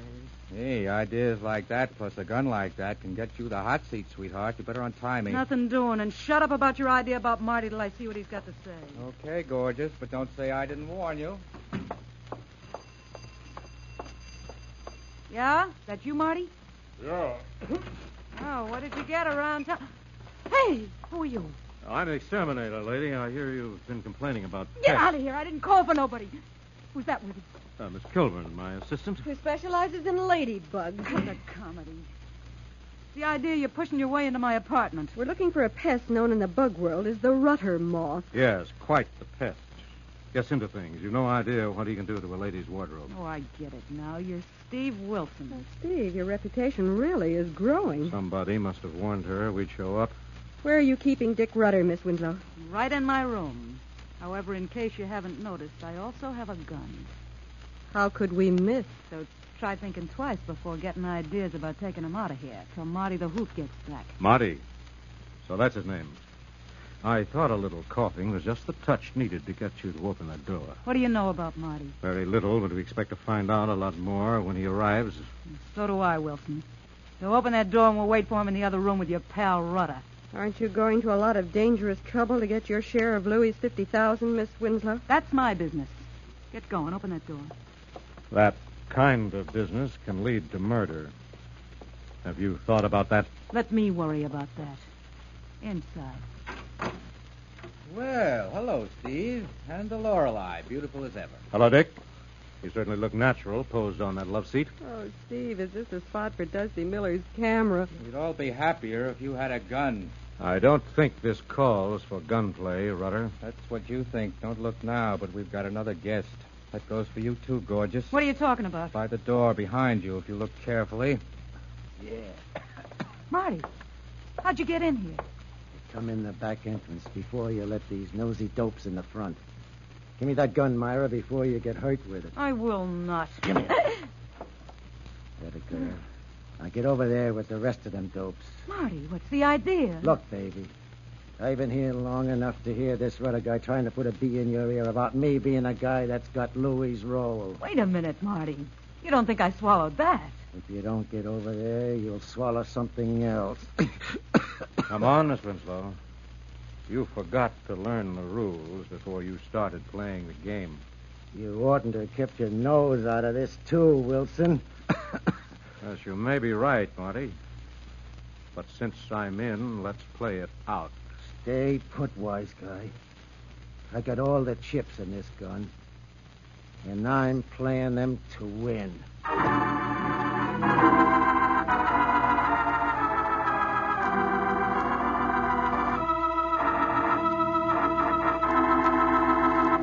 Thus, Steve faces a showdown with the desperate Marty. And in a moment, we'll come to the exciting climax of tonight's story, brought to you by Lifebuoy Health Soap. Remarkable, amazing. Yes, it's all of that. But doctors have proved it. Lifebuoy, with its purifying ingredient, gets skin cleaner. Stops BO as no other leading soap can. Yes, after comparing the effects of daily baths with different soaps, these doctors made this amazing statement. Actually, you're cleaner, safer from BO when you bathe daily with Lifebuoy than when you bathe with any other leading soap. It's Lifebuoy's purifying ingredient that makes the difference. And remember, this purifying ingredient actually makes Lifebuoy milder, safe even for a baby's tender skin. So, bathe daily with Lifebuoy.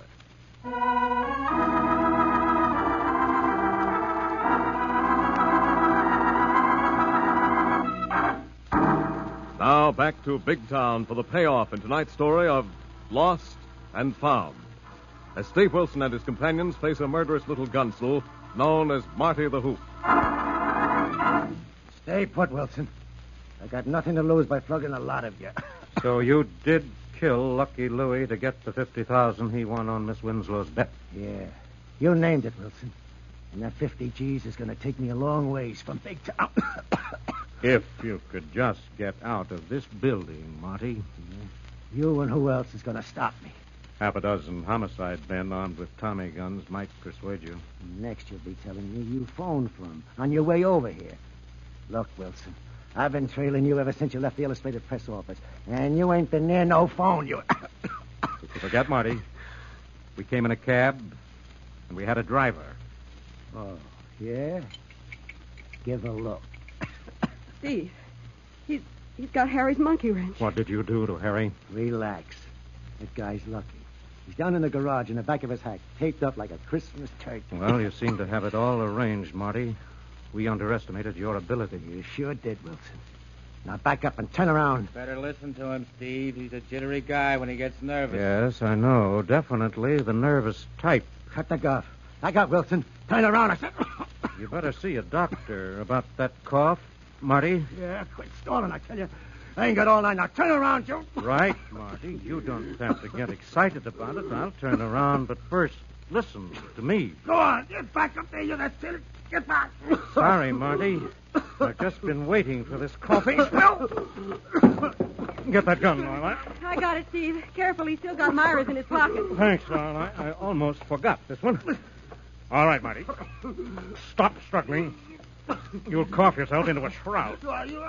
Very neat, Steve. Very neat. But how'd you know the guy had coughing fits? Well, a couple of people tipped me off by calling him Marty the Whoop. I didn't have anything to do with Louie's killing, Mr. Wilson. You know that.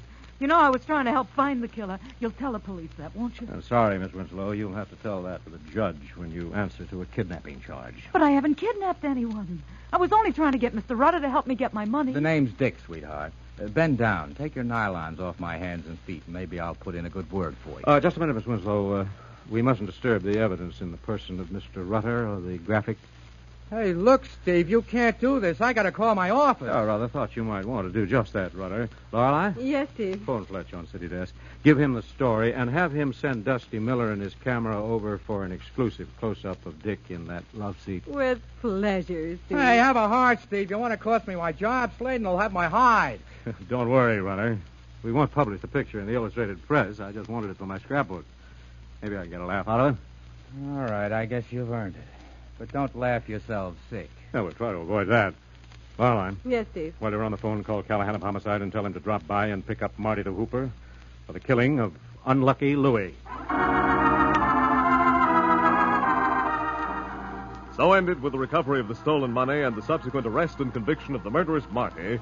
Still another exciting adventure in the newspaper career of Steve Wilson, Lorelei, and the staff of the Big Town Illustrated Press. And now, before hearing about next week's story, friends, have you tried Lifebuoy Health Soap in the big new bath size? Bath size Lifebuoy is generous, luxurious. Gives you mountains of mild, refreshing lather, oceans of bath time enjoyment. Remember, Lifebuoy in your daily bath gets skin cleaner. Stops BO as no other leading soap can. Get new bath size Lifebuoy tomorrow.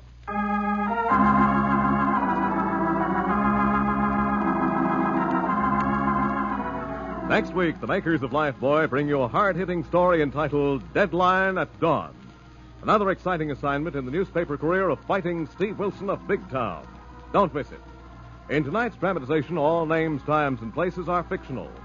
And any similarity to other names and places is purely coincidental. Big Town features Edward Pauley as Steve Wilson, Fran Carlin as Lorelei Kilborn, and was written and produced by Jerry McGill. Now, speaking for Lever Brothers Company, this is Hugh James bidding you good night until next Tuesday night. Same time, same station, when you'll hear the newsboy calling... Extra, extra, hear all about it.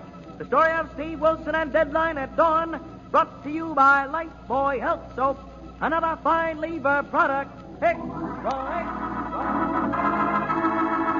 extra. New Rinso with sodium puts sunshine in your wash. Yes, rain or shine, new Rinso with sodium gives your wash an amazing new brilliance. You can dry your wash anywhere, and white clothes will turn out not just whiter, but actually whiter than new, and washable colors not just brighter, but even brighter than brand new. It's because new Rinso contains the scientific sunlight ingredient, sodium. New Rinso is so safe for clothes, so kind to hands. Find out for yourself how new Rinso with sodium puts sunshine in your wash. Only new Rinso contains sodium. Today, more women use Rinso than any other wash day soap in the world.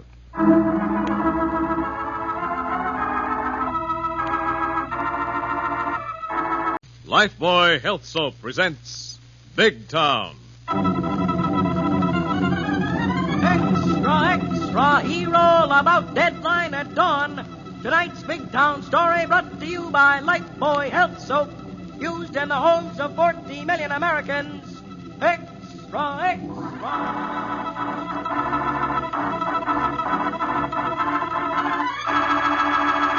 Lifebuoy Health Soap presents Big Town. The headline stories of a great city dramatically reported by Steve Wilson, fighting managing editor whose creed, as with all great newsmen, is emblazoned on the masthead of the Illustrated Press. The power and the freedom of the press is a flaming sword. That it may be a faithful servant of all the people, use it justly, hold it high, guard it well. Now, Big Town and another Steve Wilson newspaper story of a vicious shakedown racket captioned Deadline at Dawn. And began at dawn as two young brothers returned from the Big Town Produce Center in a delivery truck of the family's food market located on the south side of town. Come on, Tony. Wake up. Help unload these fine Christmas trees. Okay, Caruso, don't be so cheerful. It's too early. It's still dark. Hey, what's the idea of driving around here in the alley? These Christmas trees go out front on the sidewalk. Hey, that's right. I'm thinking so hard about a fine Christmas present for Mama, I forget. Oh, solo mio, oh, Christmas time. Oh, I'm so happy for me and mine. Pipe down, Caruso. Save that for the Met. You wake the whole neighborhood. Ah, Tony, my brother, where's your Christmas spirit? I'd have more if that racket rat salesman hadn't showed up yesterday and told Mama we got to buy our stuff from some new outfit. Ah, Tony, you and Mama, you worry too much. Me, I just tell that fella the price is too much, and I forget about it. Yeah, wise guy. But we ain't forgot about you. Hey, Watch it, Caruso. There's another guy behind you with a gun in his mitt. Yeah, and the same goes for you, Tony. Hey, what do you want? If this is a stick-up, all you get is some bundles of Christmas trees. This ain't no stick-up. What's the big idea? The big boss sent us to learn you a lesson on doing like you're told when it comes to buying supplies. No, this is America, a free country. Take it easy, Caruso. Yeah, take a beat or you'll get one. All right, hand me your rod, Creepy. I'll cover these comics while you decorate them Christmas trees with that can of kerosene. Kerosene on the trees? It will kill the trees. That's the big idea. Oh, no, you don't.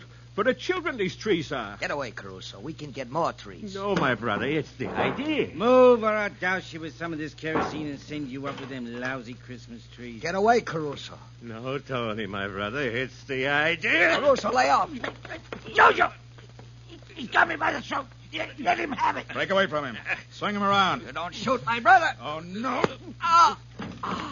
Jojo, get this lug over my throat. Yeah. And how? You dogs. Name of a nameless dog.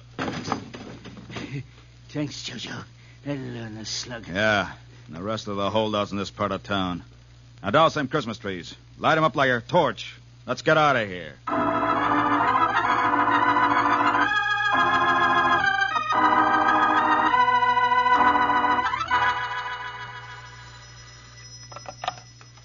Oh, Steve Wilson, Illustrated Press. The Lorelei, Steve. Hey, I put you on a plane to Washington to cover preparations for the newborn administration. I'm still at the airport. I'm grounded, waiting for a signal to go. Well, get back on that plane, my lovely, and keep out of trouble. Good luck. Thanks. Same to you. Hi, Steve. When did you get in? Hello, Dusty. Just a few minutes ago. Come in. I've been out at the airport briefing the Lorelei on a trip to Washington for some pre-inauguration articles. She's still grounded out there. Say, isn't that kind of risky, sending that luscious lovely down there among all those handsome young senators and reps with reps? That's why I'm sending her. Ah, you cad, sir? No, just a managing editor. Well, I've heard there's very little difference when it comes to getting a story. Uh-oh. Who's been filling your cup with hemlock-flavored printer's ink, Dusty? Nobody. Seriously, Steve, I just pulled this little masterpiece of press photography out of the hypo and thought you might be interested. Oh, let's see. Yes, take it easy. That print's still wet. Well, it's a little early for people to be burning Christmas trees. Yeah, that's what I thought, Steve. I shot this shot in an alley back of the Salerno Food Market on South Street. Trees have been doused with kerosene before somebody put a match to them. Why? That's what the police would like to know. Also, why one of the Salerno brothers is in a coma in the hospital. And there's another Salerno brother going around with a lump on their head and plenty on his mind. Thought you might want to look into it. Yes, I've had tips. There's a new mob moving into the produce racket on the south side, Dusty. This could be their first act of violence in a selling campaign of intimidation. Yeah. Who runs the store? Mama Salerno. Her husband got it in the First World War, and then her boys went the full course with plenty of battle stars in the Second. And come home and have to fight racket rats to make an honest living. Yeah. Only you don't get any Purple Hearts when you get shot for that. Shall I get my camera in case you should decide to join the campaign? If the Salernos will let us in? Yes, Dusty, get your camera and plenty of flash bulbs. I have a pretty good idea who's back of this. Whether the Salernos will let us help them or not.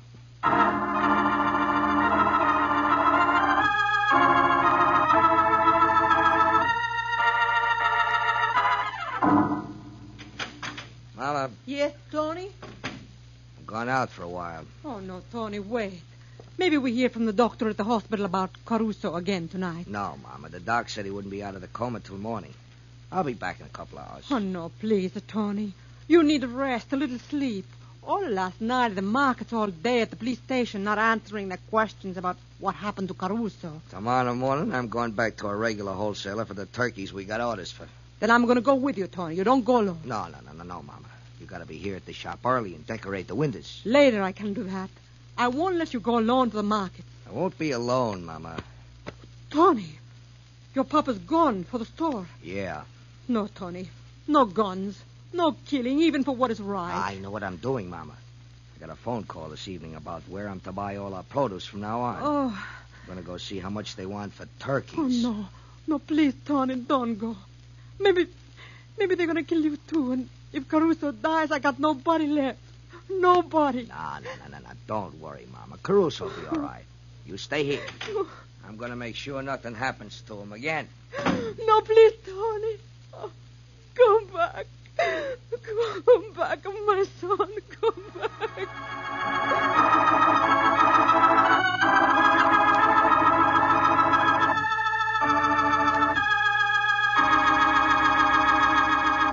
Thus, events move swiftly toward a climax, even if Steve Wilson prepares to take a hand in the fight against a vicious racket. Lifebuoy gets skin cleaner than the eye can see. Yes, Lifebuoy gets skin cleaner than the eye can see. Doctors have proved it in 820 scientific tests. Lifebuoy Health Soap in your daily bath gets skin cleaner than any other leading soap can. That's right. After comparing the effects of daily bath with different soaps, these doctors made this amazing statement. Actually, you are cleaner, safer from BO when you bathe daily with Lifebuoy than when you bathe with any other leading soap. Now, here's the reason. Lifebuoy does more than just remove the grime and perspiration you can see. Lifebuoy is more effective than any other leading soap in removing the invisible dirt that can form a foothold for BO. Yes, Lifebuoy gets you even cleaner than the eye can see. After 820 scientific tests, these doctors say that Lifebuoy's purifying ingredient makes the difference. And this same purifying ingredient actually makes Lifebuoy milder, safe even for a baby's tender skin. So enjoy a refreshing Lifebuoy bath every day. You love the creamy rich lather, the wonderful mildness. Get Lifebuoy tomorrow.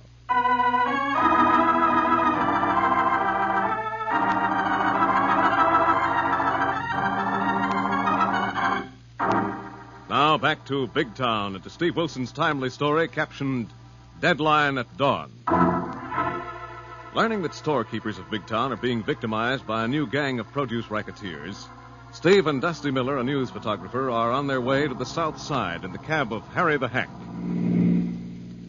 Say, boss, Dusty. Say it, Harry. How come we're hightailing down to the south side? Dusty picked up a lead on a new gang of chiselers moving into the produce rackets, Harry.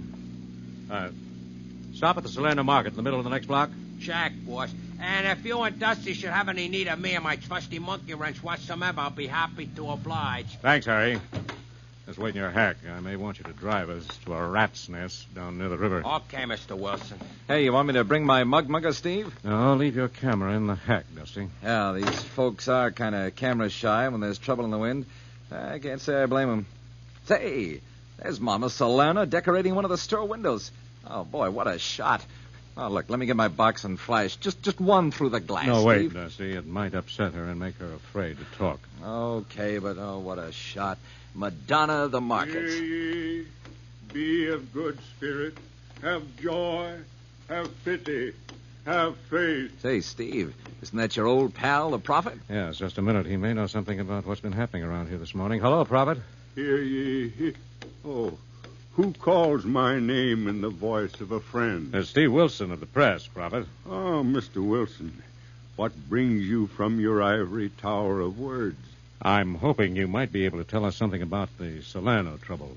Oh, a little while ago now, the elder son, Tony, goes from the store toward the river. Toward the river? Aye, and the sound of his footsteps as he passed me in the dark were as those of an avenger seeking out these creatures of evil who smote his brother down. Did you talk to him, Prophet? Do you know where he was going? Nay, but perhaps his mother would know. Well, let's hope she does. Thanks, Prophet. Come on, Dusty. Let's get in there and talk to him. Okay, Steve.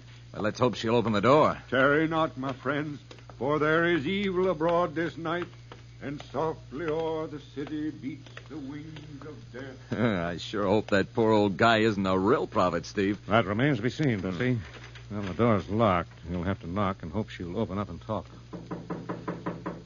Ah, she's getting out of the window and coming to the door, but she looks kind of scared. Yes, but she's unlocking the door. Yes, mister. What do you want? Good evening. Are you Mama Solano? Yes, I am Mama Solano. Who are you? I'm Steve Wilson, a newspaper man, Mrs. Solano. A newspaper man? I can't tell you nothing. My sons, they speak for me, but Caruso is hurt in the hospital and Tony's not here. Mrs. Solano, we know your eldest son has been shot, defending your right to conduct your business without interference from hoodlums. See, that is right. And I'm sure you've been threatened with more violence if you refuse to cooperate with the racketeers. See, Mr. Wilson, so please go away and leave us alone. Already my one son may die. Mrs. Solano, this thing is not finished. These racket rats won't leave you alone, and you can't fight them without help. Why cannot they leave us in peace? From us we could not make much money, even if we bought everything where they say we must buy it. Because you and your sons have set an example of courage and defiance, Mrs. Solano. If they can't force you into line, other storekeepers will be encouraged to fight them. Oh, but at what price, Mr. Wilson? Already I have perhaps lost one son. And now for Tony, too, I am afraid. But how will it help to talk to you? Because I think we may be able to help you if you'll tell us where Tony has gone tonight. That I cannot tell you, Mr. Wilson. That I do not know. Haven't you any idea, Mrs. Solano? We know he went toward the river. To the river? Yes, and we have reason to believe he's meeting someone connected with the produce racket. See, that I think, too. A phone call Tony got, but he would tell me nothing, but not to worry. For with him, he took his papa's gun from the store. A gun? Good grief. If he walks into that racket's rat's nest with a gun... I know. I beg him, but Tony will not listen. I cannot stop him. I can only stay here and keep busy with my hands and pray with my heart. He didn't mention any names, any places, Mrs. Solano? No, Mr. Wilson. No names, no places. And I'm afraid. I'm afraid. Well, I'd be proud to have your kind of fear, Mama Solano. Oh, Mr. Wilson, can you help? Is there something maybe you can do? There's one slim chance. I have a strong hunch about the men he may be dealing with. Dusty. Yeah, Steve. Get Harry to stay here with Mrs. Solano. Have him lock the store and phone the police at the first sign of trouble. Right, Steve. What's your hunch? I'm going to pay a call on a produce racket rat by the name of Lod Malone.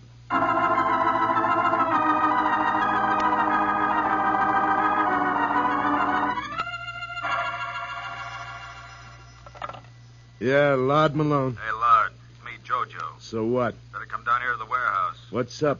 That Tony Salerno dope showed with a rod. What happened? We got him. What do we do with the dope? Dead or alive? Kicking? Put him in the freezer. With the turkeys? Yeah. What for? Maybe he'll buy him. At our price. Whatever you want. Deep freeze him hard at 20 below. Stubborn dope. Hello, Malone. Wilson. So you remember me. Good. It'll save time. I got time. What do you got? A hunch you're asking for another prison stretch. That Salerno shooting at dawn this morning had your trademark all over it, Malone. He who laughs last is the dumbest. Where is Tony Salerno? What's happened to him? Do I get a prize for the right answer? A chair for the wrong one. You got me wrong, Wilson. I'm a reformed character. Not according to my confidential reports.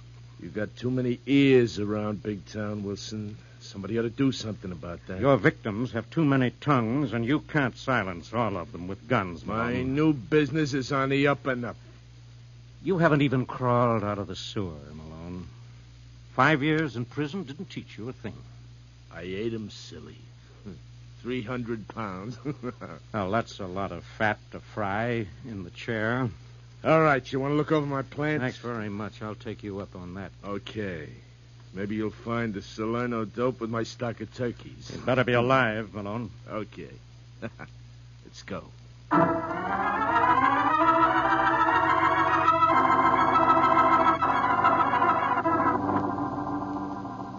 Why pull in the alley, Malone? Why not stop out front? The side door's open at night, and besides, I wouldn't want to get a parking ticket on this nice new jalop. As the police might find it had been stolen. You print that in your paper and I'll sue you. It wouldn't put you away for long enough, Malone. Okay. Let's go in the plant and see if you can find a nice long wrap to pin on me, you nosy newsy. Thanks very much. Your cooperation is overwhelming.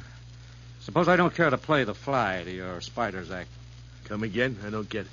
Come into my parlor, said the spider to the fly. Oh. Yeah.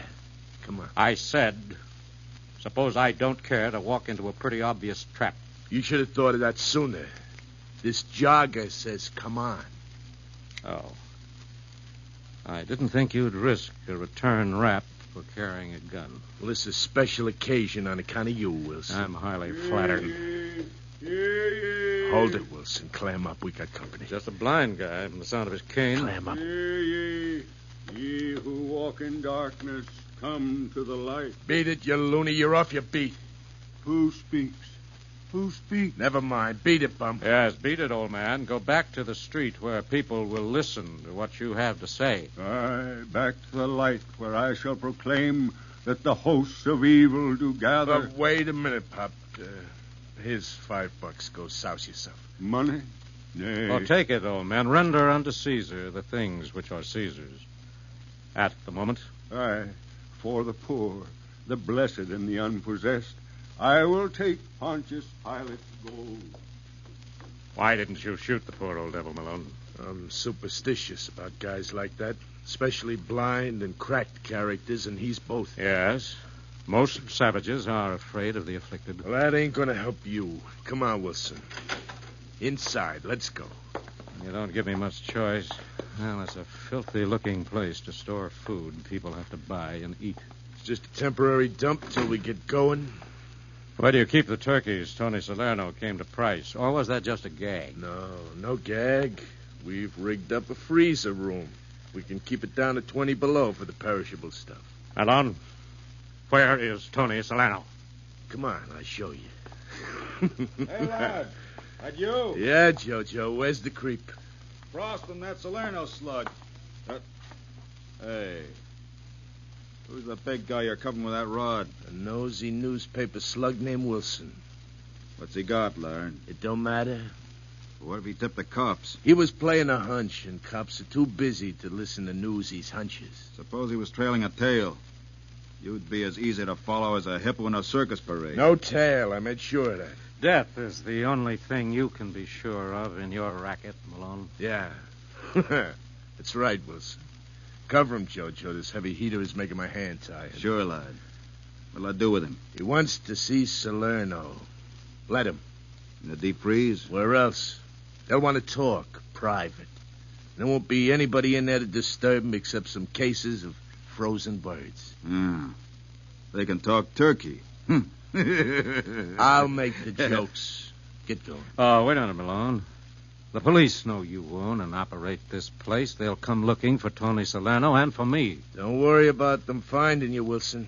The river's just out back when you're iced like a mackerel. You're signing your own death warrant, Malone. You're mixed up, Wilson. I'm signing yours. Take him in the deep freeze and put the chill on him, Jojo. Okay, lad. Come on, slug.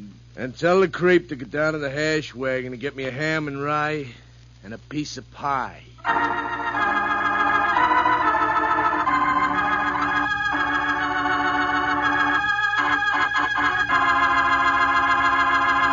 Thus, Steve has deliberately walked into a deadly situation in order to help Tony Salerno, victim of a vicious racket.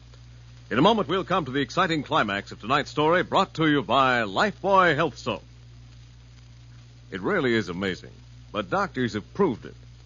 Lifebuoy, with its purifying ingredient, gets skin cleaner. Stops BO as no other leading soap can. Yes, after comparing the effects of daily baths with different soaps, these doctors made this amazing statement. Actually, you're cleaner, safer from BO when you bathe daily with Lifebuoy than when you bathe with any other leading soap. It's Lifebuoy's purifying ingredient that makes the difference. And remember, this same purifying ingredient actually makes Lifebuoy milder, safe even for a baby's tender skin. So bathe daily with Lifebuoy. And ask for Lifebuoy in the new big bath size. It's generous, luxurious.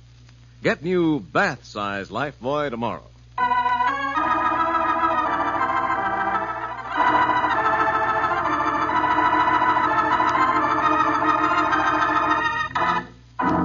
Now back to Big Town and to Steve Wilson as he finds himself locked in an improvised freezing chamber with a produce racket victim in tonight's headline story captioned Deadline at Dawn. Listen, Tony, get on your feet. We've got to keep moving, Tony, or we'll freeze to death. All right, but who are you? What have they got you locked in here with me for? I'm a newspaper man, Steve Wilson. I heard you'd gone after the racket rats who shot your brother. They killed my brother. No, Tony. Your brother isn't dead. I checked the hospital. He's got a chance to pull through, and so have we if we keep moving. Now, come on, Tony. Come on. Walk. I'm so cold. I'm almost frozen. I can hardly move. My hands and feet are numb. I know. You've been in here longer than I have. It's below zero. But to stop, Tony, to lie down is to die. Now, come on, keep moving. Well, what's the good? Who'll think to look for us in here? Well, the prophet knows I'm in this warehouse, Tony. The prophet? I saw him tonight on the way down here. Yes, he told me. How will he help? Dusty Miller, one of my press photographers, trailed us from Malone's office. Now, even if he lost us, the prophet will find him. Tell him where I am, and Dusty will notify the police. They better hurry. Hey, Mr. Wilson, I can't keep on. My legs are numb. Couldn't we build a fire out of crates? Get warm? Well, the smoke would smother us in this windowless room. I'd rather smother. Maybe it'd be quicker. No. The fire would use up the oxygen, Tony. And fire, Tony. You've given me an idea, maybe an out. How? Wait a minute, Tony, till I get something to burn. Fire. It'll keep us warm. I'd rather die warm. I'm not going to die in here, Tony, if my hunch about this place is correct. What hunch? Wait till I light this torch. I've made out of the wrapping of these frozen turkeys. Tony, look up there at the ceiling. I can't. I can hardly move. I'm sleepy. I want to lie down. Sleep. No, Tony. Go to sleep and you'll never wake up. Now, fight it a minute. Fight it till I try something. What are you going to try? There's a sprinkler system in this old warehouse, Tony. Protection against a fire. If I can start it with this torch, an alarm bell will ring and the fire department will come bring the police. Oh, I'm sleepy. Let me lie down. No. Fight it, Tony. Give me a chance to climb up on these crates. I've got to get up there before this torch burns out. Can you reach it? Yes, now keep talking, Tony. Keep awake. Maybe there ain't any water in the pipes. There's got to be. There is. Come on, Tony. Let me help you over to the door. How will that help? Listen, Tony, listen. Yeah? The sudden release of the water pressure automatically set off a fire bell inside and outside the warehouse. We'll drown before they find us. No, Malone and his mugs have got to get us out of here before the fire department and the police arrive. We've got to be ready for them. I can hardly move. Just leave that to me, Tony. Now lean against these crates. Stay here. I'll get behind the next pile of crates by the door. They'll shoot us down. Not if I can help it. Now hold it, Tony. Somebody's unlocking the door. All right, you smart slugs. Starting that sprinkler, bringing the fire boys and the cops. Come on out of here. Let's take a walk. No, thanks. Stay down, you rat. And lend me that gun. Thanks. What goes, Jojo? Get those slugs out of there. No, Malone, you step in here and help get Tony Salerno out of this death trap. Wilson, how did you get Jojo's ride? I smothered him with a crate of Christmas turkeys. Come on. Get Tony Salerno out of here before he dies, and you burn. Okay, take that gun out of my stomach, and I will. Okay, but it'll be in your back, and watch your step. My fingers are numb, and I can't be sure how hard I'm pulling on the trigger. Come on, Tony. There's one more rat on the loose around here. Oh, no, there isn't, Steve. Oh, welcome, Dusty. Where is the creep? He's sleeping off a slug I gave him with $280 worth of camera. Well, cheap at twice the price. Get Tony Salerno out of this freezer. Okay, Steve. Come on, Tony. I got some good news for you. Oh, about my brother, Caruso? Yeah, he's okay. Last reported holding hands with a pretty nurse and warbling, "Drink to me only with thine eyes." Good.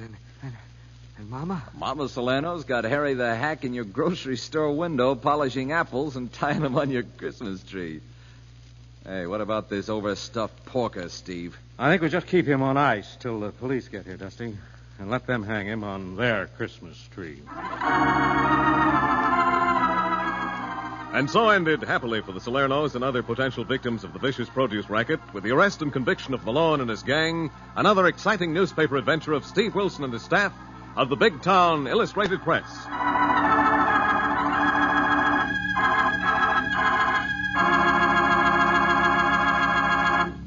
And now, before telling you of next week's Big Town story, remember, doctors have proved it. Lifebuoy, with its purifying ingredient, gets skin cleaner.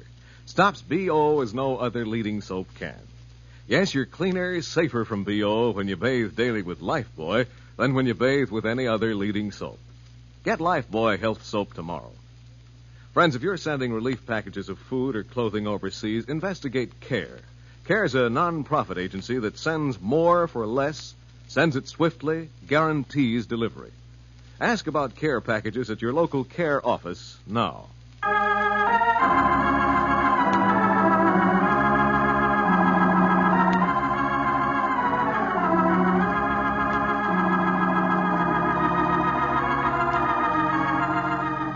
Next week, the makers of Lifebuoy bring you a hard-hitting story entitled Prelude to Christmas. Another exciting assignment in the newspaper career of fighting Steve Wilson of Big Town. Don't miss it. In tonight's dramatization, all names, times, and places are fictional, and any similarity to other names and places is purely coincidental. Big Town features Edward Pauley as Steve Wilson, Fran Carlin as Lorelei Kilborn, and was written and produced by Jerry McGill. Now, speaking for Lever Brothers Company, this is Hugh James bidding you good night until next Tuesday night. Same time, same station, when you'll hear the newsboy calling... Extra, extra, hear all about it. The story of Steve Wilson and Prelude to Christmas. Brought to you by Lifebuoy Health Soap, another fine Lever product. Extra, extra.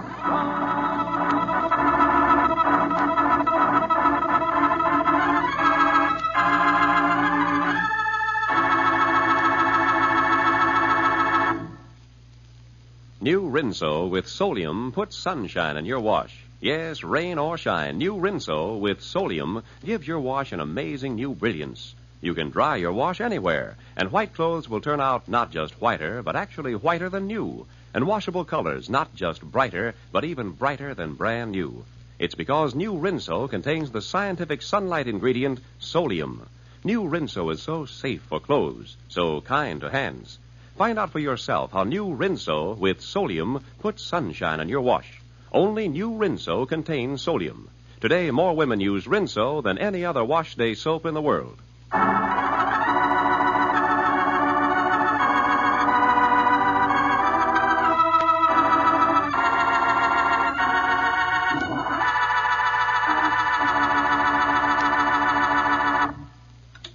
This is NBC, the national broadcasting company. Lifebuoy Health Soap presents Big Town.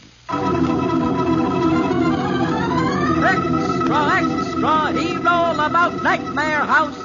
Tonight's Big Town Racket expose brought to you by Lifebuoy Health Soap, used in the homes of 40 million Americans. Extra, extra.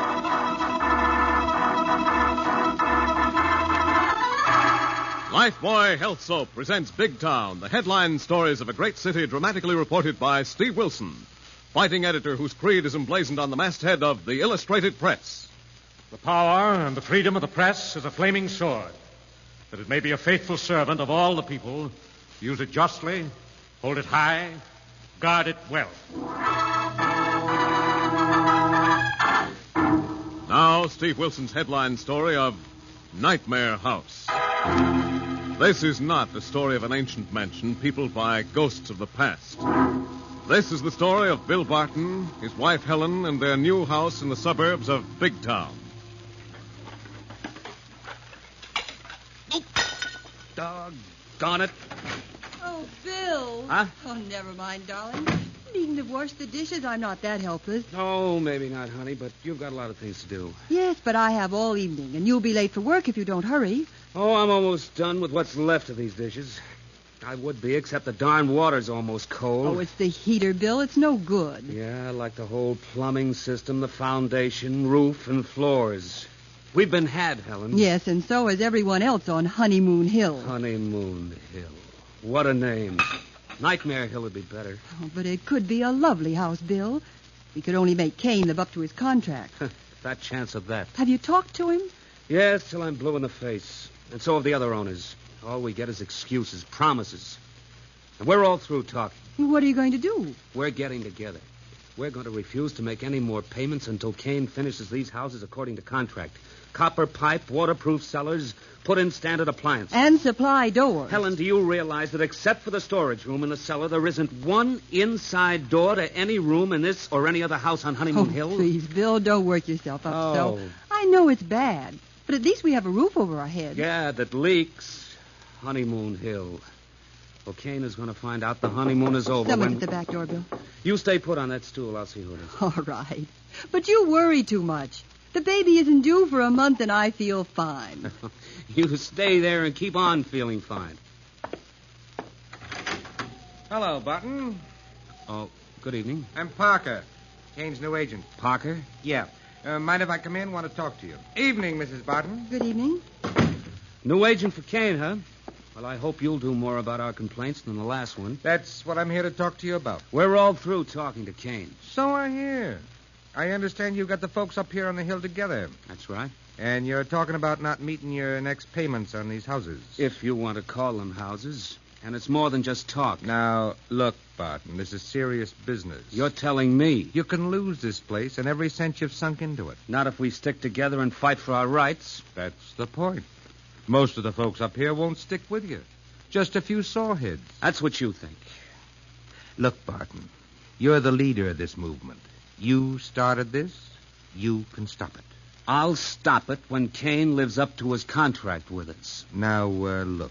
Suppose we take care of you. Me? How? Fix up your place. Look, Parker, are you trying to buy me off? No. We'll just take care of your place first. Oh, and the rest of the folks around here can wait until the cows come home. Is that it? What do you care as long as you get what you want? Get out of here. You're a dirtier rat than the last one Kane sent up here. Now get out before I throw you out. Bill, don't lose your head. Keep out of this, Helen. I'll settle with this rat. Get smart, Barton. Listen to your wife or you'll lose your house. I'll risk that before I'll sell out my neighbors. Now get out of here. They'll sell you out. I said get out of here. You'll be foreclosed in a month, you dope. Dope, am I? Get out. Hey. Tell Kane before we're through. We'll put him in jail. Oh, Bill, you shouldn't have done that. They can make trouble. Trouble? We've had nothing but trouble since we moved in. Now I'm going to make some trouble for Kane. We can't fight this thing alone. But what can you do, Bill? I'm telling the whole rotten story to a newspaper that fights our kind of fight. The Big Town Illustrated Press.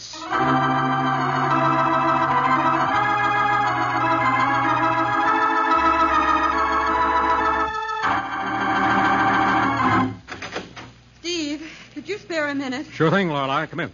Come on in, Mr. Barton. Thanks, Miss Kilburn. Steve, this is Bill Barton, and he has something on a rotten racket that I think you should hear about. Hello, Bill. Sit down. Let's have it. Well, I haven't much time, Mr. Wilson. I work nights and I'm late for my job, but a bunch of my neighbors need your kind of help. It's one of the infinite variations of the housing racket, Steve. Oh, the housing racket. That again. Oh, I know it's an old story, Mr. Wilson. I know it isn't news, headline stuff. It may not be headline stuff, Bill, but it is news, and important news, as long as the housing shortage exists. I'm not the only one involved in this. There are about 20 families on Honeymoon Hill, and we've all been taken. Honeymoon Hill? It's a development owned by a man named Kane, Steve. What's the main trouble, Bill? Well, Kane let us move in before the houses were finished and hasn't lived up to his contract. Now, that's an old dodge. Are you a veteran? No, sir, but ambulance corps driver overseas. Kane financed the whole deal and made sure he didn't sell to vets. Another dodge to avoid the protection given ex-servicemen by the Veterans Administration. What's the immediate trouble, Bill? Well, we've got together, threatened to withhold our next payments until Kane lives up to his contract. Now, wait a minute. Are you acting on advice of a lawyer? No, but we're going to hire one. Good. You've got to fight this thing by legal means, Bill. Well, we intend to, but Kane isn't playing it that way. Are you the head of the group? Sort of. Has Kane threatened you? Yes, with eviction. But first, Parker, his new agent, tried to bribe me. Bribe you? Yeah. Offered to fix up my place if I'd keep my mouth shut. And sell out your neighbors. Yeah. I kicked him out of the house. My wife is... Well, we're expecting a baby, and it upset her. I had to leave her alone. I'm worried. Naturally, Bill. Will you print the story? Will you give us a little publicity? Maybe it'll scare Kane into living up to his contract. Of course we will, Bill, but Kane's type of operator doesn't care what's said about them once they have their hooks in a victim. Yes, there's going to be trouble. That agent of Kane's is a rat. I wish Helen wasn't out there alone. Don't worry. She isn't going to be alone, Bill. But I work nights. I can't lay off and stay with her. We need the money to make our payments if we lose this fight with Kane. You're not going to lose this fight or your home, Bill. Where do you work? At the big town electric plant on the west side, and I'm late now. All right, come along. You can give us the rest of the facts we need on the way to your job. Let's go, Lorelei. I'm ready, Steve. What are you going to do, Mr. Wilson? We're going to have a heart-to-heart talk with your predatory Mr. Kane.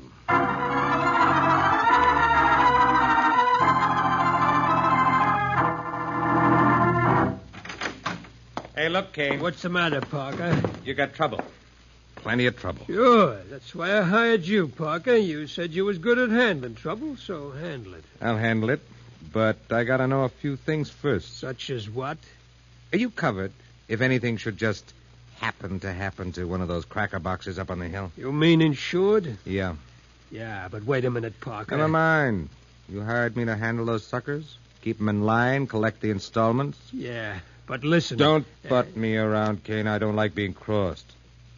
Now, there's only one guy going to give us any real trouble. Who do you mean? Bill Barton? That's right. He's lining up the others.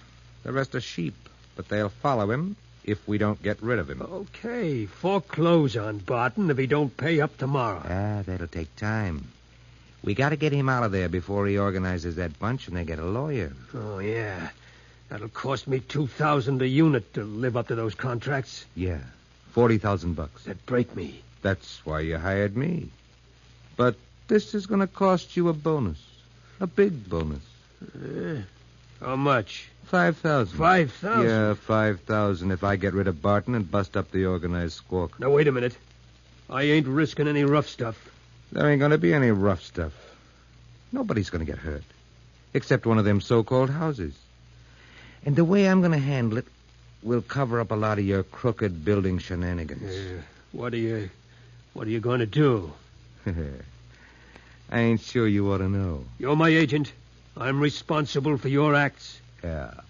I wanted to be sure you knew that. It'll keep your mouth shut when it happens. What's going to happen? There's going to be a fire up on the hill. A fire? Yeah. Starting in Bill Barton's basement. Accidental. Wait a minute. Barton's wife ain't well. She might get trapped in that house. Relax. I'll make sure she gets out of that cracker box. Maybe I'll even rescue her myself and earn Barton's gratitude. You better make sure of that, Parker. Don't worry, Kane. I don't mind a little arson, but I ain't mixing myself in a murder for $5,000 if I can help it. All right. When are you going to pull it? There's no time like the present, Kane. I'm going to pull it tonight.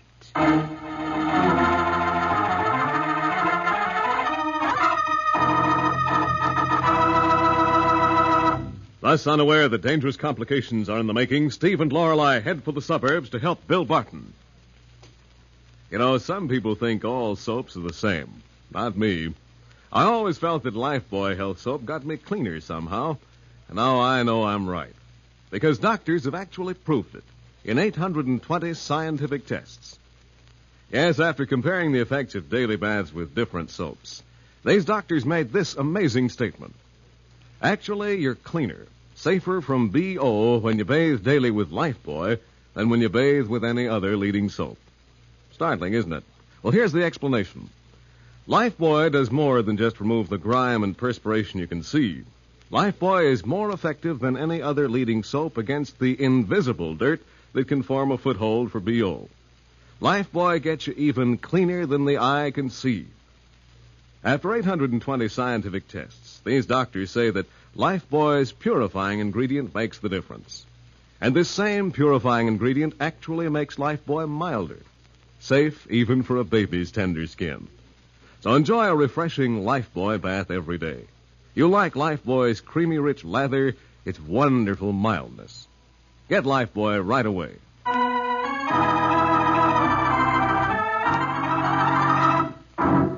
Now, back to Big Town and tonight's story of Nightmare House. Learning that a group of new homeowners are having trouble with the owner, Steve and Lorelei are driving to the suburbs in the cab of Harry the loquacious Hacky. Say, boss, Miss Kelpine. Say it, Harry, but we hope we won't need the assistance of your trusty monkey wrench on this assignment. Yeah, that is what you always hope, but you cannot always sometimes tell. So the offer stands as per usual. Thanks, Harry. But hold the double negatives of doubt until we see if we can't get some positive results with a few well-chosen words of warning. You better have those words ready, Steve. We just passed a sign saying Honeymoon Hill Development, 1 mile. You want me to drive right up to this here now, Honeymoon Hill, boss? Oh, Harry. Bill Barton said Kane's office is at the entrance on the highway. Stop there if you see a light. Oh, so you're going to beard the lion in his den, huh, Steve? Yes, call it meeting the jackal in his lair, Lorelei. Coming to it, boss. That sign just said your dream house is waiting on Honeymoon Hill. Turn right 500 feet. And this is it. Oh, there's the office, Steve. There is a light on. I'll get out here, Harry. Check, boss. You want me to go stay with Helen Barton until you come up, Steve? Yes, Lorelei, but first see if you can get a few of their neighbors to meet at Barton's house in half an hour. Okay, I'll do my best. What's your plan, Steve? To get Kane up there for a showdown. And there'll be strength in numbers. Okay, get going, Harry. Check, boss. We'll meet you at Bill Barton's house, Steve.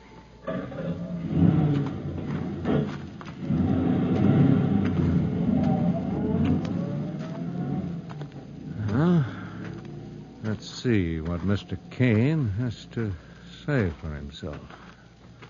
Someone is burning the midnight oil. I wonder why. Yes, who is it? Come in. Thank you. You, Mr. Kane? Yeah, I am. What can I do for you? Nothing for me, Mr. Kane. But perhaps a great deal for yourself from the people who bought your houses up on Honeymoon Hill. What do you mean? Who are you? What are you selling? Selling? Just ideas, Mr. Kane. Oh, an architect, huh?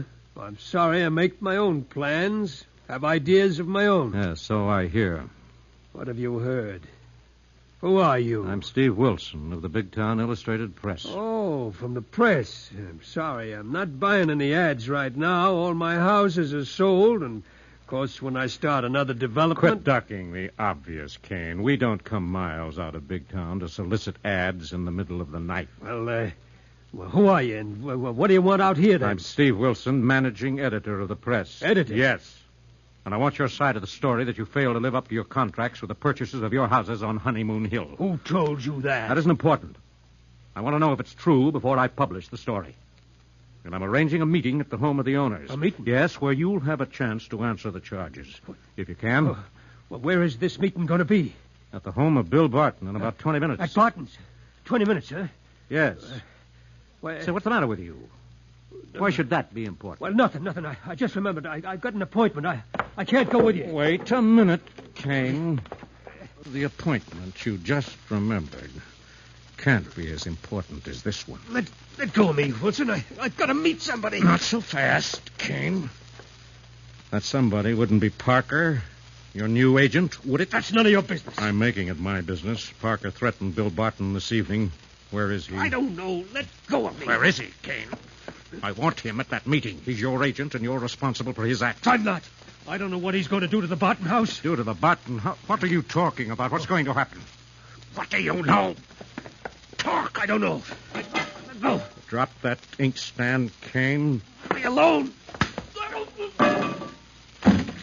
That'll hold you, Wilson. Now I got to find Parker. I got to stop him from setting that fire, or he'll send us both to jail.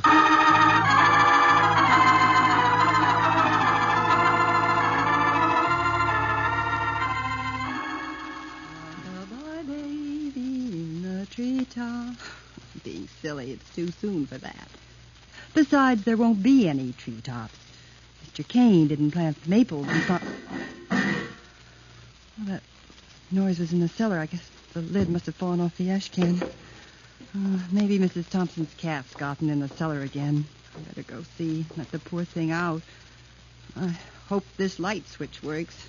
Nothing else does. Huh, it does.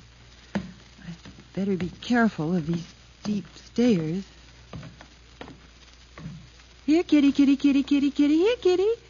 Are you down here in the cellar, kitty? Oh, so you're in the coal bin. Come out of there, kitty.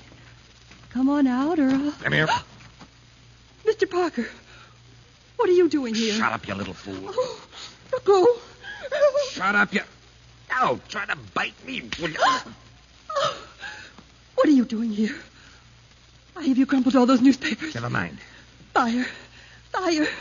You're going to start a fire. Yes. Oh, help. Help. Oh, She's passed out. Fainted. Now I gotta go through with it. I can't let her talk. Gotta keep her here. Yeah, this storage room will do it. Good thing Kane put a door on it.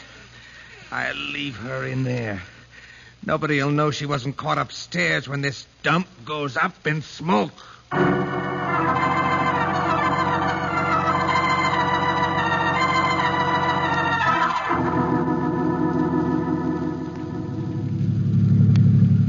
Miss Kelpine, that makes 6 homeowners we found awake, and they'll be down at the Barton place in a few minutes.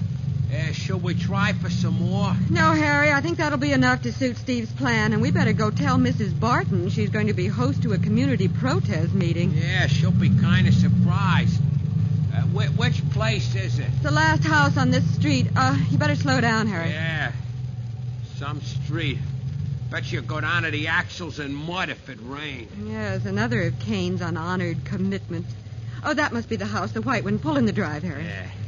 Right by the kitchen door, Miss Kelpine. And she must be home and up. There's lights burning all over the house. I don't blame her. All alone up here in the hill, 100 yards to the nearest neighbor. I'll knock on the kitchen door.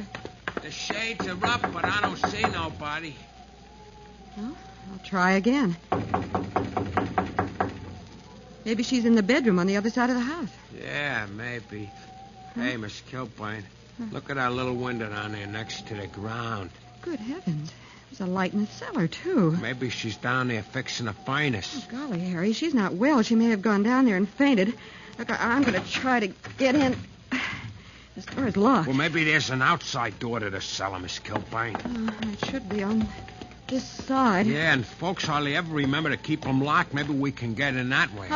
There it is, Harry, down those steps. Well, let me go first, Miss Kilpine. I'll try the door. Okay.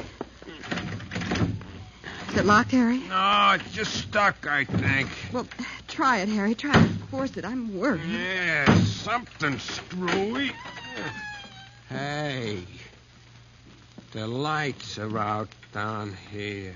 Yeah, they were on a minute ago when we came down the steps. Harry, look out! Harry! Come here, you nosy dame. Harry! Come on.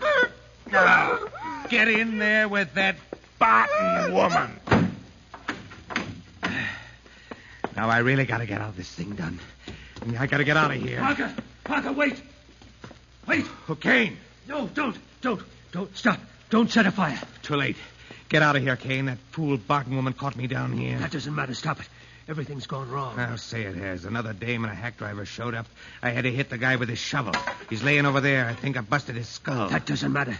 You can't set the fire now. Why not? A newspaper guy by the name of Wilson came to my office. He's called a meeting. The owners are all coming here in a few minutes. So what? I hit him with an inkstand. I knocked him out so I could get here and warn you. Too late. I got a prison record. We got to cover this thing, and a fire will do it. No. We'll both get sent up for arson. Arson?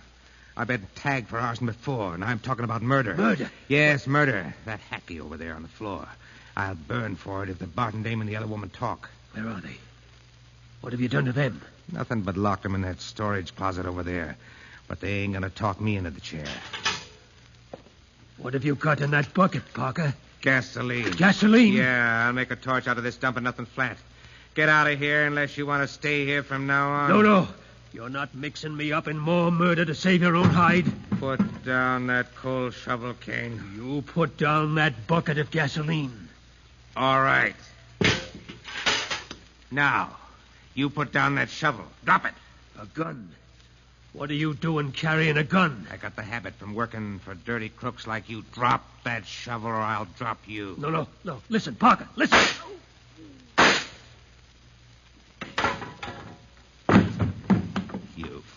You fool. We could have pulled it off. Now you're going to stay here with those dames and take the rap for this fire. Paper and gas. This'll do it. It'll give me the time to get away from here. No, it won't, Hey. Parker. Who are you? I'm the newspaper guy, your partner in crime, knocked out with an inkstand, but fortunately he only stunned me. Well, keep away from me or I'll do more and stun you with the rest of the slugs in this gun. All right. I'll keep away from you if you'll keep away from that bucket of gasoline.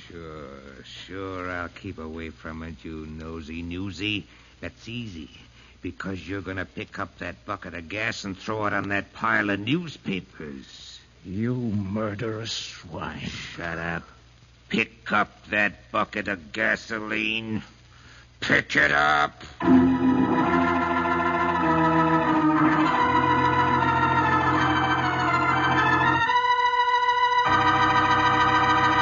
Thus, Steve Wilson is faced with a deadly dilemma. In a moment, we'll come to the exciting climax of tonight's story, brought to you by Lifebuoy Health Soap. I'm going to say something you may find startling, but doctors have proved it.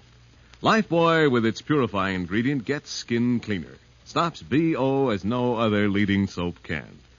Yes, after comparing the effects of daily baths with different soaps, these doctors made this amazing statement. Actually, you're cleaner, safer from BO when you bathe daily with Lifebuoy than when you bathe with any other leading soap. It's Lifebuoy's purifying ingredient that makes the difference. And remember, this purifying ingredient actually makes Lifebuoy milder, safe even for a baby's tender skin. So bathe with Lifebuoy every day. Ask for Lifebuoy in the big new bath size. It's generous, luxurious. Get the new bath size Lifebuoy.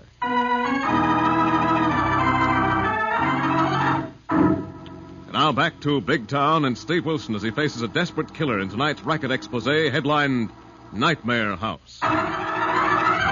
Pick up that bucket of gasoline, Wilson. I told you, pick it up. Wait a minute, Parker. Think it over before you go through with setting fire to this house. What have I got to think over? You haven't killed Harry, my hack driver. How do you know? I just saw him move and groan. So what? I had to nail Kane with this gun. I'm primed for the chair, no matter what I do from now on. You might get away with life. Even a self-defense plea because Kane tried to hit you with that coal shovel. I'm not going back to the pen for life. I'm getting clean away. Pick up that bucket of gas. All right, Parker. But won't it give you nightmares for the rest of your life to know that you burned 2 girls to death locked in that closet over there, helpless? And a third person is yet unborn. Shut up. They got themselves to blame. Shut up. Throw the gas on that pile of newspapers. All right, I guess there's no use arguing with a madman. Shut up and throw that gas. Very well. Here it comes On you! Why, you dirty... Stop firing that gun, you fool. You're drenched with gasoline. Don't fire that gun again. The powder flash will turn you into a torch. Drop the gun. Drop it, or I'll have to break your arm. Drop it. Good. And now just to make you wait for the police. All right, you swine. Stay there on the floor. Steve. Just a minute, Lorelei. I'll get this door unbolted. Get you out of there. Oh, Steve, we could hear it all. Wow, I thought we were really done So for. did I, until Parker made me pick up that bucket of gas. How's Mrs. Barton? She fainted when Parker shoved her in here, but I think she's all right. Help me to get her up, Steve. Poor girl. What a time to have something like this happen to her. Bill. Oh, Bill. Oh, she's coming out of it, Steve. Yeah, she'll be all right in a few minutes. Oh, Bill. Our baby. Our home. Our baby. It's all right, Mrs. Barton. Your home and your baby are safe. Yes, Mrs. Barton. There won't be any more trouble. We'll take you upstairs in a moment, and you can phone your husband. Everything is settled. Settled? Settled? Yes. Parker's gun has arranged that Honeymoon Hill will be under new management. And we'll see that you and your neighbors get to live in a place that is just that. In more than name only. Harry. Miss Kilburn. Oh, thank heavens you're all right, too. How's your head? Head? You mean this throbbing noggin I got between my ears? Yes. How are you, Harry? Swell elegant, boss, I think. Except it looks like I missed an awful lot of excitement. Yes, Harry. But it's the kind of excitement we can all afford to miss. And so ended happily for the homeowners of Honeymoon Hill with the death of Cain, the arrest and conviction of Parker, and a new era under new management, another exciting adventure in the newspaper career of Steve Wilson and Lorelei of the Big Town Illustrated Press. Ladies and gentlemen, this is Steve Wilson. You'll hear about next week's Big Town story in just a moment. Now, here is Hugh James with a brief but important message for every one of you. Doctors have proved it. Lifebuoy, with its purifying ingredient, gets skin cleaner. Stops BO as no other leading soap can. Yes, you're cleaner, safer from BO when you bathe daily with Lifebuoy than when you bathe with any other leading soap. Ask for Lifebuoy Health Soap.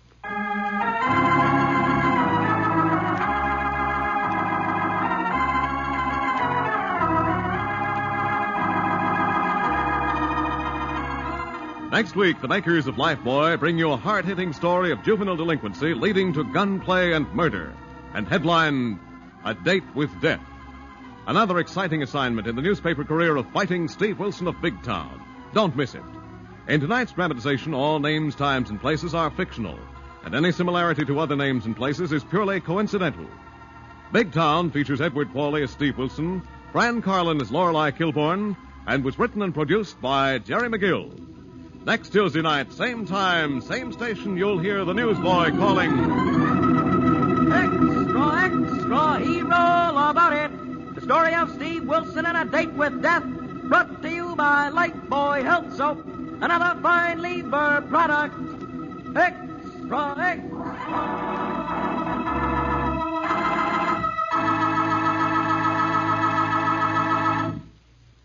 New Rinso with sodium puts sunshine in your wash. Yes, rain or shine, new Rinso gives your wash an amazing new brilliance. You can dry your wash anywhere, and white clothes will turn out not just whiter, but whiter than new, and washable colors even brighter than brand new. It's because new Rinso contains the scientific sunlight ingredient, solium.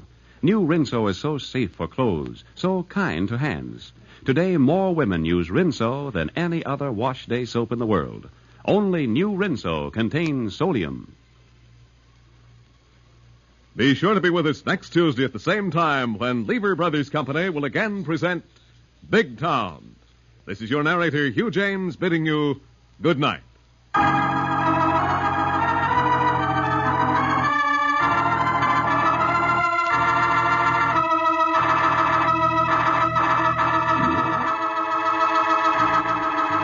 Lever Brothers Company, makers of Lifebuoy Health Soap, present Big Town. All right, get going, Wilson. Start walking across the lake. Step down on the ice. Listen, Chick, this ice won't hold the three of us. This gun says get going, Wilson. Come on, by. Break away from him, Miss Wells. You slug! No, Chick, no!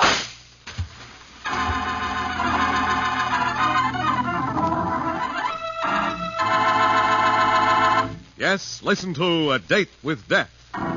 The headline newspaper story of Steve Wilson, fighting editor of the Big Town Illustrated Press. Listen to this timely story of juvenile delinquency that had its beginning on a drab street on the south side of Big Town as a young girl unknowingly kept a date with death. Chick, is that you? Yeah, it's me, Vi. All right, hop in a heap, honey. We're going to make a killing tonight. No, wait a minute, Chick. What for? You scared, baby? Yes. But I need money bad. Who don't? I mean, a lot of money to send Johnny away before he dies of that terrible cough. Well, let's go and get it. I got 3 places cased for a sticker. Where? Well, the first is down on the waterfront. It'll be a cinch as a warmer-upper. All right. But, Chick, are you sure you can go through with it? Not lose your head? Now, don't you worry, Vi, baby. I learned all the tricks of the trade and reform. And this gun will scare the dough out of the customers. That's what I mean, Chick, that gun. What about it? I need money bad, but I don't want to be the cause of anyone getting hurt, killed. You promised you wouldn't load the gun. Sure, I promised. And the rod's empty. All right, get in the car and get under the wheel. You're going to drive and leave the rest to me. All right, but wait. Whose car is this? I borrowed it. You mean stole it? Nah, some dope left his keys in it. We'll ditch it when we're done. The cops will find it and give it back to him in the morning. But won't the police be looking for it? Sure. In a couple of hours. But I switched the license plates. Will you quit worrying? I told you I know all the tricks of the trade. Now get in, honey. Violet. Johnny. Oh, wait a minute. Johnny, get back in the house. You'll catch your death out here without a coat. Well, that don't matter. It does. You know what happens when you get a cold. Now, please go in. No, I heard you talking. I know why you're gone out with this rat. I don't want that guy to help. I'd rather hack myself to death. Now, don't be a dope, Johnny. You got a rotten break with them bum pair of lungs. We're going to get some dough so you can go where you can even the odds. You shut up, Malone. Get out of here with that hot heap and leave my sister out of your crazy stick-up plans. Go on, beat it, you rat. All right, cut it out, you dope. Get back in your basement or I'll slug you. Please, Johnny. I know what I'm doing. No, you don't. Chicks promise nobody will get hurt. That's what they all say. Every rat with a gun. You're not gone with them. Please, Johnny, please go back in the house. All right, get in the car, Vi. I'll take him back in the flat. Make him see it our way. Come on, Johnny boy. Let go of me. Let go of my arm. Please, Johnny, stay home. Wait for me. No, Vi, don't get in that car. All right, Johnny boy. Now down the stairs into your clammy basement joint, and I'll show you how it's going to be. Let go. You ain't dragging my sister into no jam. Reform school, prison. I'd rather die. I'd rather be dead. Sure. Now you just hold still. Now hold still, Johnny. Let me get this door open. I won't. Vi ain't going with you. Hold still, you hear me? Now listen, you dope. I got this all planned. I need a dame to drive in front and cover for me. Not my sister. Not Vi. Yes, Vi. And just to make sure you don't gum up the works, you got to stay right here till we get back. Oh.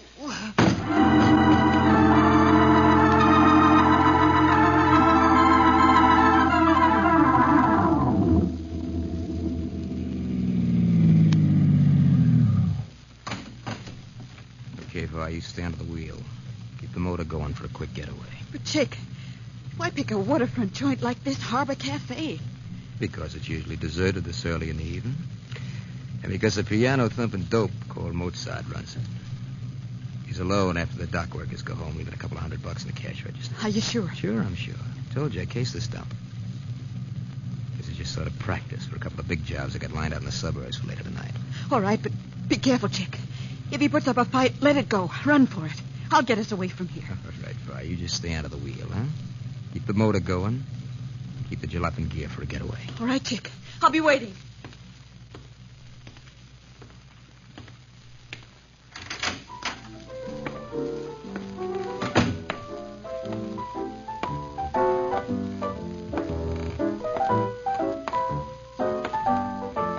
All right, just keep on playing, sucker.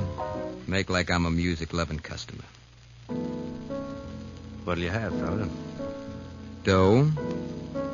All the dough in the till, and don't turn around. There isn't enough dough in the world, much less in my cash register, to make me want to argue with a gun in my back. Good. Go on, keep on beating out the blues. Yeah, sure. How about the jailhouse blues?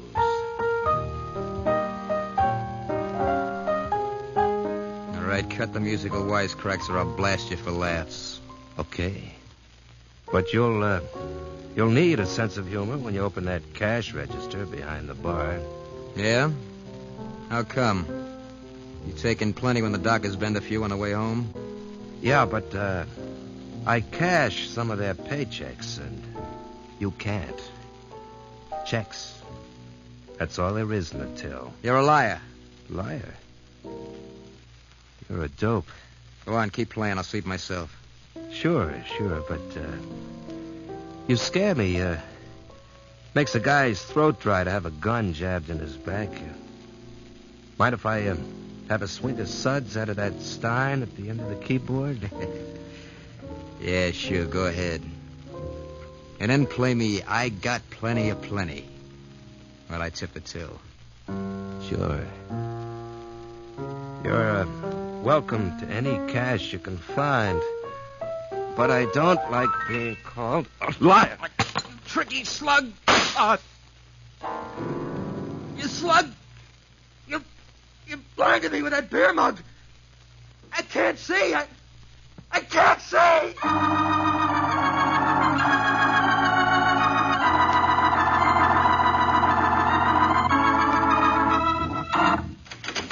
Hi, Steve. Anything on the hook for your wondrous girl reporter? Not a thing, Lorelei, at the moment. But come in, my lovely. Thanks. Perch on the corner of the desk of management and take my mind off this doggone paperwork. Okay. But you could have stayed a reporter or feature writer, you know. Well, somebody's got to be the goat.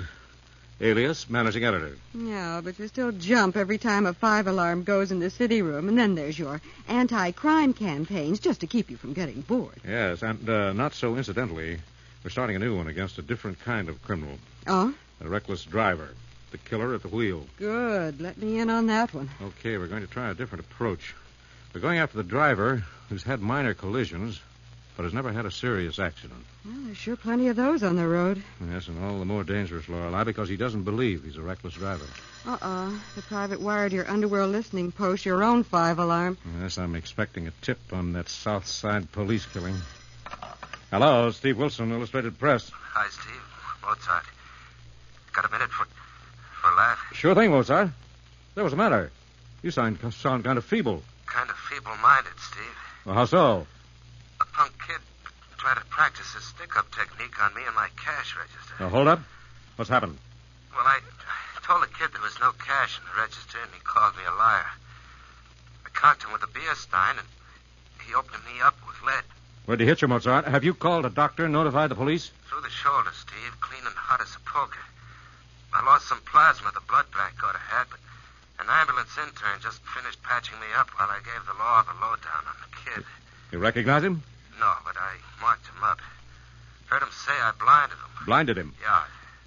Cops are on the prowl, but I think he got clean away in a car waiting outside. Got any ideas we might follow up, Mozart? Yeah, Steve, more than an idea. Well, let's have it. Well, another kid came in a few minutes ago. Another kid? Yeah, just after the cop and the ambulance left. Well, he says his sister may have been driving the getaway car. A girl driver. Good grief. Well, the kid's lung sick and scared. He says his sister got mixed up with a rat to get money to send him away. He won't talk to the cops, Steve, but he might talk to you. Keep him there, Mozart. I'll be right down on the double. You get that, Lorelei? Yes, enough of it, Steve. Gee, it sounds awful. Yes, the tragedy of good motives and bad methods. Well, Steve, that girl may be in really serious trouble before this is finished. Yes, let's go see what we can do.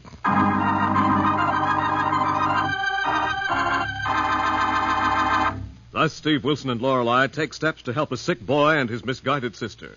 And for the exciting developments, we'll return in a moment. Lifebuoy gets skin cleaner. Lifebuoy gets skin cleaner. Lifebuoy, with its purifying ingredient, gets skin cleaner. Stops BO as no other leading soap can. Here's what the doctors proved in 820 scientific tests. People took daily baths with different soaps. Doctors compared the results. They found that Lifebuoy does more than just remove the grime and perspiration you can see. Lifebuoy is more effective than any other leading soap against the invisible dirt you never see. The cleaner you get your skin, the surer you are of being fresh and attractive. Doctors say that Lifebuoy's purifying ingredient makes the difference. And it makes Lifebuoy milder, too. Yes, safe even for baby's tender skin. No wonder Lifebuoy today is used in the homes of 40 million Americans. They like its mildness, its rich lather, its greater protection. Lifebuoy gets skin cleaner. Lifebuoy gets skin cleaner. Lifebuoy, with its purifying ingredient, gets skin cleaner. Stops BO as no other leading soap can. So bathe with Lifebuoy every day. Get the big new bath size. Buy Lifebuoy right away.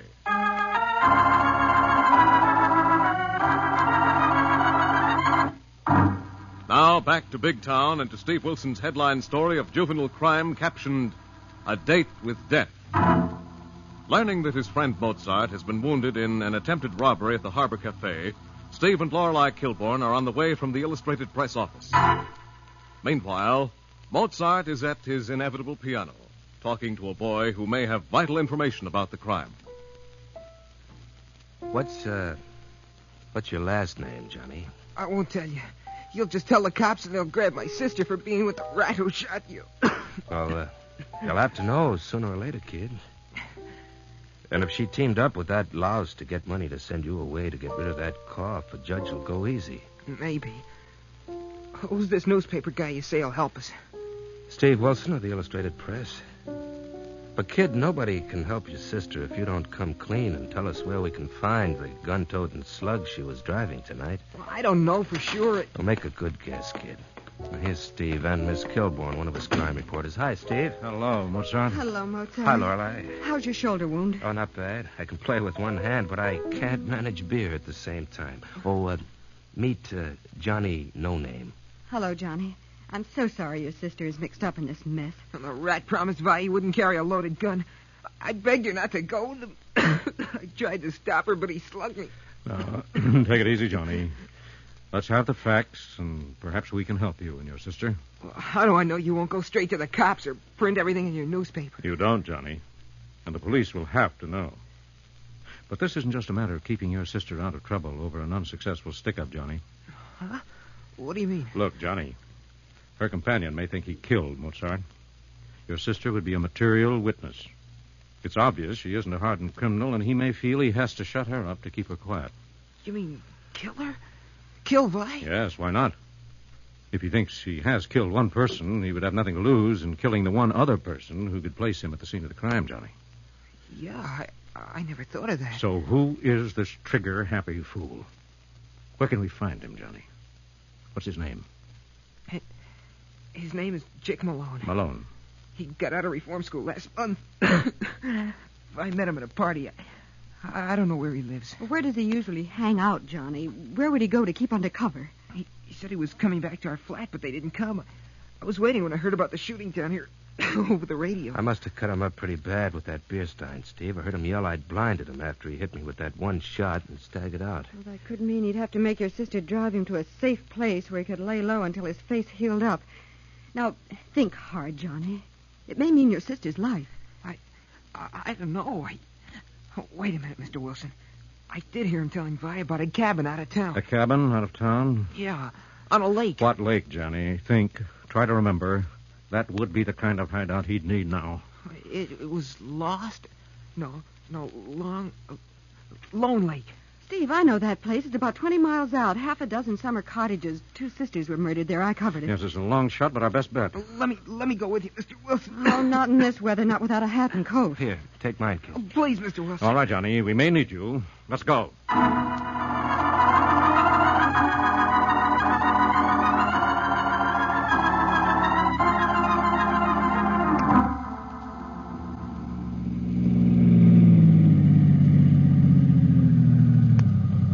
Where are we? What is this place, Chick? It better be my pal Monk's hideout in Lone Lake if you drove where I told you. I did just what you told me.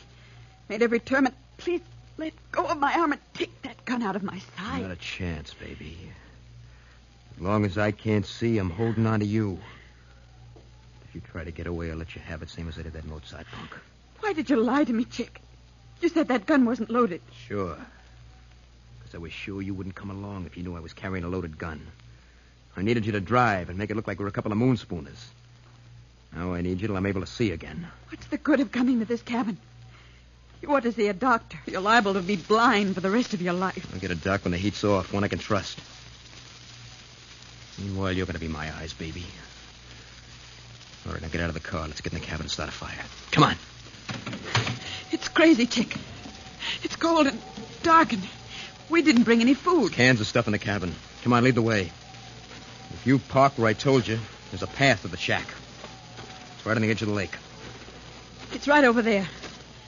The lake looks frozen. Yeah, this lake's right on the state line. If anybody trails us here, we can cross over the...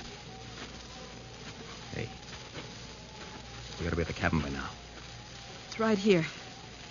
There's a padlock on the door. All right, wait till I get the key. Don't try to run for it, baby. Don't worry. I wouldn't leave a dog out here alone, blind and helpless as you are. I ain't helpless as long as I got this gun. All right. Here's the key. Now get that lock open. Let's get inside and get a fire going. All right. But, Chick, how do you know you killed that piano player at the Harbor Cafe? You said you couldn't see a thing after he hit you on the temple with that beer stein. It was so close I couldn't have missed. Heard it go down on the keyboard. And there wasn't a yap out of him. But maybe you only wounded him. No, not with this .38. Come on now, inside. There should be matches and candles on a table in the middle of the room. Light them. Let go of my arm, Chick. I told you I won't run away and leave you like this. I ain't trusting nobody with this gun. Keep close to me, baby. All right, light a candle. All right, Chick. But a light can't matter much to you. That's what you think. Maybe I'm beginning to be able to see a little already. I can't see you yet, but I can see the light of that candle. Then it was only the shock of getting hit on the temple that blinded you. Yeah, so get a fire going on the stove. All right, Chick. But when you get your sight back, please let me go. I've got to get back to Johnny. He's really desperately ill. Yeah, sure, baby. When I get my peepers back, I'll send you on your way. Promise, Chick. Not the way you promised you wouldn't carry a loaded gun. Promise. Yeah, sure, Vi, I promise. You won't have a thing to worry about.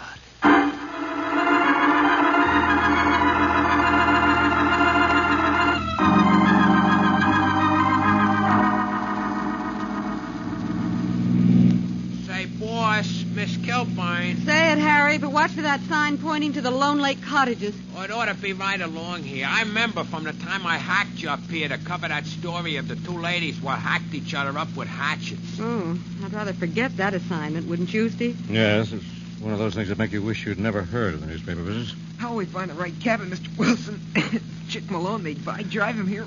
Well, there are only half a dozen cabins, Johnny, on a road skirting the lake. If they're here, we'll spot the car near one of them. Here it is, boss. Do we drive all the way in or park and walk? Can you drive without lights, Harry? Yeah, I think so. The fresh snow makes everything pretty light.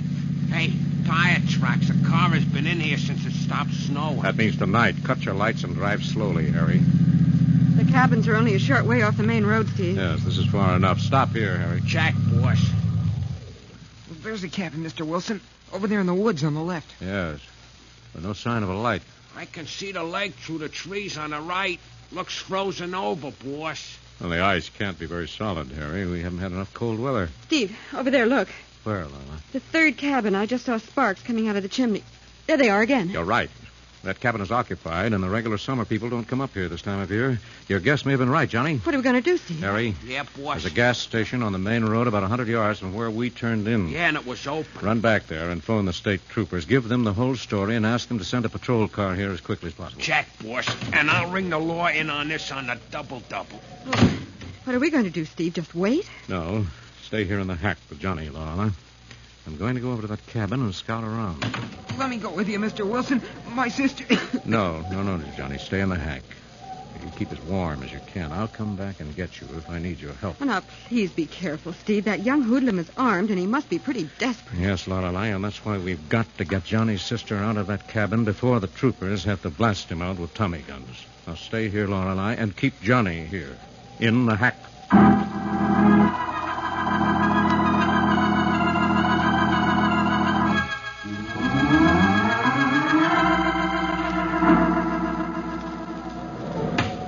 What's that by? Put down that gun, Chick. It's only the wind banging a shutter. Shut up. Maybe not. Thought I heard a car out in the lane a while ago. You've been hearing things ever since we got here. Yeah. That's when a guy can't see, ain't got anything else to do but listen. Listen and feel things. I got a notion there's somebody prowling around outside, a case in the stump. What does it matter, Chick?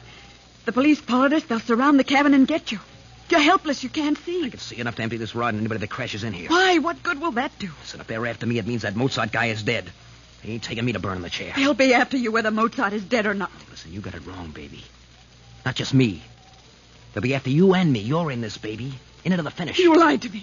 You said you wouldn't carry a gun. I know even that was wrong, but you lied to me. Sure, baby, you were a dope. I needed you. And I still need you. So shut up and do as you're told. Chick, you're going to kill me. I know that now. No matter what happens, you're going to kill me to keep me from talking. Don't make up my mind for me ahead of time, baby. Behave yourself, you'll get it now. Shut up. There is somebody out there. Get your coat on, kid. Why? What are you going to do? We're going to get out of here. Where? Going and lamb across the lake, across the ice, out of the state. No, Chick, I won't leave here. I won't go with you. Get your coat on, baby. Get it on or else. Chick! Shut up. Hello, on the cabin. Can I come in? I lost my way. Chick, what are you going to do? Open the door. Let him in. Why get him in here? So he ain't going to leave and tell anybody we're here. Open the door. Let him in. Let go of my arm. It's like nothing. You pull away from me and I'll blast you and him. Now open that door and step back. All right. Come on in, mister. Thanks. You can put away that gun. I'm not a stick-up artist. Close the door and bolt it, mister. Sure. Thanks for letting me come in out of the cold. All right, mister. Who's with you? I'm all alone. Why? Good. Move over to the light where I can see you. See ya? There's plenty of light in this cabin. What's the matter with your eyes? He can hardly see at all. Shut up, baby. Oh. Then you are his eyes, miss. Yes, he's been hurt. Shut up. Just keep your coat on, mister. You and Vi are going to play like a couple of C&I dogs. You're going to lead me over the ice. Across the lake.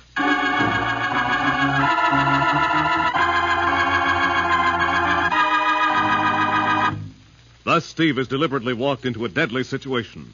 And for the 5-star payoff, we'll return in a moment. Lifebuoy gets skin cleaner. Lifebuoy gets skin cleaner. Lifebuoy, with its purifying ingredient, gets skin cleaner. Stops BO as no other leading soap can. Here's what the doctors proved in 820 scientific tests. People took daily baths with different soaps. Doctors compared the results. They found that Lifebuoy does more than just remove the grime and perspiration you can see. Lifebuoy is more effective than any other leading soap against the invisible dirt you never see. The cleaner you get your skin, the surer you are of being fresh and attractive. Doctors say that Lifebuoy's purifying ingredient makes the difference. And it makes Lifebuoy milder, too. Yes, safe even for baby's tender skin. No wonder Lifebuoy today is used in the homes of 40 million Americans. They like its mildness, its rich lather, its greater protection. Lifebuoy gets skin cleaner. Lifebuoy gets skin cleaner. Lifebuoy, with its purifying ingredient, gets skin cleaner. Stops BO as no other leading soap can. So bathe with Lifebuoy every day. Get the big new bath size. Buy Lifebuoy right away.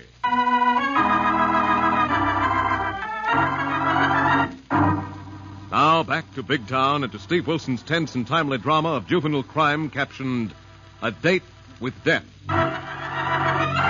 All right, Wilson, so you're the racket-busting newspaper slug of the press. Yes. Plays palsy-walsy with the cops, That's aren't you? right, Chick. You called the troopers, huh? We ain't gonna be here, friend. Come on. You'll never make it across the lake, Malone. No, why not? The ice is too thin to carry one person, let alone 3 walking close together, as we must, if we're to lead you. Give it up, Chick. Even if you got across the lake into another state, you're still so blind you can hardly see. You'll be helpless. Not as long as I got this gun to make you dopes do like I say. You're gonna be my eyes till we get to some pals who'll hide me out. All right, come on. Get going.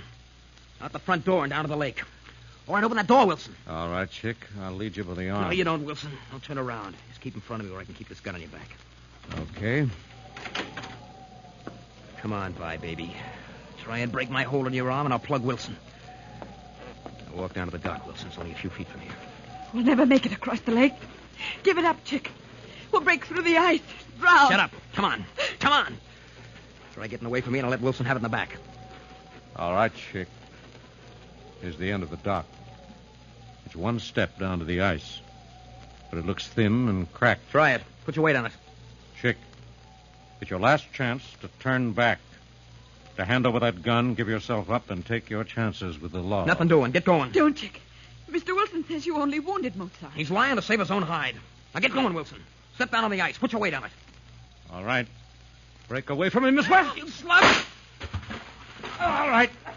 That'll be all out of that gun, Chick. Help me. I can't see. I'll drown. You won't drown in 3 feet of water. That's all there is. Stop struggling. Hold still. Mr. Wilson, can I help you? No, Miss West. I can get him up out of the shallow water onto the dock. You rat! You slug! I'll get you for this. It'll be a long time before you'll have a chance. Come on, Chick. Back to the cabin before we both freeze. Oh, thank you, Mr. Wilson. I know I don't deserve your help after what I did, but thank you. Well, let's leave that to a judge and jury, Miss West. I think that there are a great many things that will be taken into account. Steve, is that you? Yes, Lorelei. Oh. Where's Johnny? He's with me. We heard a shot. I couldn't keep him in the house. Boy, are you okay? Johnny. Oh, Johnny, I'm so sorry. I'm so sorry. It's all right, boy. As long as you're safe, it's all right. Oh, Johnny, you shouldn't have come. You'll catch your death. Johnny's going to be all right, Miss West. We're going to see that he gets to a place that'll fix him up. Come on now, let's get back to that cabin and wait for the troopers. Steve, I think I hear them coming. Yes. You hear that, Chick? Yeah, I hear it. I'm sorry. You'll have to relearn in prison the old lesson. That crime is a date with a kind of death.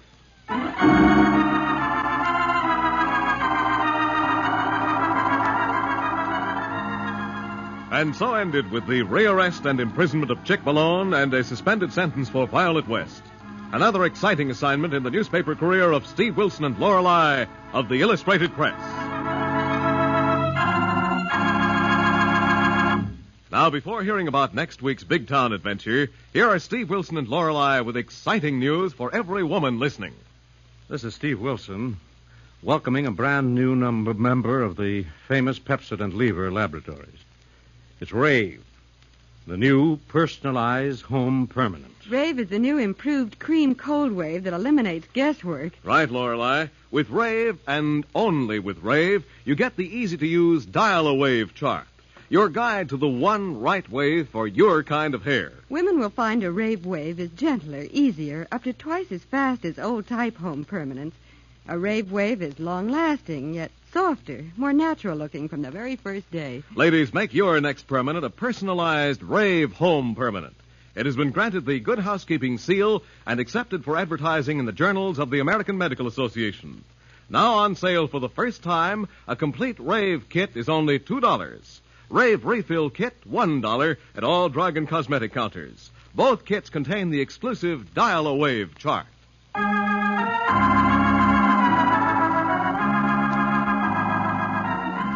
Next week, the makers of Lifebuoy bring you a hard-hitting story of a vicious ring of professional gamblers using bribery and murder in the world of sports, and headlined, The Fatal Fix. Another exciting assignment in the newspaper career of Fighting Steve Wilson of Big Town. Don't miss it.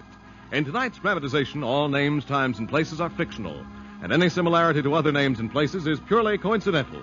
Big Town features Edward Pauley as Steve Wilson, Fran Carlin as Lorelei Kilborn, and was written and produced by Jerry McGill. Next Tuesday night, same time, same station, you'll hear the exciting Big Town story of The Fatal Fix, presented by Lever Brothers Company. This is your narrator, Hugh James, bidding you good night.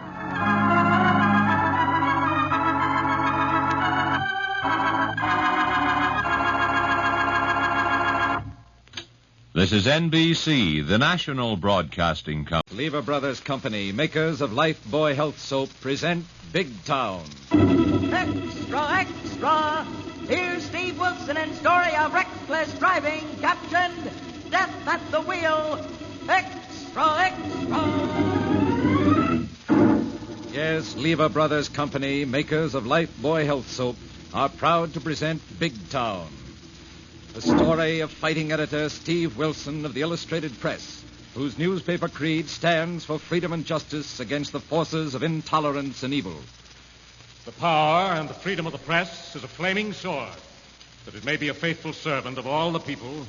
Use it justly, hold it high, guard it well.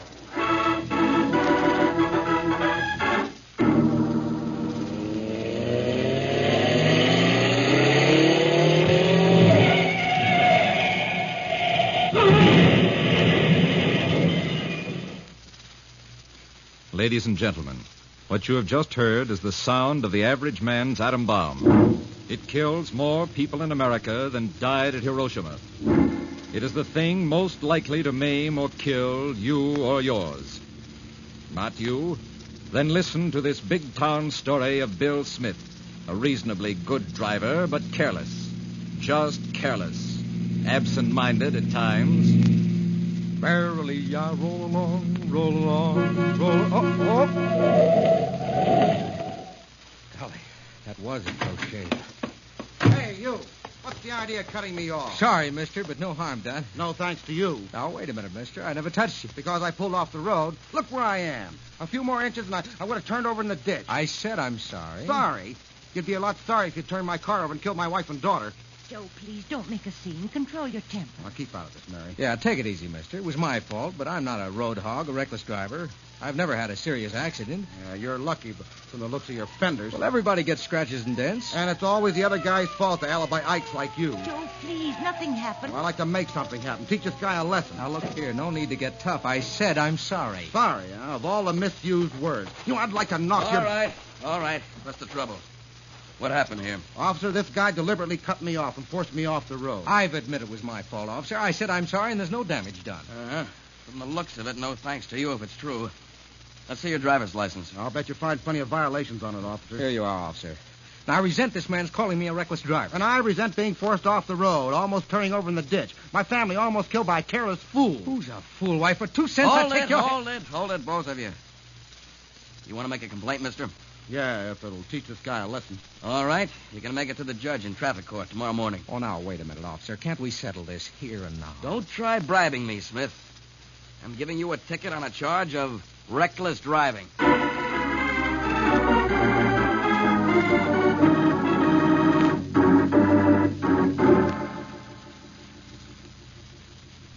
Henry Martin, you're charged with speeding in a restricted zone.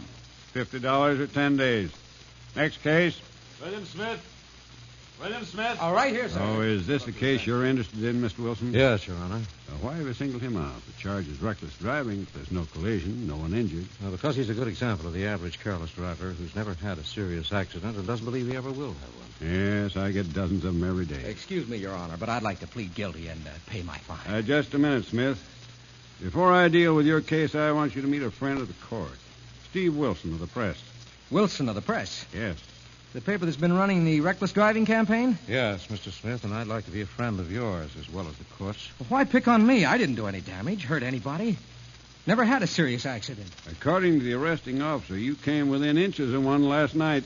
So I suppose I'm going to be the goat of Wilson's newspaper campaign, with pictures of me, my family, my car, my home. That depends on you, Smith.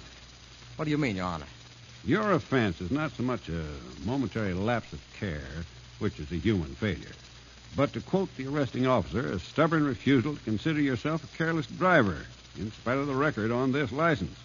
Passing through red light, crossing double line on dangerous curve, collision due to faulty brakes. Well, everybody makes mistakes. Why single me out? What's Wilson doing here on the bench with you?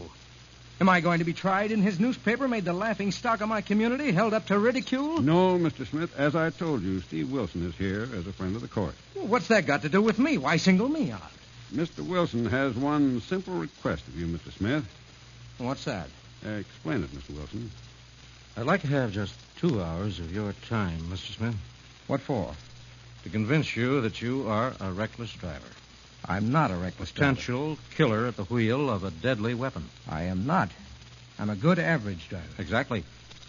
And because you represent the average driver who's never had a serious accident and doesn't believe he ever will, I would like 2 hours of your time. To do what? I want you to come with me. Where? On a little trip that I hope will change your dangerous state of mind and make you realize the extra responsibility anyone takes when he touches the wheel of a car. Oh, now, look here, Your Honor. I'm a citizen. I have some rights. Do I have to do this? No, Mr. Smith. You have every right to refuse. But this court is in complete accord with what Mr. Wilson's paper is trying to do. And I now give you the choice of going with Steve Wilson for 2 hours or a fine of $50 or 10 days. All right.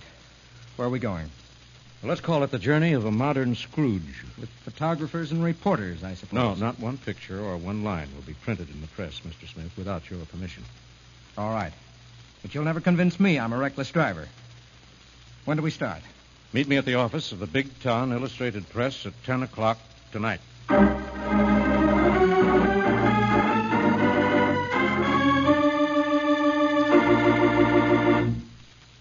Thus, fighting editor Steve Wilson makes a deal with a man who might be any of us who drive a car. And for the result so important to all of us, whether we walk or ride, we'll continue in a moment. Lifebuoy gets skin cleaner. Lifebuoy gets skin cleaner. And the cleaner you get your skin, the surer you are of being fresh and attractive. So remember, Lifebuoy with its purifying ingredient gets skin cleaner. Stops BO as no other leading soap can.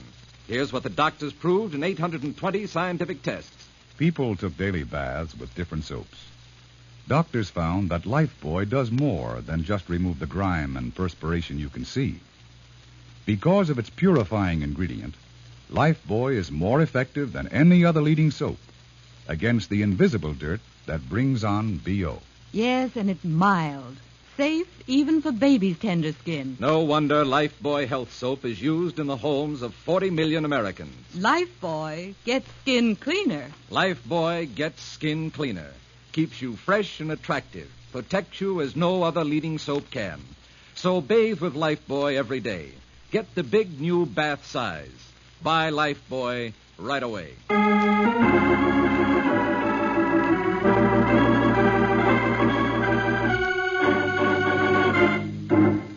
Now, back to Big Town and to Steve Wilson's headline story of a crusade against reckless driving, captioned Death at the Wheel.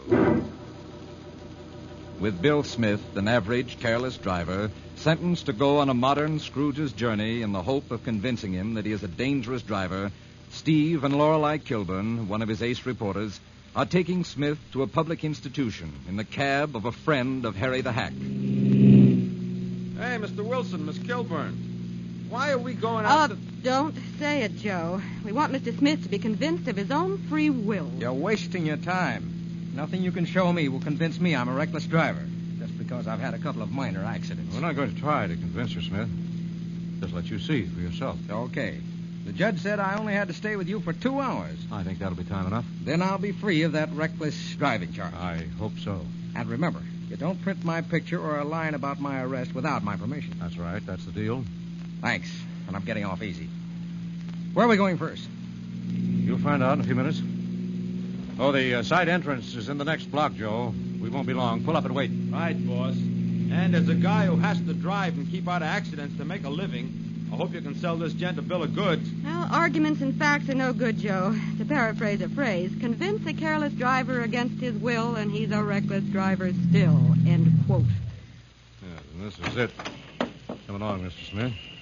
This is the first stop. You want me with you, Steve? No, Laurel, I come in and get on the phone. I've made arrangements with the city police and Parkway Patrol to give us the time and place of our second stop. Where will you be if I get the word? In the superintendent's office. Hey, what is this place? Looks like a public building. It is, Mr. Smith. What's the idea? I want you to meet an authority on reckless driving. Come on, Mr. Smith. Let's go.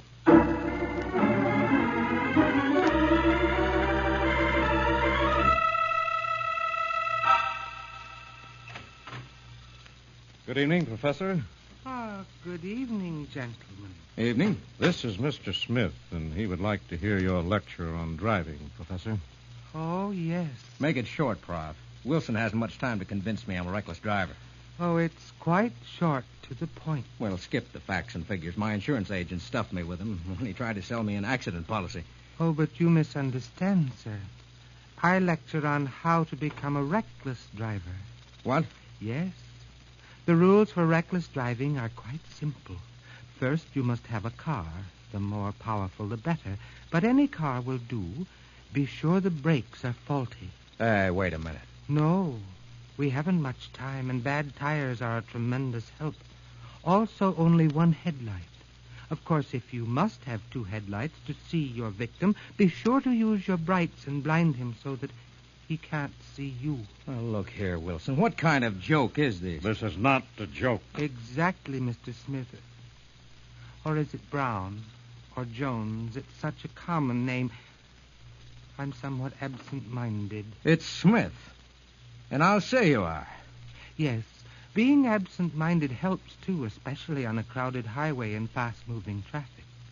Just think about your income tax.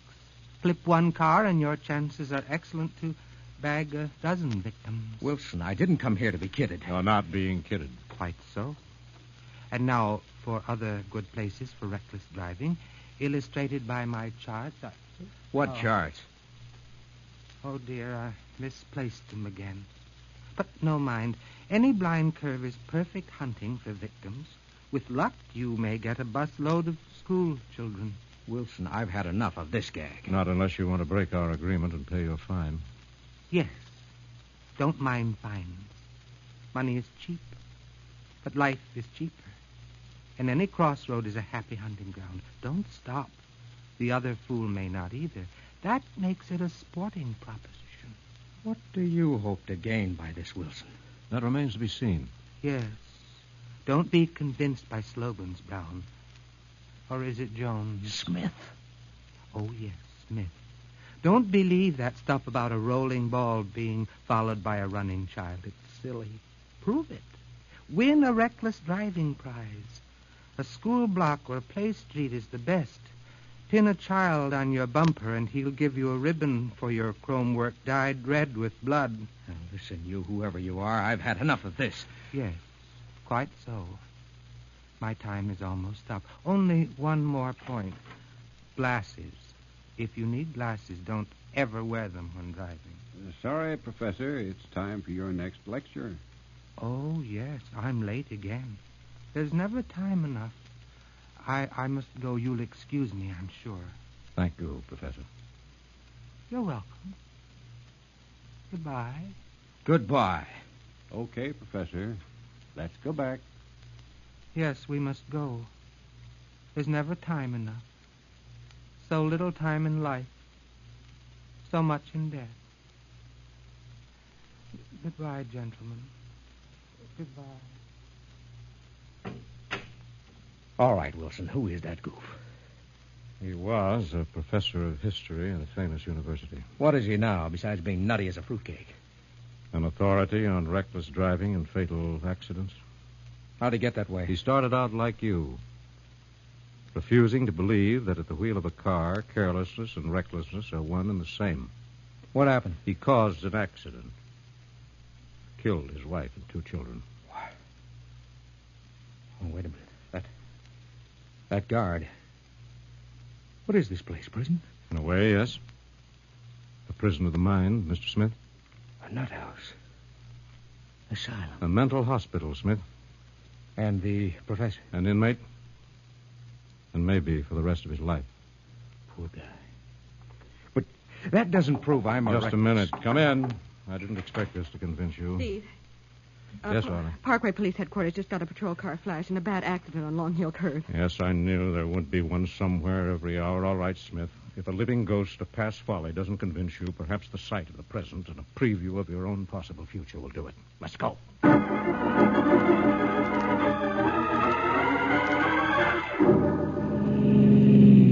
Hey, boss, Miss Kilburn is my friend Harry the Hackett say. Say it, Joe, and as we would say to Harry, get us to the bottom of Long Hill Curve as quickly as the law allows. Right. We're only about a mile from there now.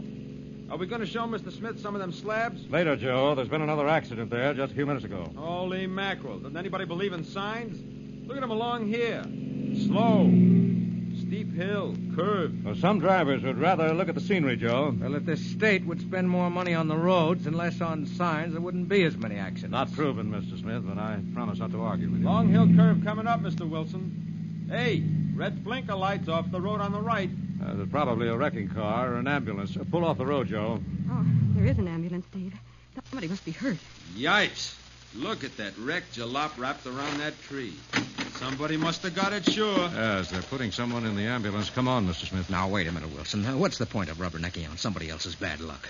I've never stopped at the scene of an accident in my life. This is more than rubbernecking. You made a deal with the judge. 2 hours with me or $50 or 10 days. All right. But you wasted an hour. All right, I hope not. Steve, there's a trooper coming this way. Sorry. Move on, please. What'd I tell you, Wilson? Wilson? Are you Steve Wilson of the press? Yes, officer. Your headquarters notified us of this accident. Oh, yes. We got the message you'd be here in a few minutes. What can we do for you? Nothing, officer. Now, don't let us get in the way. Anybody seriously injured? Yeah. Kid got it bad in that sedan wrapped around the tree. A child? Dead? No. They're putting her in the ambulance. Want to get some pictures? No pictures. How did it happen, officer? Well, the sedan got sideswiped by that convertible over there. Southbound over the double line. The sedan went out of control, crashed into that oak. What about the driver of the convertible that caused the accident? Oh, she's over there in the patrol car. Nice woman. Not a scratch, but hysterical. Never had an accident before. Admits it was her fault. Didn't slow down for the curve. There goes the ambulance. Oh, can't they read signs? That ambulance driver is in no hurry to get to the hospital. Well, the doc says there isn't much use. Wilson, let's get out of here. Let's get on with it. No, there's something over there under that tree I want to show you before we go, Smith. All right, show it to me and let's go. You've less than an hour left. I think that will be time enough. Come along. Would you lend me your flashlight, officer? Sure. Who's this guy, Mr. Wilson? Just a driver paroled in my custody for 2 hours for a traffic violation.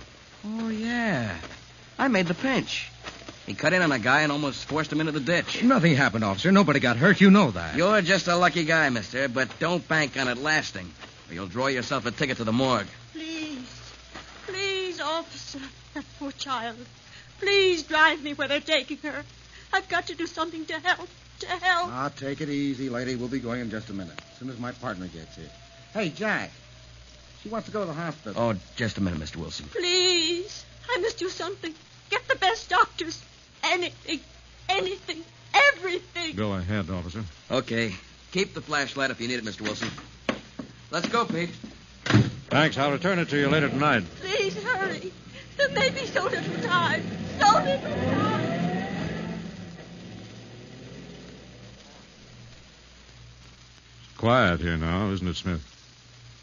A moment of carelessness. A clash of steel against steel. Man's triumph of engineering against nature's unyielding oak. The frantic efforts to mend and make amends. And suddenly, except for twisted wreckage, peaceful silence. As if it had never been. Save that for an editorial, Wilson. I'm sorry, I didn't mean to preach. I was just thinking out loud. Well, show me what you've got to show me, and let's get away from here. They're right over here, Mr. Smith. They? Yes, haven't you noticed them along the roads? Wherever there's been a fatal accident? No, what? Little white slabs with names and dates and the facts of each death at the wheel. We call them symbolic cemeteries. There's one. Throw the flashlight on it, Steve. Yes. Mr. and Mrs. James Hogan died here New Year's Eve, 1948, cause intoxication. I don't drink. The next one says Albert Morgan died here, blowout while speeding. I don't speed. And the next one says Nick Ferrera and Nora Green, age 17, died here, cause one-armed driving, believed to have been kissing.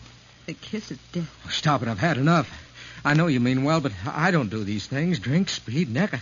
I've never had a serious accident, and I'm not going to have one. Let's get out of here. No, wait, Mr. Smith. Look at this last slab. All right. So what? There's nothing on it. No, not now, but tomorrow it may bear the name of that child in the ambulance. Or you, or yours. No, it won't happen to me. Let's get out of here. All right, Mr. Smith, but you still owe me 1/2 hour of your time. All right, let's get it over with. Where are we going? To a place where everyone who drives a car should go before they're taken there. Let's go.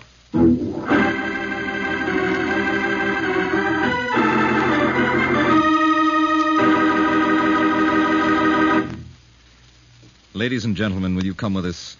I think it will be worth your while when in a moment we rejoin Steve Wilson in tonight's timely story. Lifebuoy gets skin cleaner. Lifebuoy gets skin cleaner. Lifebuoy, with its purifying ingredient, gets skin cleaner. Stops BO as no other leading soap can. Doctors have proved it. People took daily baths with different soaps.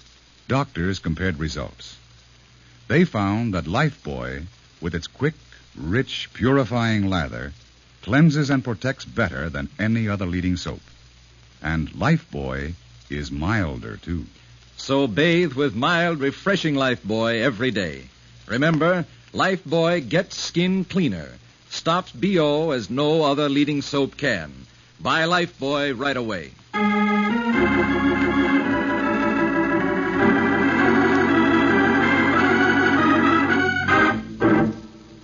And now, back to Big Town and Steve Wilson's timely and dramatic story on reckless driving, captioned Death at the Wheel. This is the children's ward, Miss Kilburn, gentlemen. Are you sure it's all right for us to go through? Yes, if you'll be quiet. It's late, but most of them are asleep. All right, Mr. Smith. 5 more minutes and you're free to go. All right. And I thought I was getting off easy being paroled in your custody for 2 hours. You are getting off easy, Smith. I could have taken you to the morgue. Will you step inside the ward, gentlemen? I want to close the door. Yes, please lead the way, nurse. Not all these children are victim of auto accidents, Mr. Wilson. Just point out the ones who are, nurse. The little girl in the next bed on the right, in the tractions, hit by a truck. Intervertebral rupture. Severe spinal injury. She may not walk again. Mommy, when can I go out and play? Please, may I go out and play? Please, please, please. The next bed on the left is an amputation case. Car turned over. Father needed glasses, I believe.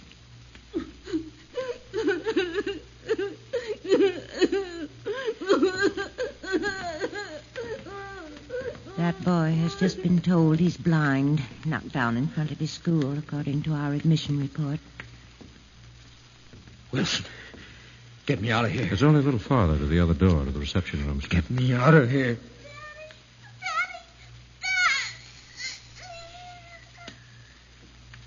That child behind the screen is dying. There's nothing we can do. Wilson, in the name of heaven, get me out of here. Steady, Smith. Open the door, nurse. Very well, Mr. Wilson. Shall I get Mr. Smith something, a sedative? No, I'll be all right. I'll be all right in a minute. Will that be all, Mr. Wilson? That's all, nurse. Thank you. But doctor, isn't there anything you can do? Mr. Wilson, that woman, she's the one who caused that accident on Long Hill Curve. Yes, they brought her victim here, but this I did not arrange. Doctor, please, try. Get specialists. Do everything you can. It's my fault I was careless, reckless for just one moment. If anything happens to that child, I'll never forgive myself. Never forget. Never drive a car again. Never, never, never. I'm sorry, madam. Everything that could be done has been done. But neither tears, nor money, nor the best medical skill in the world will help. The child is dead. I'm very sorry. Dead? Oh, no. No. Wait, doctor. Wilson, listen to me. We made a deal. Yes, and your time is up. You can go. Go on, Smith. Get out of here. No, wait. I've been a stubborn fool. Now I see what you've been driving at. It only takes one careless moment to make a reckless driver. You made a deal with me. I'll make a deal with you. Yes? What is your deal? Go ahead. Play up my case. Take pictures, all you like.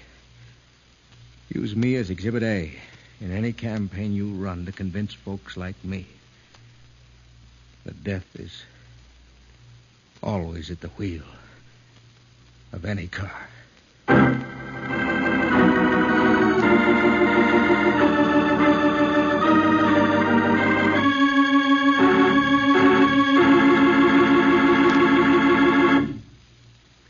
Ladies and gentlemen, the story you have just heard speaks for itself.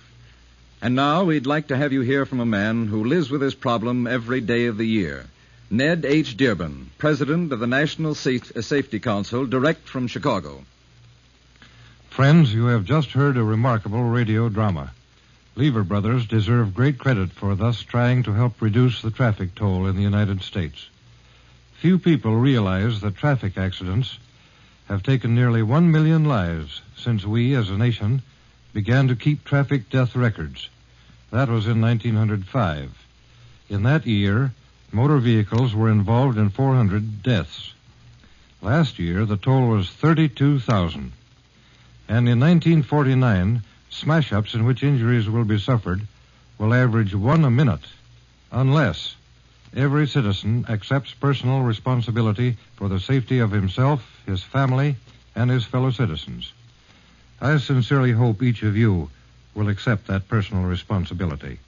If you do, there will be far fewer funerals in 1949 and far fewer heartaches. So be careful, Mr. and Mrs. America. The life you save may be your own.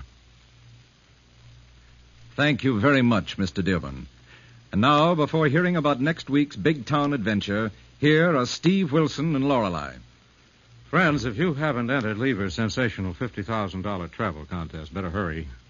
Would you like to explore Paris and London, see Cairo, visit Honolulu and other famous foreign cities?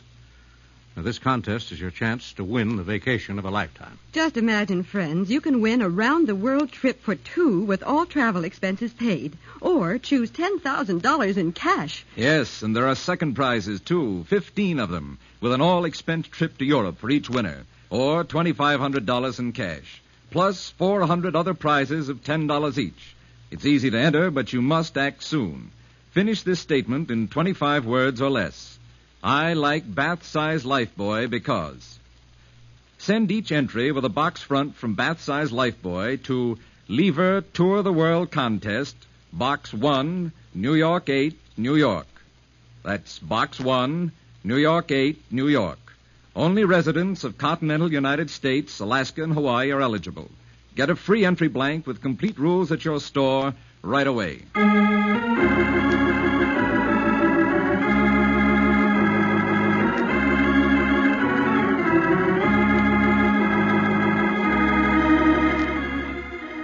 Next week, the makers of Lifebuoy bring you another hard-hitting racket expose captioned The Prisoner's Song. Another exciting assignment in the newspaper career of fighting editor Steve Wilson of Big Town. Don't miss it. In tonight's dramatization, all names, times, and places are fictional. Big Town features Edward Pauly as Steve Wilson, Fran Collin as Lorelei Kilburn, and was written and produced by Jerry McGill. Next Tuesday night, same time, same station, you'll hear the newsboy calling... Extra, extra, hear all about it. The story of Steve Wilson and the headline story of The Prisoner's Song, brought to you by Lifebuoy Health Soap, another fine Lever product. Extra, extra.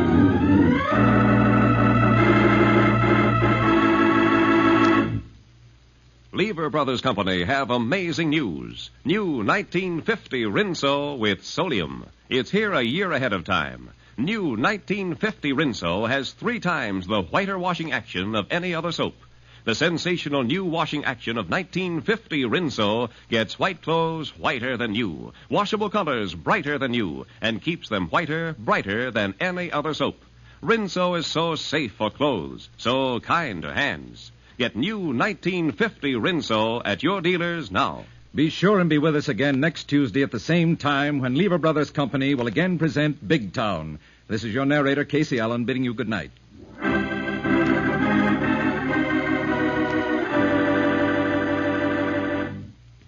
This is NBC, the national broadcasting company. Extra, extra. Dead man slays gang tipster. Here, Big Town and the headline story of the fatal joke. Extra, Big Town, extra, extra. Listen, Wilson. Here's a hot tip on $100,000 payoff. All right, let's have it. Be careful, wise guy. The babe's trigger finger is itchy. She can hardly wait to let you have a load of lead. Neither can I. Keep on thumping that piano, Mozart, like nothing happened. But plenty happens in this 5-star story of Big Town, brought to you by Lever Brothers Company, makers of Lifebuoy Health Soap. The headline drama of fighting editor Steve Wilson, whose newspaper creed stands for freedom and justice against the forces of intolerance and evil. The power and the freedom of the press is a flaming sword, that it may be a faithful servant of all the people. Use it justly, hold it high, guard it well. Now, Big Town and Steve Wilson's story captioned The Fatal Joke. All practical jokers are a menace, but when they are also gangsters and racketeers, they can be deadly, even after death. And such is the background of The Fatal Joke that began as Babe Barton, widow of Joker Barton, walked out of women's prison, having finished a 3-year stretch. So long. We'll be seeing you, babe. Oh, yeah? A pig's eye, you will. Hi, Nettie. Hi, babe. You look a million. Pal in the heap. Thanks for nothing. Save the line for the lollies. I look like 3 lousy years in the can. Roll this job out of sight of this joint. Okay, babe.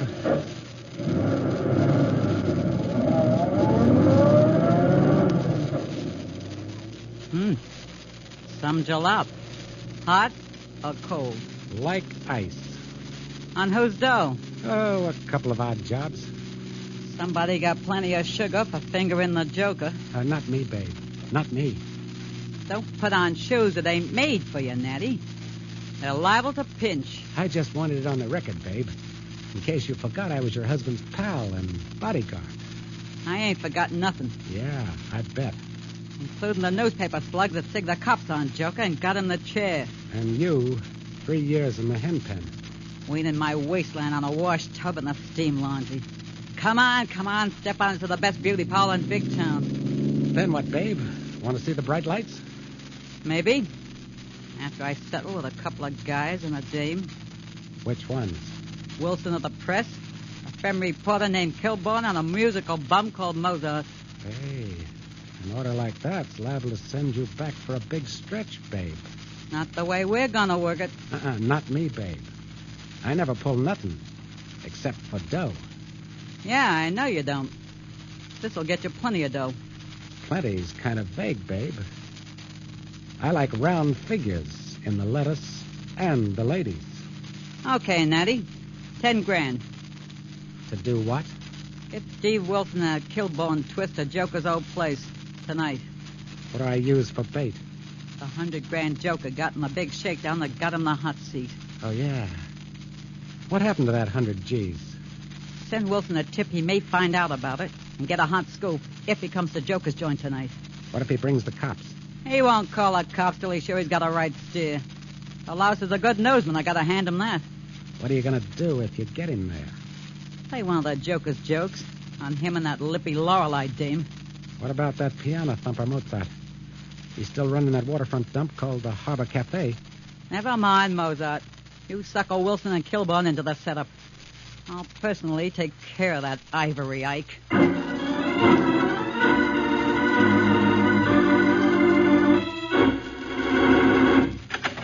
Boss, as Harry the Hack would say if he weren't down with the grip. Say it, Lorelei, and close the door on those infernal teletypes, as I am prone to say. How's your calendar? It's pretty crowded. What's on your mind? The date, March 1st, remember? I circled it on your pad. Oh, yes. Now, don't tell me it's your birthday. Oh, heavens, no. I've stopped counting birthdays, but I'll give you a long list of my desires when the day comes. Good. But what's so important about this first day of March? The month of Ides, Lions, Lambs, and income tax returns. Today marks the return to freedom from prison of a lady known as the Babe. The Babe? Mm-hmm. Who 3 years ago swore she'd get even with you for helping convict her racketeering husband, Joker Barton. Remember? Good grief, yes. And I remember correctly, she also promised to scratch your eyes out, Lorelei. And I don't make a habit of forgetting threats of hard-boiled women with one-track mind. All right, but are you suggesting we get out of town and hide? No, just remember the lady in question and keep out of dark corners. Well, she's probably forgotten the threat. And us. Now, you've probably forgotten a little matter of a $100,000 rotten nest egg the Joker salted away before he died in the chair. Oh, that's right, and Babe Barton might come back to get it. Just a minute, Lorelei. Steve Wilson, Illustrated Press. Hey, Wilson. Want a hot tip? Who are you? Never mind. Want a good hot tip? Well, what do you want for the tip? I want to get even with a dame. What dame? Remember Joker Barton's wife? The Babe? The Babe? Yes, I remember her. Just a minute. Got a load of this, Lorelei. Speak of the she-devil. Lost the stall, Wilson. This is a payphone call, and I'll be long gone before you can trace it. All right. What's the tip? That con cookie is out of the hen pen. We keep track of such events. But you don't know she's going to try to get her mitts on Joker's salted 100 G's and Breeze tonight. Logical and interesting, but not very helpful. She's opening Joker's flat on Water Street. When?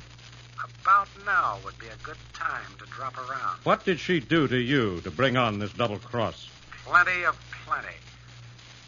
Take it or leave it. Thanks till you're better paid. I'll take it.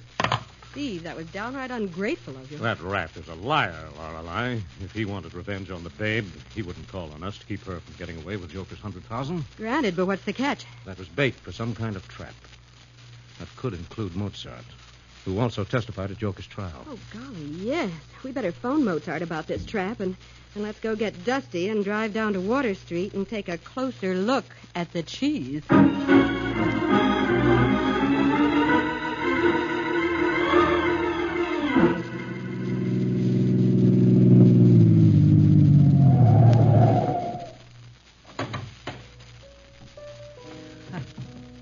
that ivory thumper ever do anything but beat out the blues?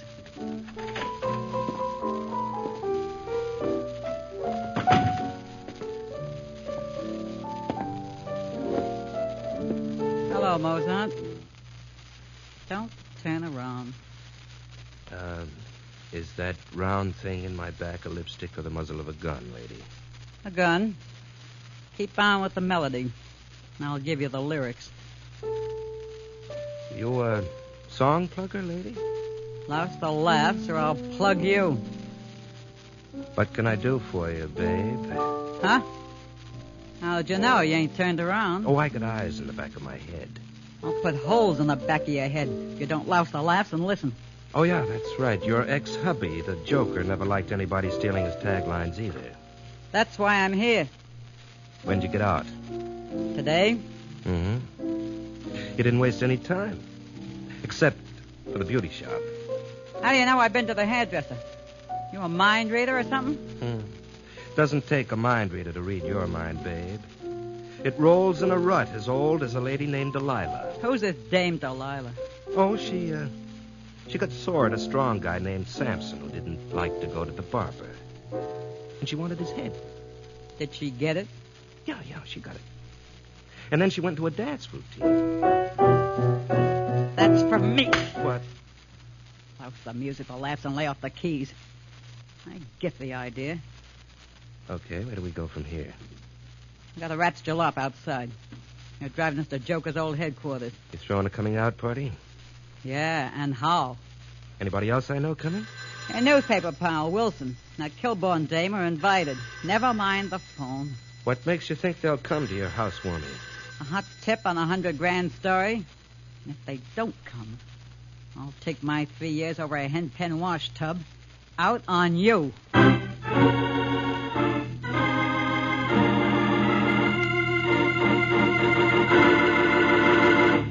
Thus, Steve Wilson and Lorelei and Mozart are headed for a dangerous trap. And for the exciting developments of the fatal joke, we'll return to Big Town in a moment. Lifebuoy gets skin cleaner. Lifebuoy gets skin cleaner. And the cleaner you get your skin, the surer you are of being fresh and attractive. So remember, Lifebuoy, with its purifying ingredient, gets skin cleaner. Stops BO as no other leading soap can. Here's what the doctors proved in 820 scientific tests. People took daily baths with different soaps. Doctors found that Lifebuoy does more than just remove the grime and perspiration you can see. Lifebuoy's purifying ingredient makes it more effective than any other leading soap against the invisible dirt that brings on BO. Lifebuoy's milder, too. Safe even for baby's tender skin. And you'll like the way Lifebuoy, made with costly coconut oil, bursts into quick white lather even in hard water. Lifebuoy gets skin cleaner. Lifebuoy gets skin cleaner, keeps you fresh and attractive, protects you as no other leading soap can. Bathe with Lifebuoy every day. Get the big new bath size. Buy Lifebuoy right away.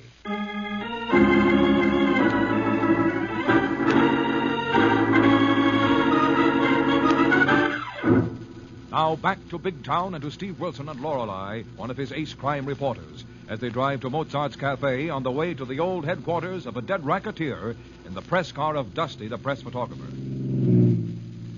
Say, Steve, Lorelei. Say it, Dusty, but get us to Mozart. I don't understand his not answering the phone at the Harbor Cafe.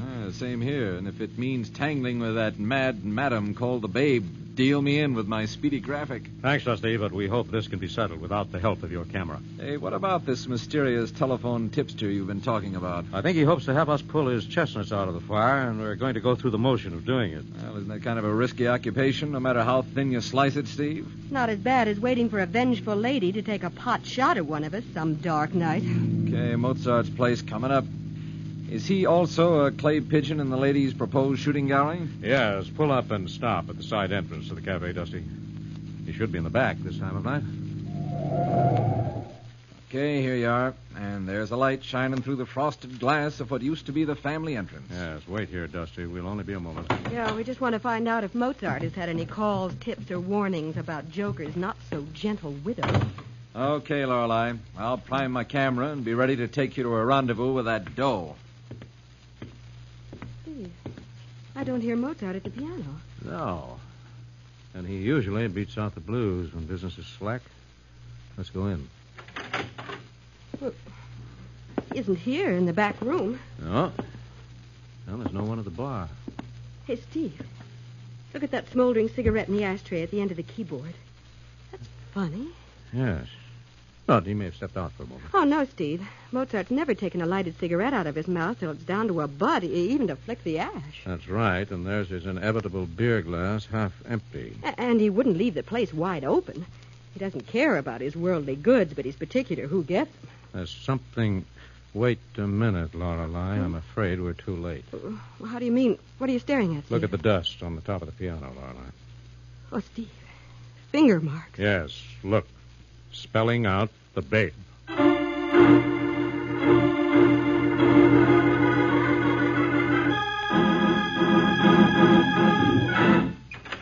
All right, Moat. Make yourself at home while we wait for Wilson and Kilborn to show. Well, so this is the place where Barton pulled his practical jokes on the public, the law, and rival mobs. Yeah, just the way he left it. I seen to that even while I was in the hen pen. Kel's sentiment. What's that? What sentiment? It's a tag of an old French joke you wouldn't understand. Ah, even a piano. It wouldn't be in tune after 3 years, would it? It better be, or the tuner down the street will get it. But good. He's safe. Well, what'll it be while we wait? Suit yourself. But don't try anything funny. Oh, perish the thoughts. And, thoughts are all some of us have. To stand between us and the slings and arrows of outrageous fortune. To quote or misquote. And by opposing, end them, or play the coward and the piano. Like a clown. Keep on playing, you ivory thump. I like it. Ah, the guests arrive. Let the wine flow. Let the games begin. Shut up. Just play. The hostess wore red and insisted the guests check their guns at the door while she used hers to keep order. I can see the account in the society page of tomorrow's paper. You should live so long. Who is it? Me, Matty. Open up, babe. Just a minute. Come on in. Well, so you got the ivory ike here. Yeah? And I figured you'd come. Hold still. Don't turn around. Hey, what's the idea of the gun in my back? I'm on your side. Wrong, Natty. No, nobody plays on the team of the babe when the prize is $100,000. What is this, babe? A double cross? Pull your gun out of that tailor-made shoulder holster you're so proud of, Natty. Pull it out slow and easy. Or I'll shoot your backbone into vest buttons. She will, Natty. Okay. Okay, babe. Now get over there with Moats. Yeah, sit down, Natty. Let's make it a duet. Listen, babe. You can't pull this thing alone. You need me. I don't need nobody. I did like you said. Wilson and the Kilburn dame are coming. They ought to be here any minute now. Swell. So I don't need you anymore. But listen, you need me to keep him in line while you get Joker's dough. This gun'll keep him in line. Where is the dough, babe? Right in this room, on one of the walls. That was the Joker's last good joke on the cops and everybody else, including you in. How come me? Because he told me you crossed him up to get it when he told me where it was. I didn't. I stuck to him. Like a leech. So, this whole setup was a trick to get me here, same as Wilson, Mozart, and Kilburn. You wasn't invited, but I knew you'd come. You had it all figured out. Yeah. You got a lot of time to figure things. 3 years in the pen. Careful, Natty. Don't bunch yourself. You'll bust the seams of that nifty suit. Babe's trigger finger is itchy. She can hardly wait. Yeah, neither can I. Can I? A dope. I was waiting for him to pull that spare rod out of his hip pocket. Go on playing, Moats. Like nothing happened. But nothing has happened. If it's any loss to anyone in this wacky vale of tears. When do I get mine? Keep playing. I'm keeping you around for laughs. Uh-huh. And you want my music to sucker Steve Wilson and Lorelei into this booby trap? No thanks. No more. Play music, boy. Make like you're a mechanical piano. Sorry, babe. The cold steel of a gun muzzle on my neck makes my fingers stiff. Play, sucker. Play. Go on, sucker. Play. Huh. Saved by the bell. That's what you think. Stay put on that piano bench. Don't move. Hello, Wilson. Come in. Hello, Mrs. Barton. Thanks for the indirect invitation. Where's Kilborn? She's right here. Lorelei, I told you to stay down in the street. But, Steve, You're all through telling anybody anything, Wilson. Get in here, both of you. I'm sorry, Steve. I couldn't let you go through this alone. Hello, Mozart. Hi, Lorelei. Uh-oh. Who's the body on the floor? Oh, a character called Natty. The flashiest-looking cadaver the meat wagon boys will get in many a day. Pipe down, Moats. I don't need you anymore. Watch for that tagline, Steve. That's what she told Natty just before she let him have it. Yes, I heard the shot and got to the door just in time to hear her trying to make you play a come-on to get me in here, Mozart. Thanks for the stall and the try. Don't you make a try, Wilson. I got an extra special gripe on you. All right. It looks like it's your party, babe. You arranged it. You're the hostess. But why go to all this risk and trouble? I wanted to play a good joke on you, dopes. One good one for Joker's sake. Are you quite sure your late husband, the Joker, hasn't pulled a good one on you? One that will give him the last laugh, even after death? Sure, I'm sure.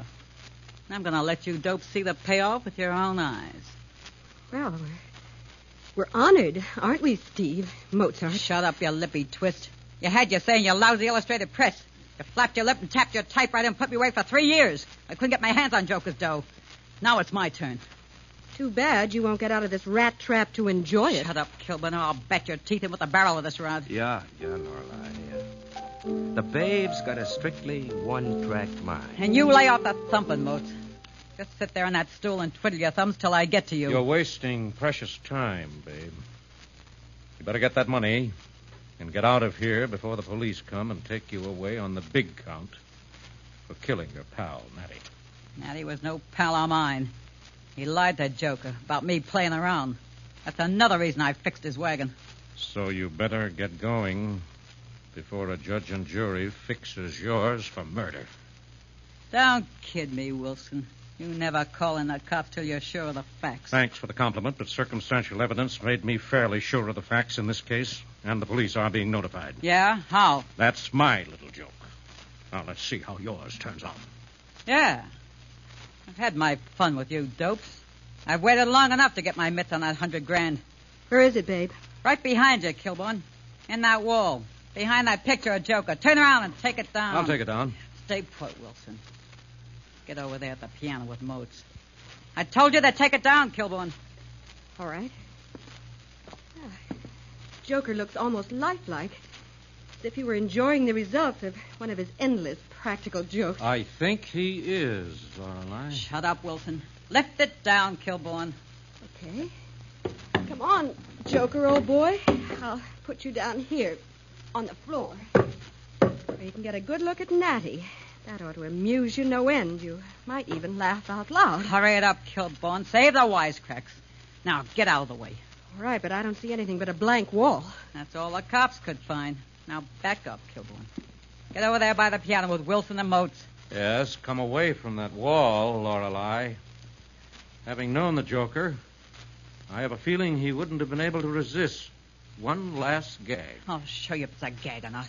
Watch what happens when I twist this picture hook. Once to the right, twice to the left. Look at it, Wilson. Look at that wall roll back. No wonder the cops couldn't find the combo. It's very ingenious, babe. But now, can you open that safe? Yeah, without taking my eyes off of you, dopes. Watch and see what happens. We're watching, babe. Steady, Lorelei. Get back. The next few minutes will tell. Tell what, Whether Wilson? the Joker's fatal joke is on you or on us.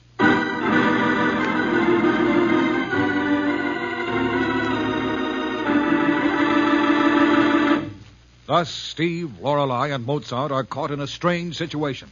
And for the dramatic payoff, we'll return to Big Town in a moment. Lifebuoy gets skin cleaner. Lifebuoy gets skin cleaner. And the cleaner you get your skin, the surer you are of being fresh and attractive. So remember, Lifebuoy, with its purifying ingredient, gets skin cleaner, stops BO as no other leading soap can. Here's what the doctors proved in 820 scientific tests. People took daily baths with different soaps. Doctors found that Lifebuoy does more than just remove the grime and perspiration you can see. Lifebuoy's purifying ingredient makes it more effective than any other leading soap against the invisible dirt that brings on BO. Lifebuoy's milder, too. Safe even for baby's tender skin. And you'll like the way Lifebuoy, made with costly coconut oil, bursts into quick white lather, even in hard water.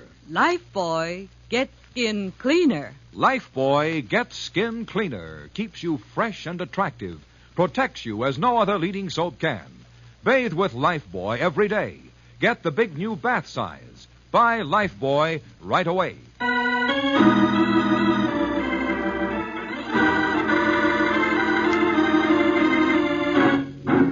Now back to Big Town and to Steve Wilson, Lorelei, and their musical friend Mozart in tonight's tense and dramatic story of the fatal joke. All right, Wilson and the rest of you dopes. I've had my fun with you for helping the cops put me away for 3 years. Now I'm going to get Joker's $100,000 and scram. Be careful, babe. Your late husband spent his life thinking up practical jokes to play on his friends and enemies. He may have arranged one for you. Yes, babe, especially if his bodyguard, Natty, ever sold him on the idea you were playing around. Shut up, Kilbourne. Joker trusted me enough to tell me about the secret panel in his office. He gave me the combination to this safe. But is it the right combination? That's the $100,000 question, babe. Stay put and I'll show you. Just like I showed you, he told me how to open the sliding panel the cops couldn't find. Keep on playing, Moats, like we're having a party. There. Now watch. Even so, I'd be careful, babe. Yeah, careful of you, dopes. Don't any of you move while I get in here and get that dough out of Joker's big tin box. That gun makes you boss for the moment, babe, but I still say you better be careful in that vault. What do you expect, Steve? Get back of me, Lorelei. If that money isn't in there, the babe is liable to go crazy with disappointment and start shooting. Yeah, so don't get any ideas, Wilson. Don't start making any plans to rush me. I'll cut you down now. Just hold everything and I'll show you Joker didn't play no joke on me. There. Look at it. Look at it. Look at it. Oh, Steve.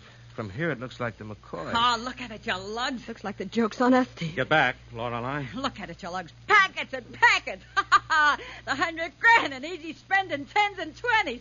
Wait a minute, I'll show you some more. The box is full of them. $100,000 enough to last me all...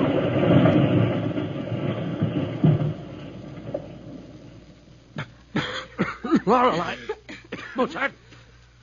Lorelei. I think I'm all right, Steve. The blast knocked me down. Yes, me too. Mozart? Okay, Steve. It almost knocked me off the piano bench. What about the babe? The smoke of the explosion is clearing, Lorelei, but don't look.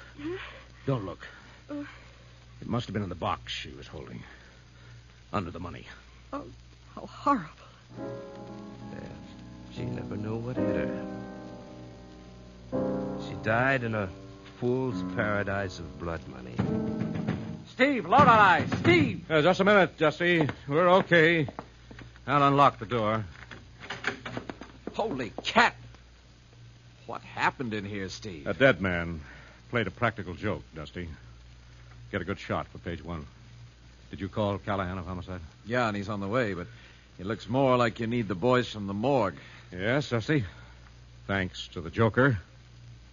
A dead man who had to wait 3 years for the payoff on his last fatal joke.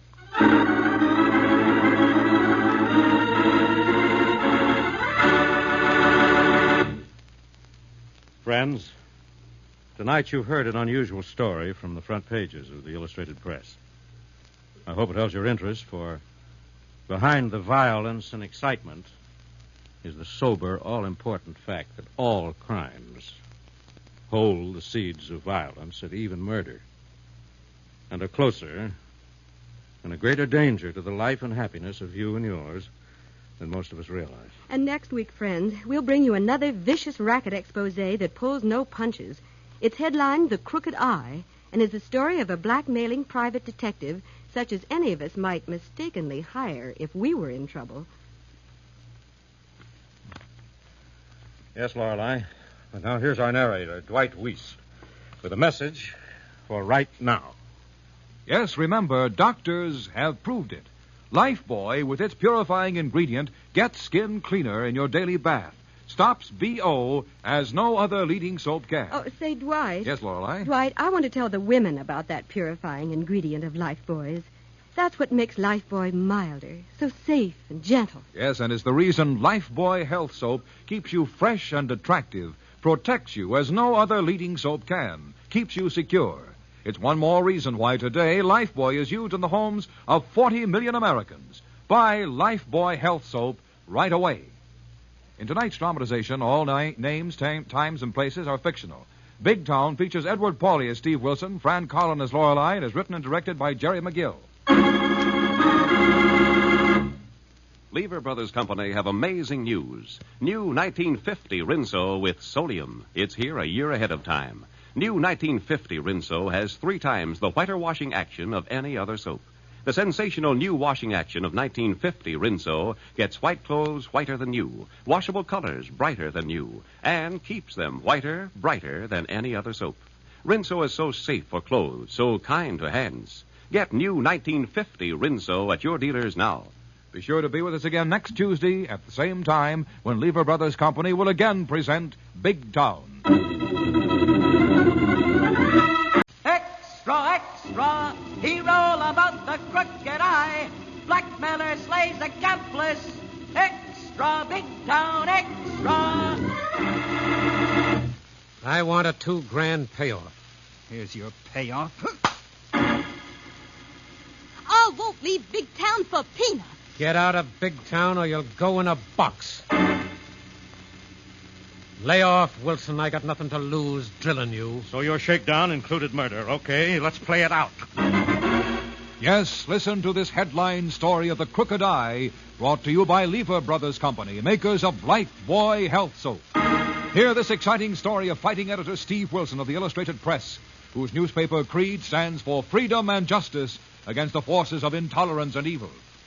The power and the freedom of the press is a flaming sword, that it may be a faithful servant of all the people. Use it justly, hold it high, guard it well.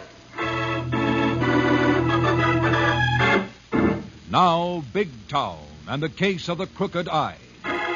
This is the timely and dramatic expose of the dangerous and growing fake detective racket, and had its beginning in a quiet corner of a clip joint, as a young man unknowingly kept a rendezvous with a so-called private detective and with death. Hello, Carter. So you decided to meet me? Yes. What do you want, Denver? Oh, so you know who I am? I know my wife hired you to get something on me. That's right, Carter. And you haven't been able to get a thing. That's right. Because there isn't anything to get. All my wife wants is her freedom and plenty of alimony. And that's what I'm hired to fix. How? How are you going to manage that? I'll show you. Hey, Ruthie, come here. Sure, Sid. Why, hello, Jimmy, darling. I just knew you'd come back to little Ruthie. Hey, what's the idea? Get away from me. I don't know you. Why, darling, come on, hug me tight, kiss me. Get away from me. Hold that pose, Ruthie. Lay off with that camera, Denver. Okay, break the clinch, Ruthie. I got all on you. Yes, get away from me, you little fool. Okay, handsome. I got to get ready for my chorus routine. Don't think it wasn't fun. All right, you slimy Seamus. What do you think you're going to gain by this frame-up? About $2,000, Carter. What makes you think I'd give you $2,000 if I had it? Because it'll cost you plenty more if your wife gets a fat alimony settlement.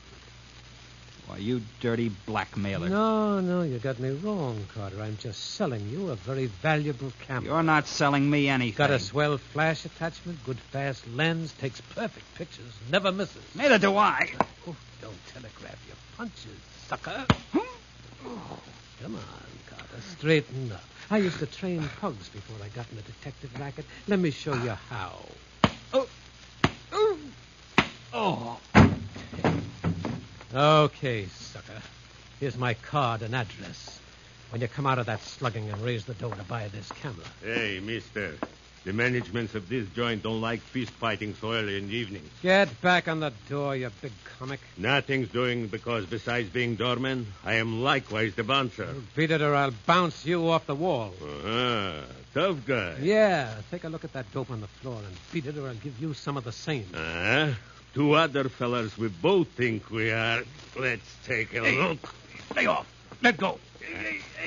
How do you like this Russian bear hug? Lay off, will you? You'll crack my ribs. Yes, rib cracking is a specialty with Boris Goodenough, who forsook the ballet for making with wrestling grunts. Now you put me down, you crazy slug. Sure. First I raise you up high and toss you like a bull. How you like some encores, maybe? I'll get your job for this. I'll sue this stub. You tell that Carter dope he better see me tonight.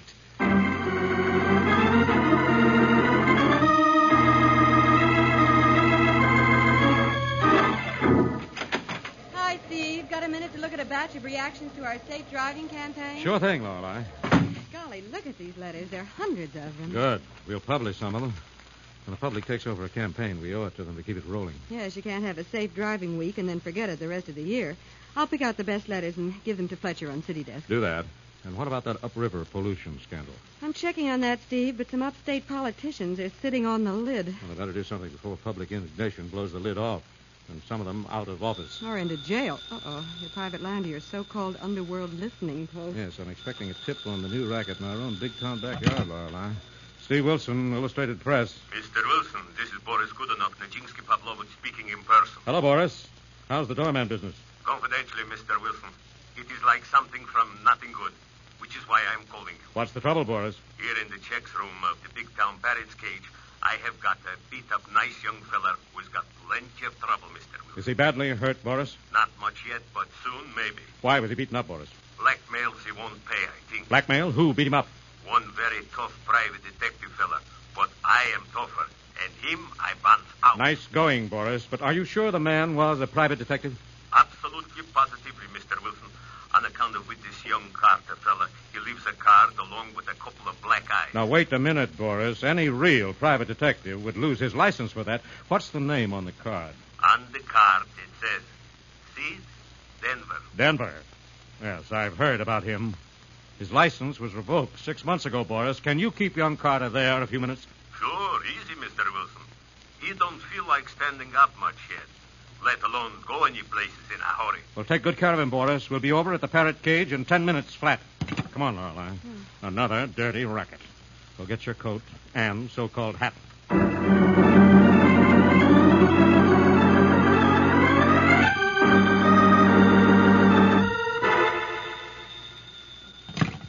Yeah?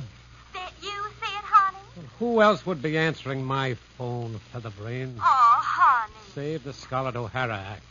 What's the idea of phoning me at my office? Well, I thought I'd better tell you what happened after you left the club. Don't tell me that punk complained to the cops. Oh, no. He's still half out on his feet from that beating you gave him. But that crazy Russian doorman called somebody. Who did he call? Some newspaper guy named Wilson. Wilson. Steve Wilson, the racket-busting newsie of the press? Yeah, and he's coming right over. Where are you, Ruthie? Back in the chorus dressing room. Well, get out of there, quick. But, honey, I've dressed for my act. Well, get out of there. Go to your apartment and pack your stuff. But why, honey? You're getting out of Big Town to where Wilson can't find you and quiz you. But I don't want to leave Big Town. I've got a contract. You'll have a busted head if you don't do like I say. But, honey, I ain't got any money. Get your money. Get out of there. Go pack your stuff, but quick.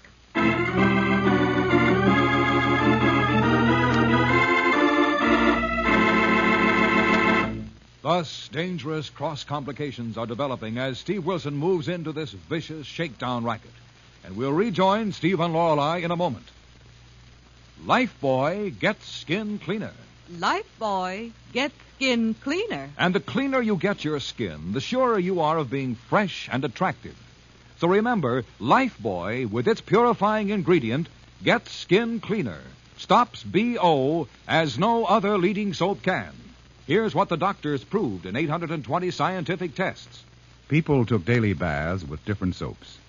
Doctors found that Lifebuoy does more than just remove the grime and perspiration you can see. Lifebuoy's purifying ingredient makes it more effective than any other leading soap against the invisible dirt that brings on BO. Lifebuoy's milder, too. Safe even for baby's tender skin. And you'll like the way Lifebuoy, made with costly coconut oil, bursts into quick white lather even in hard water. Lifebuoy gets skin cleaner. Lifebuoy gets skin cleaner. Keeps you fresh and attractive. Protects you as no other leading soap can. Bathe with Lifebuoy every day. Get the big new bath size. Buy Lifebuoy right away.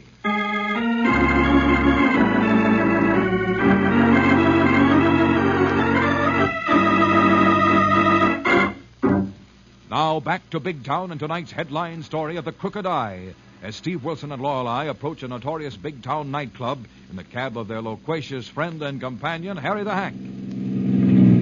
Say, boss, Miss Kilpine. Say it, Harry. But get us to the parrot cage intact. Oh, fear not, Miss Kilpine. I have been reading them safe driving articles of yours in the press, and whilst I have always thought I was a pretty careful driver, I have come to the conclusion none of us cannot be a little more careful, if you get what I mean. We get it, Harry. What were you going to say?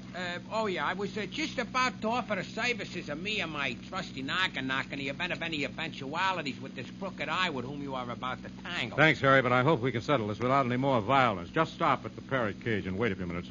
I may want to have you hack me to Denver's so-called office. The first is as good as done, and the second will be a pleasure. All right, Lorelei. Let's go get this Carter boy's story. Oh, wait a minute, Steve. There's Boris coming out of the club, half carrying somebody. Holy moly, the guy's lugging looks out on his feet. Yes, Boris must have a good reason for moving him.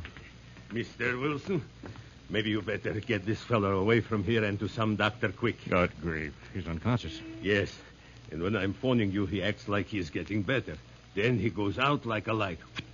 Boris, you shouldn't have moved him. He may be suffering from concussion. Get him in the cab here. Yes. Let me give you a hand, Boris. We better get him to a hospital. Just hold the taxicab door open, Mr. Wilson. Him I handle like a baby. Well, get here in the back with him, Boris. I'll sit on the jump seat. Yes, I hold him, and you see if there is anything you can do, Miss Killiburn. Oh, Steve, his head's cut. There's blood behind his ear. Yes, drive to the general hospital, Harry. Check, boss, on a double.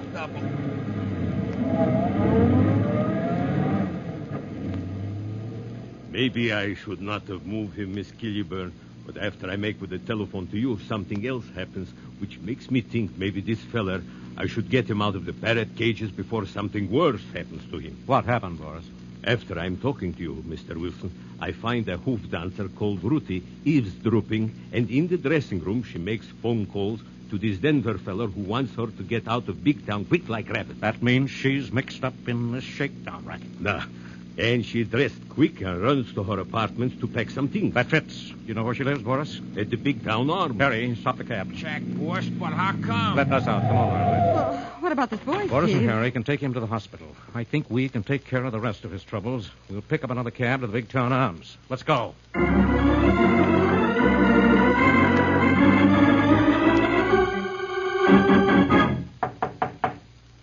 on in, Sid. The door isn't locked. What's the idea of wasting time? Why ain't you packed and ready to go? Oh, I'm ready, honey. I just packed a few things. Well, pack all your duds. You're clearing out. Oh, I don't want all that worn old stuff on the bed. I told the maid she could have it. I'll be getting a whole new outfit. With what? Why, with the money you're going to give me for getting out of Big Town and keeping you out of trouble. Listen, Ruthie, quit kidding yourself. Where you're going, those duds will be plenty good enough. Now, pack 'em. I will not. I wouldn't be seen dead in those old rags in Mexico City. You ain't going anywhere near Mexico City. All right, then. Get me a plane ticket to Hollywood. Hollywood? Okay, Florida. I can get a chlorine job down there. And the place is simply crawling with sugar, Daddy. Now, listen, Featherbrain, you're going to a hideout, a boarding house upstate about 50 miles from here. I am not. I'm not going to go twiddle my thumbs in some cheap dump to keep you out of a jam. Listen, you... Stop it, Sid. You're hurting my arm. I'll wring your neck if you don't do like I tell you. Pack that stuff quick. Sid, I won't give up my job at that parrot cage. My nice gentleman friends. For you or anybody else. You tin-horn shamus. Oh, so now I'm a tin-horn shamus. Am I? You keep away from me, Sid. If you beat me up like you did that Carter kid, I'll tell that guy Wilson everything I know about you. Oh, yeah? Yeah. Keep away from me, Sid. I'll tell all about the guys and dames I helped you frame for shakedowns. You've dropped your southern accent, honey child. Stop backing away from me. You'll fall out that window. Keep away from me, Sid. Don't you dare hit me. You're going to talk. You're going to squawk. Oh, no, I won't, Sid. I didn't mean it. I was only kidding. I don't go for kidded. I didn't mean it, Sid. You can't blame a gal for trying to make a good deal. I didn't really mean it. I'll go any way you say. I'll say you will, you double-crossing, two-timing little twist. Sid, let go. I'll go to that dump. I'll stay there. I've changed my mind. Why? What's happened to Carter? Is he dead? He was out cold when I left the club. It don't matter. You'd cross me up. You'd shake me down if you got a chance. Oh, no. Sell me out. No. Turn state's evidence if that dope dies. No, I won't, Sid. Please let me go. I ain't gonna chance it. Hold still. Sid. What are you gonna do? I'm gonna make sure you don't squawk to Wilson or anybody else.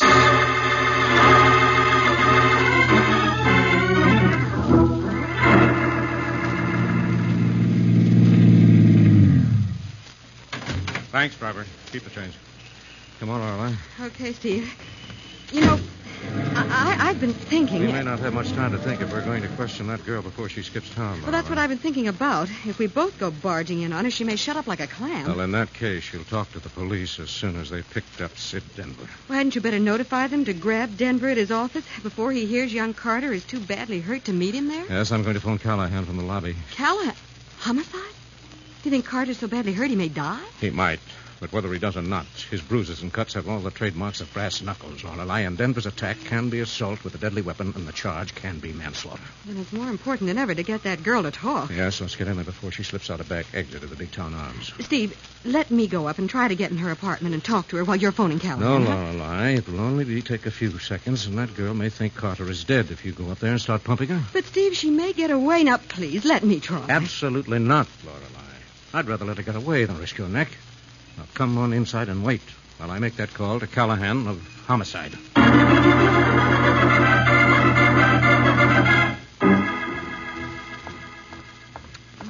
Doggone Steve Wilson.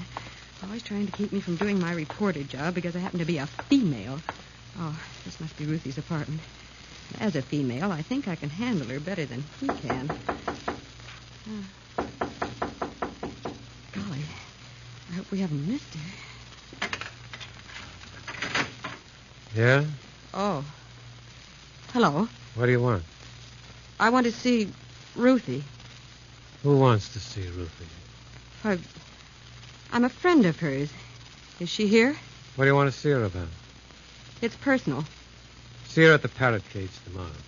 Sorry, I heard she was leaving town tonight. Oh, you did? Who told you? None of your business. I'm making it my business. Come in here, sweetheart. Oh, you must be Sid Denver. That's right. Oh, don't bother to lock that door. Why not? It'll be broken down in a few minutes. Who by? Steve Wilson. Wilson of the press? Yes. So you're that dame crime reporter that tags around with them, huh? That's right. Only this time, because I foolishly disobeyed orders, he's going to be tagging around after me. Where is the slug now? He's downstairs phoning Callahan of homicide. Homicide? Yes, we thought it might be handy to have him around in case young Carter dies of that beating you gave him. Who says I beat him? We have one good witness, and Ruthie will make two. Where is she? She's gone. She fitted out of town. Without any street clothes? Yeah. Kind of sudden, wasn't it? Yeah, it was awful. What are you gaping at? That piece of black crepe dress material caught in the crack of that closed closet door over there. So what? Black crepe could be so appropriate for some things. Wait, don't go away, beautiful.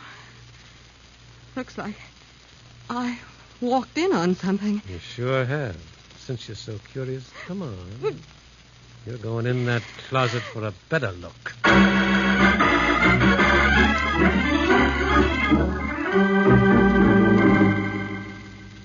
All right, Sergeant. Since you can't locate Inspector Callahan, you better pick up Sid Denver at his office. Carter's at General Hospital, and I'm sure he'll sign the complaint when or if he regains consciousness. And tell Callahan I'm at the Big Town Arms, checking on an accomplice and come-on girl called Ruthie. Hey, boss. Harry, what are you doing here? The Carter guy started snapping out a slug, and so I left Boris with him at the hospital and hightailed over here to see if I could be of some assistance.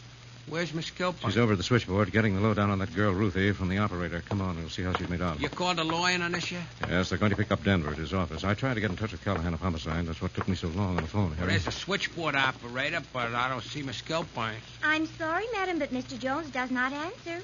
Is there any message? Very well, madam. I beg your pardon, miss. Oh, good evening, sir. What can I do for you? Where is the young lady who just inquired about one of your tenants called Ruthie? Oh, her? Well, as soon as I gave her Ruthie's apartment number, she went right upstairs. Upstairs? Good grief. Uh-huh. Doggone that girl. Oh, why, sir? Is anything the matter? I hope not. What is Ruthie's apartment number? Oh, golly, mister, what is the matter? You know, you're the second man looking for Ruthie. The second man. That's right. Holy moly, boss. Maybe Denver's here. What's that apartment number, miss? Oh, why, it's apartment 11A, but what's the trouble, mister? There's liable to be all kinds of trouble if we don't get up there on the double. Come on, Harry. Let's go.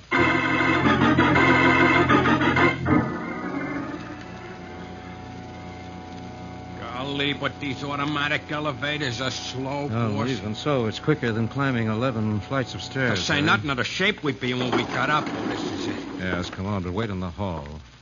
Denver may be carrying a gun. There's 11A just across the... Boss, door is opening. Against the wall, Harry. Check, boss. Watch your step. Oh, wait a minute, Denver. Wilson. Yes? Why aren't you at your office waiting for your dirty shakedown payoff?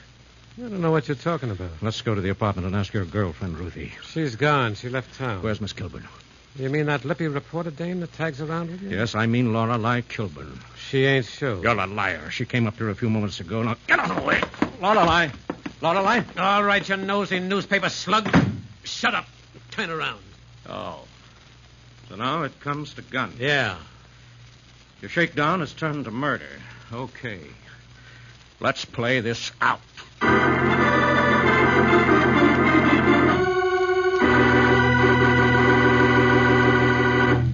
Thus, a swift chain of events has developed into a deadly climax. And for the surprising and ironic payoff, we'll return in just a moment.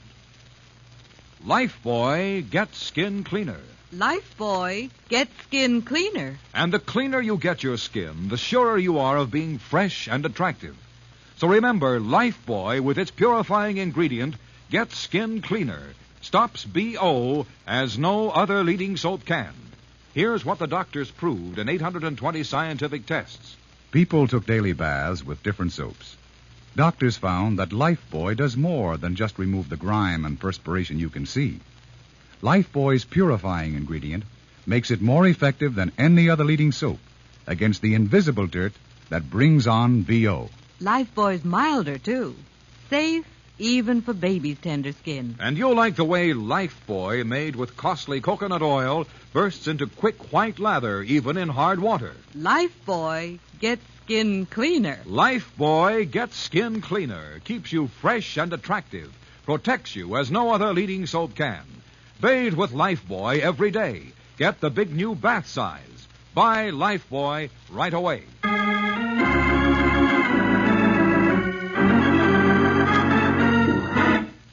Now back to Big Town and Steve Wilson's deadly showdown with a blackmailing private detective in tonight's story of The Crooked Eye. Clam up, Wilson. Stay put while I give with the frisk. You're wasting time, Denver. I don't carry a gun. And even if you haven't committed a murder, you're risking a long jail term for possession of that one in your hand. I got a permit for this run. Your permit was revoked when you lost your private operator's license for being a crooked eye. And a disgrace to your profession. Keep talking and I'll knock your teeth in. Put down that gun and I'll give you a chance. Clam. Oh. So Lorelei Kilburn didn't come here? Isn't in this room? Clam up and quit bunching yourself to get this gun or I'll let you have it right now. And your girlfriend, Ruthie, isn't here? She left town? Get away from that hall door. Get over there against the wall. All right. But those taps tell me Ruthie is in that clothes closet dead. You murdered her to shut her up about the Carter shakedown. So what? You shut up. I'm getting out of here. Let him come, boss. Stay out in the hall, Harry. Keep out of sight. Okay. Let him come out through the doorway. Don't show yourself, Harry. He's armed. Killed his girlfriend. Has nothing to lose by shooting his way out. You get a skin full of Tommy slugs if it becomes this way. On account of the homicide boys are coming up the elevator and the stairs. Oh, so you did call in the cops on this, If you huh? played according to that rule, you wouldn't have lost your license. Turned crooked, committed murder to cover up, and now find yourself caught like a rat in a trap. Oh, yeah? And I know my way around in and out of dumps like this. Don't try breaking for it. Not out that window, Denver. Stay put, Wilson. I ought to plug you for messing in this. I may need all the shells I got in this gun going down the fire escape. Stay put. Don't be a fool, Denver. Don't step out of that window. There is no fire escape in that court. Don't kid me, Wilson. Look. Look behind you, you crazy fool. And take my eyes off you for even a minute, I would be a fool. You will be a fool. It's only 11 stories to the pavement. Don't back out of that window, Denver. Shut up. Stay put. Don't crowd 'em, boss. Elevator coming up. Don't do it, Denver. Keep away from this window. I'm leaving.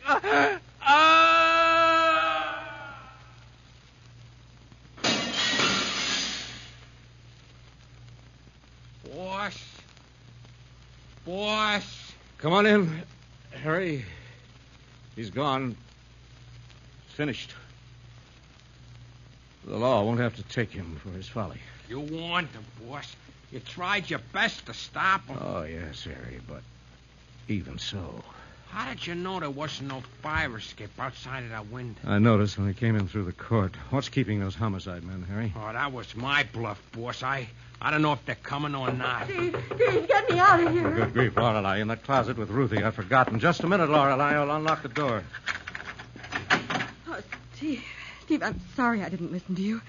I could hear what happened, heard that awful falling cry. What about Ruthie? Is there any chance? No, Steve, I tried to revive her. She's been strangled. Good grief. The poor kid. Nothing more than a stooge. Come on, girl. What did she get out of it, even in life? Won't they never learn, boss? Some do before it's too late, Harry, but not enough. Get on the phone, Lorelei. Call Fletch on City Desk.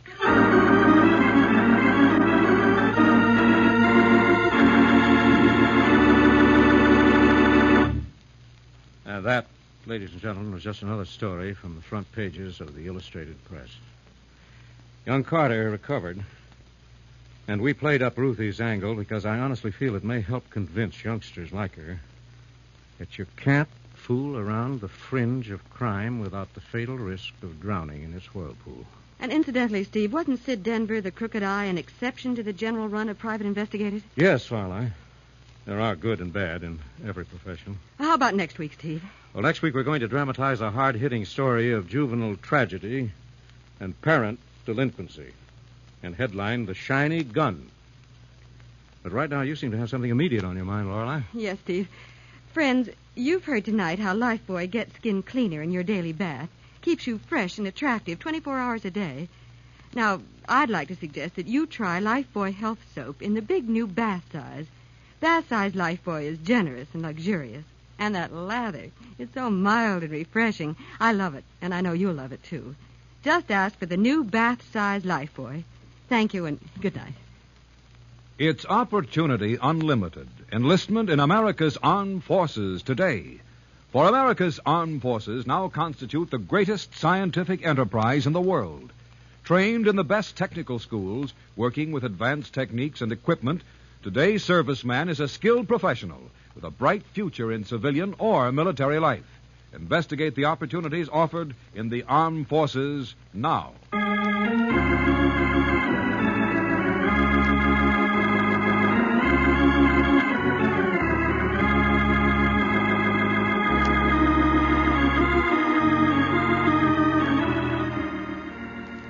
In tonight's dramatization, all names, times, and places are fictional.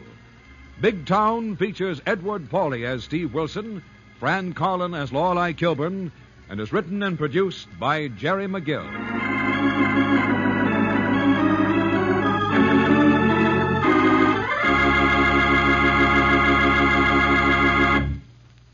Lever Brothers Company have amazing news. New 1950 Rinso with Solium. It's here a year ahead of time. New 1950 Rinso has 3 times the whiter washing action of any other soap. The sensational new washing action of 1950 Rinso gets white clothes whiter than new, washable colors brighter than new, and keeps them whiter, brighter than any other soap. Rinso is so safe for clothes, so kind to hands. Get new 1950 Rinso at your dealers now. Be sure and be with us again next Tuesday at this same time when Lever Brothers Company will again present Big Town. This is your narrator, Dwight Weiss, bidding you good night.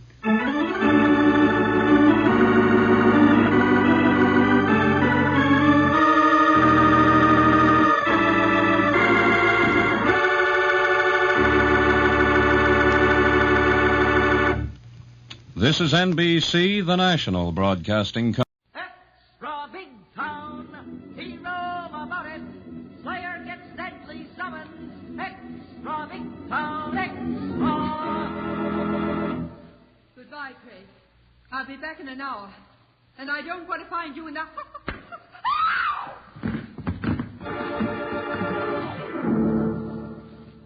Miss Kilburn of the Illustrated Press. Yes, who's calling? I want you and your editor, Steve Wilson, to witness a summons. What kind of summons? Thou hast all seasons for thine own, O death. Yes, listen to this strange and exciting big town story of a nearly perfect crime, brought to you by Lever Brothers Company, makers of Life Boy Health Soap. Another headline story of fighting editor Steve Wilson on the Illustrated Press, whose newspaper creed stands for freedom and justice against the forces of intolerance and evil. The power and the freedom of the press is a flaming sword, that it may be a faithful servant of all the people. Use it justly, hold it high, guard it well. Now, Big Town and Steve Wilson's strange and gripping story of the deadly summons. So live that when thy summons comes. Such is the poetic admonition behind tonight's headline story of murder that began as young Whit Blake returned home from the funeral of his mother to confront his stepfather, Gregory Kane, with the terrible suspicions of murder. So you're still here in my mother's house, are you, Kane? How could I leave? Confined to this chair for the rest of my life. I wonder if you really are.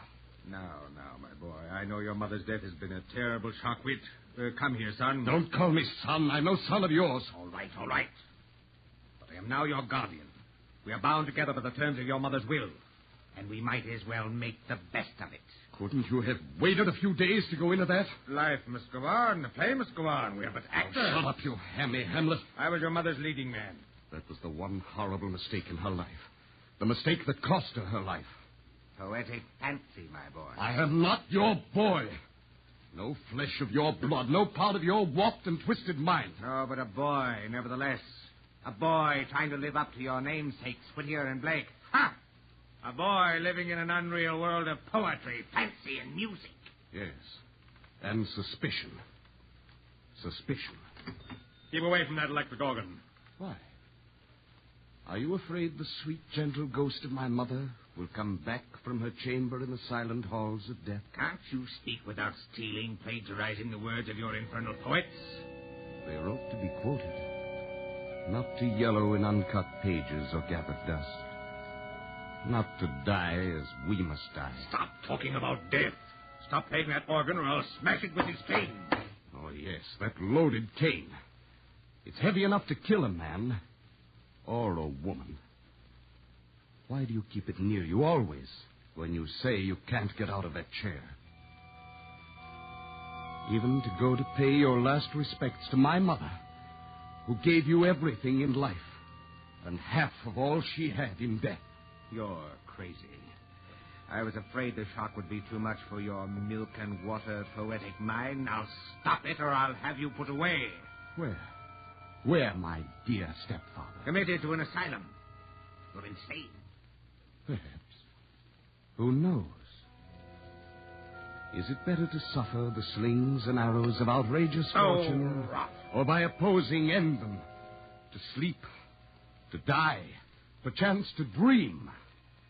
Aye, there's the rub. For in that sleep of death, what dreams may come. Stop it, I tell you. Tell me, as an actor, how did you play Hamlet, my dear stepfather? Feigning madness, or really mad? Shut up. Get out of this house and stay out, or I'll have you committed tomorrow. No, because I have a strange feeling there isn't going to be any tomorrow for one or perhaps both of us. Don't you threaten me. Get out, or I'll ring for the servants and have you thrown out. Go ahead and ring. There are no servants in the house. What's that? You heard me. I gave them the night off. I wanted to be alone with you, my dear stepfather. Stop that playing. Get out of here, or I'll brain you with this cane. Be careful. Don't get out of that chair, or you'll betray your guilt. You know I can't get out of this chair. The doctors cleared me of any suspicion in your mother's death. Oh, yes. But there are more things on earth than are dreamed of in doctor's testimony, to paraphrase Mr. Shakespeare, or Bacon, if you wish. Stop that. Stop quoting. Stop playing, or so help me. Yes, so help you. For now the stage is set. And we must have an audience, an impartial observer, to measure the madness that crouches in the shadows of this room like a hungry beast. What do you think you're going to do? I'm going to phone a newspaper woman I met at Mother's funeral to come and witness a deadly summons from the grave for one of us.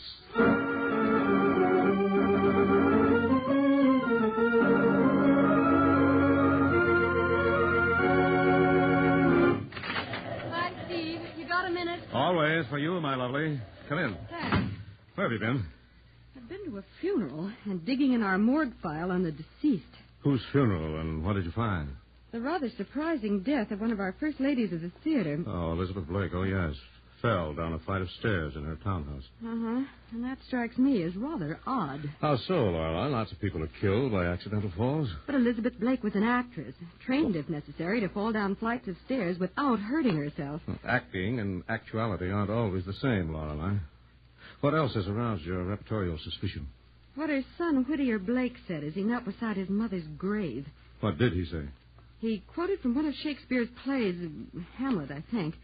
Said, "Murder will out, though it hath no tongue to speak." Murder? Yes. But there was no suspicion of foul play, Lorelei. Not even a coroner's inquest. I know, Steve, and the boy looked rather wild and haggard and acted a little crazy when I tried to question him What later. did he say? Well, he just flung quotations at me about retribution and a summons from the grave. Well, what did you get out of the morgue file? Plenty of stuff about his mother's stage career, but not much about her private life since her second marriage to an ex-actor named Gregory Kane. Gregory Kane, was he at the funeral? No, Steve, he's paralyzed. He stayed at the family townhouse.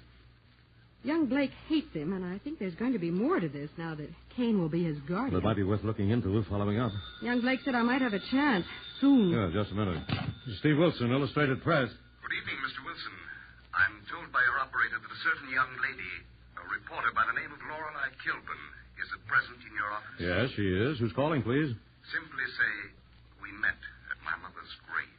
Oh. Just a moment. Lorelei. Who is it, Steve? It's Whittier Blake. Oh? You may have a chance to follow up that murder lead sooner than you thought. Golly, yes. Here, take the phone. Thanks. Hello? Are you still curious about my strange behavior at my mother's funeral, Miss Kilburn? More than just curious, Mr. Blake. Good. Would you come to my mother's house immediately, tonight? Yes, I could be there in 10 minutes. Why? I want you and your editor, Steve Wilson, to be witnesses. Witnesses To what? A summons, Miss Kilburn. What kind of summons?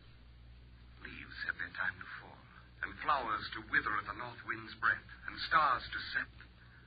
But thou hast all seasons for thine own.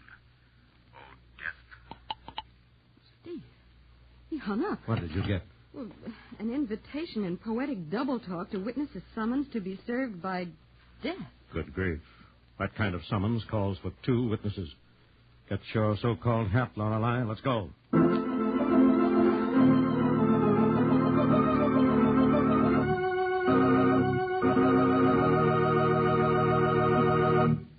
Thus, Steve and Lorelei are drawn into a strange and deadly saga of hatred and revenge. And for the exciting developments, we'll return to Big Town in a moment. Lifebuoy gets skin cleaner. Lifebuoy gets skin cleaner. And the cleaner you get your skin, the surer you are of being fresh and attractive. So remember, Lifebuoy, with its purifying ingredient, gets skin cleaner. Stops BO as no other leading soap can. Here's what the doctors proved in 820 scientific tests. People took daily baths with different soaps. Doctors found that Lifebuoy does more than just remove the grime and perspiration you can see. Lifebuoy's purifying ingredient makes it more effective than any other leading soap against the invisible dirt that brings on BO. Lifebuoy's milder, too.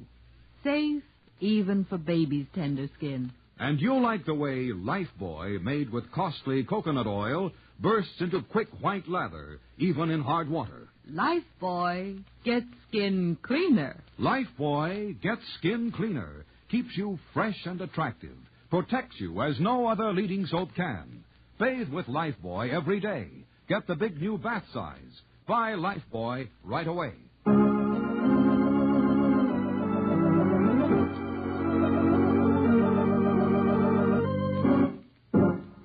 Now back to Big Town and tonight's dramatic story of the deadly summons. Accepting a strange invitation to witness a summons of death, Steve and Lorelei arrive at the townhouse of a well-known actress who has died after a mysterious fall. And the door is opened by her son, an intense young man whose mind is tormented by the conviction that his mother was murdered. Good evening, Miss Kilburn. I see you've brought your friend. Yes, Mr. Blake. My boss, Steve Wilson, editor of the press. Come in, Mr. Wilson.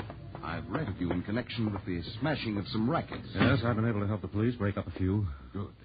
You'll feel quite at home in this house of hate. And the hounds of jealousy strain at the leash. Mr. Blake, could you give us the facts in plain English? Yes, where is your stepfather? Upstairs, in my mother's music room. Chained in his chair by his own folly.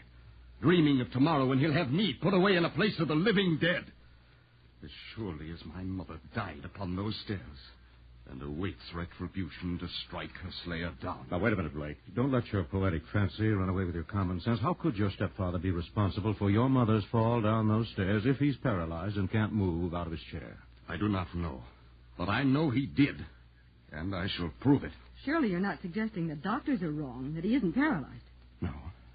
He cannot walk. He cannot move out of that chair without help. Nor can he move the chair. But by some devil's device, he made my mother die. Why should he want your mother to die? Jealousy of her fame. Envy of her fortune. Bitterness over his failure as an actor and a man. Why didn't you mention these things to the police before your mother's funeral? There is no proof of actual guilt. They would have doubted my sanity as you are doubting it. I would have been put away, as I will be committed tomorrow, if I cannot serve the summons of death tonight. Now, hold on a minute, Blake. Whether you're right or wrong, sane or temporarily unbalanced by the shock of your mother's death, you can't take the law into your own hands. And we haven't come here to act as witnesses to a murder. It will not be murder, Miss Kilburn. The sword of vengeance is not in my hands. It is in his. Go see Gregory Kane. Question him. I will join you in a few minutes. Well, where are you going? To prepare a surprise, as young Hamlet did for his stepfather's undoing. To set the stage, and let the play be the thing wherein I'll catch the conscience of this king of evil. You'll find him in the music room at the head of the stairs. Steve, sort of ghastly joke is this? It may not be a joke at all, Laura. I think we'd better go upstairs and talk to Gregory Kane. Come on. Fantastic. Even these stairs are like a stage setting. Yes, except for the fact that an actress actually died on them only 3 days ago. Well, it could have been accidental. They're polished marble. Elizabeth Blake could have plunged head first. The medical examiner's report said her head was crushed and her neck broken. Yes, it could have been quite a fall from here. And this top step is worn, uneven, but... But I'm beginning not to believe it. Well, be careful of the power of suggestion, Lorelei. Let's try to keep an open mind. That must be the door to the music room over there. Her back would have been to that doorway as she started down the stairs, Steve. Yes, but I think we can discount the conventional notion that Kane fooled the doctors, was actually able to walk, followed her, and pushed her down the stairs. But he might have rolled his wheelchair. Well, according to the police report, he wasn't in his wheelchair, Steve. And even young Blake said he couldn't get in and out of his armchair without help. All right, then there's no use speculating on that angle at the moment. Let's go in and talk to Kane before young Blake starts something we can't stop. Yes, come in. After you, Marla. Good evening, Mr. Kane. I'm Lorelei Kilburn, a reporter on the Illustrated Press. Yes, I know. And your companion is Steve Wilson. Please come in and close the door. Thanks, but how did you know my name and the fact that we were coming here? This extension phone beside my chair keeps me well acquainted with the unbalanced activities of my unloving stepson. And I suppose you know he suspects you of murdering his mother. Oh, yes. And I would strongly advise you not to echo that suspicion in the columns of your newspaper, or I shall sue you for irresponsible slander, as great as the irresponsibility of poor Whittier. Do you believe he's insane? My dear young woman, consider the facts and judge for yourself. What is your version of the facts, Mr. Kane? My dear wife, Elizabeth, Whittier's mother, suffered fainting spells. 3 nights ago, she left this room, walked out that door to the head of the stairs. I saw her sway and fall to her death. She left the door open? Yes, and I could not move from this chair to help her. The servants were off for the evening, as they are tonight. I phoned her doctor. He came and pronounced her dead, and her death an accident. And the medical examiner agreed? Yes, and examined me and confirmed my doctor's statement that I could not have moved from this chair to help or to harm her. I see. Good. So nothing more need be said, and I bid you good night. But, Mr. Kane, you know your stepson hates you. He believes that in some way you killed his mother and knows that you plan to have him committed to an asylum tomorrow. Yes, Miss Gilbourne. Aren't you afraid of staying here alone in this house with him tonight? No. I'm quite safe. I ask no help, no sympathy, no quarter. And I will give none. You seem to be a very bitter man, Miss Kane. Yes, Mr. Wilson, I am a bitter and a vengeful man. Would you mind telling me what put an end to your theatrical career? Put you in that chair? Helpless? I am not helpless. Any fool can walk. An ape can walk. It is the cold steel of the mind sharpened to razor's edge by adversity that is the measure of a man's power over other men and women. So you want power? I have power and wealth. And from this chair I can pull the strings that makes fools dance like puppets. No! No more. No more. Oh, heavens, what's that? That is Whittier, the young Hamlet, playing games. Whose voice was that, Mr. Kane? The voice of my late dear wife, Elizabeth, Whittier's mother. But how? Undoubtedly a recording of excerpts from some of her repertoire plays. She did several on the radio. Are you quite sure? Yes. Or would your newsman's fancy have it her ghost out of her grave and then... Oh, infirm of purpose. Wait a minute, Kane. Give me the daggers. The sleeping and the dead are but as pictures. 'Tis the eye of childhood that fears a painted devil. What's so funny? The stupidity of that idiotic boy. Wasting your valuable time. Bringing you here to watch me turn pale at the sound of my dead wife's voice. Perhaps even arise from my chair in horror and betray the fact that I can walk. Confess my crime. Don't you agree, Wilson? What do you think of this? Since you ask me, and while we're quoting, I could say, methinks you doth protest too much, Miss Kane. Surely you don't think now the very witching time of night. Wait a minute, Kane. When churchyards yawn and hell itself breathes out contagion to this world. Now could I drink hot blood and do such business as the bitter day would quake to look on. Soft now. My mother. The fool. He even distorts Hamlet to suit his own purpose. What purpose, Mr. Kane? To prove I knocked his mother down those stairs out there in the hall. Did you say knock down the stairs? Well, shove, knock. What's the difference? It might make a great deal of difference, but that's beside the point right now. What's the point if you're staying here any longer? To keep that boy from doing something he'll regret for the rest of his life. Murder me? Perhaps. Nonsense. Why is it nonsense? The two of you are alone in this house. So what? The servants are away for the night. You know the boy hates you. Believes you murdered his mother, and by your own admission you consider him unbalanced enough to be committed to an asylum. And I shall. Tomorrow. And I will probably subpoena you and Miss Kilburn to testify as to his crazy actions tonight. If you live that long. I have nothing to fear from that poetic young fool. I don't propose to be frightened to death by his spooky recitation of a lot of ancient literary hogwash. I was thinking of more modern, practical means of getting even with you, Mr. Kane. Such as? A club, a knife, or a gun. Let him try. Now hear this. Now hear Listen to this. him now. He has a tape recorder in Now his hear room, this. probably attached to this radio. Yes. And now hear In the this. Navy? Yes, volunteered. It's a pity they didn't make a man of him. Hear this. Hear this. Craig, listen to me. What the... Listen to me, Craig. I found out the truth. The truth about what, my dear? How you were really injured and confined to that chair. How? Not defending me against slander, but in a drunken brawl over another woman, in which you tried to kill another man with a heavy cane you always carry. It's a lie, Elizabeth. It's a lie. No, it's the truth, and I'm going to divorce you, Greg. I'll make a settlement that will keep you comfortably, but I want you to get out of this house.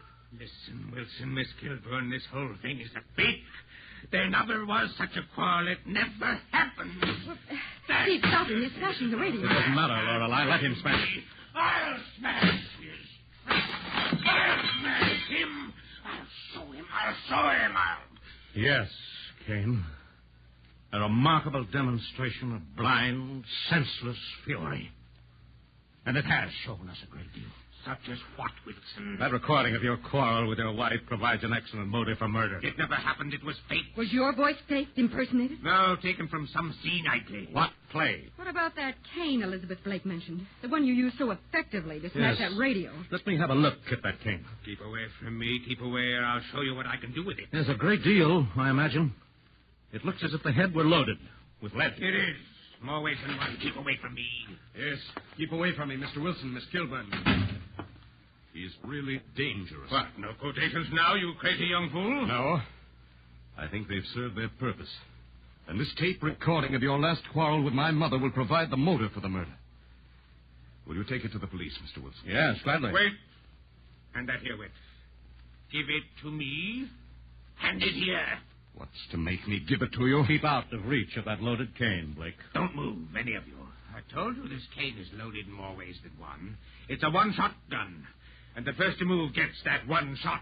Steve, the tip of that cane is the hollow muzzle of a gun. Yes. So I see. So don't move, Wilson. And you, Wit. Toss that spool of tape recording on my lap. Toss it gently. Don't show it, or I'll use the one shot in this cane on you.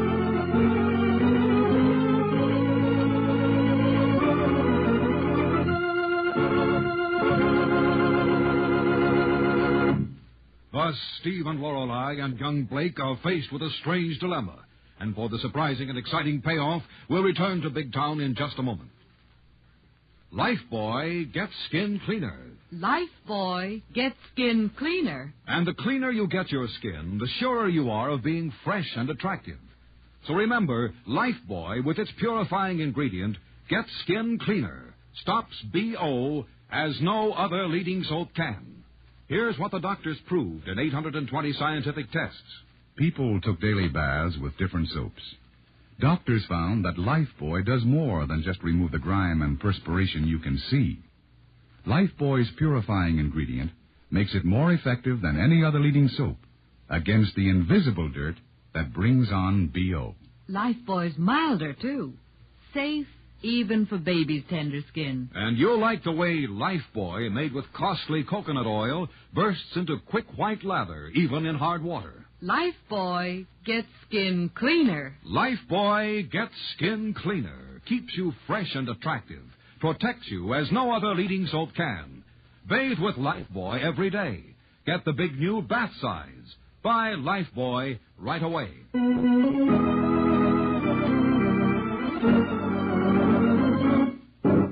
Now back to Big Town and to the music room of the townhouse of a murdered actress for the payoff in Steve Wilson's strange story of the deadly summons. Don't move, Miss Kilburn, Wilson.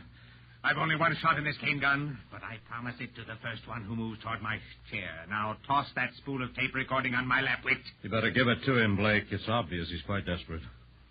Can't risk the police having proof of his motive for murdering your mother. Even with a motive, you have no proof I murdered Elizabeth. Stop calling my mother by that name. She's dead. You murdered her. You're trying to have me put away so you can have her money, this house, the power over other people you're always talking about. Yes. Now give me that tape recording. Give it to him, Blake. All right. But I'm not finished. Here. I think you are, Wit. Now back up. Step back while I destroy this fake evidence. Why bother to destroy it if it's faked? I'll not have the finger of suspicion turned on me by that moronic young upstart. You've created more suspicion by your actions, Mr. Kane. I've done nothing but protect myself. And when I've destroyed this tape... Wait, my dear stepfather. Will all great Neptune's ocean wash this blood clean from my hand? Stop that quoting, you crazy fool. You better listen, Kane. I think your stepson is trying to tell you it's no use tearing up that tape recording. Why not? Because that isn't the tape recording I played through your radio a few minutes ago. So it's no use destroying it or using that cane gun on any of us. Why not? It's killed once. Killed once? How did it kill once? You didn't fire it at Elizabeth Blake? You know I didn't. There was no bullet wound. But you did use it. The cane. Your tongue slipped, and you just admitted that much. You'll never prove it. Perhaps not. But shall I tell you how you did it with that cane? Prove it. Circumstantial evidence will prove it to the satisfaction of any judge and jury. How? I wasn't within 15 feet of her when she fell. Oh, but look at that radio you smashed with that murderous cane. What about it? The built-in aerial was torn out. It was used for some other purpose before you smashed the radio just now. You lie. Well, look at the loop at the end of the wire. It will fit that cane in your hand. The cane you hurled through that open door. Struck Elizabeth Blake and knocked her down the stairs to her death. You lie. No, you murdered Elizabeth Blake with that cane. You pulled it back to your chair with that aerial wire. Put the wire back in the radio and called the doctor. So that's how he did it. I'll kill him. I'll kill him. Keep away from him, Blake. That's all. You meddling fool. Give me that deadly weapon, okay? Let go of it. Did he hit you, Blake? No, just missed me, thanks to your grabbing his arm. You want me to help hold him? No. I don't think that will be necessary under the circumstances. Just take this cane while I see that he hasn't another gun on him or in that chair. Don't bother, Wilson. I underestimated you, or I would have had another gun ready. No, Kane. You overestimated your own ability to commit the perfect crime. All right. Yes, Steve.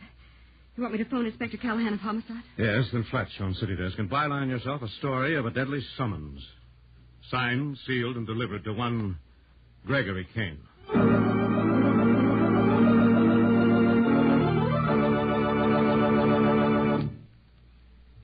Ladies and gentlemen, tonight you've heard the dramatization of an unusual crime from the front pages of the Big Town Illustrated Press. It was but one of the hundreds of so-called perfect crimes which failed. Not so much because of the brilliance of the police or of private investigators, but because all criminals are their own worst enemies and usually betray themselves. And that's especially true next week, when you'll hear the headline story of the chill of death. Yes, Lorelei, but right now I see that Mickey, one of my cub reporters, is here with something on his mind. Pardon me, Mr. Wilson. Yes, Mickey. Mr. Wilson, have you actually seen that report about Lifebuoy Health Soap? Indeed I have, Mickey. It's a remarkable document. It explains why the doctors know that a daily Lifebuoy bath does get skin cleaner. Does keep you fresh and attractive. Protects you when other soaps fail. And, Mickey... Yes, Mr. Wilson? Here's the proof of the pudding. Lifebuoy is used in the homes of 40 million Americans. In tonight's dramatization, all names, times, and places are fictional. Big Town features Edward Pauly as Steve Wilson, Fran Collin as Lorelei Kilburn, and is written and produced by Jerry McGill. Friends, you can help make this Easter season a time of hope for crippled children by buying Easter seals. For Easter seals provide the special services these children need to learn to walk again, talk again, lead useful, active lives. Be generous when you buy your Easter seals this year. Lever Brothers Company has amazing news. New 1950 Rinso with sodium. It's here a year ahead of time. New 1950 Rinso has 3 times the whiter washing action of any other soap. The sensational new washing action of 1950 Rinso gets white clothes whiter than new, washable colors brighter than new, and keeps them whiter, brighter than any other soap. Rinso is so safe for clothes, so kind to hands. Get new 1950 Rinso at your dealers now.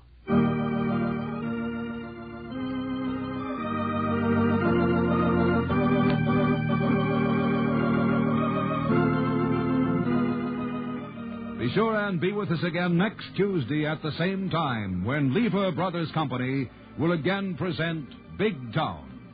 This is your narrator, Dwight Weiss, bidding you good night.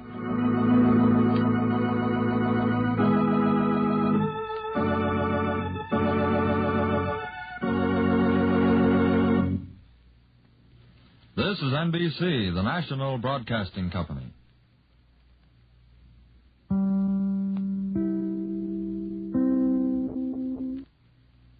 Extra, extra! Gang goons slain in racket, chill of death on Big Town. Extra, Big Town, extra! All right, now what, Croc? You shot Cora May, and listen to that. Her father is out there in the dark with that hound, armed with a rifle. Shut up, Wilson. If he gets me, he'll get you and Kilburn. Steve, the lights have been cut off. Yes, Lorelei, Cottonmouth has cut the light wires. He could strike better in the dark. Yes, listen to this Big Town 5-star racket expose headline, The Chill of Death, brought to you by Lever Brothers Company, makers of Lifebuoy Health Soap. Another hard-hitting story of fighting editor Steve Wilson, whose newspaper creed stands for freedom and justice against the forces of intolerance and evil.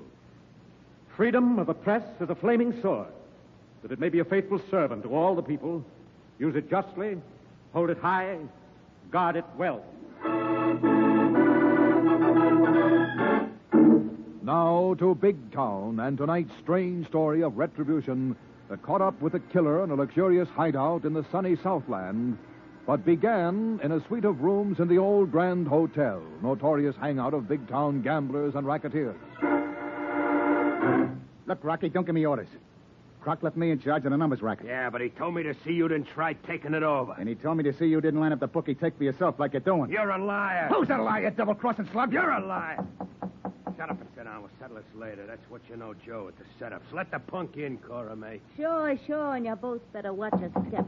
All right, I'm coming. Don't be in such a doggone hurry. I'm sorry, lady, but I'm all alone on that desk tonight. Clerk, bellhop, switchboard, the works. Set the setups and beat it, punk. Okay. That'll be $2. Put it on the Croc's bill. Okay. When's Croc Miller coming back from down south? When it gets warm. You can't stand the cold. Yeah, so I hear. Ain't that why he's called Croc? Short for crocodile? Yeah, his doc says he's thin-blooded. Chills easy. Now beat it. Croc ain't got blood. If anybody ever opens up, they'll spill ice water. Clam up, Nick. Go on, beat it, Joe. We got business. Yeah, I'll bet you have. Scram, punk. Sure. Ring the desk if you want any more free service. Why didn't you tip the punk? Mine's you. You think you're the boss around here? I'll show you who's the boss. Why don't you boys relax? Croc's the boss. Steve Marley's sunning himself down there on the South Coast, so just take it easy and relax. Shut up, Cora May. You mind your own business, Rocky. Stick the nick in the bookies and lay off my numbers racket. Quit telling me things, Nick. Quit phoning, Croc. I'm muscling in. Crossing them up. I ain't tipped Croc on nothing, you rat. You're a liar. Somebody... Oh, somebody did. Oh. Yeah, I'll say somebody did. So you just had to go and do it, didn't you, Rocky? Yeah, so what? Croc ain't gonna like it, Rocky. He will when he hears Nick was crossing him up. Better get to Croc and tell him first. Yeah, go get the car, Cora May. We're heading south tonight. Tonight? What about Nick there? Maybe he ain't dead yet. We're taking him along in the car, dead or alive.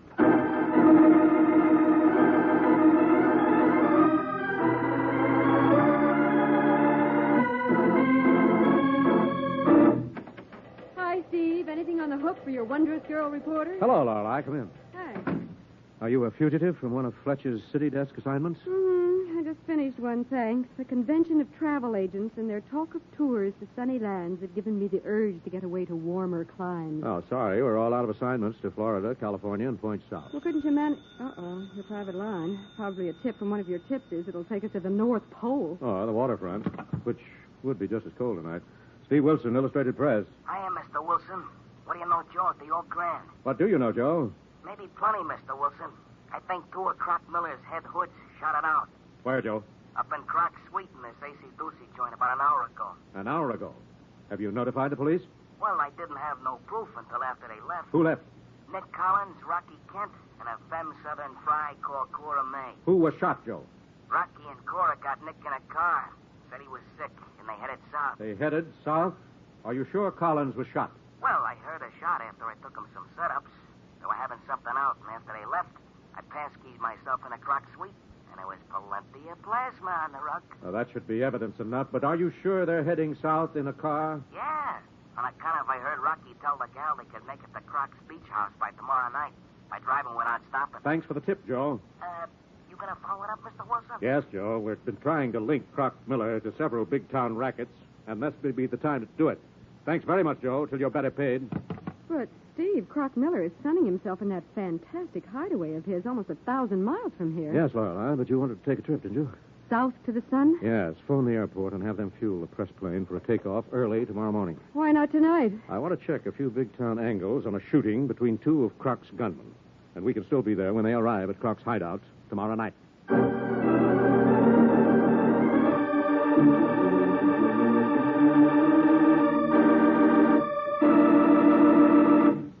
Thus, Steve Wilson and Lorelei prepare to fly south to be in on a deadly gang showdown. And for the exciting developments, we'll rejoin them in a moment.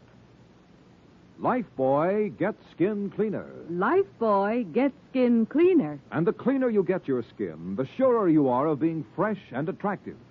So remember, Lifebuoy, with its purifying ingredient, gets skin cleaner. Stops BO as no other leading soap can. Here's what the doctors proved in 820 scientific tests. People took daily baths with different soaps. Doctors found that Lifebuoy does more than just remove the grime and perspiration you can see. Lifebuoy's purifying ingredient makes it more effective than any other leading soap against the invisible dirt that brings on BO. Lifebuoy's milder, too. Safe even for baby's tender skin. And you'll like the way Lifebuoy, made with costly coconut oil, bursts into quick white lather, even in hard water. Lifebuoy gets skin cleaner. Lifebuoy gets skin cleaner. Keeps you fresh and attractive. Protects you as no other leading soap can. Bathe with Lifebuoy every day. Get the big new bath size. Buy Lifebuoy right away.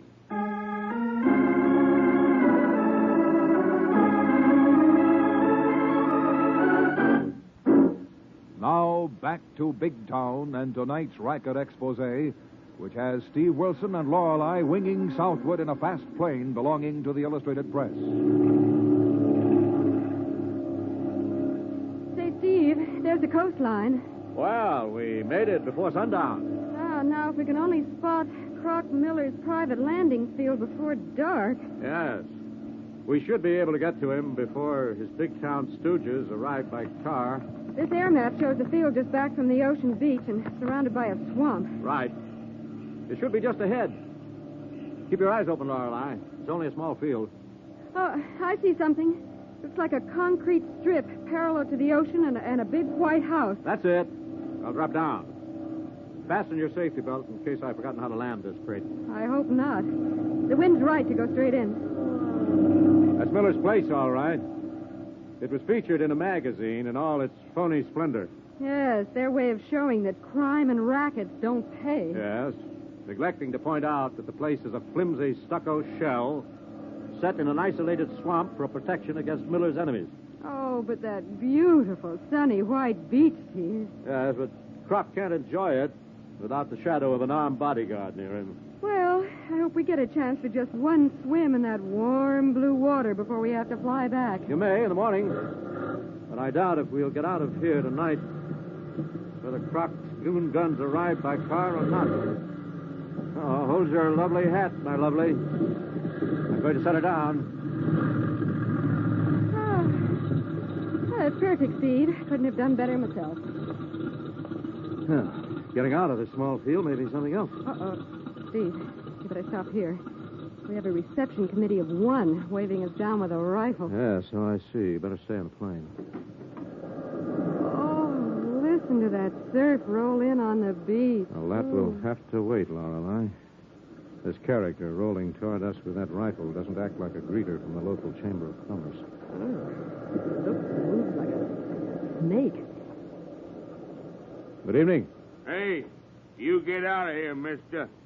This here's a private airplane field. You take off again. Sorry. I've landed here to see Croc Miller. He don't see nobody what drops in like buzzards without an invite. I think he'll see me. Who are you, mister? Steve Wilson, editor of the Big Town Illustrated Press. Oh, newspaper fella from up north, huh? Yes. Who's that there woman with you? Well, the young lady is Lorelei Kilburn, one of my reporters. Now, where's Croc Miller? He ain't seeing nobody now. Why not? He's favoring himself over there on the sand in the sun while it's still warm. Nice work if you can get it. Let's go give him something to think about, Steve. You hold on, ma'am. What? Hold on. Uh-oh. Don't throw guns around like that. Hey. You give me that rifle back, mister. Don't you get it away from me like that. And I'll give you another lesson if you try it again. You give me that gun back, mister. Sure, without the bolts here. You give me that bolt to this gun. This revolver says give it to me. All right, here you are. Hey, doggone you, mister. Let me go. Pick up that revolver, Lorelei. With pleasure. Me. You better search him, Steve. He's a walking arsenal. Yeah. Me I guess that's all. Now, where's Croc Miller? Right here behind you, Wilson. Now, you better let go of Cottonmouth. Like his namesakes, he don't like to be man-handed. Well, then send him back to the swamps with the rest of the moccasins. I'll get you, mister. I'll get you if you don't get out of here before sundown. Yes, you're kind like to strike in the dark. Put him back in the pit, Croc. I want to talk to you. What about? What brought you down here from Big Town in such a hurry? Now, get rid of this so-called bodyguard, and I'll explain. Make him give me my guns back, Croc. I'll get him for you. Go up to the house and tell Mandy to set out some drinks. I'd rather set out some poison. You just wait, Wilson. You just wait. You've made a bad enemy, Wilson. Better say what you come to say and take off in that plane while you can. Sorry, Croc. You're due to have some other guests. And I want to be here when they arrive. I ain't expecting nobody. They're coming by car from Big Town, and I think they want it to be a surprise. Who's coming by car? 2 of your boys and a girl called Cora May. Cora May? Yes. Come up to the house. What's the matter with you, Croc? What made you shiver like that? The sun's gone. It's getting chilly. That's right. I hear you can't stand the slightest cold. Yeah. Come on. Come up to the house. I gotta get inside. Yes, Croc. You'd better, because I think there's a chill wind of death coming down from the north.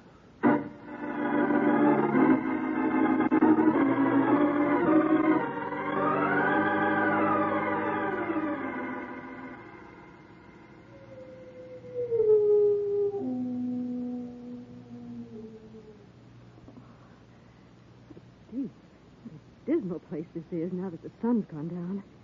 Even the house is cold, damp, clammy. It certainly is, Lorelei. It's because of the swamps all around the landside. I wonder why Croc picked such a place if he can't stand the cold. To be safe from his rivals and enemies. The price any gangster pays for his brief hour in the sun. And I'm not being poetic. Where's he now? His heating plant has broken down. He's outside tinkering with it. That's why this house is so cold and damp. Cottonmouth! Go shut that hound up or I'll shoot it. You hear me? I hear you, Mr. Croc. That hound don't like strangers.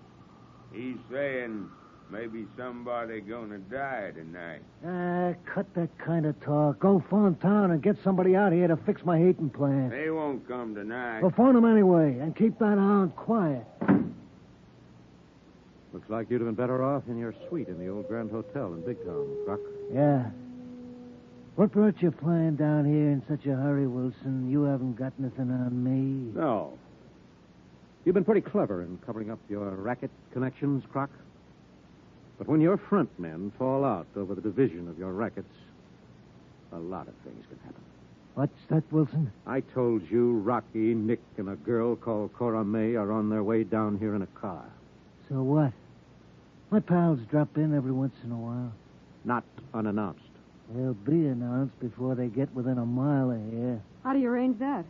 Cottonmouth's boy lives over by the main road.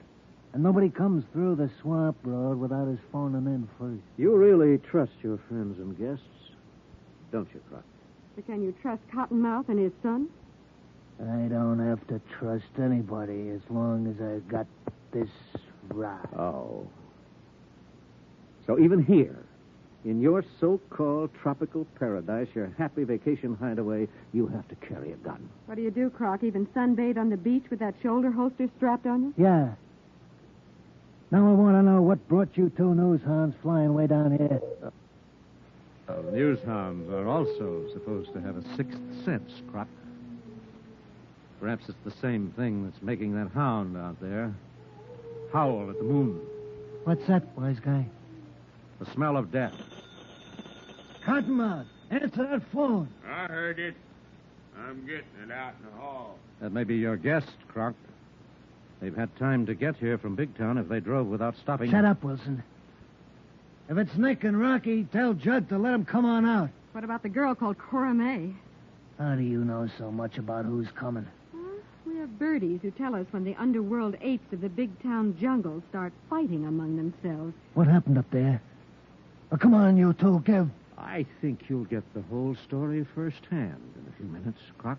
And we thought we'd like to be around to see how you handle it. Get out of here. Go get in that crate and fly out of here, Wilson. Sorry. That field is too small to take off in the dark. We'll have to wait till morning. Oh, yeah? All right, Cottonmouth, what goes? It's them. Cora May's with them. Okay, so she's with him. What about it? One of them's dead in the back of the car. Dead? Which one? One called Nick. How'd it happen? I don't know. I told you not to get my little old Cora May mixed up in no trouble. Shut up and get out of here. Cora May can take care of herself. Not if these here newspaper hound dogs get away from here. Write up about this in their paper. I'll take care of that. Now you go out and meet that car. Make sure Rocky don't come in here carrying a gun. I'll make plenty sure of that. And as for you, Mr. Wilson... Yes, Cottonmouth? Don't you and your reporter gal get no notion of flying out of here. Because I done fixed your plane so you can't. You understand? Well, looks like we're going to be in on this whether we like it or not, Steve. What is Cora May to your bodyguard, Croc? She's his daughter. Oh. And you took her up to Big Town and got her mixed up in the racket. And now, murder. Shut up.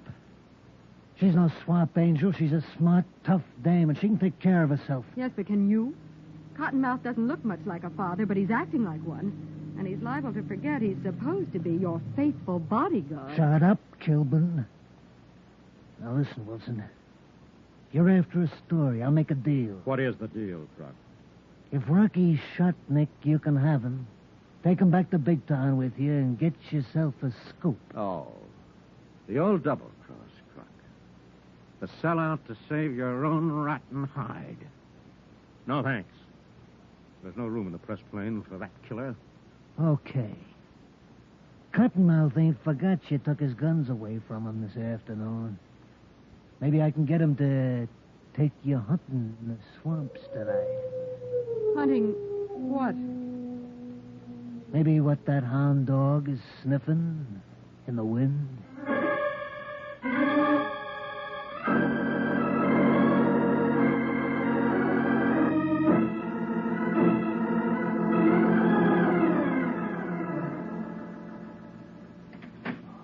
Hey, Croc, what's the idea of having a cottonmouth character taking my heat away from me? Shut the door, Rocky. Drafts give me a chill, you know that. Okay, but I want to know what... who's the guy and dame? Never mind. Where's Cora May? Out there with that swamp rat. But listen, Croc. What happened to Nick? That's what I drove down here to tell you. All right, tell me. Nick was crossing you up, getting set to take over. And you wasn't? No, I was playing it straight down the line for you all the way. You're a liar. I know different. Who told you? I told him, Rocky. You told him, you lying two-timing twist.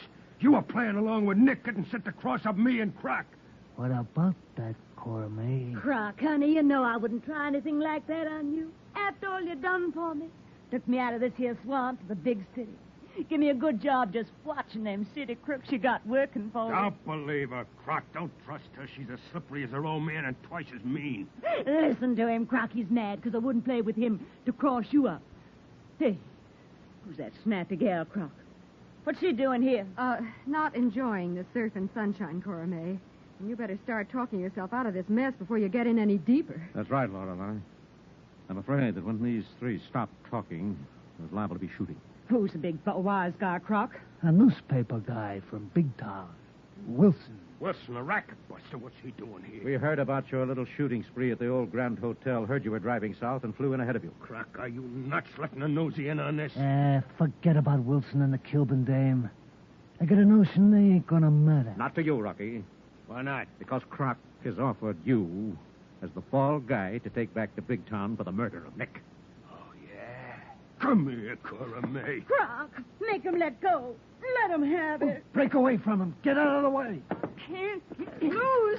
Come on, honey child. We're going places. Break away, Cora. Break away. I can't. Can't.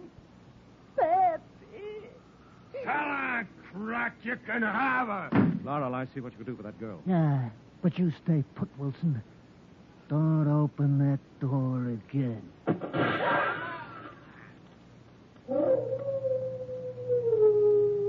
Now what, Croc? You shot Cora. Her father shot Rocky, and he's out there with a high-powered rifle. Shut up, Wilson. If he gets me, he'll get you and Kilburn. He'll get all of us. That bolted door won't keep him out. This is his jungle, Croc. The lights have been cut off. Yes. Cottonmouth has pulled the light switch or cut the wire. This is his element, Croc. He can strike better in the dark. Wilson, I'll make a real deal. I got a rifle. I'll give it to you. No, thanks, Rock. You made a deal that you can't shoot your way out of when you got in the rackets a long, long time ago.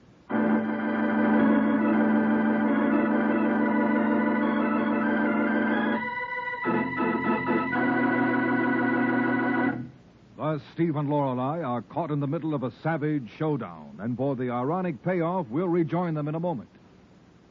Lifebuoy gets skin cleaner. Lifebuoy gets skin cleaner. And the cleaner you get your skin, the surer you are of being fresh and attractive.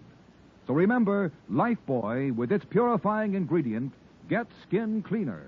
Stops BO as no other leading soap can. Here's what the doctors proved in 820 scientific tests.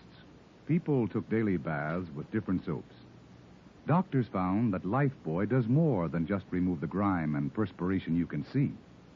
Lifebuoy's purifying ingredient makes it more effective than any other leading soap against the invisible dirt that brings on BO. Lifebuoy's milder, too.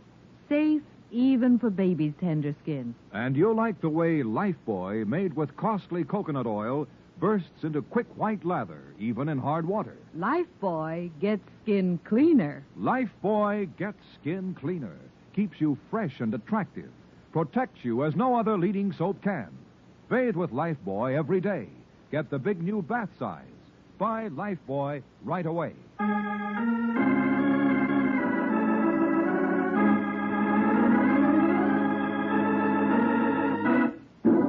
Now back to tonight's headline story of Steve Wilson and Lorelei, who have flown 1,000 miles south to cover a gang showdown in tonight's big town story of the Chill of Death.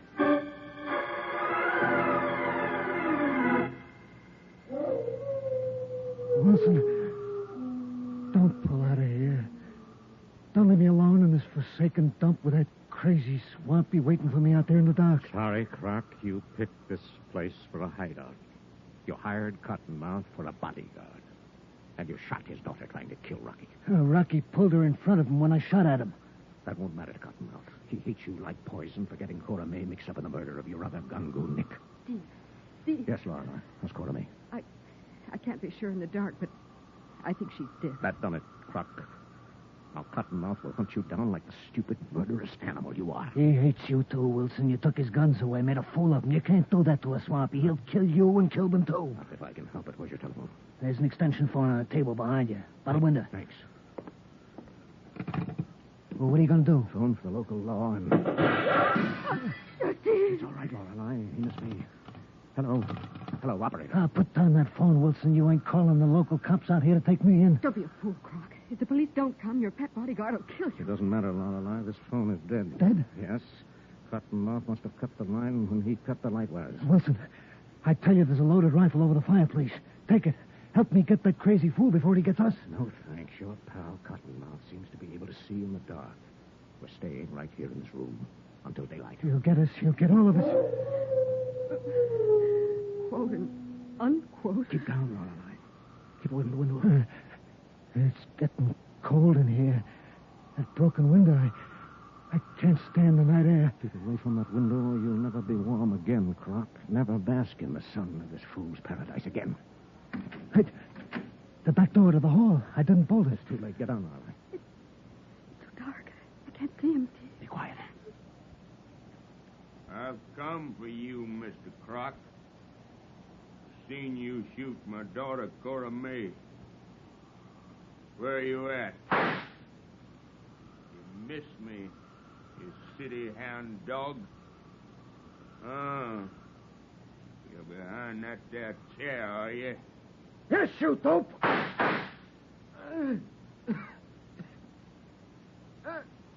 Shoot my young'un, will you?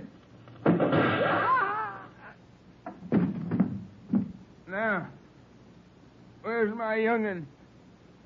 Where's my Cora May? Cora May, you come home, you hear? You come home.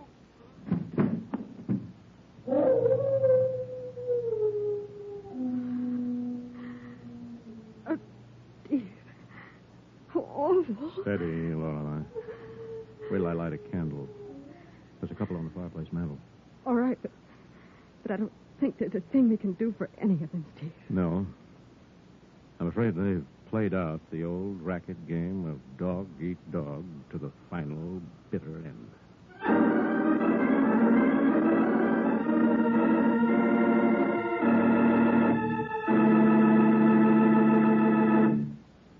Friends, you know from reading your daily newspapers that what you've just heard has happened many times and will happen again and again, so long as racket mobs are allowed to flourish.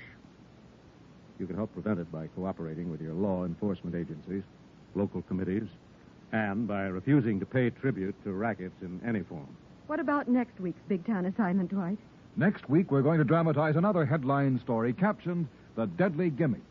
But right now, friends, remember, doctors have proved it. Lifebuoy, with its purifying ingredient, gets skin cleaner in your daily bath. Stops BO as no other leading soap can. Say, Dwight. Yes, Steve? Dwight, I'd like to emphasize that purifying ingredient of Lifebuoy's. The doctor's report shows what remarkable properties it has. It's the reason Lifebuoy does all these wonderful things. Yes, and it makes Lifebuoy milder, too.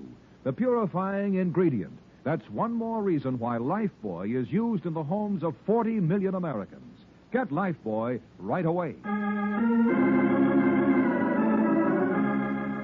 Friends, if you'd like to see what the cast of Big Town and their real counterparts look like, see the exciting story in the April 12th issue of Look magazine, now on the newsstands. The current issue of Look is complete with pictures of Big Town's leading characters and their real-life doubles. In tonight's dramatization, all names, times, and places are fictional. Big Town features Edward Pauly as Steve Wilson, Fran Collin as Lorelei Kilburn, and is written and produced by Jerry McGill.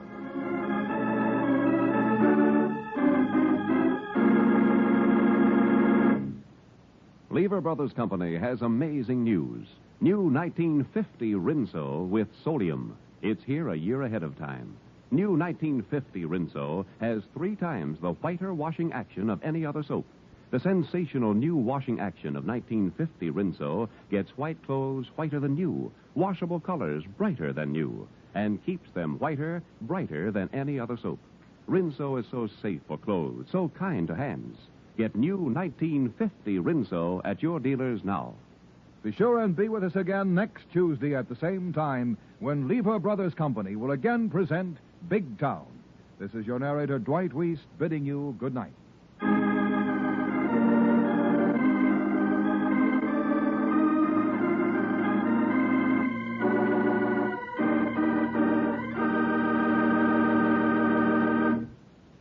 This is NBC, the national broadcasting company. Extra Big Town Extra! Hero about the Lonely Hearts Club expose. Extra Big Town Extra! Welcome to our Big Town Lonely Hearts Club, my dear. Come in and say goodbye to loneliness. Why not stay here at our club, Mrs. Adams? I promise you won't be lonely anymore. Please let me leave this place. Let me go. Please let me out of this horrible place. Please, please, please. Yes, listen to this up-to-the-minute story of one of the oldest rackets in the world, the victimizing of lonely hearts. Another dramatic expose brought to you by Lever Brothers Company, makers of Lifebuoy Health Soap. Another headline story of Steve Wilson, fighting editor of the Illustrated Press, whose newspaper creed stands for freedom and justice against the forces of intolerance and evil. The power and the freedom of the press is a flaming sword, that it may be a faithful servant of all the people. Use it justly, hold it high, guard it well. Now to Big Town and tonight's story of the Lonely Heart.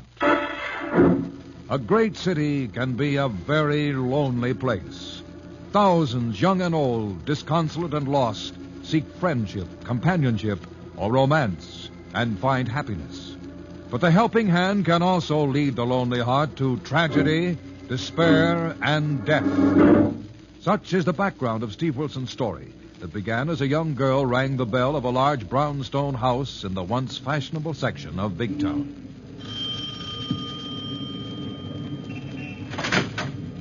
Good afternoon, young lady. Welcome to our friendly little club. Won't you come in? Oh, thank you. I'm looking for someone who... I understand. We are all looking for someone, friends, companionship. You've come to the right place, my dear. Come in, come in. I hope so, for you see, Don't try to explain, my dear. I understand. Please come in the parlor, and I'll tell you how our little club works. I'm sure you want to join, meet all of our members. Oh, but I don't want to join your club. I'm looking for someone who did several months ago. My aunt. Oh, your aunt? Yes, she came to Big Town last fall from upstate. What is your aunt's name? Agatha Adams. Agatha Adams? Yes. Oh, Aunt Agatha stayed at a hotel for a couple of months, but got lonesome and wrote she was thinking of joining some club. Did she say which club? Well, I think she mentioned your club. I didn't save her letter, but I'm sure. I'm afraid you're mistaken, my dear. No one by that name has ever been a member of our little club. Oh, but I'm sure. I remember the name and the address. You are mistaken. I am in charge. I know every member, past and present. No one by the name of Agatha Adams ever joined or lived in this house. Oh, but well, perhaps she used some other name. She was so shy. She was my father's sister, never married, and cared for me until I went away to school. And then she felt lost and useless and came to Big Town. Yes, yes. An old story, my dear. But I'm sure she did not come to us. Well, how can you be so sure? We investigate our members very carefully. Their background, reputation, financial responsibility. Oh, Aunt Agatha had money, quite a lot. That's another reason I'm worried. Why I came to Big Town to find her. Why are you worried? Has she written you letters? No, I haven't heard from her since she moved out of her hotel. Have you inquired at the hotel? Yes. She must have left an address. No, she didn't. I inquired. Some man came for her things and paid her hotel bill and left no forwarding address. My dear young woman, you're wasting my time. But I must find my aunt. Why? She sounds like a mature woman of sense and independence. She wanted to see you or hear from you, she would write. Yes, but she always wrote me regularly until 2 months ago. People change. She's probably found new friends, new interests. But she hasn't even written her lawyer. Why, we've heard nothing. Don't even know if she's alive, except for the checks. Checks? What checks? Why, the checks she's endorsed almost every week for larger and larger amounts. Checks?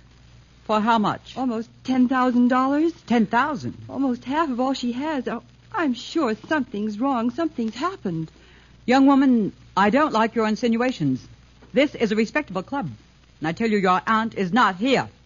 She was never a member, and I must ask you to leave this house. Oh, but couldn't I stay here a few days while I look for her? No, this is not a hotel. We have no room. If you want my advice, I suggest you go back home and wait until your Aunt Agatha sees fit to get in touch with you. Good afternoon. Oh, but please, couldn't you give me a list of other clubs? No, good afternoon. Goodbye. Dear dumb Dora, that was a stupid way to handle that inquisitive young woman. Shut up, Mal, you double-crossing swine. Easy on the names, my dear. I have a few for you. But when thieves fall out, the profits fly out the window. They've been flying into your pocket, you dirty dog. Consider the compliment returned. What's sticking in your craw? Checks. Checks? Yes. You've been able to get that dopey Agatha Adams to sign $10,000 worth, and all I've seen is a measly $1,000. Oh, that. Yes, that. I was saving it for a surprise, a sort of anniversary present on the completion of our first year of service to the cause of lonely hearts in Big Town. Save that corny line for the lonesome suckers. I want my share now. We're going to have to get out of here quick. Nonsense. Why should we beat it? Look through the glass curtain of the door. Huh? That girl's gone across the street. She's sitting on a bench in the square, watching this house. That's because your stupid behavior made her suspicious. How would you have handled it, mastermind? Not by practically throwing her out. She is watching the house. The upper windows. You better get upstairs and see that Agatha Adams doesn't get out of bed and crawl to the window. Ah, not a chance. She's weak as a kitten. You better go up and give her another treatment so she won't disturb any club members who drop in this evening. All right. But what are we going to do about that girl? I'm going out the back way through the alley. Watch that girl. See where she goes. What she does. She's liable to go to the cops, the Missing Persons Bureau. They're liable to come here with a search warrant. That'll take time. If she goes to the police station, I'll call you. Get Agatha ready to leave.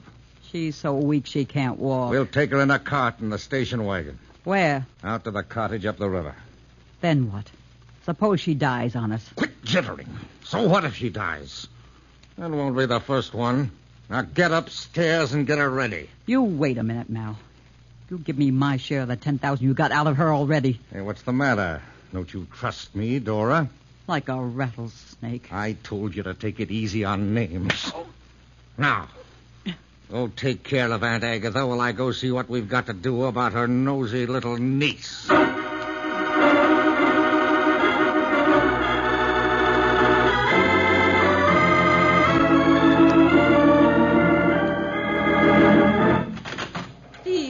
Lady who phoned you. Come in, Miss Adams. Oh, thank you for seeing me, Mr. Wilson. Oh, sit down, Miss Adams. I'm only too glad to have a chance to help a friend of my old boss. He was city editor of this paper when I was a cub reporter. Yes, he told me. How is Bill Green? Oh, just fine, Mr. Wilson. Is he still publishing the best weekly newspaper in the country, except during the trout and hunting season? Yes, Miss Kilburn, and he asked me to tell you, Mr. Wilson, to be sure and come up for the trout fishing. Well, I'm going to try to make it, Miss Adams, but now about your Aunt Agatha. Oh, I'm frightened, Mr. Wilson, really frightened. As I told you over the phone, I'm sure that woman knows something about my aunt. Lorelei, what did you get out of our morgue file on that Heart Club on South Square? The morgue? Oh, Mr. Wilson, you don't think my aunt is dead? Oh, no, Miss Adams. Our newspaper morgue is a file of clippings and information on all kinds of persons and subjects. Oh, I see. What do we have on that club, Lorelei? Oh, nothing, Steve, except it's run by a Mr. and Mrs. Dean. It's either on the up and up, as most of them are, or it's managed to keep out of trouble and the papers. Yes, you see, Miss Adams, there are many such clubs in big cities, founded for the purpose of fostering companionship and friendships, even romance, between lonely persons who have no other way of meeting. Oh, I know, and I don't want to make trouble for anyone who is trying to do something good and kind. That's why I haven't gone to the police, but that place, that woman frightens me. She seemed to want to get rid of me and told me to go home. Miss Adams, what about those checks you mentioned? Does the bank in your hometown suspect forgery? No, Mr. Wilson. They say my aunt's signature is genuine, but her monthly statements sent to the hotel here in Big Town have been returned because, well, they have no forwarding address. And you've heard nothing from her? No, not for 2 months. Not since she wrote me she was moving to that club on South Square. Are you sure the address was South Square? Yes. That much I remember for certain, but what can I do, Mr. Wilson? Just a minute, Miss Adams. Lorelei? Yes, Steve. How would you like to join this Lonely Hearts Club? Oh, golly, yes, Steve. That'd be one way of getting in and finding out what's going on. You'll have to dress the part. You don't look like a girl who would ever be very lonely. Thanks, but a reporter's job doesn't give a gal time. And a little soap on the paint job and a severe hairdo will turn me into a plain Jane with a heart just aching for companionship. Oh, but Mrs. Kilburn, I can't let you do this. Well, why not?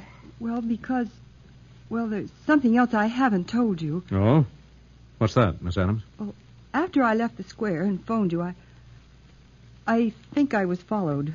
Followed by that woman? No, by a man, a tall, good-looking man. Well, you're an attractive young woman, Miss Adams. But he didn't try to pick me up, Mr. Wilson. He didn't come near me. He just followed me and watched me. Did he follow you here, to the press office? Yes, but he didn't come in the building. That does it, Lorelei.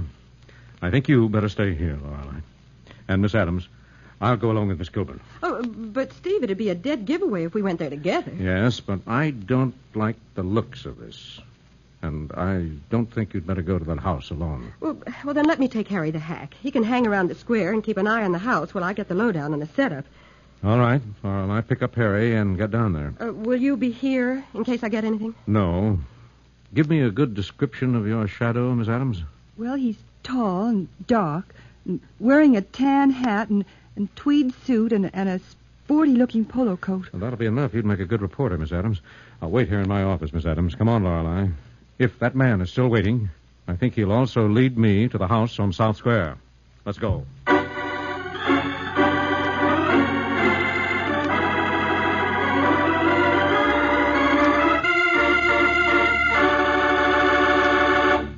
Lifebuoy gets skin cleaner. Lifebuoy gets skin cleaner. And the cleaner you get your skin, the surer you are of being fresh and attractive.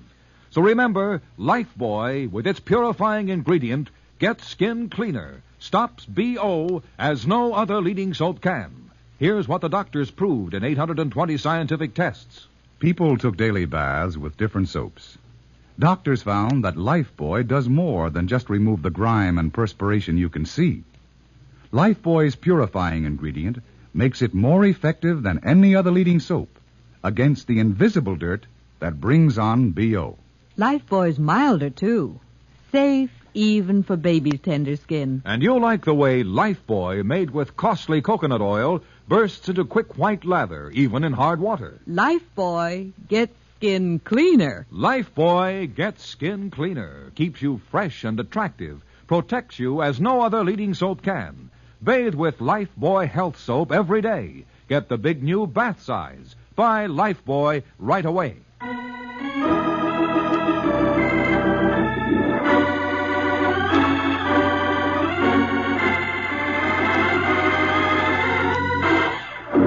Now back to Big Town and tonight's headline racket expose of the Lonely Hearts. While Steve Wilson follows another lead on an elderly woman who has vanished in Big Town, Lorelei is on her way to a social club in the cab of Harry the Hack. South Square coming up, Miss Kilburn. Hey, you want me to drop you in front of this here now so-called heartache club? Yes, Harry, but don't wait. Cruise around and keep an eye on the house. Check. I'll roll around through the back alley and scout the layout in case of contingencies. All right, Harry, and keep an eye open for Steve tailing that character in the tan polo coat we spotted in front of the press office. Right, he looks like a sharp operator. Here you are. What's cooking? I think they've got Miss Adams' aunt in a vicious swindle. In which case, watch your step and holler if you need any help of a knock nature. Thanks, Harry. I'll be careful. You better get going. Okay, I'll be around.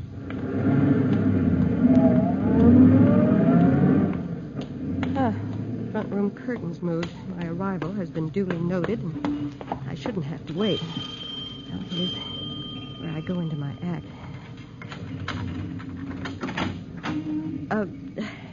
Good evening. Good evening. What can I do for you?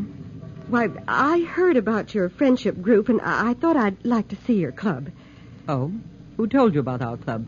We don't advertise. Well, I was dining alone in a restaurant the other night, and I heard a couple talking. They'd met here, and they seemed so happy together, and I thought... I'm sorry, young woman. We don't take anyone unless they are recommended by someone we know. Oh, but I could give you references. I have a very good job. I'm sorry. We take in very few young people, and you'd find it quite expensive. Oh, but I'd be willing to pay. I have money, a small inheritance. Oh, I see. That makes quite a difference. Come in. Thanks. Why should it make a difference? We have to be careful of our reputation. Young girls looking for wealthy men to marry can cause us a lot of trouble. Oh, I understand. And I'm just looking for companionship. Intellectual companionship. Perhaps someone who likes good music. Yes, you look the type. We have several gentlemen who just like good music. But first, your references. Oh, yes. I work for a publishing house. I write. You write what? Oh, sort of true stories about people. Oh, confessions? Yes. Sometimes you might call them just that, if I can get the true facts. Just a moment, young lady. Hello? Yes? All right. It's me, Mal. Get packed. That girl went to the newspapers. I'd be followed. What? Are you sure? How soon? Right away. I can manage. In 10 minutes. Park the station wagon in the alley, and I'll have everything ready to go. I'm sorry, miss. I don't think we care to have any writers as members of our club. Oh, but I wouldn't write about... I'm sorry. Try some other club. I'm very busy. Goodbye. Just a minute. You wouldn't be busy getting rid of one of your present members, would you? What do you mean by that?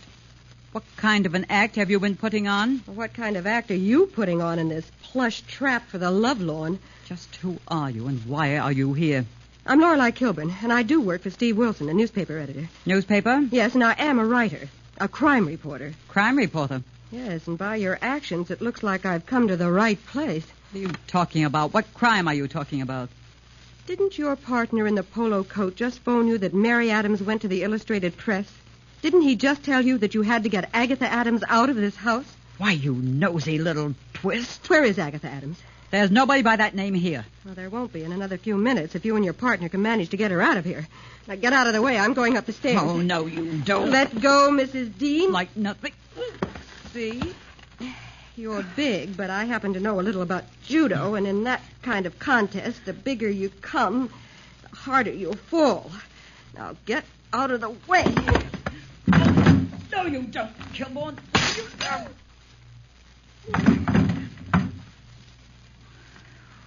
Nosy little newspaper fool button in here. Now we've got to get out of here. Get out of here quick.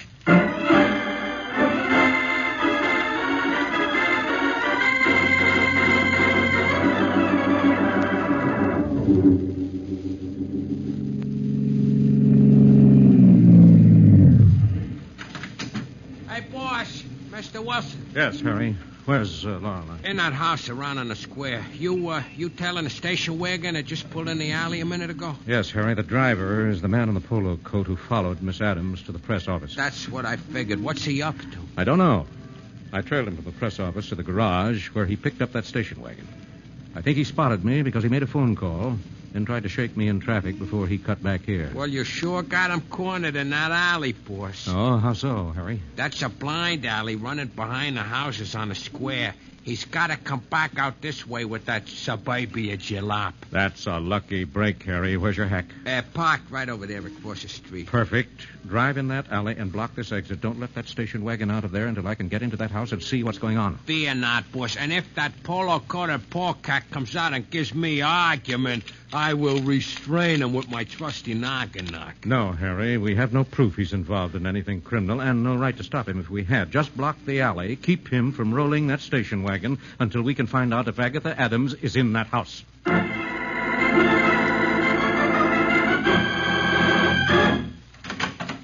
What are you doing? Where's Agatha Adams? Why haven't you... Hey! Who's that girl on the floor? A newspaper reporter, you dumb smart aleck. What's she doing here? Why have you taped her up? She's here looking for Agatha Adams. What brought her here? Adams' niece went to the newspaper office and spotted you following her, you stupid dope. Well, all right, leave her there on the floor. Let's get Agatha Adams and get out of here, quick. Never mind that dopey old dame. Get your things. We got to get out of town fast. This Kilbourne dame said somebody was trailing you. Yeah, I know. That's why I phoned you to get ready. I shook the guy in traffic, but he may come here. Come on, let's get going. Where's that money you got from that Adams dame? I got it. You'll get yours. I'll say I will, and I want it now. Wait a minute. It's the front door. Maybe that guy that trailed me. It'll be this Kilbourne dame's boss, an editor called Steve Wilson. Wilson, the racket buster. So that's who's been tailing me. He works with the cops. You'll call him if he doesn't get in. He'll call him anyway if he gets in and finds this lippy Kilbourne dame and she tells what she knows. Let's beat it out the back. No. We got to have time to get out of town. How are we going to get it? Let him in. Stall him till I can get this girl out of the way. And get set to take him. Wait a minute. With what?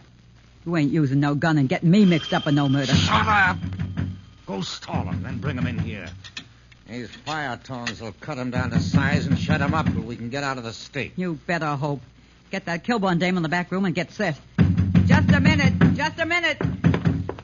Just a minute. I'm coming. Yes?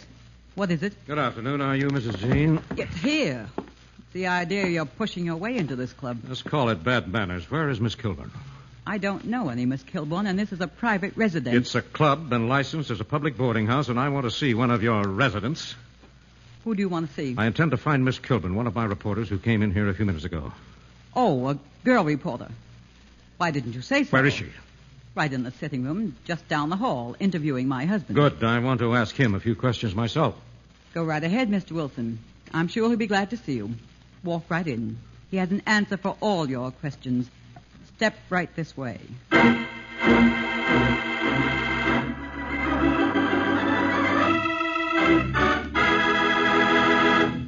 Lifebuoy gets skin cleaner. Lifebuoy gets skin cleaner. And the cleaner you get your skin, the surer you are of being fresh and attractive.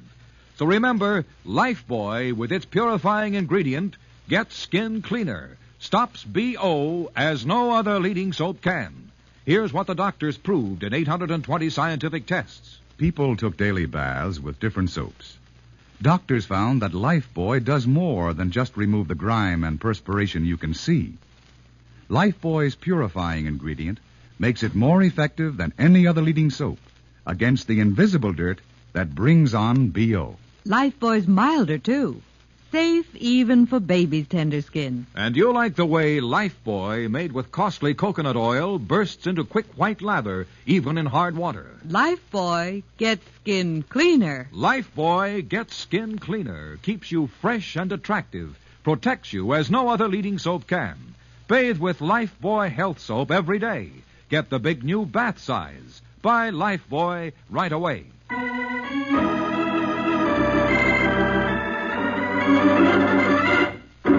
Now back to Big Town and to Steve Wilson as he enters the parlor of a so-called Lonely Hearts Club in search of Lorelei Kilburn in tonight's racket expose headlined The Lonely Heart. After you.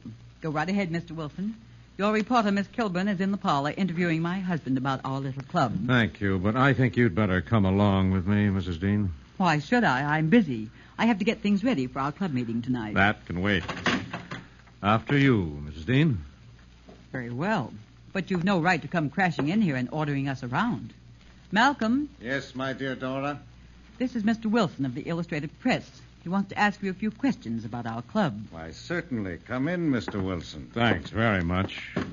But first, where is my reporter, Miss Kilburn? Miss Kilburn? Yes, I told him she was here, Malcolm, interviewing you about our club. Oh, yes, of course. Her name slipped my mind. Where is Miss Kilburn? Why, she's gone upstairs to interview some of our resident members.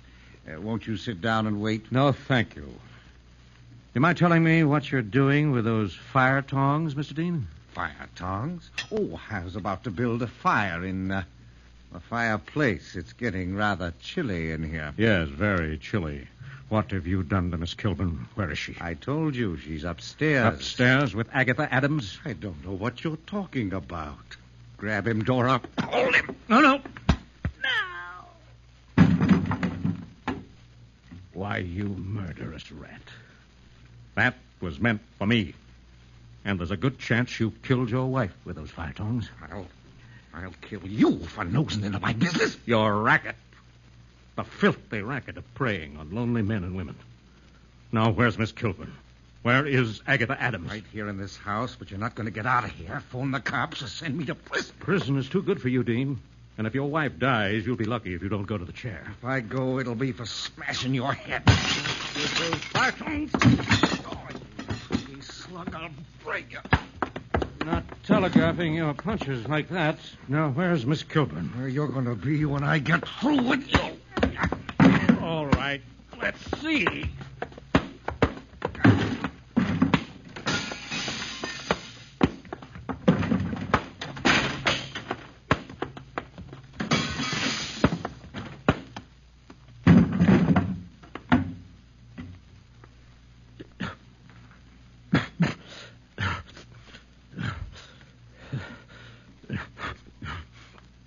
Boss!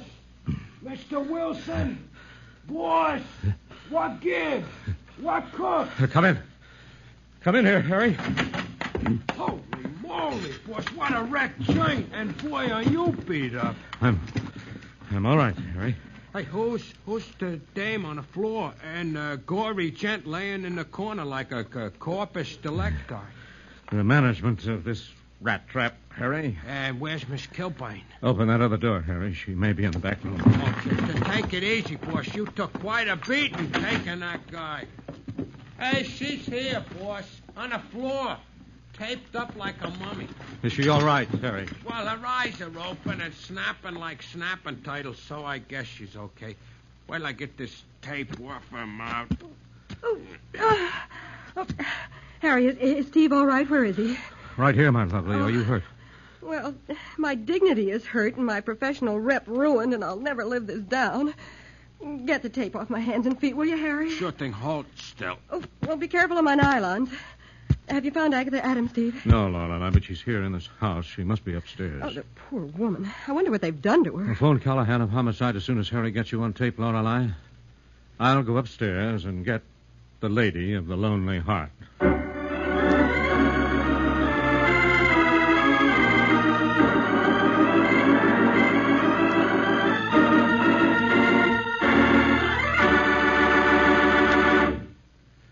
Well, friends, we found Agatha Adams and most of her money. They treated her pretty rough, but she recovered and was happily reunited with her niece. As for the Lonely Heart racketeers, Dora Dean didn't die, but she and her husband were paid with long sentences to prison, thus ending a vicious racket that made a mockery of thousands of real friendship and Lonely Hearts clubs which honestly and sincerely operated to fill the aching void of loneliness so many find in big cities or in any other place. How about next week, Steve? Well, let's hear from our narrator, Dwight Wiest, on that news item, Lorelei. Okay, Dwight, go to press. Right, Lorelei. But first, remember, doctors have proved it. Lifebuoy, with its purifying ingredient, gets skin cleaner in your daily bath. Stops BO as no other leading soap can. Say, Dwight. Yes, Lorelei? Dwight, I want to tell the women about that purifying ingredient of Lifebuoy's. That's what makes Lifebuoy milder, so safe and gentle. Yes, friends, and it's the reason Lifebuoy keeps you fresh and attractive, protects you when other soaps fail.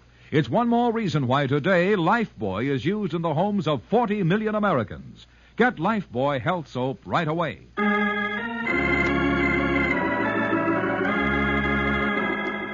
Next week, another big town story concerns a real threat to the freedom of the press, and it's headlined The Iron Fist. In tonight's dramatization, all names, times, and places are fictional. Big Town features Edward Pauley as Steve Wilson, Fran Collin as Lorelei Kilburn.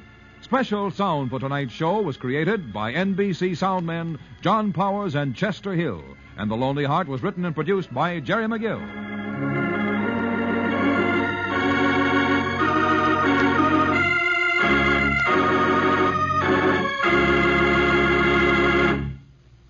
Lever Brothers Company has amazing news. New 1950 Rinso with Solium. It's here a year ahead of time.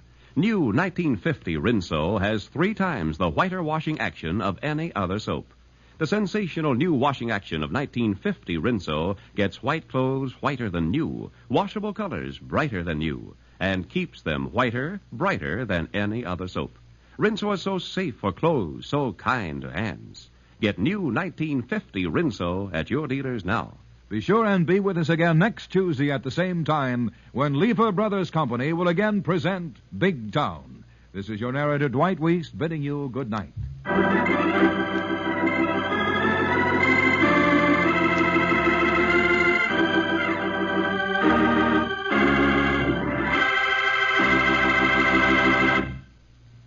This is NBC, the national